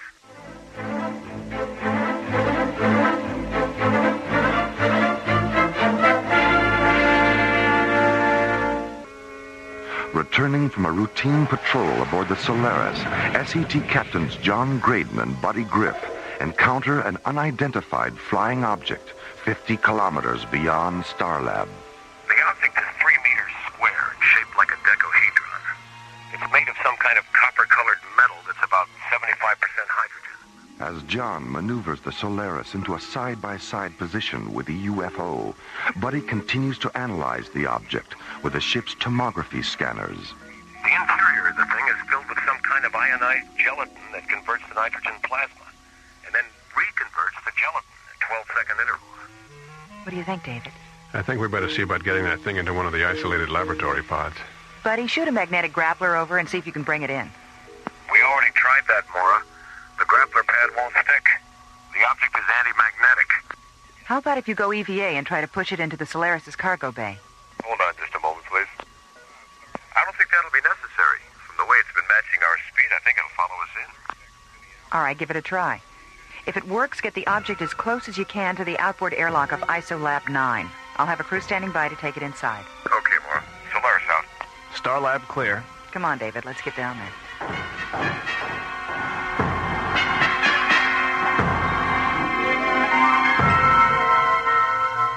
15 minutes later, the Solaris maneuvers the object into a position 2 meters away from ISOLAB 9's outboard airlock.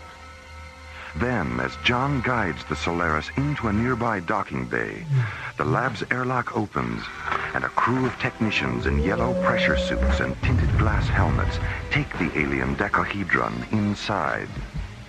10 minutes later, the object rests on a slowly rotating observation pad in the center of the lab's brightly lit quarantine chamber.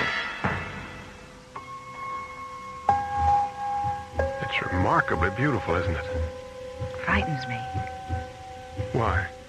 the way it looks. The color and size, texture.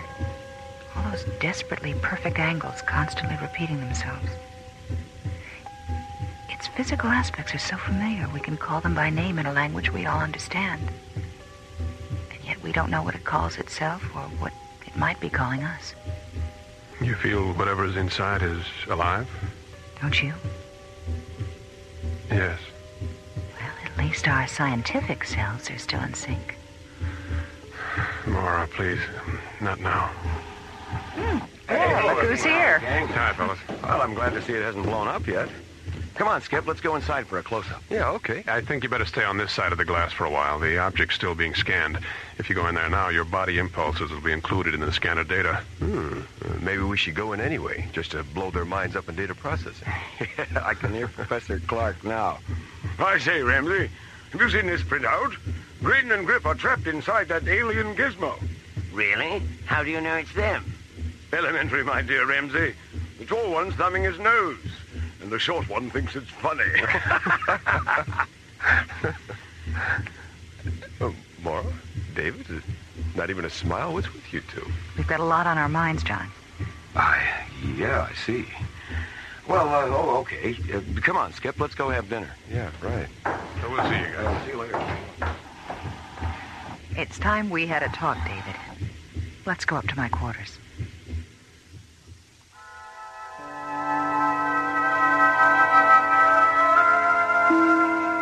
Coming to Starlab wasn't my idea, Mara.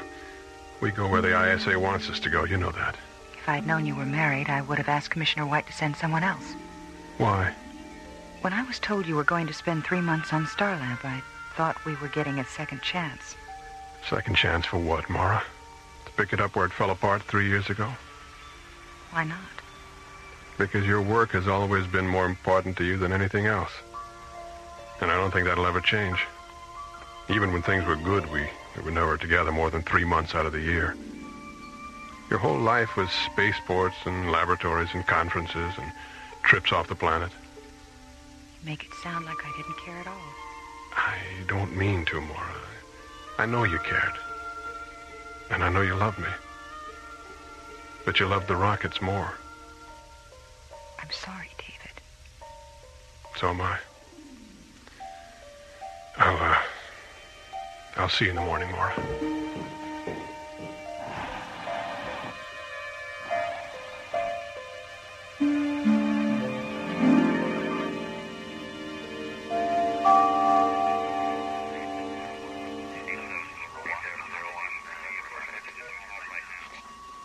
Okay, Lunar Shuttle 10, I have you on the screen. Your docking orbit insertion coordinates are 509er at subvector 70 alpha. 509er at 70 alpha. Roger, Starlab. Lunar Shuttle 10, out. Starlab control, clear. Morning, Mara. Jerry, have you seen David? Not since yesterday afternoon. Morning, everyone. Good morning. Have either of you seen David? Yeah, we saw him after dinner last night when we went down to have another look at the UFO. He was in the ISOLab with it. Maybe he's still there. I checked the ISOLab 20 minutes ago. Well, maybe you missed him. Let's go down and take another look.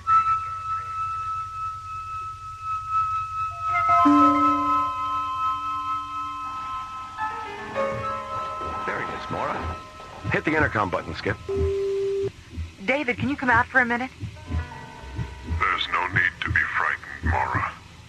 Professor Ballon has not been harmed. David, what's the matter with you? You sound so... Mara, his hands are transparent. David, what happened to your hands? It's not David. I am not Professor Ballon, Mara. I am of him.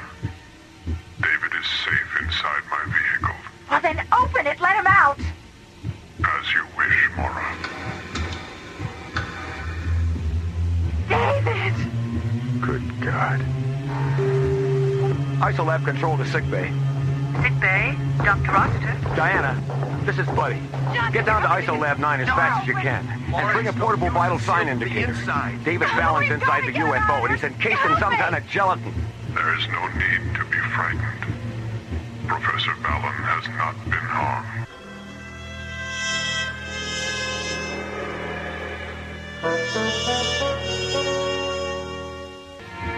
Entering the control booth of Isolab 9, Mora, Buddy, and John discover that the substance inside the alien decahedron has transformed itself into a duplicate of Professor David Balin, leaving the real David Balin encased in a cocoon of translucent white gelatin.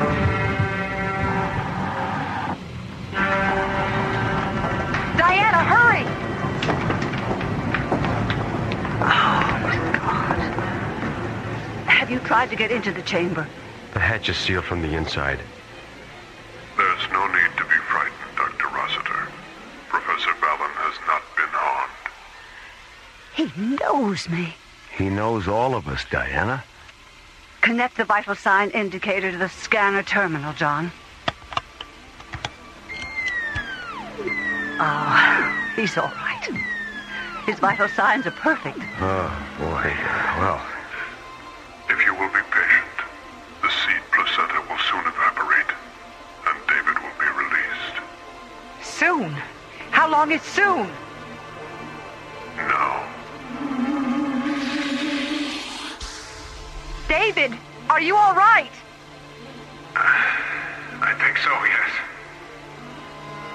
I suggest you leave the chamber now, David.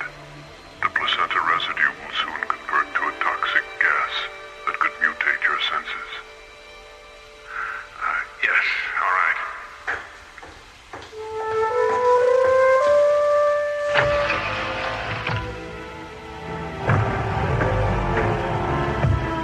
hey, welcome home. Where have you been? When that thing opened up last night and took me inside, I thought I was a goner. But as soon as the seed placenta started to cover me, I wasn't afraid anymore. It was incredible. I sensed everything that was going on.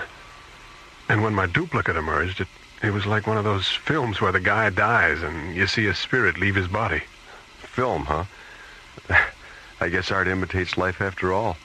I think it's the other way around, Skip. Life and art should be the same. Ah, yes, they should be. But they rarely are. Perhaps we should learn the lesson of the Balinese. They say they have no art. They simply do everything as well as they can. You once said that to me, David. I know. It's amazing, isn't it, how precisely I've been duplicated. Well, David number 2, what now? I want to return to my world, Diana. And I want to take Mara with me. Now, hold on a minute, you. I'm not in the habit of running off to alien worlds with life forms I hardly know. You know me, Mara. And I know you. He's got a point there, Mara. Well, be that as it may, I just don't think the original me and the duplicate you are ready for... Well, why are your hands transparent anyway? David was wearing protective gloves that prevented the seed placenta from taking a precise imprint of his hands. And Mara, a duplicate of you is all I want. Why? I still love you, Mara. Oh, David. Why didn't you... Wait a minute. What am I saying? This is weird. David? Yes? Yes. Oh, I'm sorry, David. I mean the duplicate David. Yes, Diana. I think all of us would like to know a little more about your origins. Centuries ago, explorers from another galaxy visited my planet. Their bodies contained bacteria, harmless to them, but lethal to us. There was a plague, and before the end came, our scientists created the placenta substance and filled it with the genetic seeds that were the essence of our race. Then they placed these seeds of time in hundreds of vehicles like this one and set us adrift in the universe. Was your race humanoid? Yes, buddy, it was. But some of the cells were randomly coated so we could become whatever organic life form we contacted. I could have been a bird or an insect, or even a flower. Any living thing in which which the seeds could take root. What would have happened if you had become a flower? I would have simply pollinated other flowers of the same species, and my race would have been reborn as a genus of conscious, intelligent orchids or roses. Would you eventually have re-evolved to your original humanoid form? Eventually, yes. But I'm not a flower, am I? I'm an ion-negative duplicate of a human male, and my race can be reborn only if I interact with an ion-positive duplicate of a human female. All right, I'll do it. Good girl. Mora. Thank you, Mora. It's okay. Just remember, I don't fool around on the first date. What do you want me to do? Saturate yourself with pure oxygen for 2 minutes. That will protect you from the toxic residue. Then come into the chamber and enter the secondary placenta compartment of my vehicle. Okay. Get me an E4 oxygen unit, buddy. I'm about to become a double feature. Okay.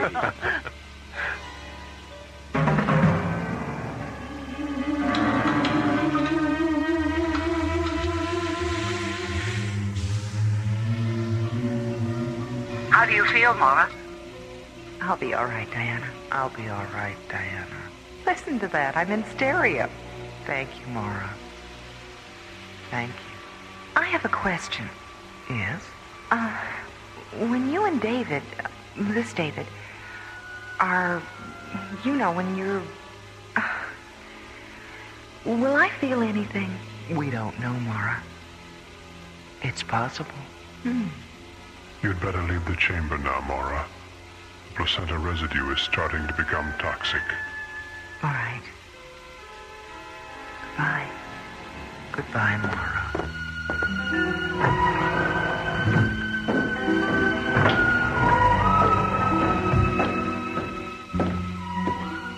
Did you arrange for a ship, John? There's a long-range shuttle waiting for them just outside the airlock. Mara, you'll be able to fly the shuttle, won't you?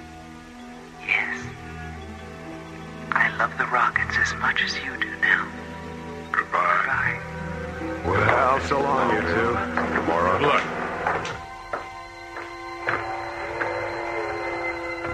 It looks like we're getting that second chance after all, Mora.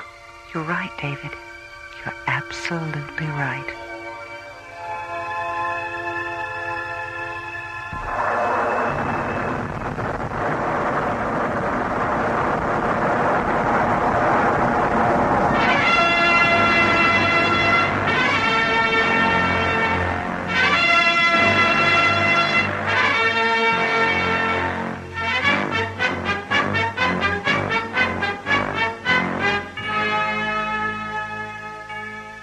The Seeds of Time was written by Ron Thompson and starred Linda Gary, Chuck Olson, Bruce Philip Miller, and Corey Burton, with special guest stars Pete Renaday and Francis Bay. Associate producer Ron Thompson. Music director Tom Rounds. Engineer Stu Jacobs. Technical consultant Peter Sky. Assistant to the producer Jim Cook. Alien Worlds was created, produced, and directed by Lee Hansen. And so, until next week, this is Roger Dressler, inviting you to join us for our next adventure, The Madonnas of Zanzibar Alpha, from the elsewhere and elsewhen of Alien Worlds. Slowly rotating at the edge of deep space, 1,000 kilometers beyond the atmosphere of 21st century Earth, is the Arthur C. Clarke Astronomical Observatory, Starlab.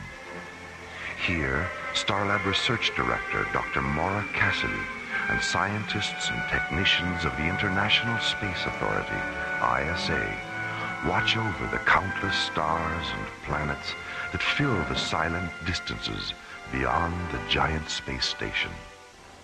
This week, the men and women of Starlab become entangled in the adventure of the Egyptian necklace, an intergalactic detective story in the Sherlock Holmes tradition on Alien Worlds.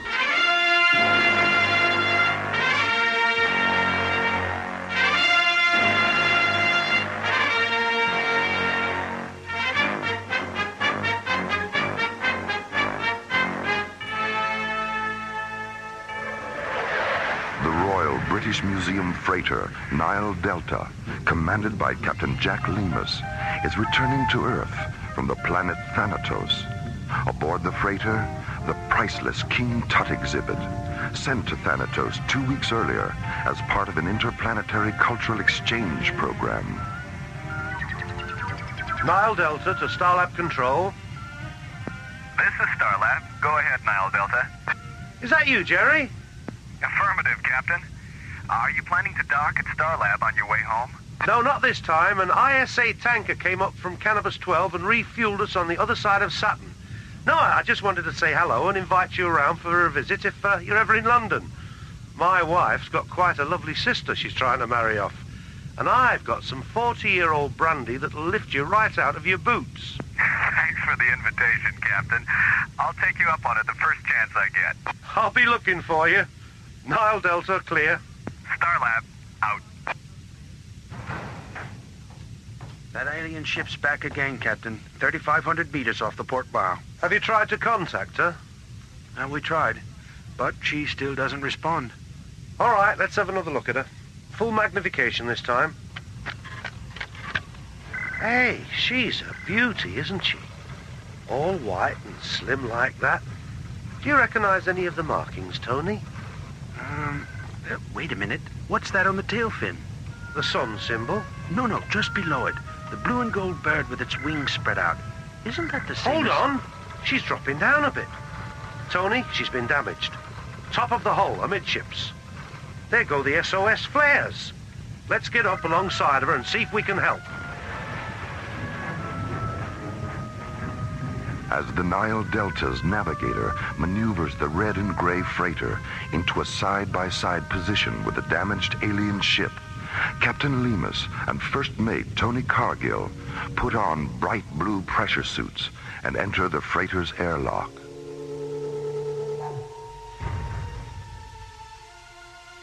A moment later, an enclosed metal flex walkway slowly telescopes from the Nile Delta's airlock to an access hatch which has irised open in the hull of the fluorescent white alien spacecraft.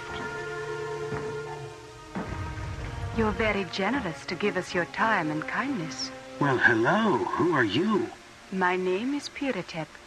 I'm glad you didn't abandon us. Yours is the only vessel we've seen since the accident. When did it happen? 3 days ago. And some of our mariners have been injured. Is there a healer aboard your vessel? Yes, there is. And we have a complete medical facility as well. Then if you'll please follow me, we can begin transferring our injured to your ship.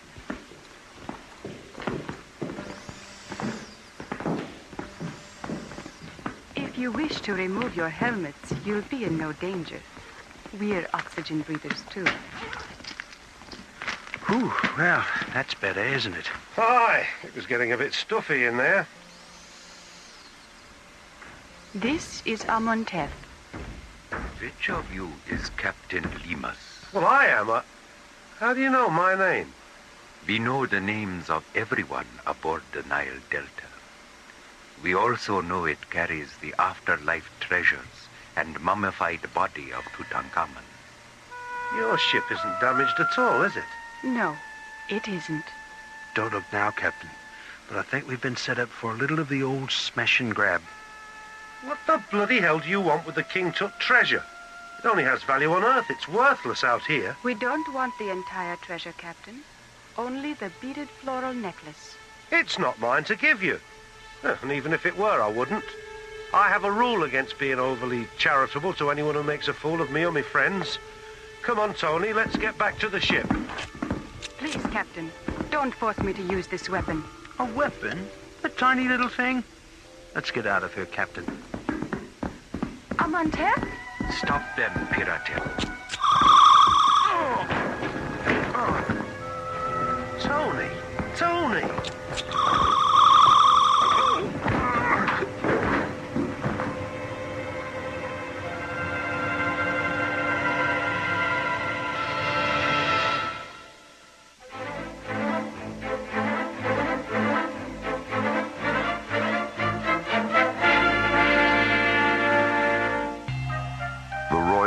Museum freighter Nile Delta is returning to Earth from the planet Thanatos.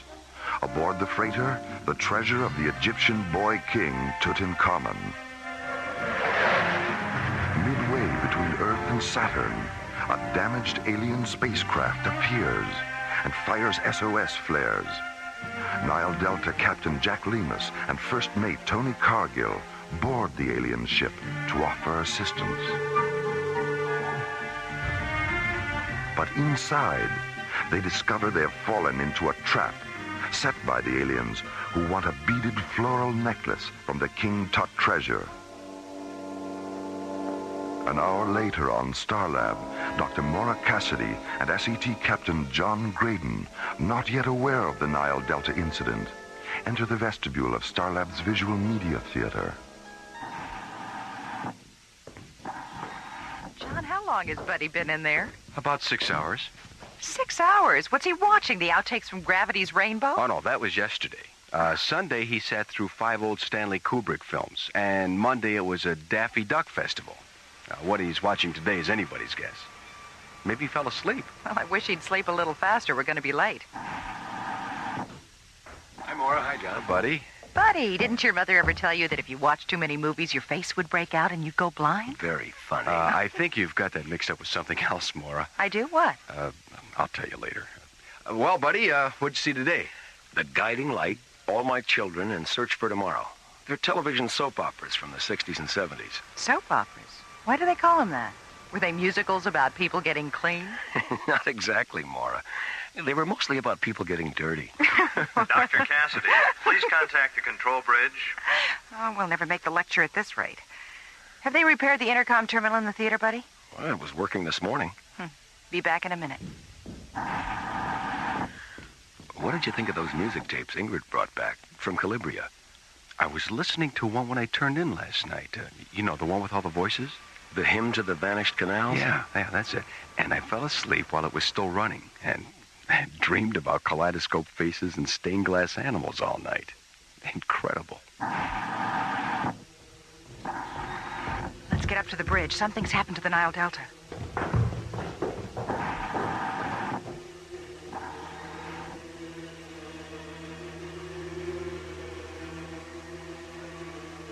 When we woke up, we were back aboard the Nile Delta. The rest of my chaps were still knocked out, and the necklace and the aliens were gone. Is the necklace the only thing missing?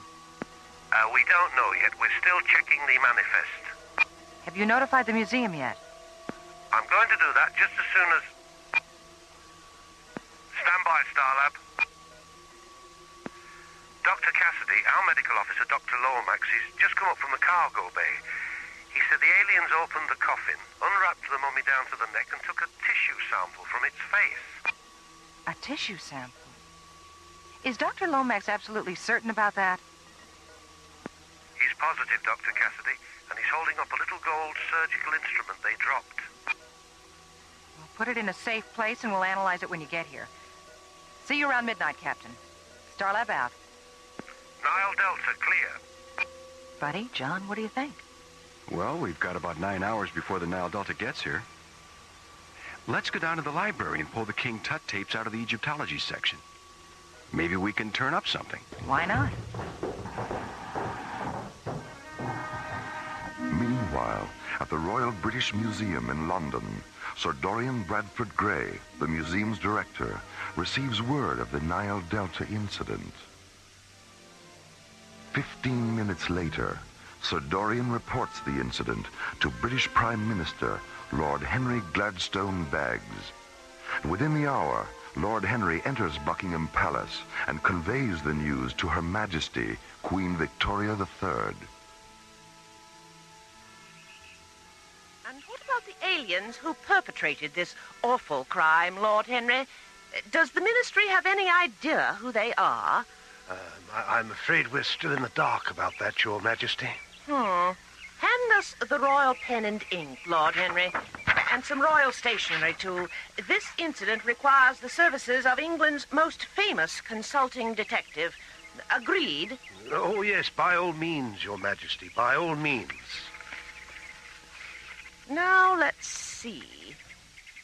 from Victoria Regina the Third. Yes, Your Majesty. To Sonar T. Foom.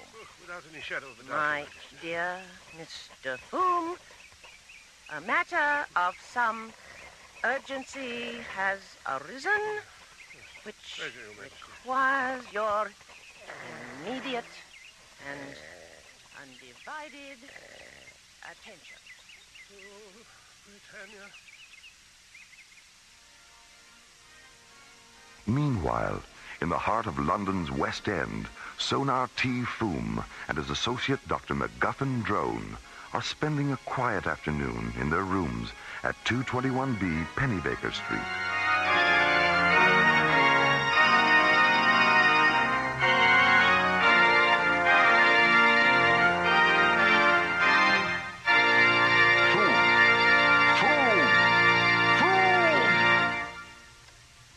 Did you say something, Drone? I really must protest, Foom. That instrument of yours had my London Gazette vibrating so rapidly, I could scarcely read today's news. Please forgive me, Drone, but you know how restless I am when there's nothing afoot to test my keen powers of observation and deduction. And music does, after all, soothe the savage beast. Well, if it's savage beasts you're interested in soothing, perhaps you should consider taking up residence at the zoo. Careful, Drone. I think you're skating on rather thin ice with that one. Just a moment. Do my ears deceive me, or is that Mrs. Hudson's cat-like tread upon the stair? Yes, that's Mrs. Hudson, all right. No question about it.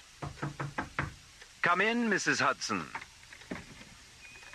Why, Mr. Foom, how on earth did you know it was me? Elementary, my dear Mrs. Hudson. There are just the three of us in the entire house. The doors and windows are latched from the inside. Dr. Drone and myself are, as you can plainly see, here in this room, which left only you, Mrs. Hudson, unaccounted for. Oh, Mr. Foom, you never cease to amaze me. I also perceive an envelope between the thumb and forefinger of your right hand, Mrs. Hudson. White, 6 inches square, addressed to me in violet ink. Oh, my, yes, I nearly forgot. It just arrived.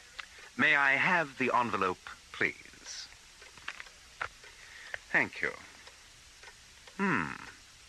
A message from none other than Her Royal Majesty. You don't say. Her Royal Majesty. How did you know that, Foom? The return address, my dear Drone. I recognize the royal zip code. Your powers of observation are absolutely uncanny, Foom. Yes. And now...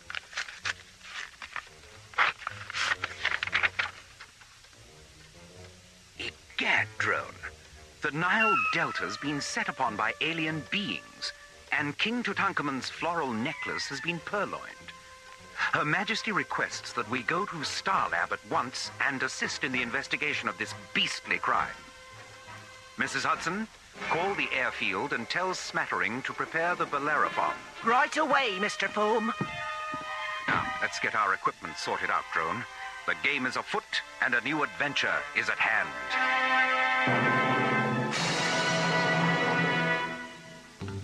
The Royal British Museum freighter Nile Delta is returning to Earth from Thanatos.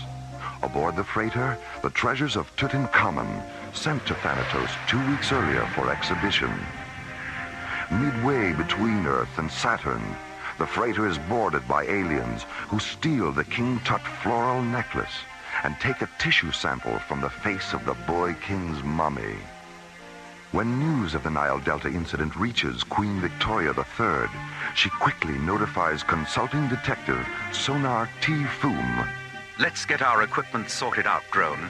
Her Majesty respectfully requests that we go to Starlab at once and assist in the investigation of this beastly crime. At the Pennybaker Street tube station, Foom and Drone board an urban link train that carries them to a small spaceport near Croydon. Crossing the field to Launch Pad 6, they board Foom's powerful multi-atmosphere cruiser, the Bellerophon, England's most sophisticated privately owned spacecraft. 30 seconds later, the Bellerophon jets out over the gray waters of the English Channel, banks up into a glacier-like mass of white clouds, and rockets away towards Starlab.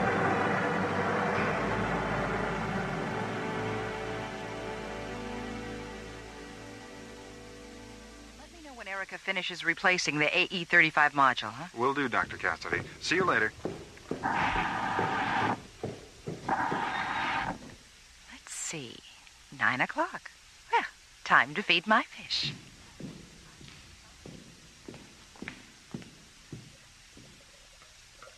Hi, Winston.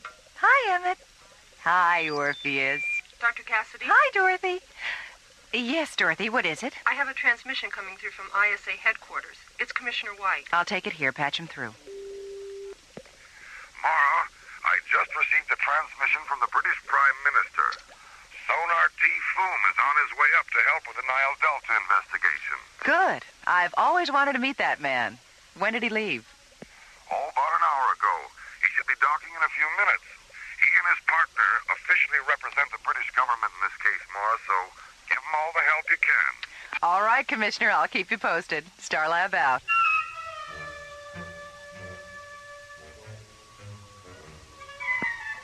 Good evening, Starlab.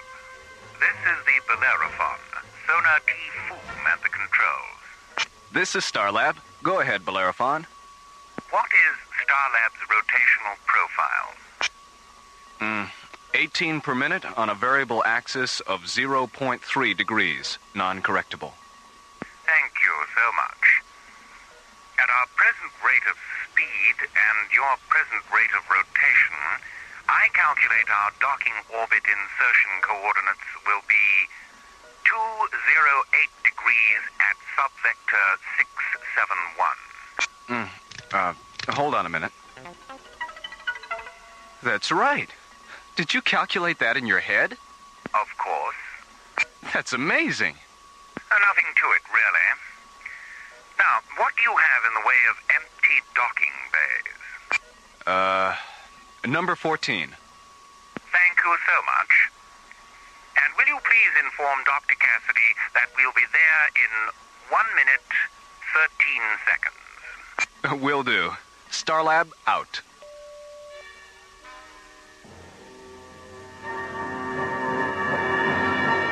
All right, Jerry. Have Polly bring them to my quarters as soon as they dock, huh? Okay, Mara. Well, you two look more red-eyed than usual. Where have you been? We went back to the library after dinner and ran the King Tut tapes again. Did you come up with anything? Yeah. You know that blue and gold bird symbol Captain Lemus described? The one on the tail fin of the alien ship? Mm-hmm. We found one just like it on King Tut's ecclesiastical chair. What does the bird represent? Well, it's actually a sacred vulture, and it represents the goddess Nikebet, a guardian of Upper Egypt and protectress of childbirth. When Captain Lemus gets here, we should run his visual scanner tapes of the alien ship against the library tapes to see if the symbols match. And if they do? If they do, we've concocted a pretty bizarre theory to explain why. I'm listening. Well, if the symbols match, and this is strictly hypothetical now, if they match, then maybe the aliens aren't aliens after all. Maybe they're Egyptians. Oh, come on, you two. Modern Egypt isn't capable of the kind of technology Captain Lemus described. That's the bizarre part of the theory, Nora. We're not talking about modern Egypt. We're talking about ancient Egypt. Good evening, Dr. Cassidy. Mr. Foom. Dr. Drone, welcome to Starlab. Thank you, Dr. Cassidy. Mara, please. And who are these gentlemen, Mara? Space Exploration Team Captains John Grayton and Buddy Griff. Oh, how do you do? Nice to meet you. I believe you were discussing the possibility that the aliens who boarded the Nile Delta might in fact be ancient Egyptians. Something like that, Doctor. It's a theory Buddy and John dreamed up. I think we're going to get on very well indeed, gentlemen. Dr. Drone and myself were discussing a similar hypothesis not more than 15 minutes ago. You were? Congratulations, Captain Grayton. Thank you, Captain Griff. Mr. Foom, with all due respect to you and Dr. Drone, I find it hard to believe that we're dealing with 3,300-year-old Egyptians. Not 3,300-year-old Egyptians, Mora, but rather the descendants of the high priests and priestesses who departed the earth following Tutankhamun's death. Departed the earth? How? The King Tut library tapes were full of references to skyships, Mora. Tell me, gentlemen, did your theory arise from Captain Lima's description of the Nekhepit symbol on the tail fin of the alien ship? That and the way the aliens were dressed. Yes. Captain Lee must convey those very same descriptions to the museum. Fascinating, isn't it? All right, suppose these aliens are what you think they are. That still doesn't explain the theft of the necklace or why they took a tissue sample from the mummy. The necklace is a puzzlement, Mora, but the tissue specimen isn't. It has long been our contention that the Egyptian kings were preserved for only one reason, so that in future their tissue could be rejuvenated for the purpose of monocellular replication. Cloning. You mean you actually believe these aliens intend to duplicate Tutankhamun? Ancient Egyptian religion was completely devoted to the concept of life after death, Mora. Most scholars and historians still maintain that the Egyptian afterlife was simply an abstract journey through an equally abstract underworld. Dr. Drone and myself think otherwise. We believe the Egyptian underworld was a metaphor to describe the very real fact of physical immortality. Thou art standing before Ra, who cometh from the east. His duration of life is infinite. His limit of life is everlastingness. Become one with Ra, and be received into the land of eternal triumph. A verse from the Papyrus of Ani, the Egyptian Book of the Dead, telling of a journey into the regions of life everlasting, immortality, the most beautiful and mysterious of all alien worlds.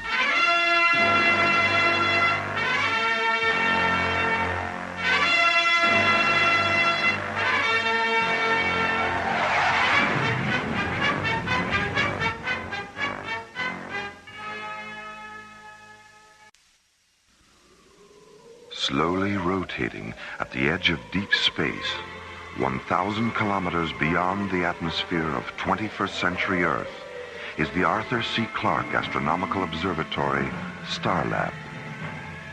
Here, Starlab Research Director Maura Cassidy and scientists and technicians of the International Space Authority watch over the countless stars and planets that fill the silent distances beyond the giant space station.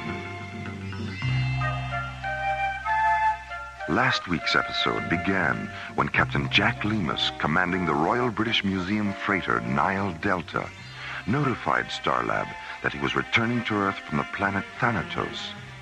Aboard the freighter, the treasures of Tutankhamun, sent to Thanatos 2 weeks earlier as part of a cultural exchange program.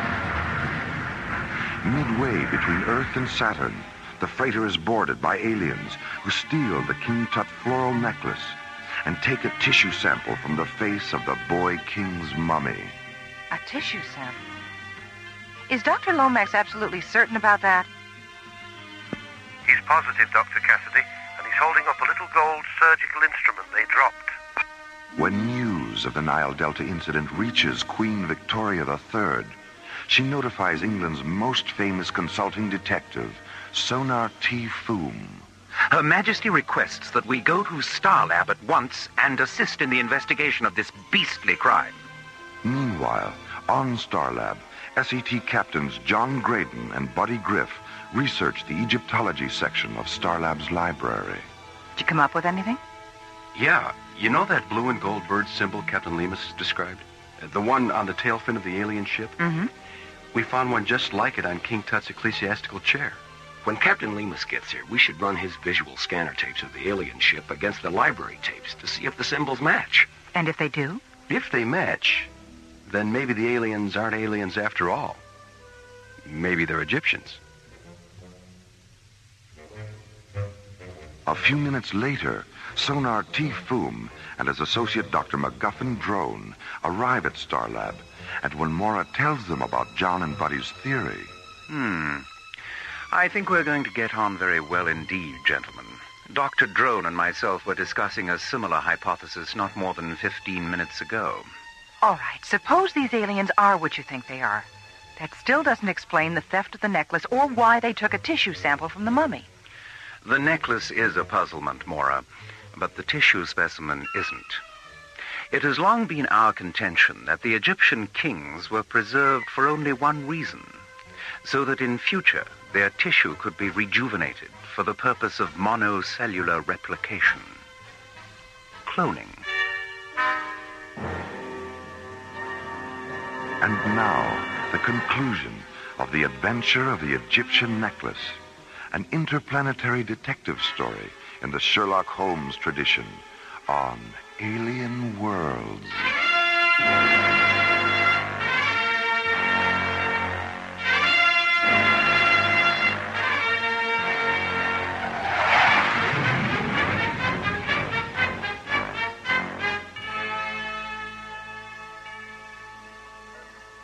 We ran the Egyptology tapes all the way back to the First Dynasty, but we couldn't find a connection with any other civilization. A lot of theories, but nothing definite. What sort of theories? Well, some historians think dynastic Egypt may have evolved from ancient Sumeria because of the similarity of their religious deities and astrological calendar.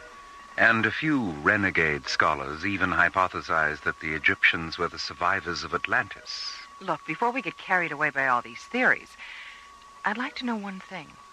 Aside from religious deities and sky ships, did these civilizations share a common philosophy about where they came from? Yes, Mora, they did. They all believed they were the children of highly evolved beings who originally came down from the stars.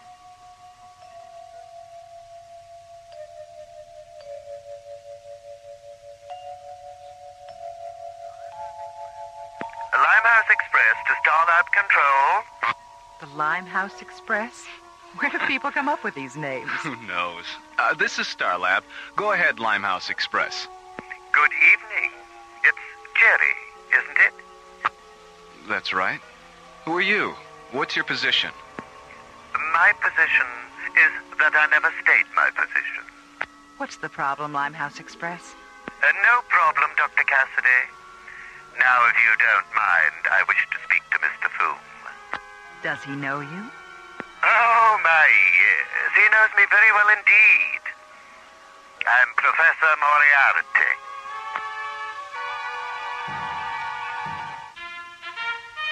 England's most famous consulting detective, Sonar T. Foom, and his associate, Dr. MacGuffin Drone, arrive at Starlab to investigate the theft of the King Tut floral necklace from the Royal British Museum freighter Nile Delta. Half an hour later, Starlab Control receives a transmission from the Limehouse Express, a mysterious spacecraft that refuses to give its position. Have you tried to locate him with a tracer beacon? He's neutralizing our tracer beacon with a scrambler beam that he's transmitting along with his radio signal. He's too far away for the scanners to pick him up. Very clever, Moriarty. Very clever indeed. Nearly as clever as you, eh, Foom? Well, I wouldn't go quite that far, Drone. No, I suppose not. Open B channel, Jerry. Go ahead, Mr. Foom. So, Professor Moriarty, we meet again. Ah, my dear Foom, it's so good to hear your voice. Interplanetary crime is so boring without an adversary of your caliber. What exactly is on your criminal mind? I'm in the mood for a bit of cat and mouse with you, Foom. So I thought it might interest you to know that the Tutankhamun necklace is in my possession. And the aliens who took it are being held aboard my ship. You mean the Egyptians who took it, don't you, Moriarty? Very good, Foom, very good indeed. Well, I see by the old atomic clock on the wall that we've run out of time. I do, however, want to leave you with these inspiring words. Catch me, if you can. Limehouse Express, out. Limehouse Express, indeed. Why, does that name mean something? Moriarty's great-great-grandfather was the most cunning criminal genius of his time. His headquarters were somewhere in the Limehouse section of London. And like his great-great-grandson's spacecraft, the location of the old professor's headquarters was a constant source of mystery. If the Egyptians are working for Moriarty, why is he holding them prisoner? It just doesn't make sense. I think it's safe to assume that they were cooperating with Moriarty rather than working for him. It's obvious now that he was using them to get the necklace for himself. We're right back at the beginning, aren't we? The beginning? Of course. Mora, you're positively inspirational. I am? Indeed you are. Drone, I think it's time we contacted the museum and had a chat with Sir Dorian. Something tells me he knows more about the origins of this case than he thinks he does. Meanwhile, near Mars, the Limehouse Express, a huge metallic gray flying wing, moves into a parking orbit between the Martian moons of Deimos and Phobos. Imprisoned in a storage compartment near the flying wing's hangar bay are Piratep and Amenhotep, the two extraterrestrial Egyptians responsible for the theft of the necklace. It was foolish and undignified, Amenhotep. The two of us sitting in Sir Dorian's office, wearing those absurd Earth costumes, trying to deceive him the way the professor eventually deceived us. Perhaps we can still redeem ourselves. It is apparent from the way the professor talks about this man Foom that they are deadly enemies. If we could reach Starlab and explain to Foom why we need the necklace, he might be sympathetic. But we'll never reach the hangar bay without a weapon. We have a weapon, Piratep. A photon pistol. I hid it in my boot as our ship was being taken aboard. Then you knew the professor was manipulating us. He's coming, Amenhotep. Hide the pistol. Well, how are the children of the sun this evening? Why have you brought the necklace here? I'll be taking it to Anshar in a few hours, and I thought perhaps you'd like to have one last look at it. Be very careful with it, won't you, my dear?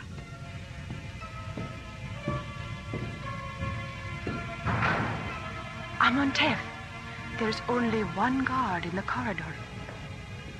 All right. What is it? What are you...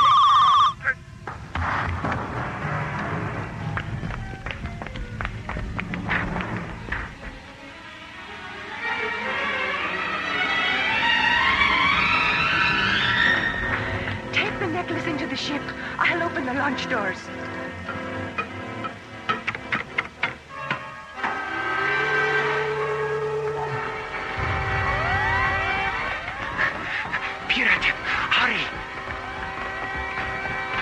Amenhotep, the guards are coming. Take the necklace to stop them.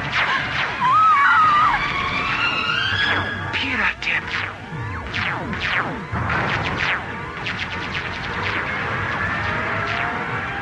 Stop him, you fools! He has the necklace!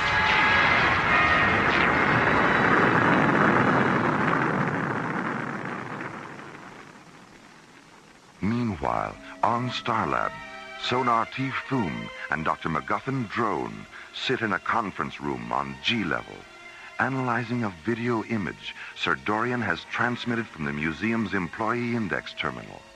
Drone, there's something rather curious about this picture of Wilhelmina Hammersmith. Look closely at the eyes. What's your professional opinion? Well, the left eye is artificial. Now, look at the ring finger on the left hand. Oh, here, let me magnify it. What do you see? A deep circular impression, as if a ring had been removed. A platinum serpent's ring, perhaps? Great Scott. Great Scott indeed, my dear Drone. This is not a 70-year-old Egyptologist named Wilhelmina Hammersmith, This is none other than Professor Moriarty himself. What an extraordinary masquerade. Yes. Wearing this disguise, Moriarty appears at the museum and presents false credentials. Impressed with these documents, Sir Dorian gives Moriarty a post in the Egyptian Antiquities section.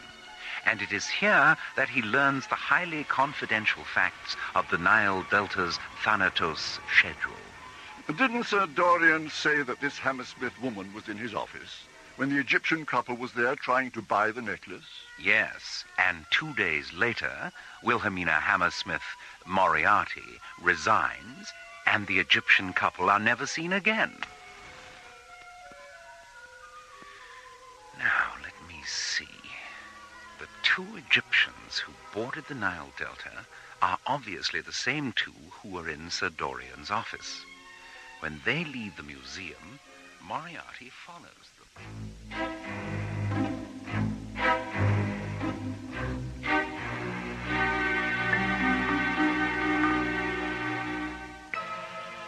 Escaping from a prison compartment aboard Professor Moriarty's Limehouse Express, the necklace safely in their possession, Piratep and Amantef dashed to their ship in the hangar bay of Moriarty's huge, metallic gray flying wing. Take the necklace into the ship. I'll open the launch doors. But as the thick metal doors slide open, they trigger a series of security alarms, and before Piratep can reach the ship, a squad of Moriarty's guards enter the hangar bay and open fire with laser rifles. Piratep! As Piratep falls, blood streaming from her face, Amantef closes the hatch of the ship and blasts off for Starland. 9 hours later...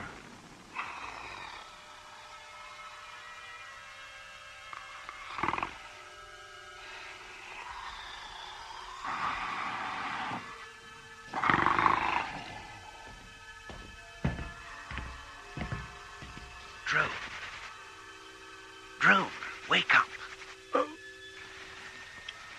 Fool.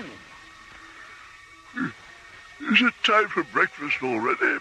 I've just been having a chat with a very interesting and charming Egyptian gentleman. I thought you might like to meet him. What on earth are you talking about? The Egyptian ship, my dear Drone. It docked 20 minutes ago. You're pulling my leg.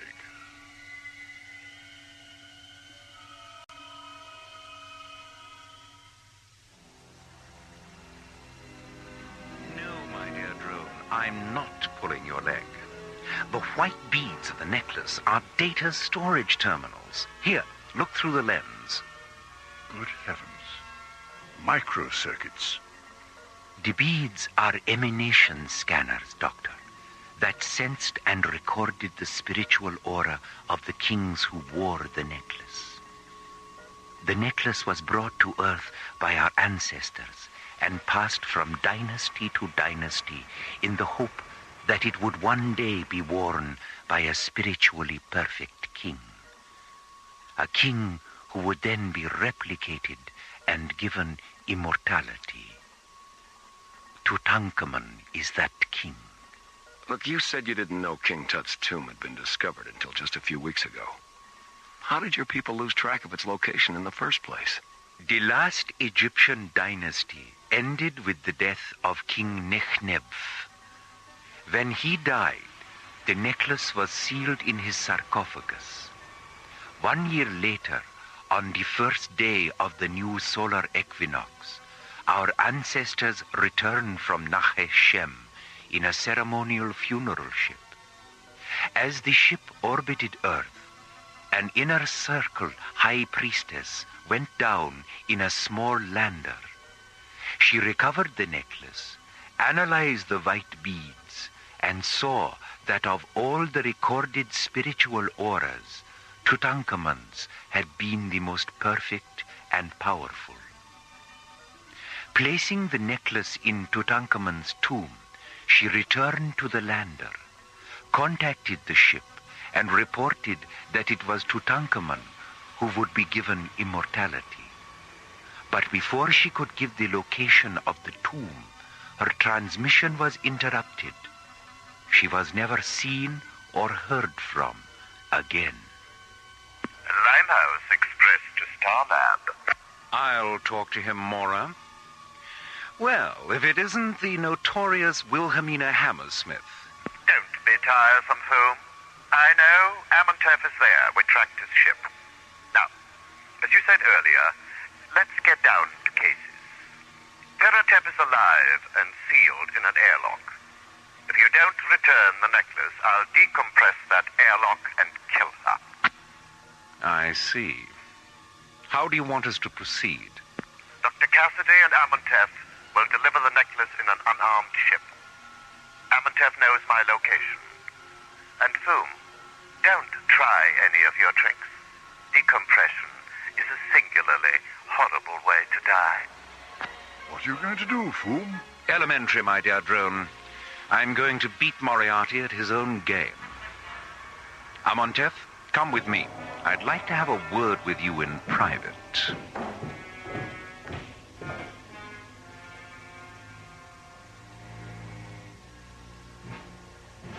Two hours later, Amontef leaves Foom's quarters and returns to Starlab Control. From there, he and Mora descend to Launch Bay 15, board the Deep Space Laboratory ship Octavia, and blast off for the Limehouse Express. 9 hours later, the Octavia enters Martian space and moves into a side-by-side position with Moriarty's huge flying wing. As the two ships float in the airless void between Deimos and Phobos, an enclosed metal flex walkway telescopes from the Octavia to the personnel hatch of the Limehouse Express. After pressurizing the walkway interior, Mora stabilizes its atmosphere. A moment later, the two ships open their airlocks.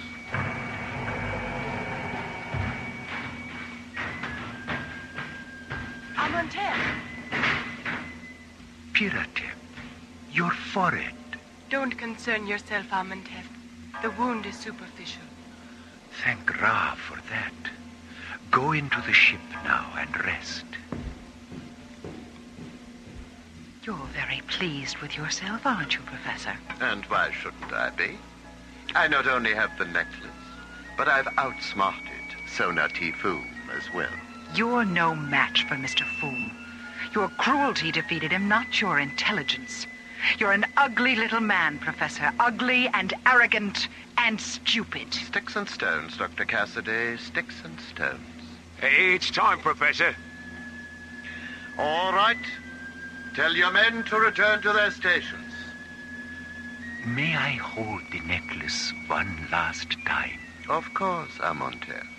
I'm as sentimental as the next man, in spite of my overweening ugliness. Would you like to hold it, Mora? Why, yes. Yes, thank you. Professor? Yes?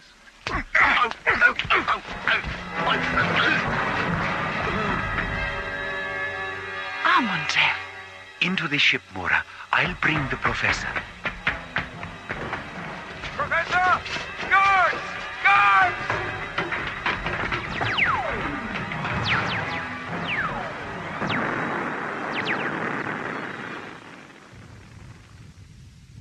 Hold his wrists a little closer together, Amontef. Good. There. Watching you walk into Jastro prison is going to be a pleasure, Professor.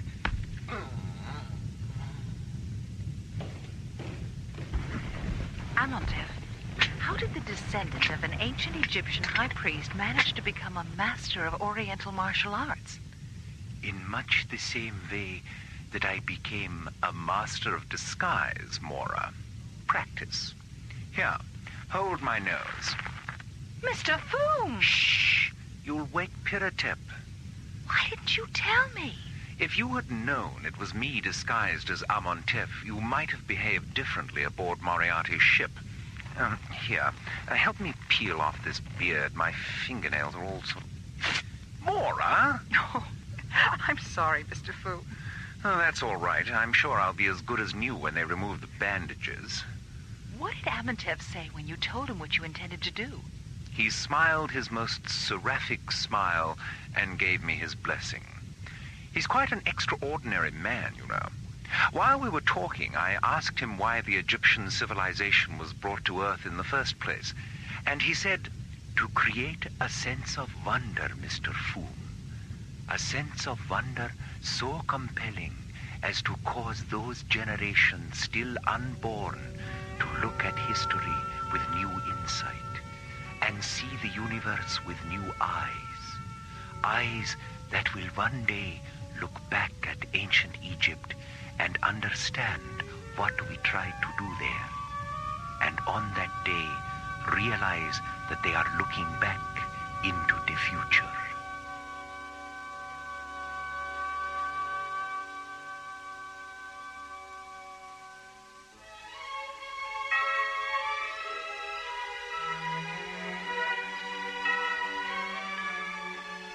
The Adventure of the Egyptian Necklace was written by Ron Thompson and starred Linda Gary, Chuck Olson, Bruce Philip Miller, and Corey Burton, with special guest stars Philip Clark, John Abbott, Lester Fletcher, Carol Bilger, and Joe Baker.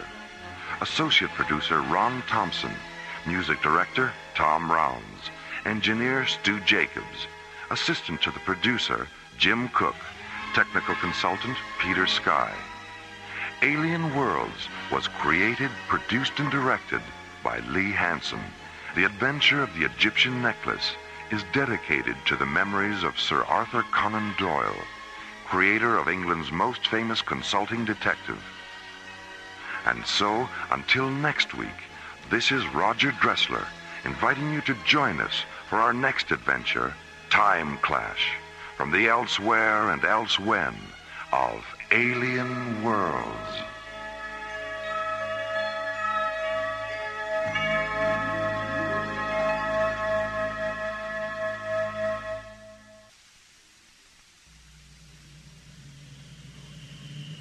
Slowly rotating at the edge of deep space, 1,000 kilometers beyond the atmosphere of 21st century Earth, is the Arthur C. Clarke Astronomical Observatory, Starlab. Here, Starlab Research Director Maura Cassidy and scientists and technicians of the International Space Authority watch over the countless stars and planets that fill the silent distances beyond the giant space station. This week, Captain Buddy Griff and Starlab librarian Ingrid Tassel discover the ultimate sideshow attraction in the circus of their minds when they encounter the Madonnas of Zanzibar Alpha on Alien Worlds.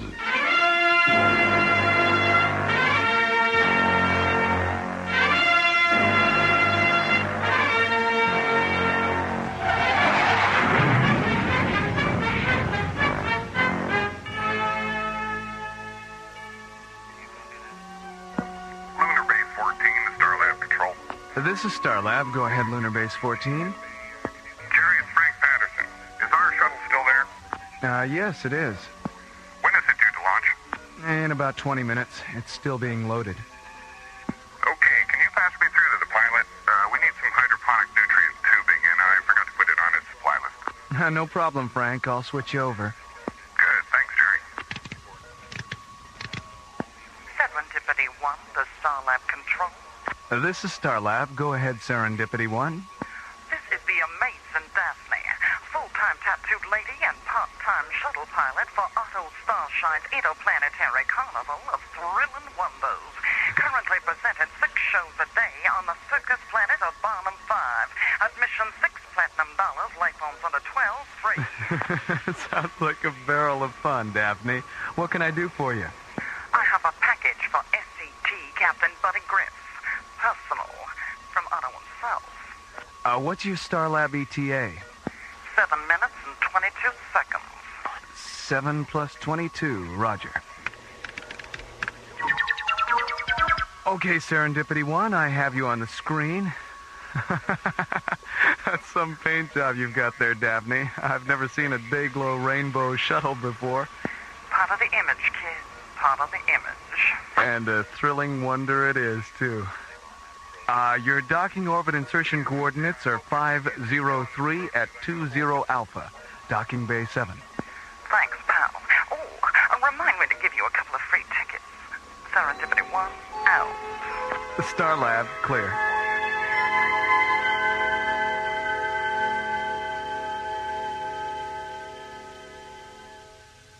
Well, it seems to me that in order to project the astral body, the person first has to visualize being outside himself. He has to actually see his etheric body while he's still in his physical body. Oh, I don't know, John. What is there about the real or imagined presence of the, what's that German word for etheric double, Maura? Doppelganger. Yeah, doppelganger. Great word. Why is it necessary to visualize the doppelganger first? I mean, if that's essential, how do you explain the fact that people have out-of-body experiences while they're asleep? Maybe it's because when you sleep, you dream. And I'm oversimplifying this now, but aren't dreams unconscious visualizations of places you've been or places you want to be? I never thought of that. I guess that's a possibility. So maybe you're both right. Excuse me, Dr. Cassidy. What is it, Patrick? There's someone here from Barnum 5 to see Captain Griff. Daphne? Hello, buddy, you old roustabout. Hiya, Daph. My gosh. Maura. I'm sorry, I think nothing of it, dollface. Tattooed ladies are supposed to give you the shivers and make your eyes pop. That's what we get paid for. Daphne, this is Maura Cassidy, Star Lab's research director. Glad to know you, Maura. Hello? And this is my good friend John Grayton. Put her there, Johnny. Any friend of Buddy's is a pal of mine. I've heard a lot about you, Daphne. Well, anything this beanpole told you about me, you gotta take with a grain of salt. Or maybe with a grain of pepper if you like your story spicy. Buddy, I didn't know that you knew any tattooed ladies. Why, hell's bells, Maura. Me and the kid have known each other for years. Why, when he was just a squirt, he used to spend half the summer following Otto's carnival around. How is Otto, anyway? Buddy, he couldn't be better. Going interplanetary was the smartest thing he ever did. Why, we got more attractions and menageries than you can shake a stick at. And Otto's got one whole shuttle stuffed with mattresses, just so he can store his money. Daphne, could I ask you a personal question? Far away, Johnny. Well, are you, tattooed all over? Oh, well, heck yes, sugar. I even got tattoos on the bottom of my feet. Want to see? Well, no. I mean, if you don't want to. Oh, no trouble at all, Johnny. Happy to oblige. Here, buddy. Help me off with these clodhoppers. Okay, here, give me your foot. Oh, there. What do you think of that? Fantastic. What's that there, Daphne? A white rabbit? A white rabbit? A Mad Hatter? A Queen of Hearts? Twiddly-dee, twiddly-dum. Oh, heck, Maura. I got the whole story of Alice in Wonderland tattooed on the bottom of these babies. Daphne, did you have all these tattoos when you joined the circus? Nope. It was just my arms at first. Buddy here gave me the idea of getting tattooed from face to feet. He did? Yeah. The first summer he came around, he was reading this Ray Bradbury novel, The Illustrated Man. Well, I took a gander at the cover and decided then and there that anything an illustrated man had to say, an illustrated woman could say 10 times better. Oh.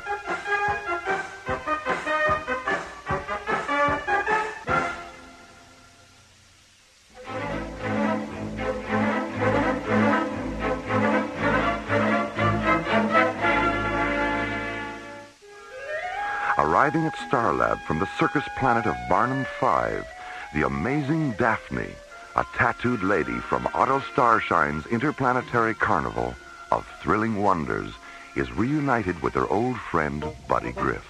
Buddy, I didn't know that you knew any tattooed ladies. Why, hell's bells, Mama.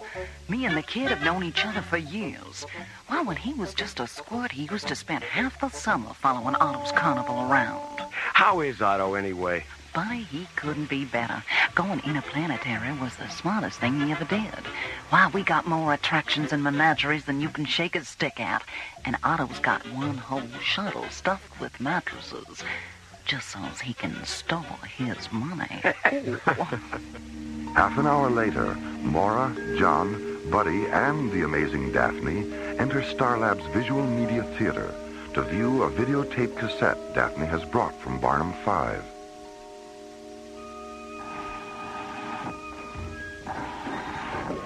Sorry, Mom. Didn't quite catch that. Left ear's going punky on me. I was wondering about the cassette. Oh, that.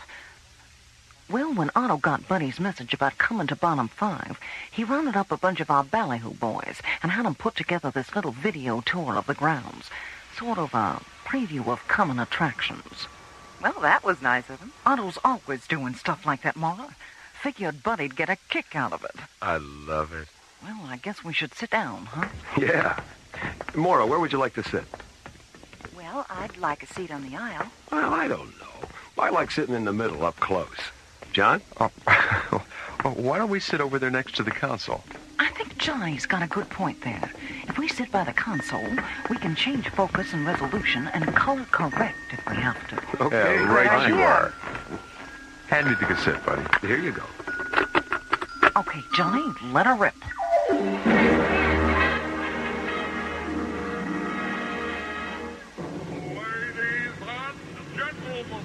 Presenting Otto Starshine Interplanetary Carnival of Thrilling Wonders.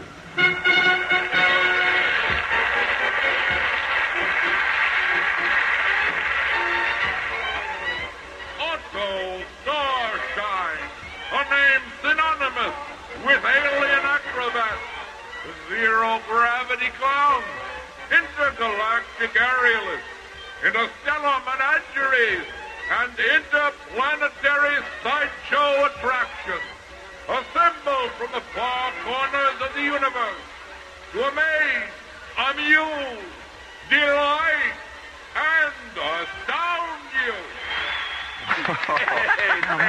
I've never seen anything like that. Here from the planet Earth is glamorous Wanda, the Corsac woman. Watch her now as she puts her mammoth Corsac through their paces.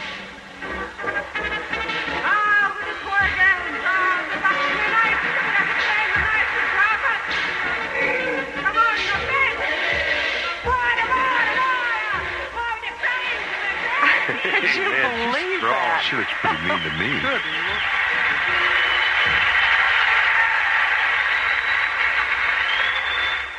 And now, from planet Earth, the fabulous flying balloonies, an aggregation of death-defying aerialists, so clever and accomplished, their safety net is 58 feet above them.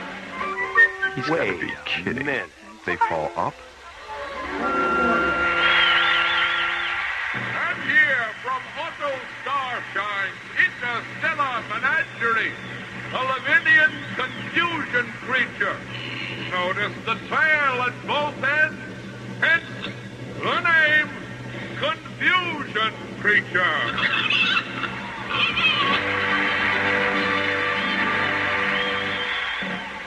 And now, in the center ring, the strongest life form this side of Callisto, from the planet of Bicep 9, the one, the only, Giacomo the Magnificent.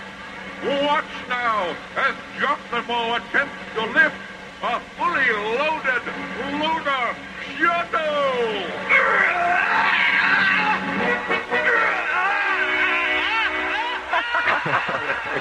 Great.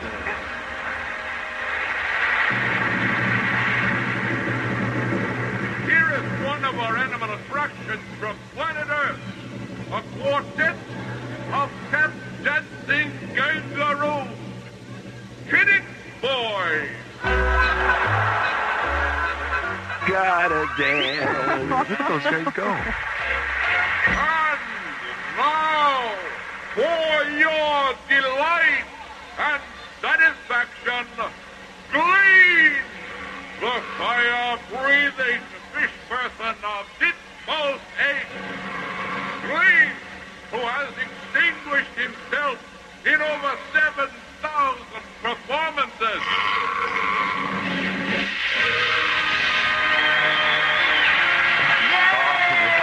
Hey, terrific. I've never seen anything like it, I'll admit that.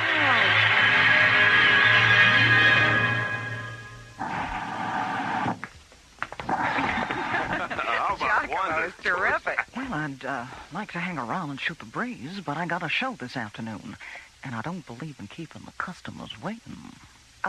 Daphne, before you go, would you mind coming down to the infirmary with me? The infirmary? How come? Well, you mentioned that your left ear was going a little punky. I think Dr. Rossiter should examine it. There might be something she can do. Gee, that's really swell of you, Maura, but I'll be all right. Hey, Maura's right, Daphne. It wouldn't hurt to have it checked out. Besides, I think you and Dr. Rossiter would really hit it off. Well, okay. Good. I'll talk to you before you go. If anybody wants me, I'll be in the library. Checking out a book? Nope. Checking out a librarian. See you later. So long, buddy. Come on, I'll go down to the infirmary with you. Maybe I can get Daphne to tell me some of her spicier stories. Glad to oblige, Johnny. A man who listens is a good man indeed. And these days, a good man is hard to find.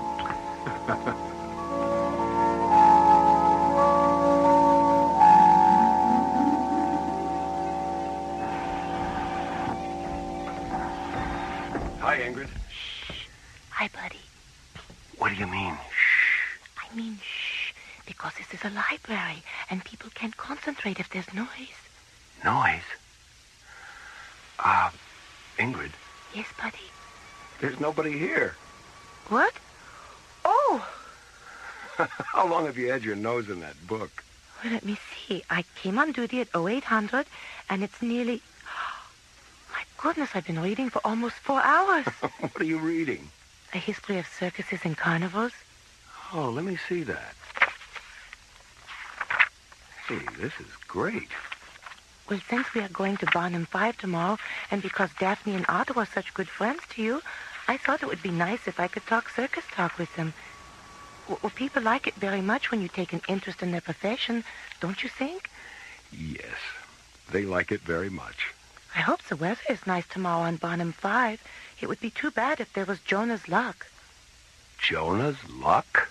It's circus talk for rainy weather. I know. How did you know? There's a glossary of circus language here in the back of the book. I've memorized it. Oh, you have? Mm-hmm. Okay, close the book. Now, let's see. There's a heavy clem coming down behind the mid-joint, involving a razorback, a joey, and a spindleman. The clem is happening because they all have eyes for the same Sally Kinker. Oh, that's easy. A man who loads the animals, a clown, and a gambler are having a fight behind the fortune teller's tent because they all want the same lady acrobat. Kiss me, you fool. Okay.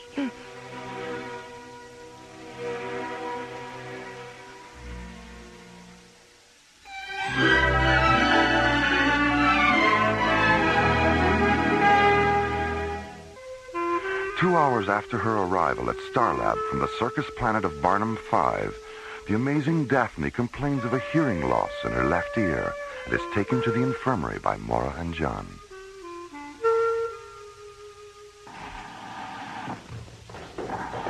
Hello, Dr. Cassidy, Captain Graydon. Hi, Maddie. Hi there, Maddie. Hello, Daphne. Well, how about that? Kid knows me. News travels pretty fast around here, Daphne. Do you want to see Dr. Rossiter? Mm-hmm. She's not too busy. She's in her office. Come on. An hour later, Daphne and Maura leave the infirmary, take a lift to Starlab's 3rd level, and enter the giant space station's main dining room.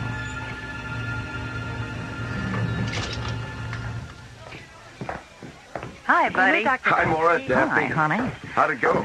Well, it looks like I'm not going deaf after all. I got a cracked eardrum, but Diana gave me some medicine for it. Says if I use it twice a day for 2 weeks, the crack will heal up and Hey, I'll be as good as new. Oh, good. Great. Oh, Daphne, this is Ingrid. She'll be coming to Barnum 5 with me tomorrow. Glad to know you, Ingrid. Hello, Daphne. Buddy's told me so much about you that it's nice to finally see you, in the flesh. Yeah, well, I'm happy to say there's a lot of flesh to see. Hey, where's John? He's still down in the infirmary. Is something wrong with him? Nothing a Sunday afternoon with Maddie won't cure. Yeah, well, I guess my spicy stories finally got to him. Will you have lunch with us, Daphne? I'd really love to, honey, but I gotta be getting back. Here's a couple of Annie Oakley's, buddy. I'll flash them at the gate tomorrow, and one of the boys will take you right to Otto. Annie Oakley's? That's circus talk for free tickets. Oh, well, excuse me. Come on, Daphne. We'll walk you down to your docking bay.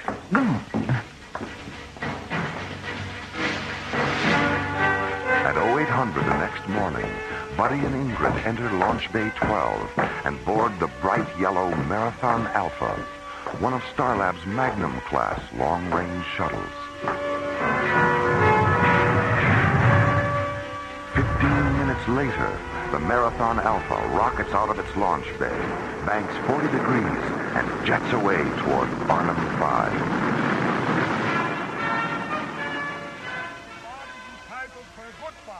Meanwhile, on the morning side of the small circus planet, Otto Starshine and the amazing Daphne stand on the midway of Otto's interplanetary carnival of thrilling wonders, watching the gaffers, roustabouts, kinkers, and razorbacks prepare for another day-long performance.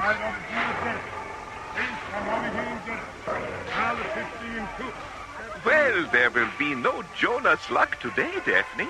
The sky is beautiful. Yeah, it's gonna be a swell day, all right. Say, are we gonna head with what we talked about last night? The fourth ring? Yes, it's a wonderful idea, but it requires a good deal of preparation. So we had better take Buddy and Ingrid to Madame Disha the moment they arrive. Gotcha. No, Disha. Gotcha. Oh, by the way, what was all that commotion last night? One of Glamorous Wanda's mammoth tool sacks got loose and had all three of its trunks draped over the counter of Devo's Starflower stand. For a minute there, Devo thought it was gonna sniff 'em right out of business. Did you speak to Wanda about it? I mentioned it to her this morning, but she was so busy making herself glamorous, I don't think she heard me. She never changes, does she? You know something, Otto? I hope she never does. She's tough girl just the way she is. Come, let's go see Madame Disha. Gotcha. No, Disha.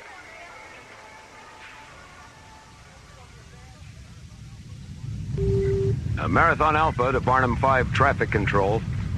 Yo, we're tracking you, Marathon Alpha. I need landing vector coordinates for Otto Starshine's Carnival of Thrilling Wonders. Coming right up. All right, is your ship outfitted with a GC-10 interface module? Affirmative. All right, terminate your onboard guidance system and open interface channel 105. We'll launch you from here. Roger. Okay, Marathon Alpha, we have you on ground control interlock. Have a good time. Thanks.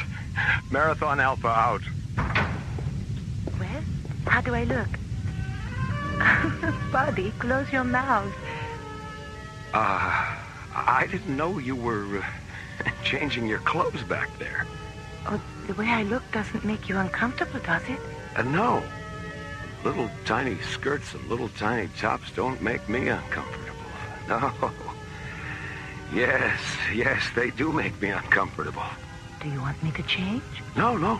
I like being uncomfortable. Really, I do. I love it. Good. I think it's a perfect costume for a day at the circus. Circus? Oh, yeah, the circus. Oh, sure, it's perfect for a day at the circus. Or a night at the opera. Or a day at the races. 2 hours after leaving Starlab, the Marathon Alpha lands at the small spaceport near Otto Starshine's Carnival of Thrilling Wonders.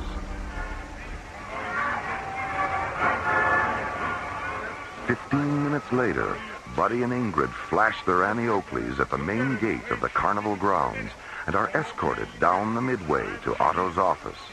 A large red and gold circus wagon, surrounded by long neon flagpoles that fly the multicolored banners and pennants of 20 alien worlds. Hello, buddy. You look great, Otto. Just great. Well, it's been a long time, buddy.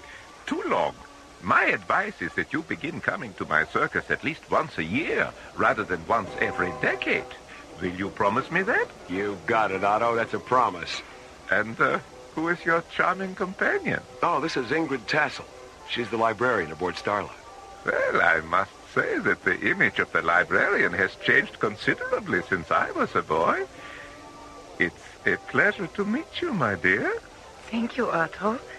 Well, what do you two think of the place so far? Oh, it's terrific. I can't get over it. Excellent. Glad to hear it, kids. Glad to hear it. But if you think what you've seen so far is terrific, prepare yourselves for lots more. 'Cause you ain't seen nothing yet.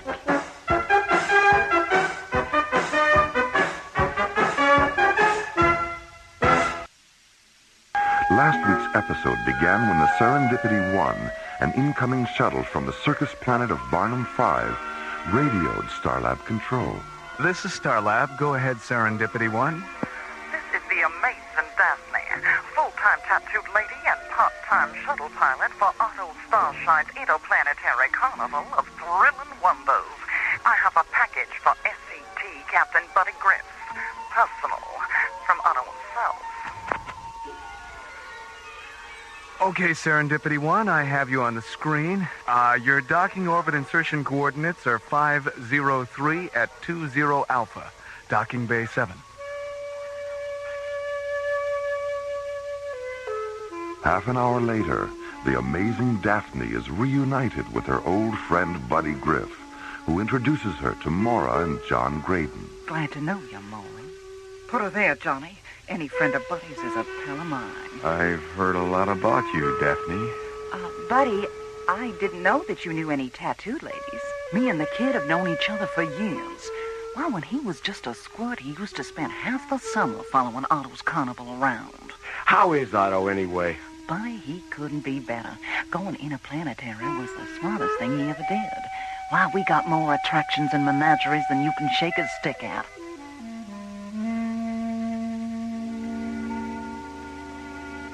Three hours later, in the giant space station's main dining room, Buddy introduces the amazing Daphne to Starlab's librarian, Ingrid Tassel. Oh, Daphne, this is Ingrid. She'll be coming to Barnum 5 with me tomorrow. Glad to know you, Ingrid. Hello, Daphne. Buddy's told me so much about you that it's nice to finally see you, in the flesh. Yeah, well, I'm happy to say there's a lot of flesh to see. Will you have lunch with us, Daphne? I'd really love to, honey, but I gotta be getting back.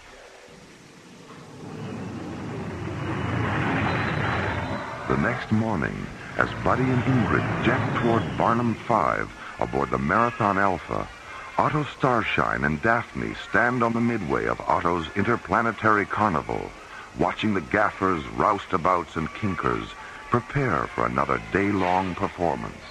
Say, are we going ahead with what we talked about last night? The fourth ring? Yes, it's a wonderful idea, but it requires a good deal of preparation. So we had better take Buddy and Ingrid to Madame Disha the moment they arrive. Gotcha. No, Disha. Gotcha.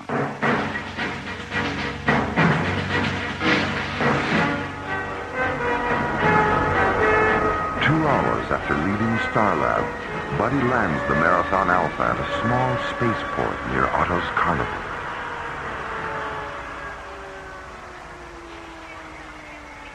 "15 minutes later, Buddy and Ingrid are escorted down the midway to Otto's office, a large red and gold circus wagon surrounded by neon flagpoles that fly the multicolored banners and pennants of 20 alien worlds. Hi, Otto. Hello, Buddy. You look great, Otto. Just great. Well, it's been a long time, Buddy. Too long. Well, what do you two think of the place so far? Oh, it's terrific. I can't get over it. Excellent. Glad to hear it, kids. Glad to hear it. But if you think what you've seen so far is terrific, prepare yourselves for lots more, 'cause you ain't seen nothing yet. And now, the conclusion of the Madonnas of Zanzibar Alpha on Alien Worlds.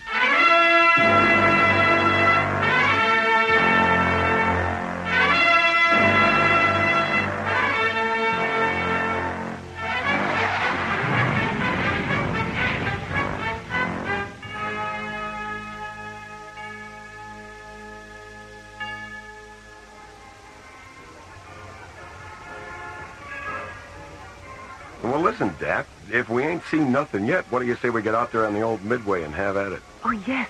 There's so much going on out there. I can't imagine how we'll be able to see even half of it in only one day. Don't worry about having enough time, Ingrid. Why, between now and midnight, you're both going to see such mind-boggling sights that we'll probably have to ship you back to Starlab in an ambulance. Oh. Ingrid? Yes, Otto? Sind Sie ein Deutscher? Oh, nein, Otto. Ich bin ein Highlander. Ah. Geboren in der Stadt oder der Land? In der Stadt. Sanden. 20 Kilometer unter Amsterdam. Du sprachst vorzüglich Deutsch. Oh, danke schön, Otto. Do you have any idea what they're talking about, Daff? I sure do. Otto asked Ingrid if she was German, and she said no, she was Dutch. Then he asked if she was from the country or the city, and she said she was born in Zaandam, a city north of Amsterdam. And when he complimented her on her German, Ingrid said, "Thanks, Otto." Gee, Daphne, I didn't know you understood German. Otto taught me. Buddy, Ingrid, I think it's time for you to meet Madame Disha. Who? Madame Disha, our resident mystic, a fortune teller from the planet of Heterodyne 4. She knows all. She sees all. You mean... Yes, buddy. She sees all. Yeah, that could be a little embarrassing, couldn't it? Well, it all depends on where she looks.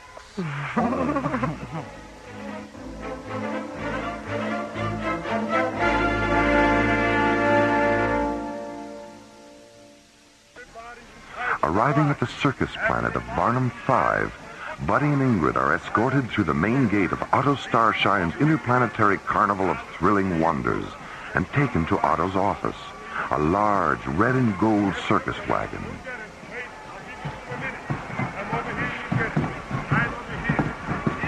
Ten minutes later, Buddy, Ingrid, Otto, and the amazing Daphne leave Otto's wagon and walk down the midway toward the mysterious Madame Disha's tent. Meet the mysterious Madame Disha. Come, let us go inside. Heterodyne 4, educated in the Good morning, Madame Disha. Hiya, madam. Good morning, Otto. Daphne. Madame Disha, I would like to present... Ingrid Tassel and Buddy Griff. Daphne told you we were coming? Did she? Have a good time, kids. Come on, Otto. Madame Disha will escort you back to my wagon when you are finished, Buddy. Enjoy yourself. Okay, see you later. Please, sit here at the table. Buddy on this side, Ingrid on this side. Okay. Now, put your minds at ease. In a moment, the crystal ball will fill with light. When it does, join hands, look into the light, and concentrate.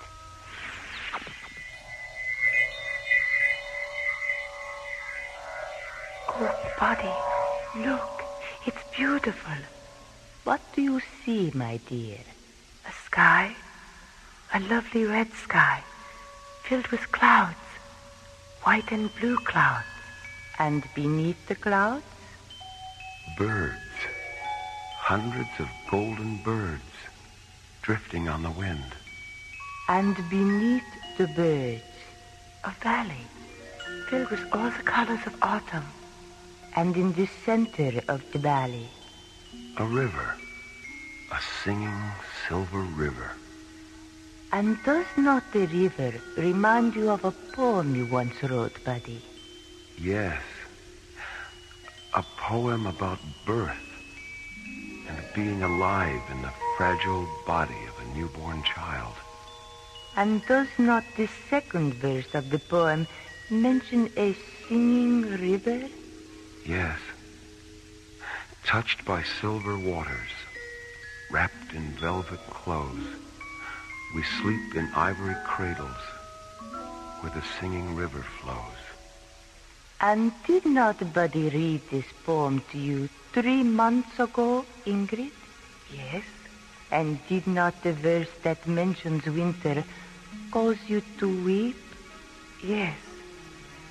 We aged in golden afternoons, were old when winter came, and when we died as ancient children, we knew no one was to blame. What do you see near the river? A meadow. A huge meadow filled with strange blue flowers.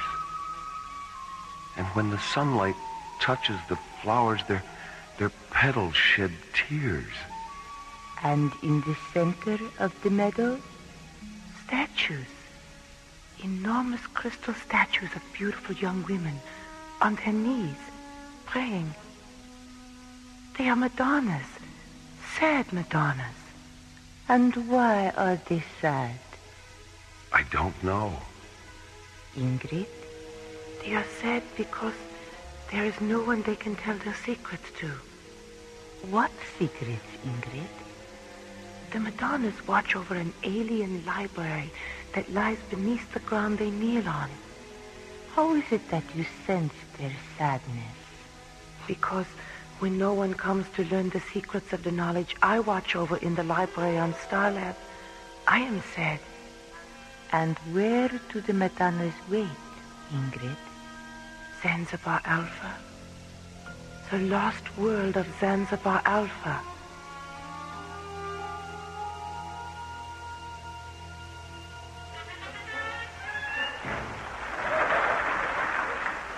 And so, another performance of Otto Starshine's Interplanetary Carnival comes to a close.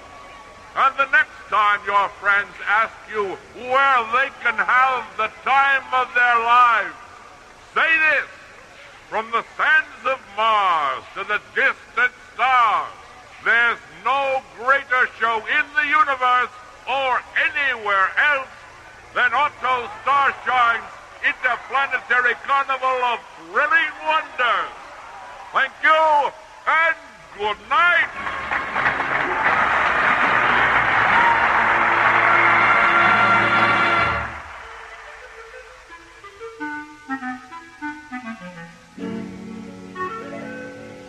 I don't know, Daphne. I think it's a toss-up between Madame Disha's hallucinatory crystal ball and glamorous Wanda's mammoth torsax. And what about you, Ingrid? What did you enjoy most? Oh, the artificial comet that went zooming around inside the big top. I thought it was wonderful when it exploded and all the clowns came floating down inside a fire hoop. Well, here's the good old Marathon Alpha. Hey, wait a minute. Who put that poster on the tail fin? It was probably one of our ballyhoo boys, Buddy. I don't know how they do it, but they always manage to get one of our posters on anything that'll stand still. It looks nice. Yeah, it does, doesn't it? Well, we'd better get aboard, Ingrid. Hey, thanks again, Otto. We had a terrific time. Oh, yes, it was just wonderful. Oh, good. Bye, buddy. Good. You're probably Thank you so much. Goodbye. Bye, kid.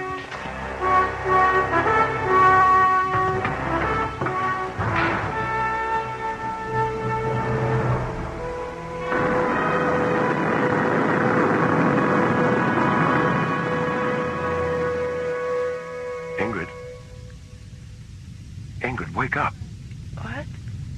Oh, Buddy. Are we home? No, Ingrid, we're not home. I don't know where we are. What? Doesn't the onboard computer know where we are? It does, but I don't. The computer's feeding a star matrix to the navigational display, but I don't recognize any of the proximity coordinates. Buddy, there's a planet out there. I know. We drifted into its gravitational field just before you woke up. We're lost, Ingrid.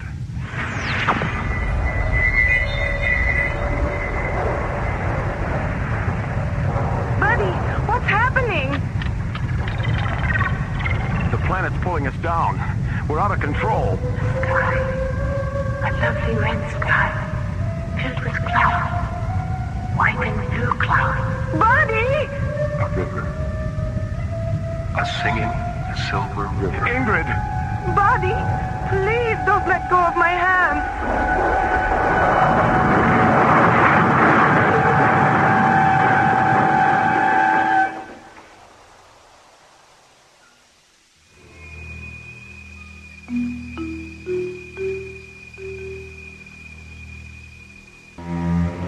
2 hours after leaving Barnum 5, the Marathon Alpha mysteriously drifts off course and becomes trapped in the gravitational field of an alien planet whose surface is obscured by white and blue clouds.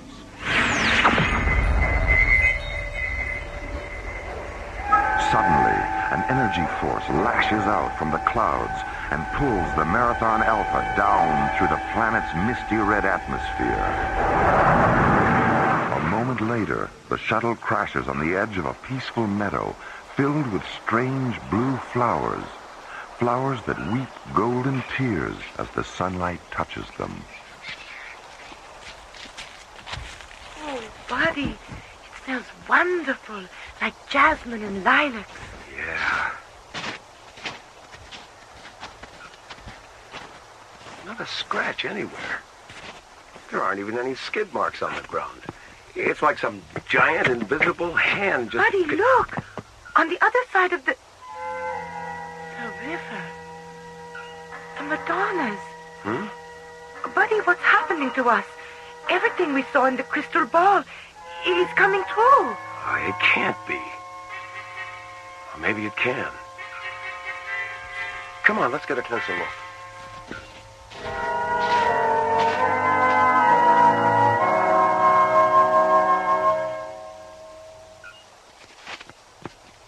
Hey, Ingrid, look at this outline on the knee of the statue. There's some kind of door here. Buddy, Madame Disha's crystal ball, the underground library. This must be the entrance. Let's go in. Oh, I don't know, Ingrid. It looks pretty dark down there. For all we know, there might be a giant spider or something lurking around. Oh, come on. Where's your sense of adventure? Well, all right. But you stay here until I make sure it's safe. Okay. Be careful. Don't worry about a thing, Ingrid. I've got something that makes me invincible. Your dauntless courage? No, my trusty blaster. I'll be right back.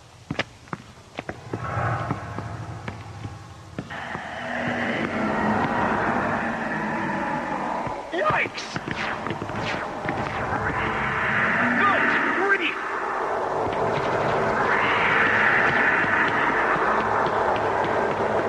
Buddy, what happened down there? A 10-foot spider with hairy legs. I don't get it. You mentioned a big hairy spider, and there it is. Is it dead? Yeah. I want to see it. Ingrid. I want to see it, Buddy. All right.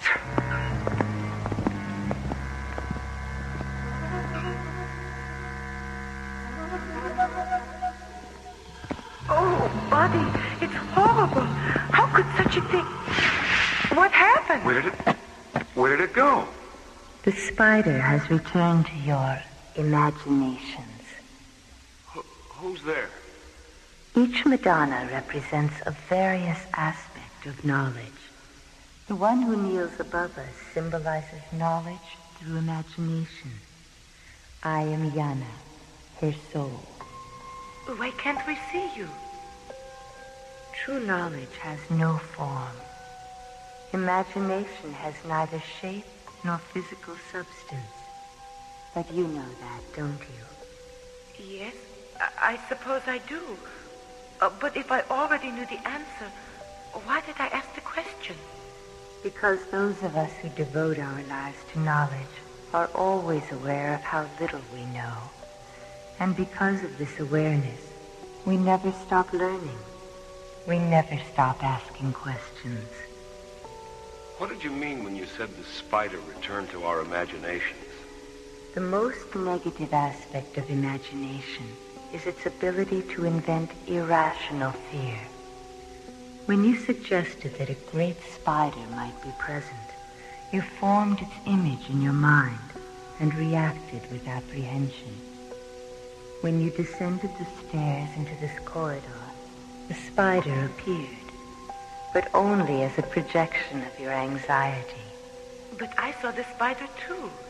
What you saw was based on the sounds you heard, Ingrid. You heard Buddy cry out. You heard him fire his weapon and describe what had happened. Sounds. Only sounds. But then, sound has always been imagination's greatest stimulant. Yana, how did we get here? You arrive at a place by sincerely wanting to be in that place. A metal ship can transport you, or your imagination can transport you.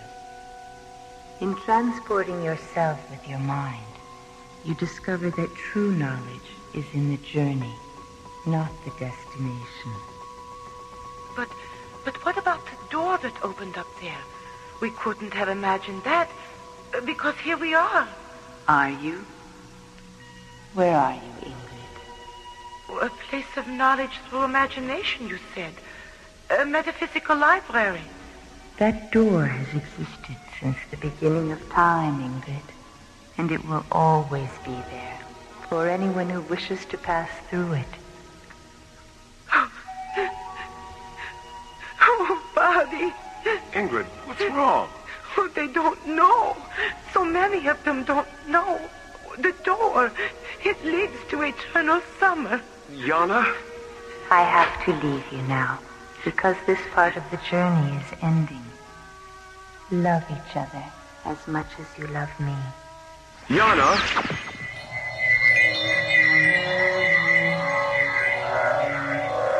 A river. A singing silver river. A valley filled with golden colors of autumn. Birds. Hundreds of golden birds drifting on the wind. A sky. A lovely red sky filled with clouds. White and blue clouds. We sleep in ivory cradles where the singing river flows. Zanzibar Alpha. Yana? The lost world of Zanzibar Alpha. Yana?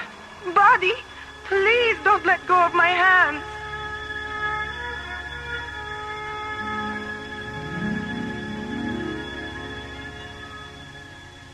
Buddy? Ingrid? Can you hear me? Where are Otto. Daphne. How you doing, kiddo? Ingrid, are you all right? we? What happened? How can we still be here? We crashed on Zanzibar Alpha. We saw the Madonnas. We talked to Yana. It happened in your minds, all of it. You and Ingrid have just experienced the fourth ring of my circus. The fourth ring? Yes, the magic light of Madame Disha's crystal ball.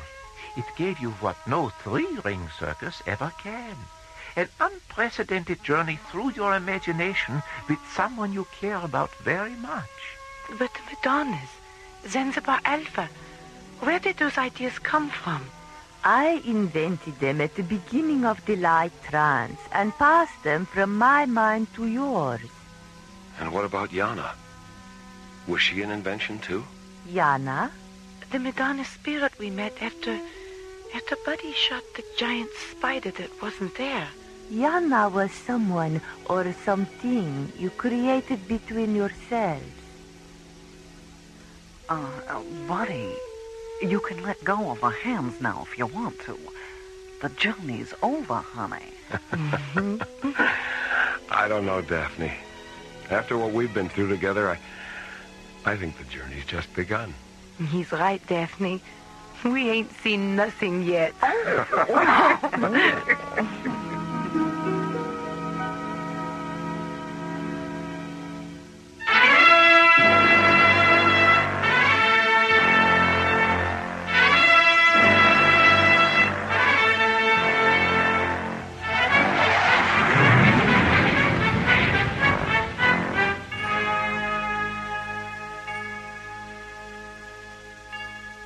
The The Madonnas of Zanzibar Alpha was written by Ron Thompson and starred Chuck Olson, Marilyn Schreffler, Linda Gary, Byron Kane, Christina Holland, and Ron Feinberg. Associate producer, Ron Thompson. Engineer, Stu Jacobs. Music director, Tom Rounds. Assistant to the producer, Jim Cook. Technical consultant, Peter Sky. Alien Worlds was created, produced, and directed by Lee Hansen. And so, until next week, this is Roger Dressler inviting you to join us for our next adventure, the Himalayan Parallel, from the elsewhere and elsewhen of Alien Worlds.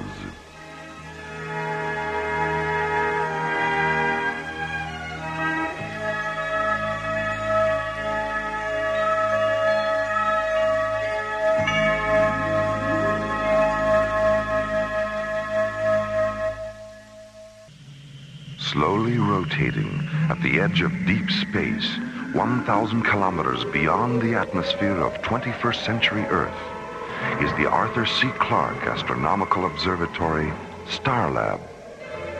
Here, Starlab Research Director Maura Cassidy, along with scientists and technicians of the International Space Authority, watch over the countless suns, planets, and star systems that fill the universe. This week, Space Exploration Team Captains John Graydon and Buddy Griff experience the dislocating shock of time clash and discover how suddenly the here and now can be transformed into the now and then on Alien Worlds.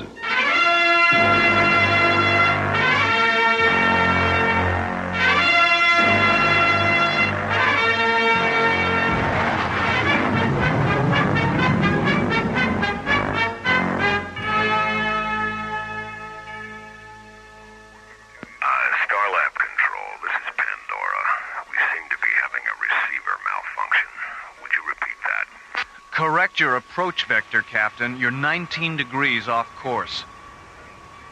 All right. I'll see what I can do. Don't just see what you can do, Captain. Make a decision. You're running out of time. What's going on, Jerry? We've got a problem, Maura. If that petroleum tanker on screen 6 doesn't correct its approach vector, it won't clear the docking bay. How's that, Starlab? Any better? Pandora, you're still 14 degrees off course. Abort your approach. Return to your original position and stand by for new docking coordinates. Roger. Why are you guiding him in, Jerry? Is there something wrong with their navigational computer? It blew a decoder module 5 minutes into the approach. And that guy is the worst pilot I've ever... There's no way we can abort our approach, Starlab. We've got a retro malfunction. Hit the collision alert, Maura.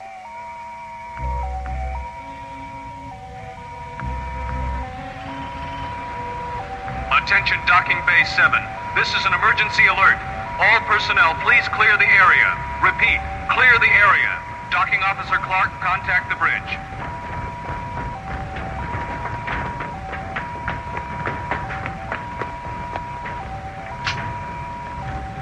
Jerry, it's Bill Clarke.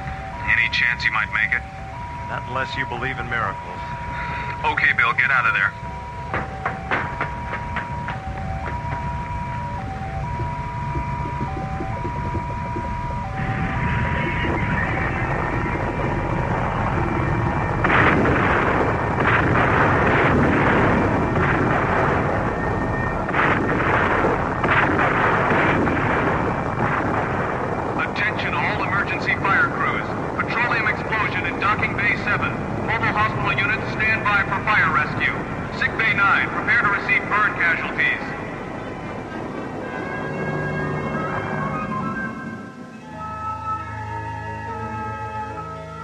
That's right, Commissioner. The Pandora's guidance computer and retro system hadn't been serviced in over 2 years. And the crew couldn't get out because the explosive bolts on the emergency hatch malfunctioned.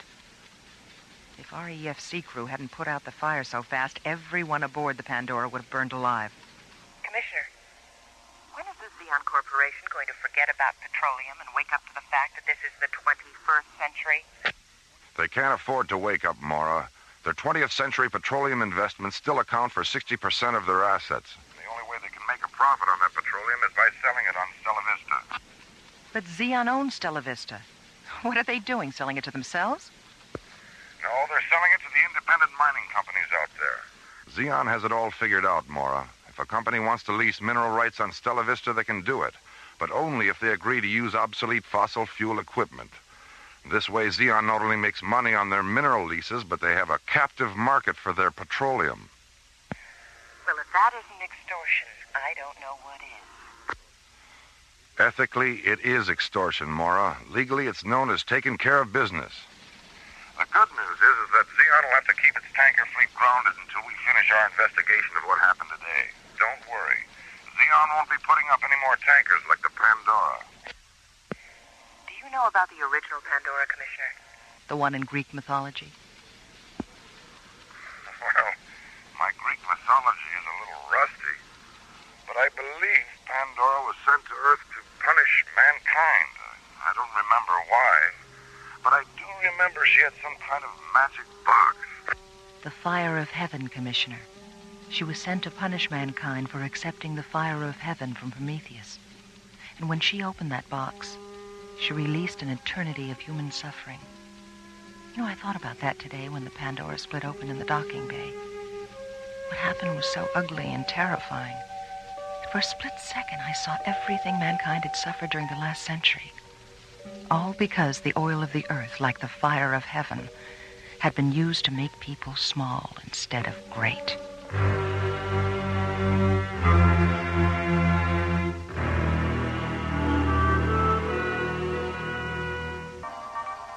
18 hours after the oil tanker Pandora has split open and exploded in Docking Bay 7, an ISA disaster investigation team and a Xeon Corporation space tug arrive at Starlab from Earth. 10 hours later, the crew of the Pandora is taken to the nearby Stargazer security station for interrogation. And as the Xeon Corporation tug prepares to tow the burned-out hull of the Pandora back to Earth, Starlab scientists, technicians, and space exploration team officers begin a new day.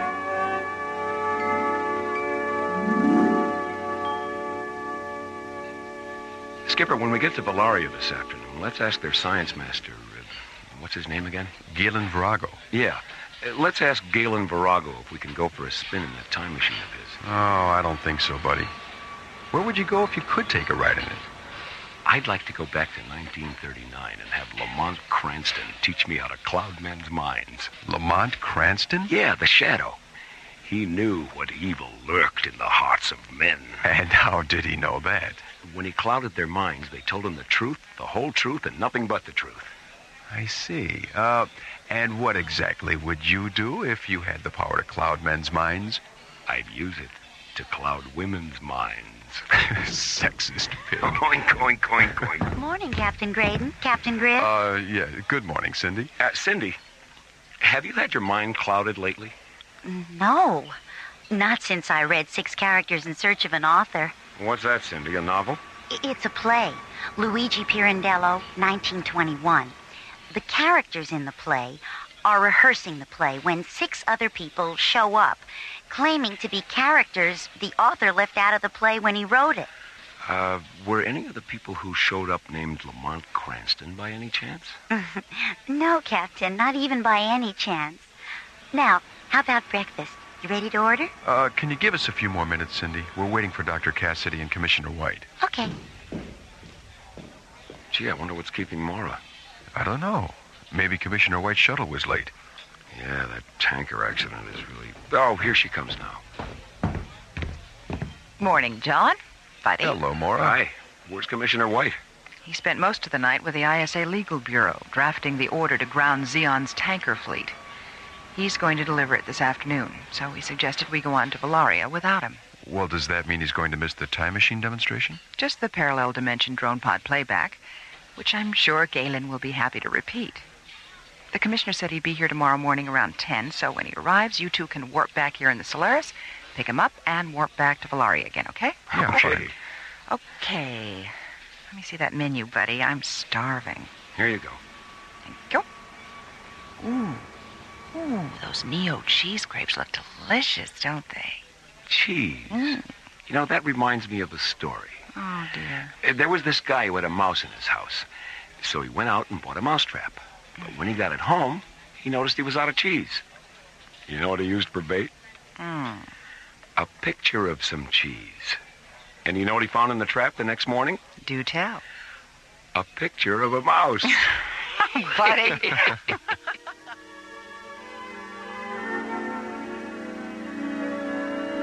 Meanwhile, on Valaria, science master Galen Virago and his apprentice Marika Zarnos enter the chronology pavilion of Valaria's Magnitude 5 research complex.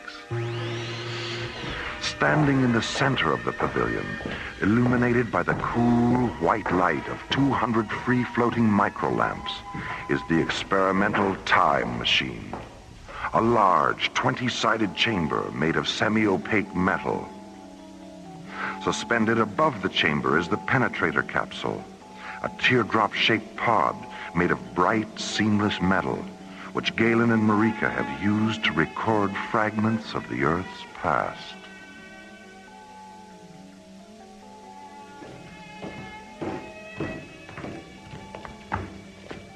Marika, I want to conduct one last test before Dr. Cassidy arrives. Lower the pod into the chamber.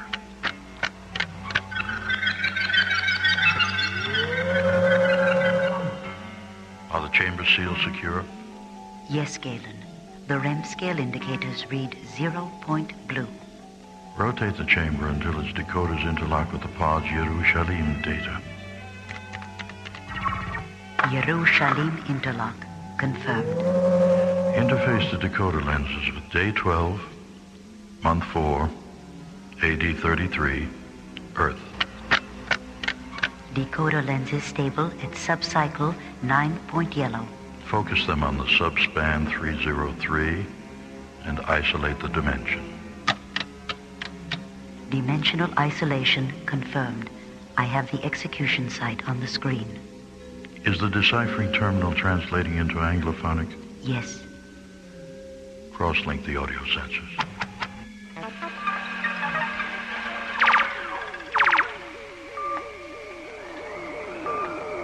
Father, forgive them, for they know not what they do. It is finished.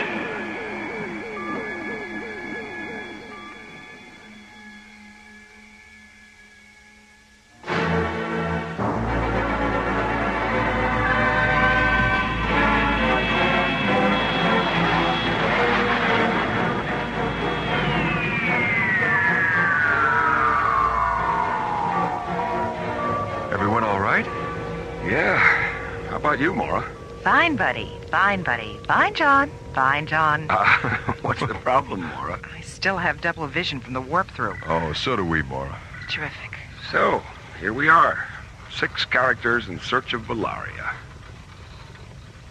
Oh, speaking of Valaria, there it is. Screen 9, Skip. Solaris to Valaria Comm Center. We're tracking you, Solaris. Reduce speed to 1,200 kilometers per hour and maintain present course for 3 minutes, 16 seconds. At 0 plus 316, terminate your engines and lock your controls. One of our pilot drones will guide you down. Roger. Take it down to 1,200 kph, buddy.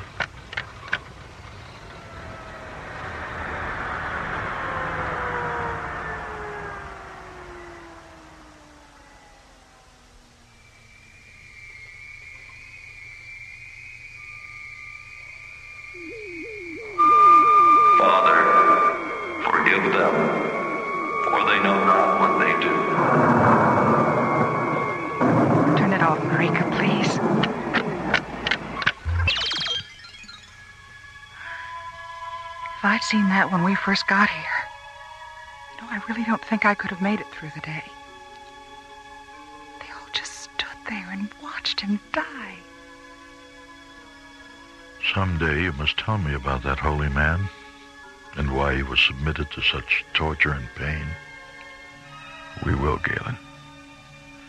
May I be permitted to say something about the three of you? Of course. The way you've reacted to the tragic events of your planet's past leads me to believe that if the Earth had always been inhabited by spirits like yours, much of what we've seen here today would never have happened.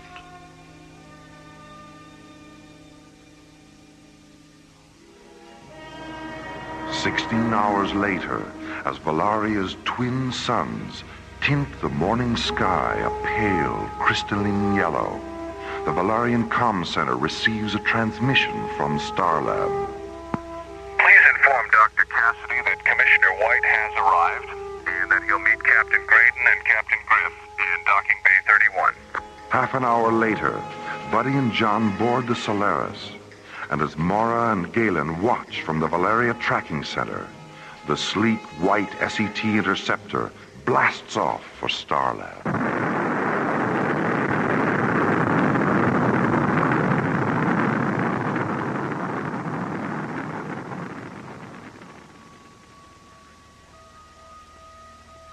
We're ready to warp through, Mora. Can you still see us? Affirmative, John. The resolution on this screen is so good I can practically see into the cockpit. How many fingers am I holding up, Mora? 13? Gee, Skipper, she really can see into the cockpit. All right, here we go. Warp through in 5 seconds. Mora, it's all turning inside out. Mora! John! Buddy! Galen, what's happening? Just a moment. Just a moment. The Parsec device. The Parsec device aboard the Solaris has experienced a primary decoder malfunction.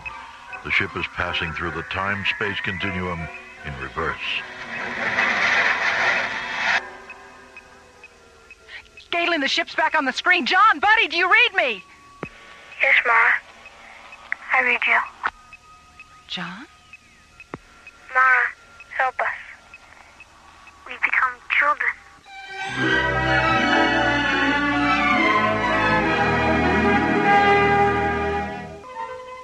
During a routine time-space continuum warp-through, John and Buddy are sent 30 years into the past when the Starsmith Parsec accelerator aboard the Solaris malfunctions. Mora, it's all turning inside out. And when the Solaris finally emerges from its dimensional inversion, Mara, help us. We become children. Science Master Galen Virago immediately orders the launch of a pilot drone, which locks onto the Solaris and returns it to Valaria.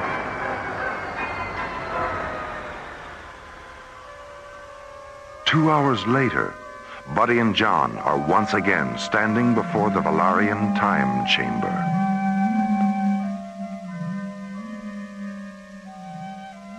Well, buddy, looks like you're gonna get that right after all. Yeah. You will be joining me, of course. Naturally. It isn't every day that we get a chance to ride the whirlwind. The whirlwind? It's part of a verse by an 18th century English writer named Joseph Addison. My mother used to read his poems to me. How does the rest of the verse go? Let me see. And please the Almighty's orders to perform. Rides in the whirlwind and directs the storm. Kind of sums up our situation, doesn't it? It sure does. Galen, are you absolutely certain there's no danger? They won't be harmed, Mora. Marika has transported me into Valaria's past many times. You didn't indicate that in the communique you sent to Commissioner White. I didn't indicate it in the communiques I transmitted to the other planets either. Why not? Marika?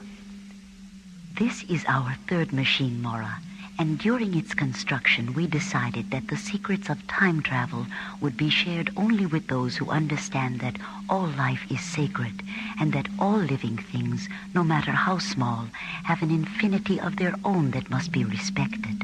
Those who do not understand that are the ones who will use time travel to dangerously manipulate not only their own destinies, but the destinies of others.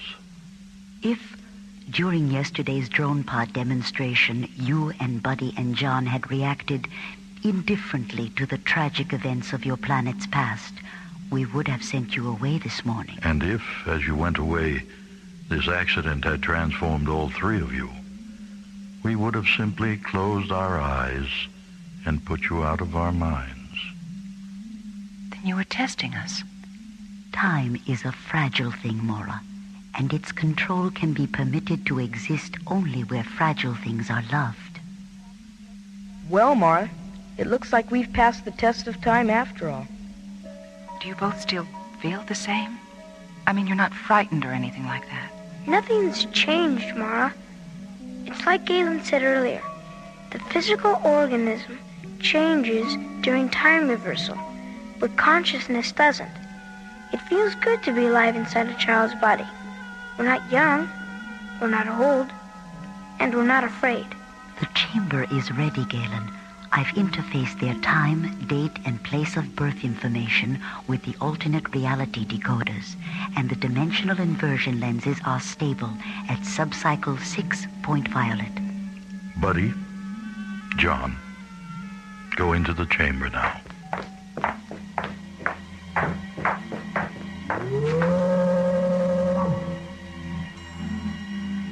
Cross-link the audio sensors, Marika.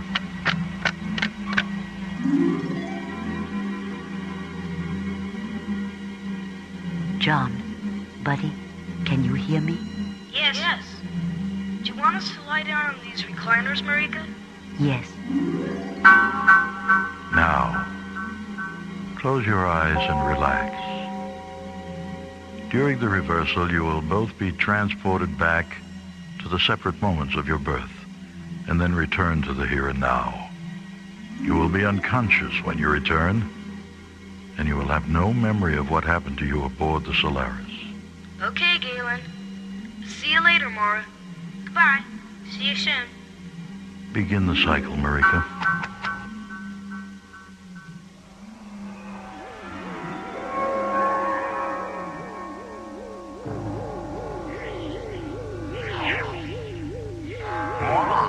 It's all turning inside out.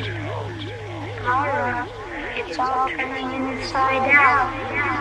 Shapes. Forms. Shadow. Color. Don't be afraid. Don't be afraid. Don't be afraid. Time is a fragile thing. Its control can be permitted to exist only where fragile things are loved.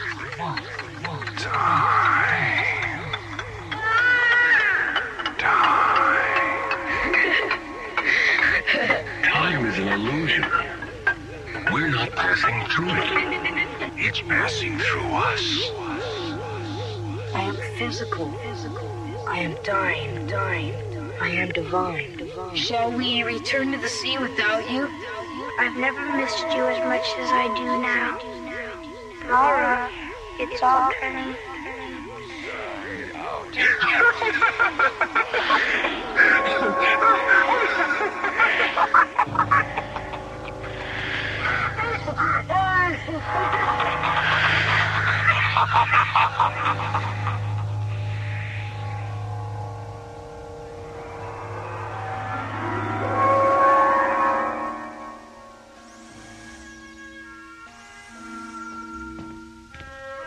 Hi, buddy. Laura, what happened? It's nearly 4 in the afternoon. Have I been asleep all this time? More or less. Well, where's John? What about Commissioner White? John just woke up, too. And Commissioner White decided to take his own ship. He'll be here in about half an hour. How do you feel? Like Rip Van Winkle must have felt when he woke up. Spaced out and hungry enough to eat a kangaroo. Well, that's funny. What? What's the date today, Maura? November 14th. Why? Well, the calendar on my watch. I just noticed it. It says May 23rd. My birthday.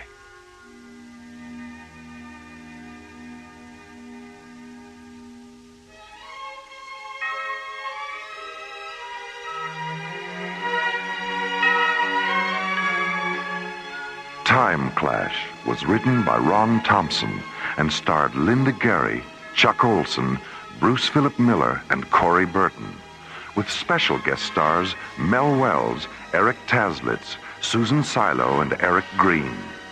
Associate producer Ron Thompson. Music director Tom Rounds. Engineer Stu Jacobs.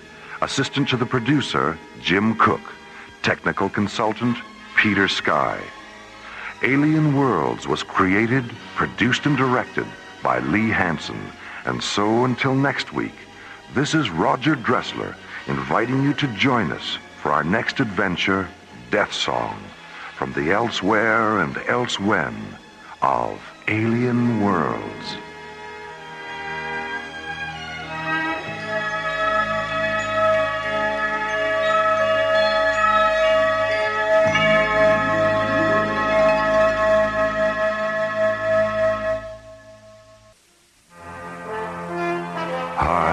The Earth, lazily rotating through the silent voids of space, is the Arthur C. Clarke Astronomical Observatory, Starlab. Here, Earth's International Space Authority, ISA, watches over countless uncharted galaxies and the planets that lie within their star-clustered borders. One of those planets is Tinian 3, site of the top-secret Starsmith project. Beyond the atmosphere of Tinian 3, a sudden, unexplainable incident whose momentum will soon carry Starlab Research Director Maura Cassidy, Captains John Graydon and Buddy Griff, and the Starsmith project itself into the unknown territory of Alien Worlds.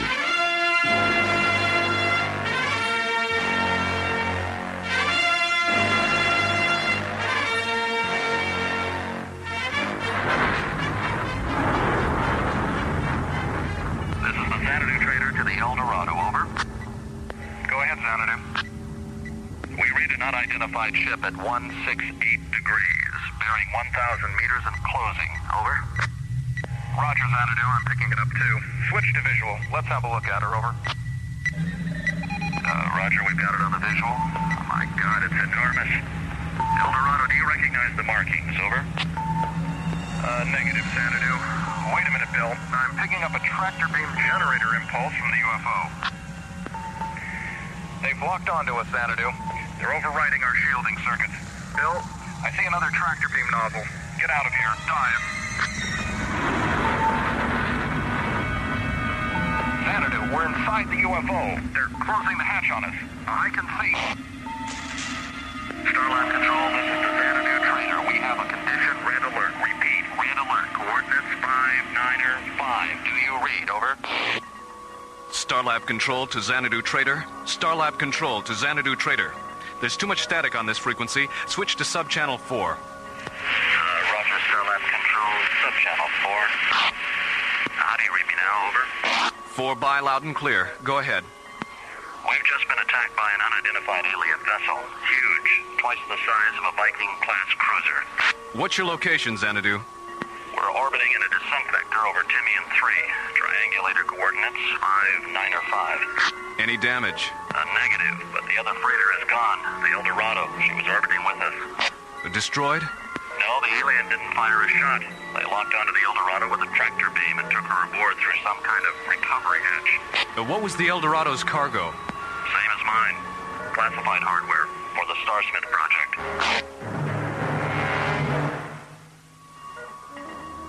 That's right, Commissioner. The alien was after both of them. The captain of the Xanadu Trader said if he hadn't taken evasive action, the tractor beam would have snatched him too. Well, I don't know how they found out, but it's obvious the aliens knew exactly what those two freighters were carrying. What makes you think so, Commissioner? Well, dozens of commercial vessels use the Tinian 3 shipping lanes every day, Maura. All of them filled to the bulkheads with priceless cargo. Yet this alien goes after the only two ships carrying classified scientific equipment of the Starsmith project. So somewhere, somehow, there's been a security leak. Well, what do you want us to do? Where are Graydon and Griff? They're out patrolling the Corona Echo intersect in Delta 1. Well, call them back to Starlab. I'll be up on the next shuttle. All right, yes, sir. Jerry. Yes, Maura. Contact Delta 1. I'll be down in a minute. Okay, Maura. Delta 1 coming up.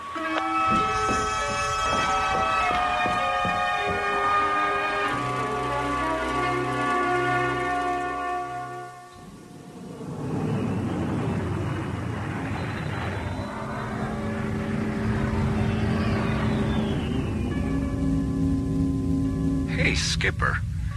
Take a look at the echo pattern on G monitor. The diameter of the Corona Major star cloud is nearly 3 parsecs bigger than it was a year ago. Huh. Well, that's what evolution is all about, buddy. Constant change. Limitless expansion. I wonder what Copernicus and Galileo would have done if they knew just exactly how... Starlab control to Delta 1. Starlab control to Delta 1. Delta 1 to Starlab control. Go ahead, Jerry. Buddy, John, return to Starlab immediately. ISA orders. Wow, Skipper, talk about evolution. It sounds like Jerry's turned into the sweetheart of Sigma 5. I heard that. Very funny, buddy. But the joke will be on you if you're not here when Commissioner White arrives. Oh, the Commissioner White? Star of stage, screen, and telescan monitor? John, what's wrong with Buddy? Too much nitrous oxide in his oxygen? Too much stargazing, Mora. It finally got to him. A likely story. What's the problem, Mora? Why is the Commissioner coming up? ISA thinks there's been a security leak at the Starsmith project on Timian 3. That's all I know. The Starsmith project. All right, Mora. We're on our way. Delta 1 out. A huge alien spacecraft hijacks a freighter in the shipping lanes over Timian 3. A second freighter barely escapes. The cargo of both vessels, classified scientific equipment for the Starsmith project, a secret ISA installation on Timian 3, a lonely, Earth-like planetoid orbiting at the threshold of alien worlds.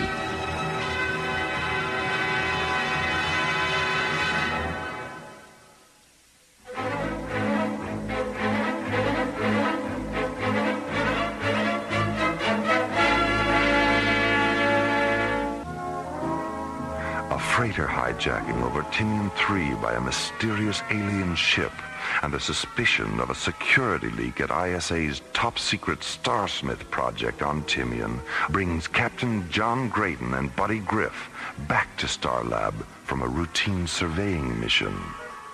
I never heard of the Starsmith project, Mora. What is it? Search me, buddy. Well, I don't mind if I do. John, I think we'd better depressurize Buddy's libido before it's too late. Saved from a fate worse than death. Hiya, Commish. Hello, Buddy. John, Mora. Hello, Commissioner. Have you told him about the freighter hijacking, Mora? Yes, sir. All right, here's the rest of it. 3 months ago, Professor Logan Starsmith came up with a workable blueprint for a new hyperdrive unit, the SPA-1, the Starsmith Parsec Accelerator. It won't replace the HD-4 units now in service, but used in conjunction with them, the SPA-1 will increase their power by a warp factor of 10. A warp factor of 10? Well, that's a 5-magnitude increase. That's right, John. Now, our defense system depends on having the fastest ships in the galaxy, and to prevent the SPA-1 from falling into the wrong hands, we've kept it under wraps. We even had the various components built at separate locations. Now, 2 weeks ago, we reopened the ISA Plasmatron laboratory on Timian 3 so Starsmith could assemble the unit. He took some of the components with him. The rest were aboard the Eldorado and the Xanadu Trader. Well, how many people knew what the freighters were carrying? Only Starsmith. The freighters were loaded 3 days ago. He ordered them up himself. Well, when did you find out? He didn't contact ISA until the ships were orbiting Timian. Well, if there's been a security leak, Starsmith would seem to be the obvious suspect. Well, that's what we thought at first, but there's no motive. He's rich, respected, dedicated, completely devoted to his family. He's also one of those typically isolated geniuses whose concept of an alien is someone who sneaks into the country without a passport. Well, what do you want us to do? Go to Timian 3. Bring back Starsmith. We'll keep him here till we can figure out what's going on. Besides, I think a few days' rest will do him good. What makes you say that? Well, something I learned this morning from his assistant, Frank Baxter. He and Starsmith were taking a walk last night when Starsmith stopped, stared up into the sky for a long time, and then he said, "All my children are dying." And then he started to cry.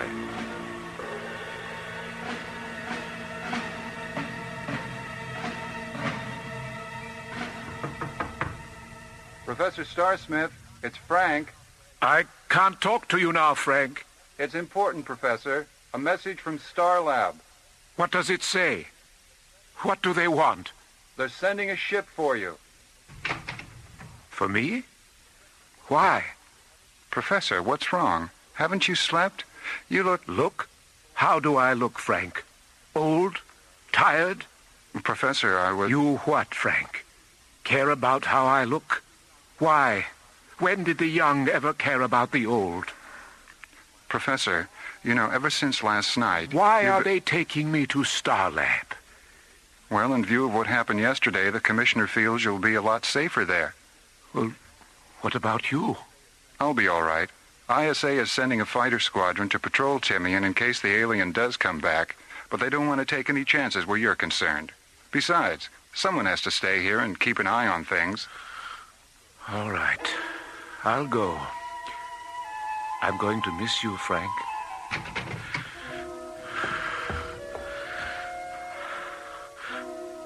Are you still here? Yes, Logan. I'm still here. Then please finish with me for God's sake. I can't stand the pain.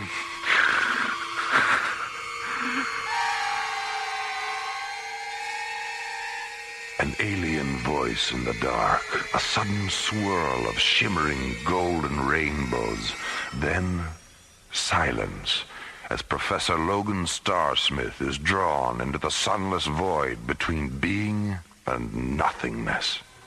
Meanwhile, aboard Delta One, John Grayton and Buddy Griff are crossing another void, the space between Starlab and Timian 3. A distance normally measured in days, about to be compressed into one measured in minutes. Okay, buddy, let's start the switch over to hyperdrive. Pulse converters? Pulse converters.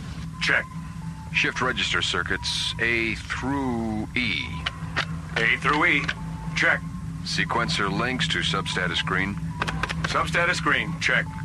Primary and secondary parsec refractors.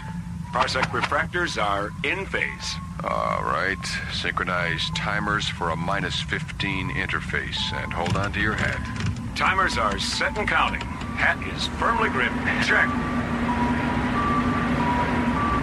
Oh, if only Werner von Braun could see us now. Who knows, buddy? Someday if we stay in hyperdrive long enough, maybe he will. We're through. There's Timian. You all right, Skipper? Yeah, fine. How about you? Okay. Except that now I'm 3 days late for my date with that cute little Mycroft technician. 3 days late? Yeah. We were supposed to go out the day after tomorrow. Right. Roger, Delta One. Stay aboard. We'll rotate the pad. Professor Starsmith will be right there. Roger, Timian Control. Tell them to use the starboard ramp. We've already got the hatch open. Roger, Delta One. Personnel ramp 5. Professor? All right, Lieutenant. Thank you. You're sure you're all right, Professor? Yes, Frank, I'm sure. I was just going through one of those neurotic episodes we so-called eccentric geniuses are famous for. Well, I'll do my best to hold things together while you're gone. Excuse me, Professor, but you'd better hurry. The magnetic storm we've been tracking is moving in fast. Another 15 minutes and you won't be able to launch. I'll be in touch, Frank. Goodbye, Professor. Take care of yourself.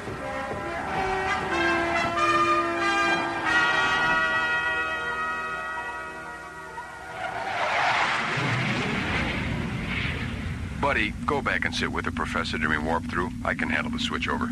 You know, I still can't believe that the guy who came up with the most fantastic parsec accelerator of all time has never been through parsec acceleration himself. Yeah. I think men like him hide out in their private mathematical worlds because they're afraid of what their discoveries might lead to. Look at Einstein. He presented his atomic chain reaction theories to the government and was kept in the dark about the bomb until it was finished. You know, it would be great if the professor had a really nifty daughter. Any reason in particular, aside from the obvious ones? Mm-hmm. We'd never get tired of each other. As long as the professor was there to keep shuffling time around, it would always be love at first sight. Buddy, please see about making the professor comfortable. Right, Skip.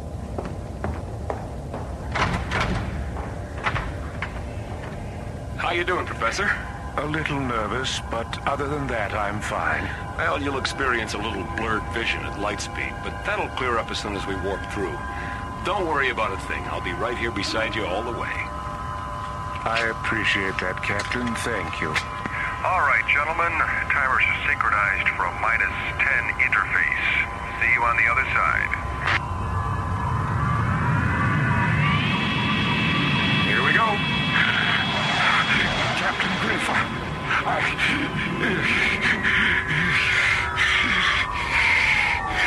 Captain Griff, Captain Griff, please, help me. Oh, my God. My God, Professor. Skipper, something's happening to the Professor. Buddy, what's wrong? Oh, my God, he's shriveling up. He's dehydrated. I can see his cheekbones. Rainbows. Golden rainbows are spilling out of his eyes.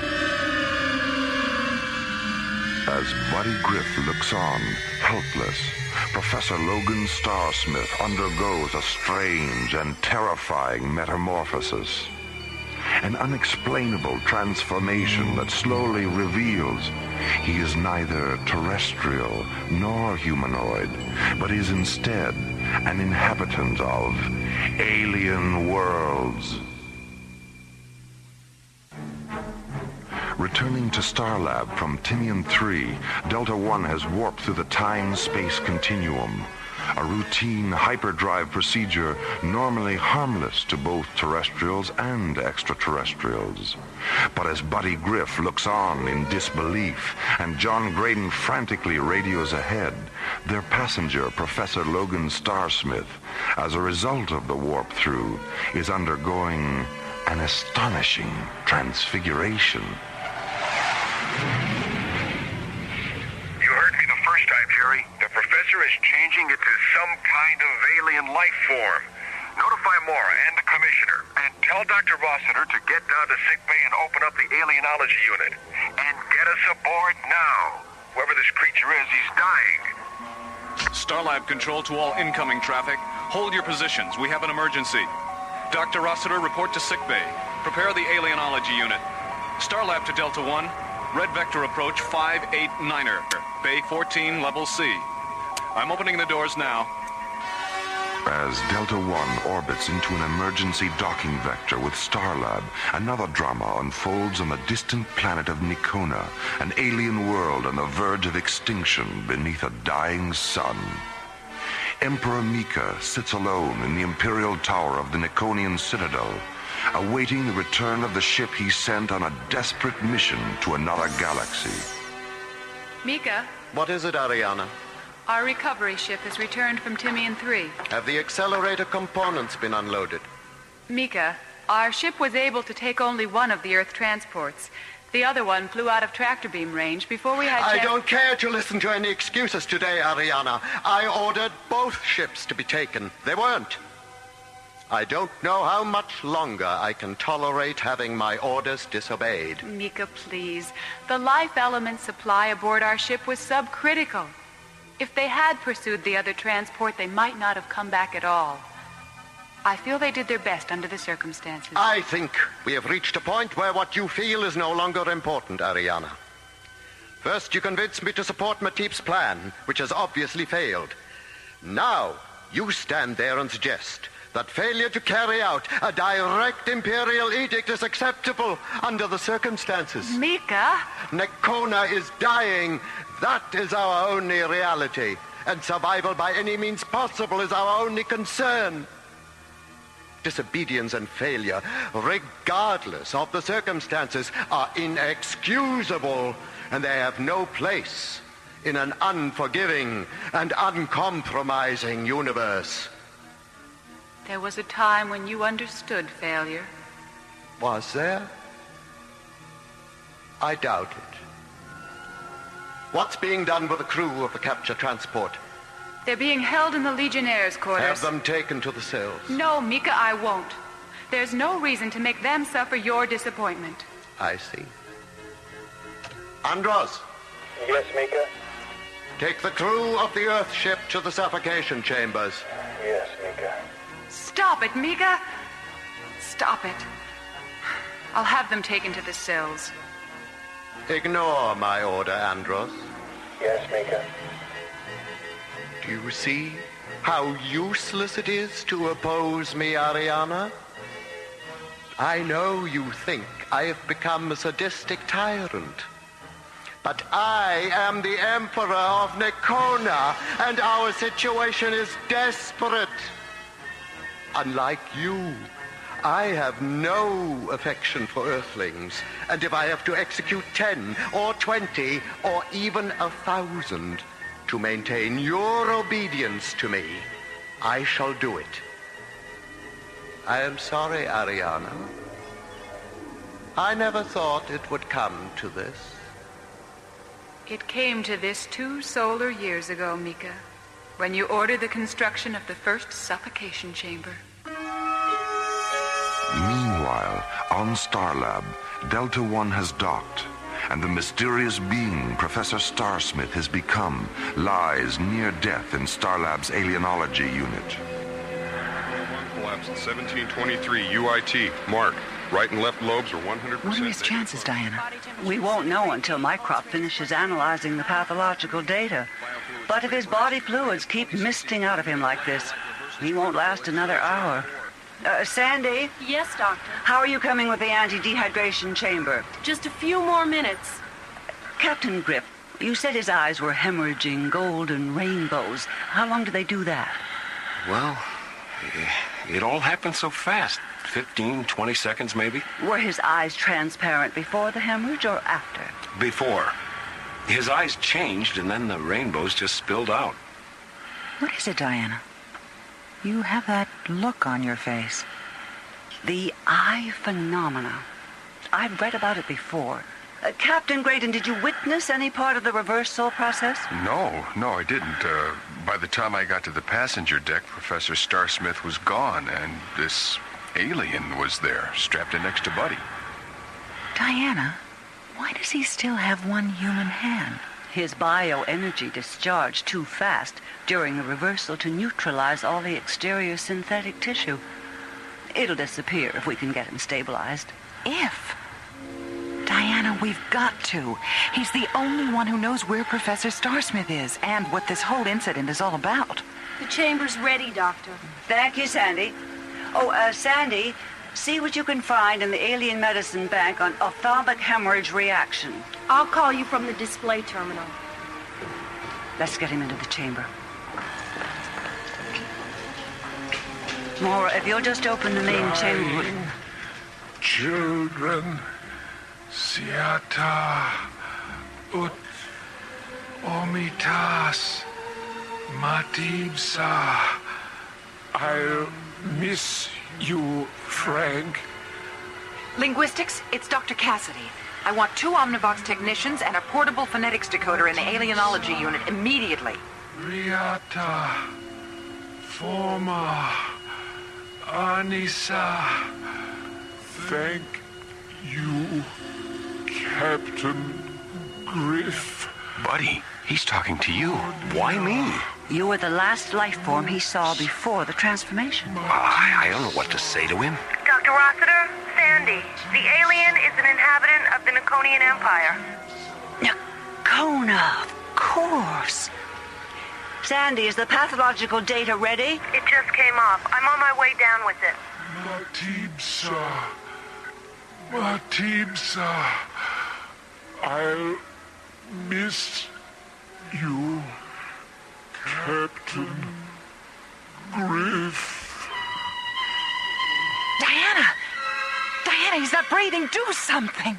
Oh, I'm sorry, Mara. He's gone. I'm going to miss you, Frank.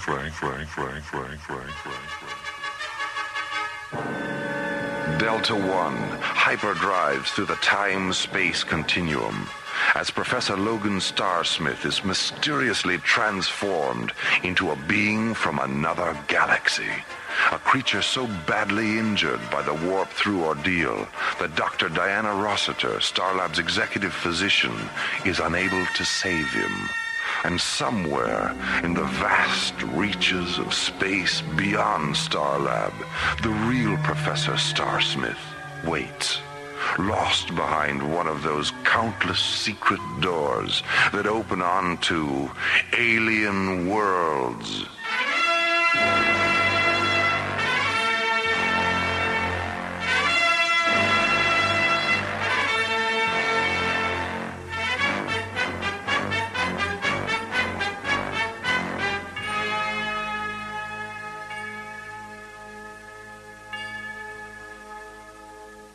The Starsmith project was based on a story by Ellen Pellicero and written by Ellen Pellicero, Ron Thompson, and Lee Hansen.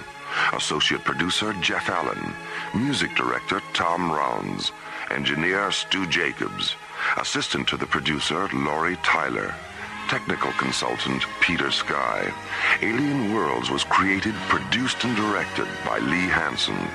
And so, until next time, this is Roger Dressler, inviting you to join us for the conclusion of the Starsmith project on Alien Worlds.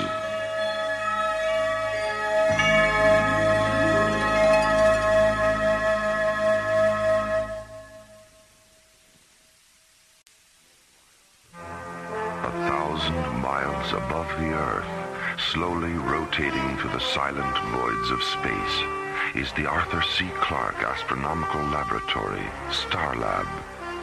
Here, the International Space Authority, ISA, watches over an eternity of uncharted galaxies and the countless planets that orbit within their starlit boundaries.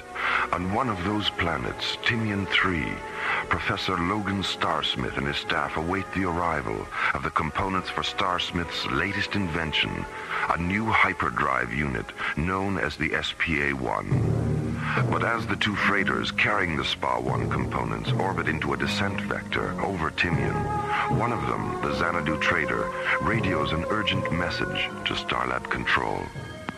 We've just been attacked by an unidentified alien vessel. Huge. Twice the size of a Viking-class cruiser.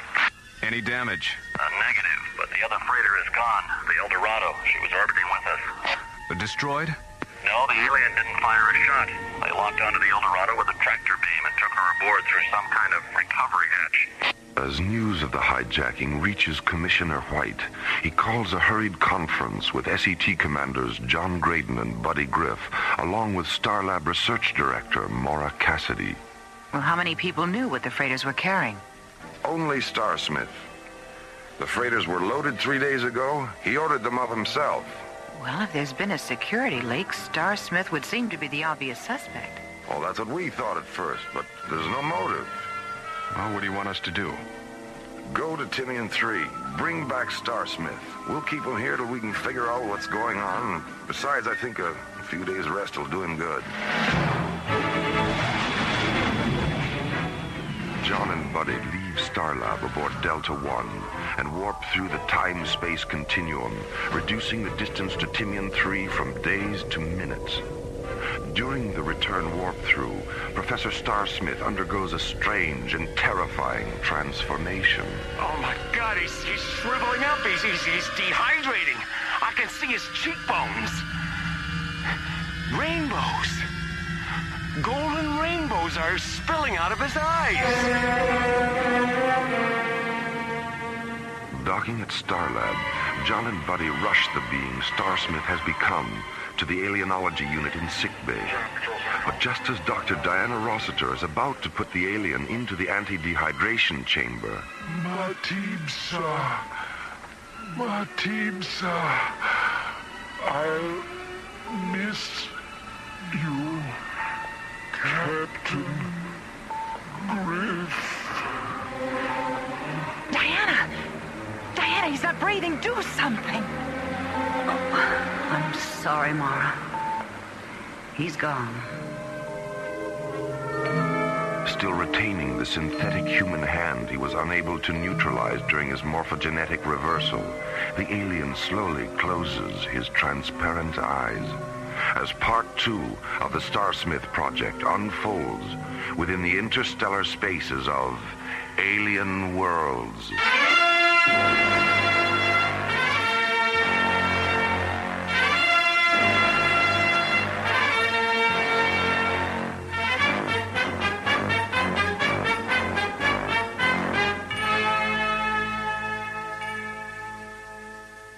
Right and left lobes are 100% negative function. Body temperature is centigrade. Doctor, look. His hand is dissolving. Let's get him into the chamber. There still might be a chance. You mean he's not dead? If he were, the hand would calcify, not dissolve. I think he's lapsed into a pre-death coma. I hope we haven't run out of time. Here's his data, Dr. Rossiter. TOS profile, pathological readout, and neurotracings. Nitrogen, oxygen, neon theta, hydrogen, paragen violet. His cells are 92% paragen violet. Sandy, flood the chamber with an osmotic vapor of 80% paragen violet and 20% neon theta. All right, Doctor. Maura, turn on the chamber microphone. This one? The red switch, yes, that's it. Captain Griff, I'm right here. I was afraid. You don't have to be afraid anymore. We're all here to help you. Then you should know me. I am Matib, a thought magician from the Nikonian Empire in the galaxy of Cerisias. Buddy, ask him what Professor Starsmith is. Whose voice is that, Captain Griff? My name is Mara, a friend of Captain Griff's. We're concerned about Professor Starsmith.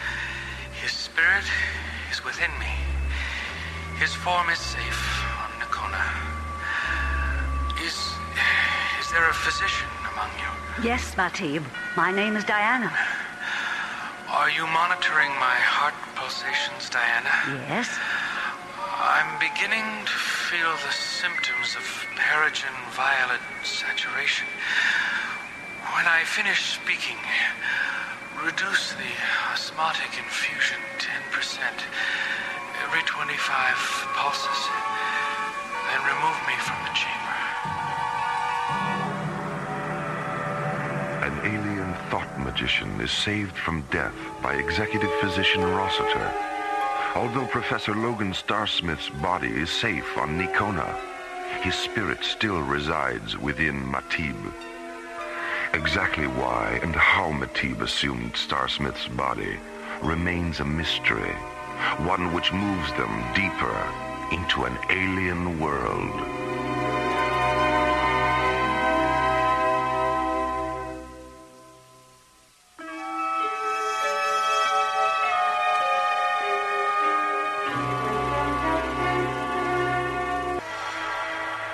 His health and strength restored, Matib is removed from the anti-dehydration chamber and taken to a recovery unit in sickbay, where he explains the mysterious chain of events which have brought him to Starlab. As the light of our sun diminishes, so does the paragen violet content of our atmosphere.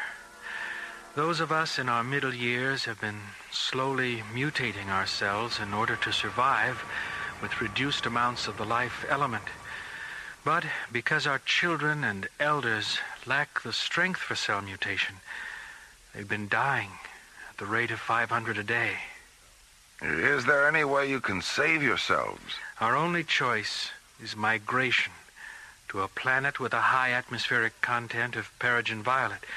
We know of one, but it's 2,000 light years from home. And without Professor Starsmith's invention, we'll never reach it in time. Our ships are too slow. Why didn't you simply come to us and ask for help? Emperor Mika doesn't trust you.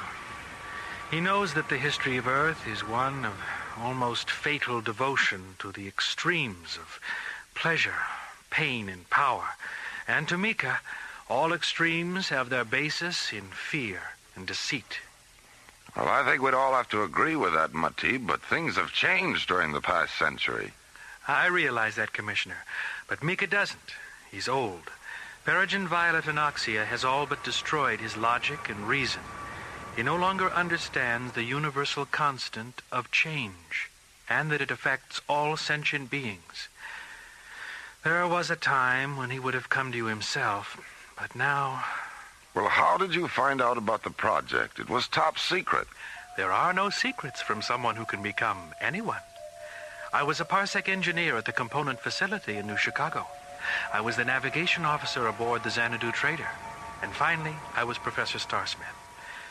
We've always been aware of Earth's technological skills, and we knew it would only be a matter of time before one of your scientists devised a revolutionary hyperdrive unit. I spent 3 years at the new Chicago facility, waiting. Where are the men whose bodies you biosynthesized?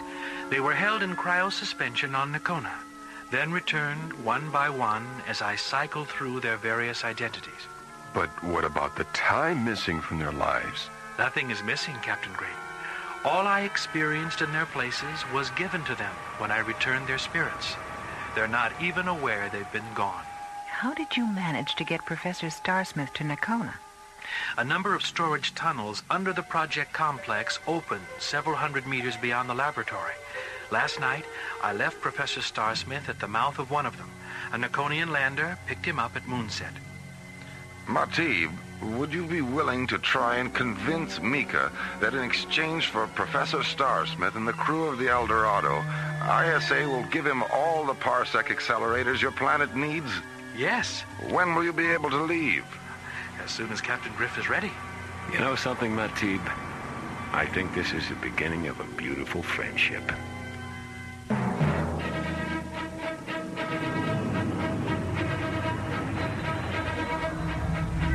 How much further to the warp-through meridian, buddy?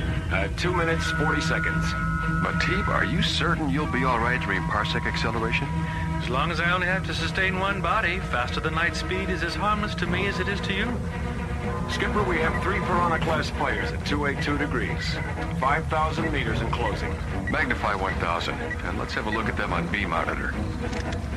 Captain, those are Nakonian spectrum raiders. Something's wrong. Mika's never sent a patrol out this far before. 1,000 meters in closing. 500 meters in closing. Captain, open a close proximity subfrequency. Niata lux Nakonia, Niata lux Nakonia, Luveriat Matipsa, Matipsa teres naxo. Matipsa no mosca ud amchus, Mika imperius benarius meatum terra axos. They have orders to destroy any Earth ship they see. Mika believes I was taken to Starlab and killed. The pilot thinks my voice is a deception. They're gonna nail us next time, Skipper. Please, don't fire on them, Captain. They're not aware of the real situation. Buddy, open the starboard fuel bay and jettison the primary liquid oxygen pod. And then get ready for an emergency warp-through. The pod's jettisoned, Skipper. Okay, now when they start firing, blast the pod with our starboard laser cannons, and I'll warp through behind the explosion.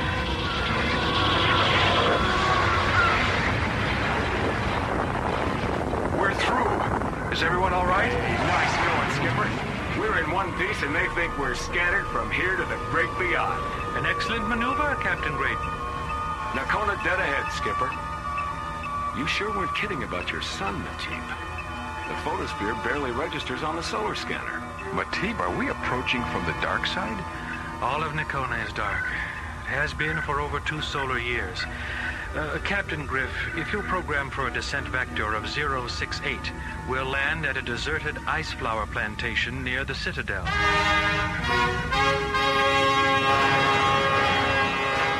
As John, Buddy, and Matib approach Nakona aboard Delta 1, Emperor Mika sits alone in one of the Nakonian Citadel's high towers, his spirit weakened by Peregrine Violet's starvation, his mind suffocated by hallucinations. And then Nakona came out of the sun, and we came out of Nakona into a void of broken eyes and blood and darkness. Mika, What do you want, Ariana? the crew of the captured transport vessel. They're desperately in need of water. They can have all the water they need, but not until I've eased the suffering of our own people. Mika, please, they haven't That had... will be all, Ariana. Yes, Mika. Ariana, Yes, Mika? please, bring me a heart-beam photon pistol. Why? You have no enemies here. Oh, but I do, Ariana. They live all around me, in the twilight and the shadows. The pistol, Ariana. Yes, Mika. Yes. The pistol. As Emperor Mika sits, planning his revenge against a dark force of invisible enemies, John, Buddy, and Matib enter the subterranean corridors beneath the Niconian citadel and make their way to one of Matib's cryo-laboratories. Professor Starsmith is in here. Matib, all these crystal pillars, what are they? They're beautiful. These are the cryo chambers. Buddy, Professor Starsmith is standing inside this one. He looks all right, doesn't he? Captain Griff, if you touch that prism, the chamber will open. Captain Graydon, take these jewels and place the red one over the professor's left eye, the yellow one over his right eye, and the blue one in the center of his forehead. Like this? Yes. Now, please stand away or you may be harmed. Professor Starsmith. Professor Starsmith. Are you still here? Yes, Logan. I'm still here. As John and Buddy watch, two razor-thin beams of golden light erupt from the center of Matib's forehead and penetrate the iridescent jewels over Professor Starsmith's eyes. The gem on his forehead begins to oscillate, filling the white crystal chamber with a blinding ultra-blue radiance. Matib begins to tremble, his bioenergy temporarily weakened, as he returns Professor Starsmith's spirit, erasing the void between being and nothingness, where the professor has been suspended in the dark sanctuaries of cryo-sleep. How do you feel, Logan? I feel a little dizzy, but I'll be all right. Hello, Captain Graydon. Captain Griff? Hiya, Professor. Professor? I... Stand where you are, all of you. Mika. You were seen entering the Citadel, Matib. I've been monitoring you ever since. Legionnaires, take them to the cells. Skip, put your blaster away, buddy. They outnumber us 10 to 1.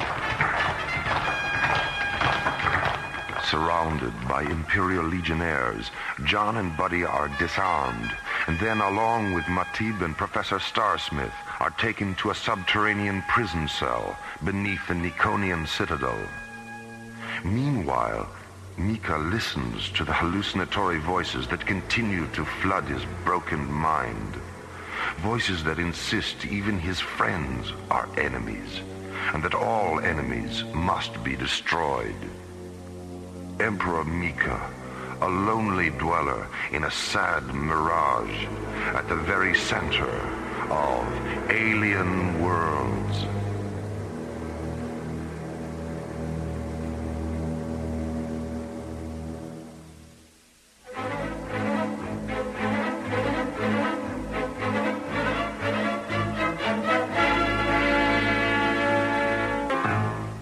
Captured by Imperial Legionnaires, John, Buddy, Matib, and Professor Starsmith have been locked in a cell beneath the Niconian citadel.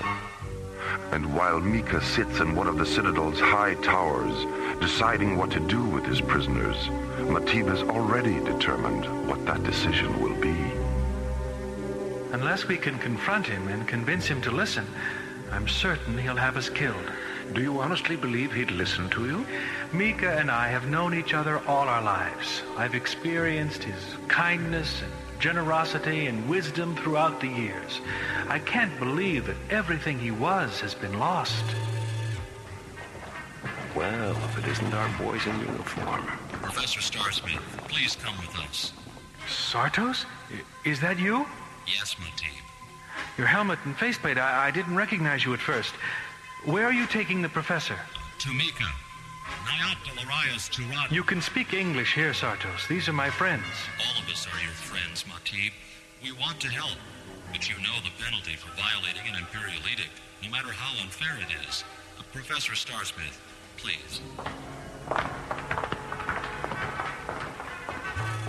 Do you think he'll be all right? I don't know.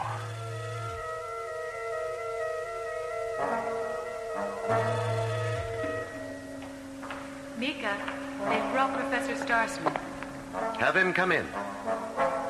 Tell the guards to wait. Yes, Mika. Professor? Professor, I want you to contact your laboratory on Timian 3 and order the rest of the components to be transported here. If you refuse, I shall order the execution of the freighter crew. You don't have to threaten me, Mika. You can have all the parsec accelerators you need. That's what Matib wanted to tell. Matib has failed me. He didn't fail you. Without him, we'd never have learned how desperately you need our help. I don't want your help, Professor. Only your invention. Our own technicians are quite capable of assembling it. That would take months. You don't have that much time. If you let me supervise the assembly, it would only be a matter of weeks. Mika, I'm willing to stay here and help in any way I can. Like you helped certain races on your own planet? I'm familiar with your history, Professor. I know how ruling system like yours forced their way into other lands on the pretext of helping. And I know how you destroyed their cultures when they resisted you. What was the dominant political philosophy of that age? Burn the infants of one land so the earth could be made safe for the children of another land? That was a long, long time ago, Mika. I live in whatever time I choose, Professor. Now, shall we begin again? He's been gone a long time, Matib. What do you think's going on up there? I don't know, Captain Graydon. I don't know. Ariana! There isn't much time. Mika's in a terribly violent state. Here are your weapons. Sartos gave them to me. Sartos. I knew he'd help us. He said he had no choice. Not after seeing you here. I'll leave the door open. Give me a few moments, then come to Mika's chamber through the tower passageway. And please, try not to hurt him. Well, things are certainly looking up. Who was that, Matib? Mika's daughter. I shall kill them, Professor. I'll kill them all. All right, Mika. But you've got to promise me that you'll... No promises, Professor. Now, please, follow me to the communications chamber. Mika, wait! Stand where you are, Matib. Mika, put that weapon aside. We don't want to harm you. Mika, please listen to him. Ariana, Ariana, you set them free. Mika, we've come to help your planet, your people. No! Skipper, look out! Oh, Mika, stop it! Stop it! Ariana! Matib! I'm blind! I'm blind! Father, no! Oh, my God, Skipper, he shot himself. I couldn't help myself, Ariana. The voices, they were inside. They were mine. All this time, I was only raging against myself. Oh, Father. Father. Realizing at last that his only enemies were the dark, distorted voices of his own sadly broken spirit, Emperor Mika becomes a victim of his own rage. Understanding in this final moment that only in the sanctity of death can the raging sound of one's own self be silenced, purified, and given back to that infinite, invisible place from which all things eventually return. There's good old Delta 1, Skipper. Right where we left her. Right. Professor, what should we tell your family? Tell them I've come to my senses and finally realized that science exists not to serve itself, but to sustain the balance of life everywhere in the universe. Tell them Nakona desperately needs my help. And tell them I've seen a future in which we'll all be Nakonians someday. We'll be seeing you, Professor. So long, Professor, and good luck. Goodbye, Matib. Goodbye, my friend. Take care of him, Ariana. He's too good to lose. Thank you for bringing him back to us. Watch the skies, my good friends. We'll meet again.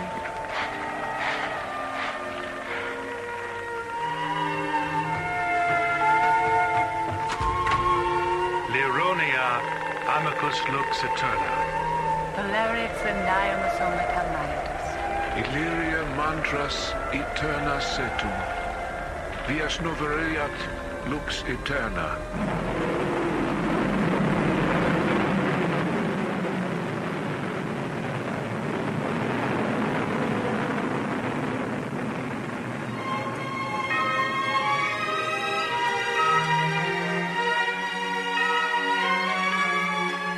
The Starsmith Project was based on a story by Ellen Pellicero and written by Ron Thompson. Our cast included Linda Gary, Chuck Olson, Bruce Miller, and Corey Burton, with special guests Richard Paul, Byron Kane, Francis Bay, Lester Fletcher, Carol Bilger, and Gail Murphy. Associate producer Jeff Allen. Music director Tom Rounds. Our engineer was Stu Jacobs. Assistant to the producer, Laurie Tyler. Technical consultant, Peter Sky. Alien Worlds was created, produced, and directed by Lee Hansen. And so, until next time, this is Roger Dressler inviting you to join us for another journey into Alien Worlds.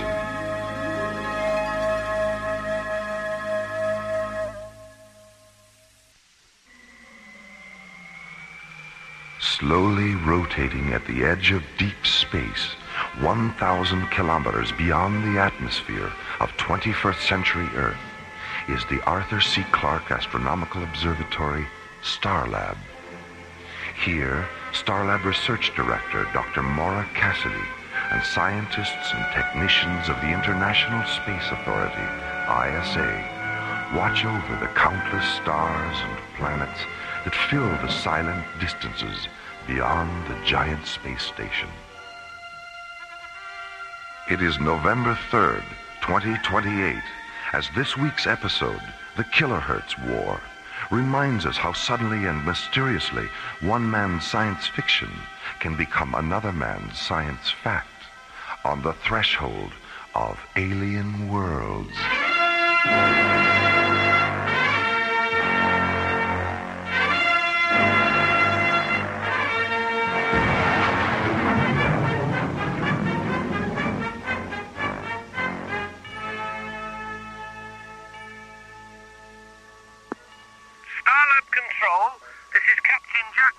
Commanding the Royal British Museum freighter Nile Delta. Registry number 98078. This is Starlab. Go ahead, Nile Delta.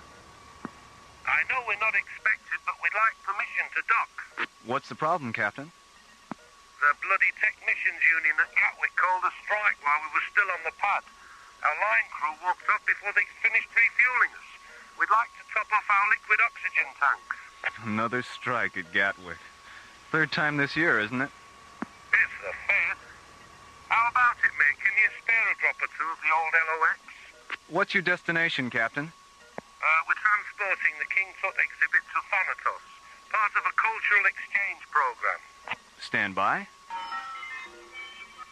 All right, Nile Delta. I have you on the screen. What's your Starlab ETA? 6 minutes, 18 seconds.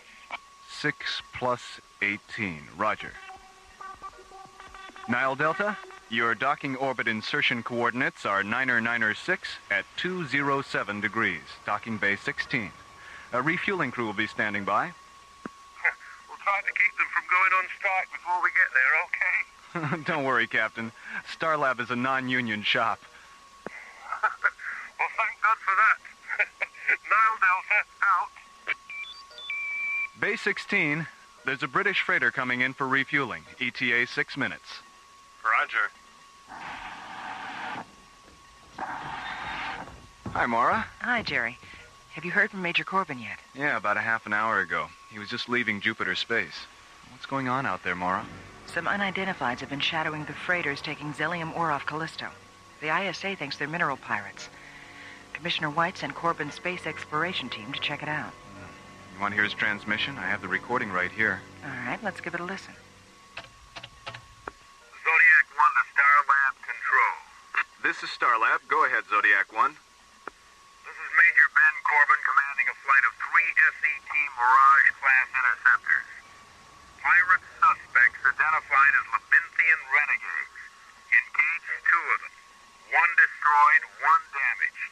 No casualties our side. Half of the squadron remaining on patrol in the vicinity of Callisto, other half now departing Jupiter space. ETA at Stargazer Security Station 2130 hours. This is Major Corbin, Zodiac 1 out. Well, he certainly comes right to the point, doesn't he? You know him? But I've heard John and Buddy mention him a couple of times. I can't remember why. But I do remember they weren't smiling. Here, let me have the cassette, Jerry. I'll be talking to Commissioner White in a few minutes. I may as well play it for him. There you go. Thanks, Jerry. See you later. So long, Mora. Stargazer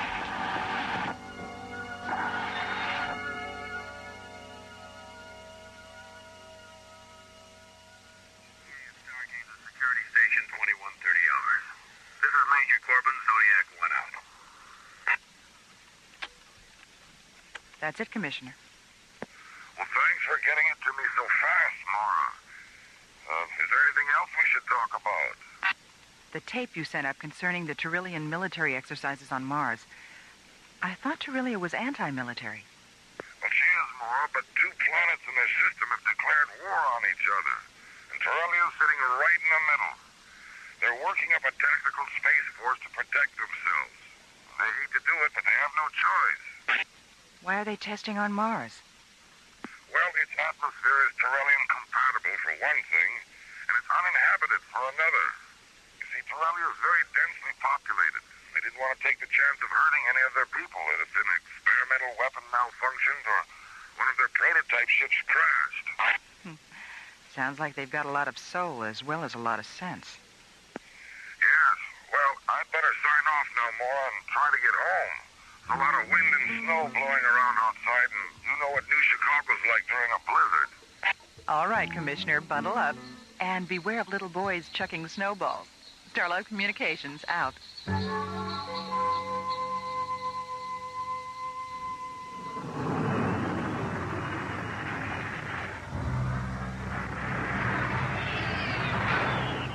Major Corbin. It's coming through on the Earth disaster frequency now, and it just tripped the override on the fail-safe attack circuit. Punch it up in here. The vanguard of an invading army from the planet Mars. An emergency. San Diego burned into the explosive military operation. Mars, 2,000 feet. Engines to get after unleashing their deadly assault. This is Captain Lansing of the evacuation. Blackout communication. I told the ISA not to allow those aliens to run loose on Mars. Have you been able to raise Starlab yet? No, sir, and we've been trying for over an hour now. The Tyrellians probably took out Starlab on their way to Earth. All right, Captain. Flash the pre-combat alert to the other ships. We're going to Mars.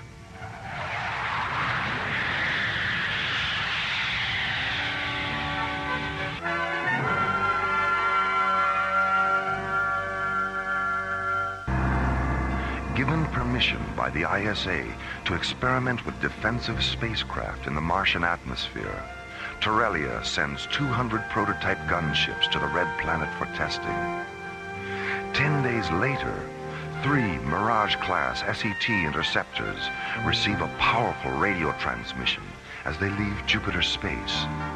The transmission overrides their Earth disaster frequency and fail-safe attack circuits, and is filled with the confusion of voices describing an attack on Earth from Mars.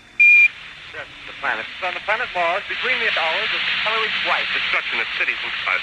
5 minutes after the transmission is received, Major Ben Corbin, who commands the interceptors, orders his executive officer to contact Starlab for confirmation of the attack. Have you been able to raise Starlab yet? No, sir, and we've been trying for over an hour now. The Tyrellians probably took out Starlab on their way to Earth. All right, Captain, flash the pre-combat alert to the other ships. We're going to Mars. Open a close proximity channel. I want to talk to the other ships. Yes, sir. Go ahead, Major. This is Major Corbin. You all know what the situation is and what our choices are. You also know that it's the responsibility of a commanding officer to decide which choice is best. But these are extraordinary circumstances.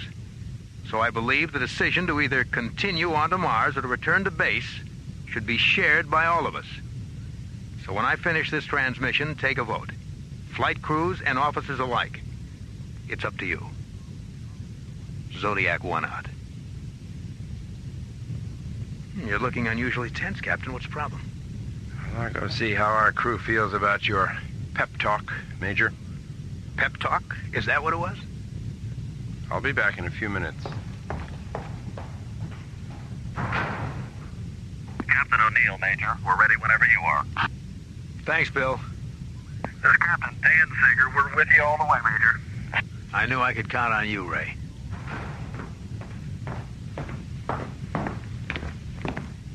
Well, what's the verdict, Captain? Pearson thinks we should return to base and wait for orders. Mm-hmm. What about the others? They're willing to go for it. Fine. What about you? I'm inclined to agree with Pearson. Why? Well, on a strictly legal level, any kind of military action without direct orders is a violation of the ISA Charter. Mm-hmm. With the exception of self-defense. What else? I don't think we have enough evidence to prove that the Earth is actually under attack. Let's hold off until we can authenticate the transmission. That transmission's been coming through for 2 hours now. And during those 2 hours, we haven't been able to contact Starlab or get a single response from the ISA on Earth. That is authenticity enough for me. All right. Suppose the Earth is under attack. 70 to 1 odds isn't retaliation. It's suicide. Come on now, Captain. You can be critical without being insubordinate. I don't know. Maybe I can't. Where's the line? It would help if you try to be a little more objective, Captain. This is a military issue. It's not an emotional one. Well, I guess that's the difference between us, Major, isn't it? You're objective, so you put your faith in action. I'm not, so I put mine in reaction. What sort of reaction are you having? There's something wrong about this whole incident. You're right, Captain. There is something wrong. There's a war on between Terrelia and Earth. Objective, subjective, or otherwise. That is a fact.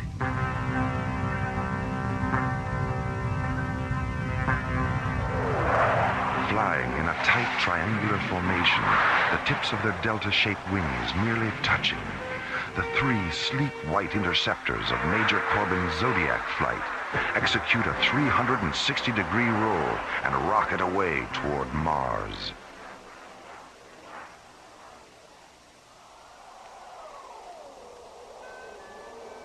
Meanwhile, on the surface of the desolate red planet, the freezing winds of Martian winter blow a stinging mist of iron oxide dust across Cecropia, a vast plain located at the 0 meridian coordinates of 70 degrees latitude, 310 degrees longitude. In the middle of the windswept plain lies the Terrellian Command Center, 7 transparent green domes whose faceted emerald surfaces fracture the pink light of the late afternoon sun. Standing near the domes, on legs that seem too fragile to support them, are 60 Terrellian gunships in the shape of huge chromium dragonflies. Outside the central Terrellian dome, Commander Arxathos stands looking up at the bleak Martian sky, his long, yellow-pleated cloak swirling around him, his delicate lungs protected from the iron oxide storm by the black filter mask covering his face.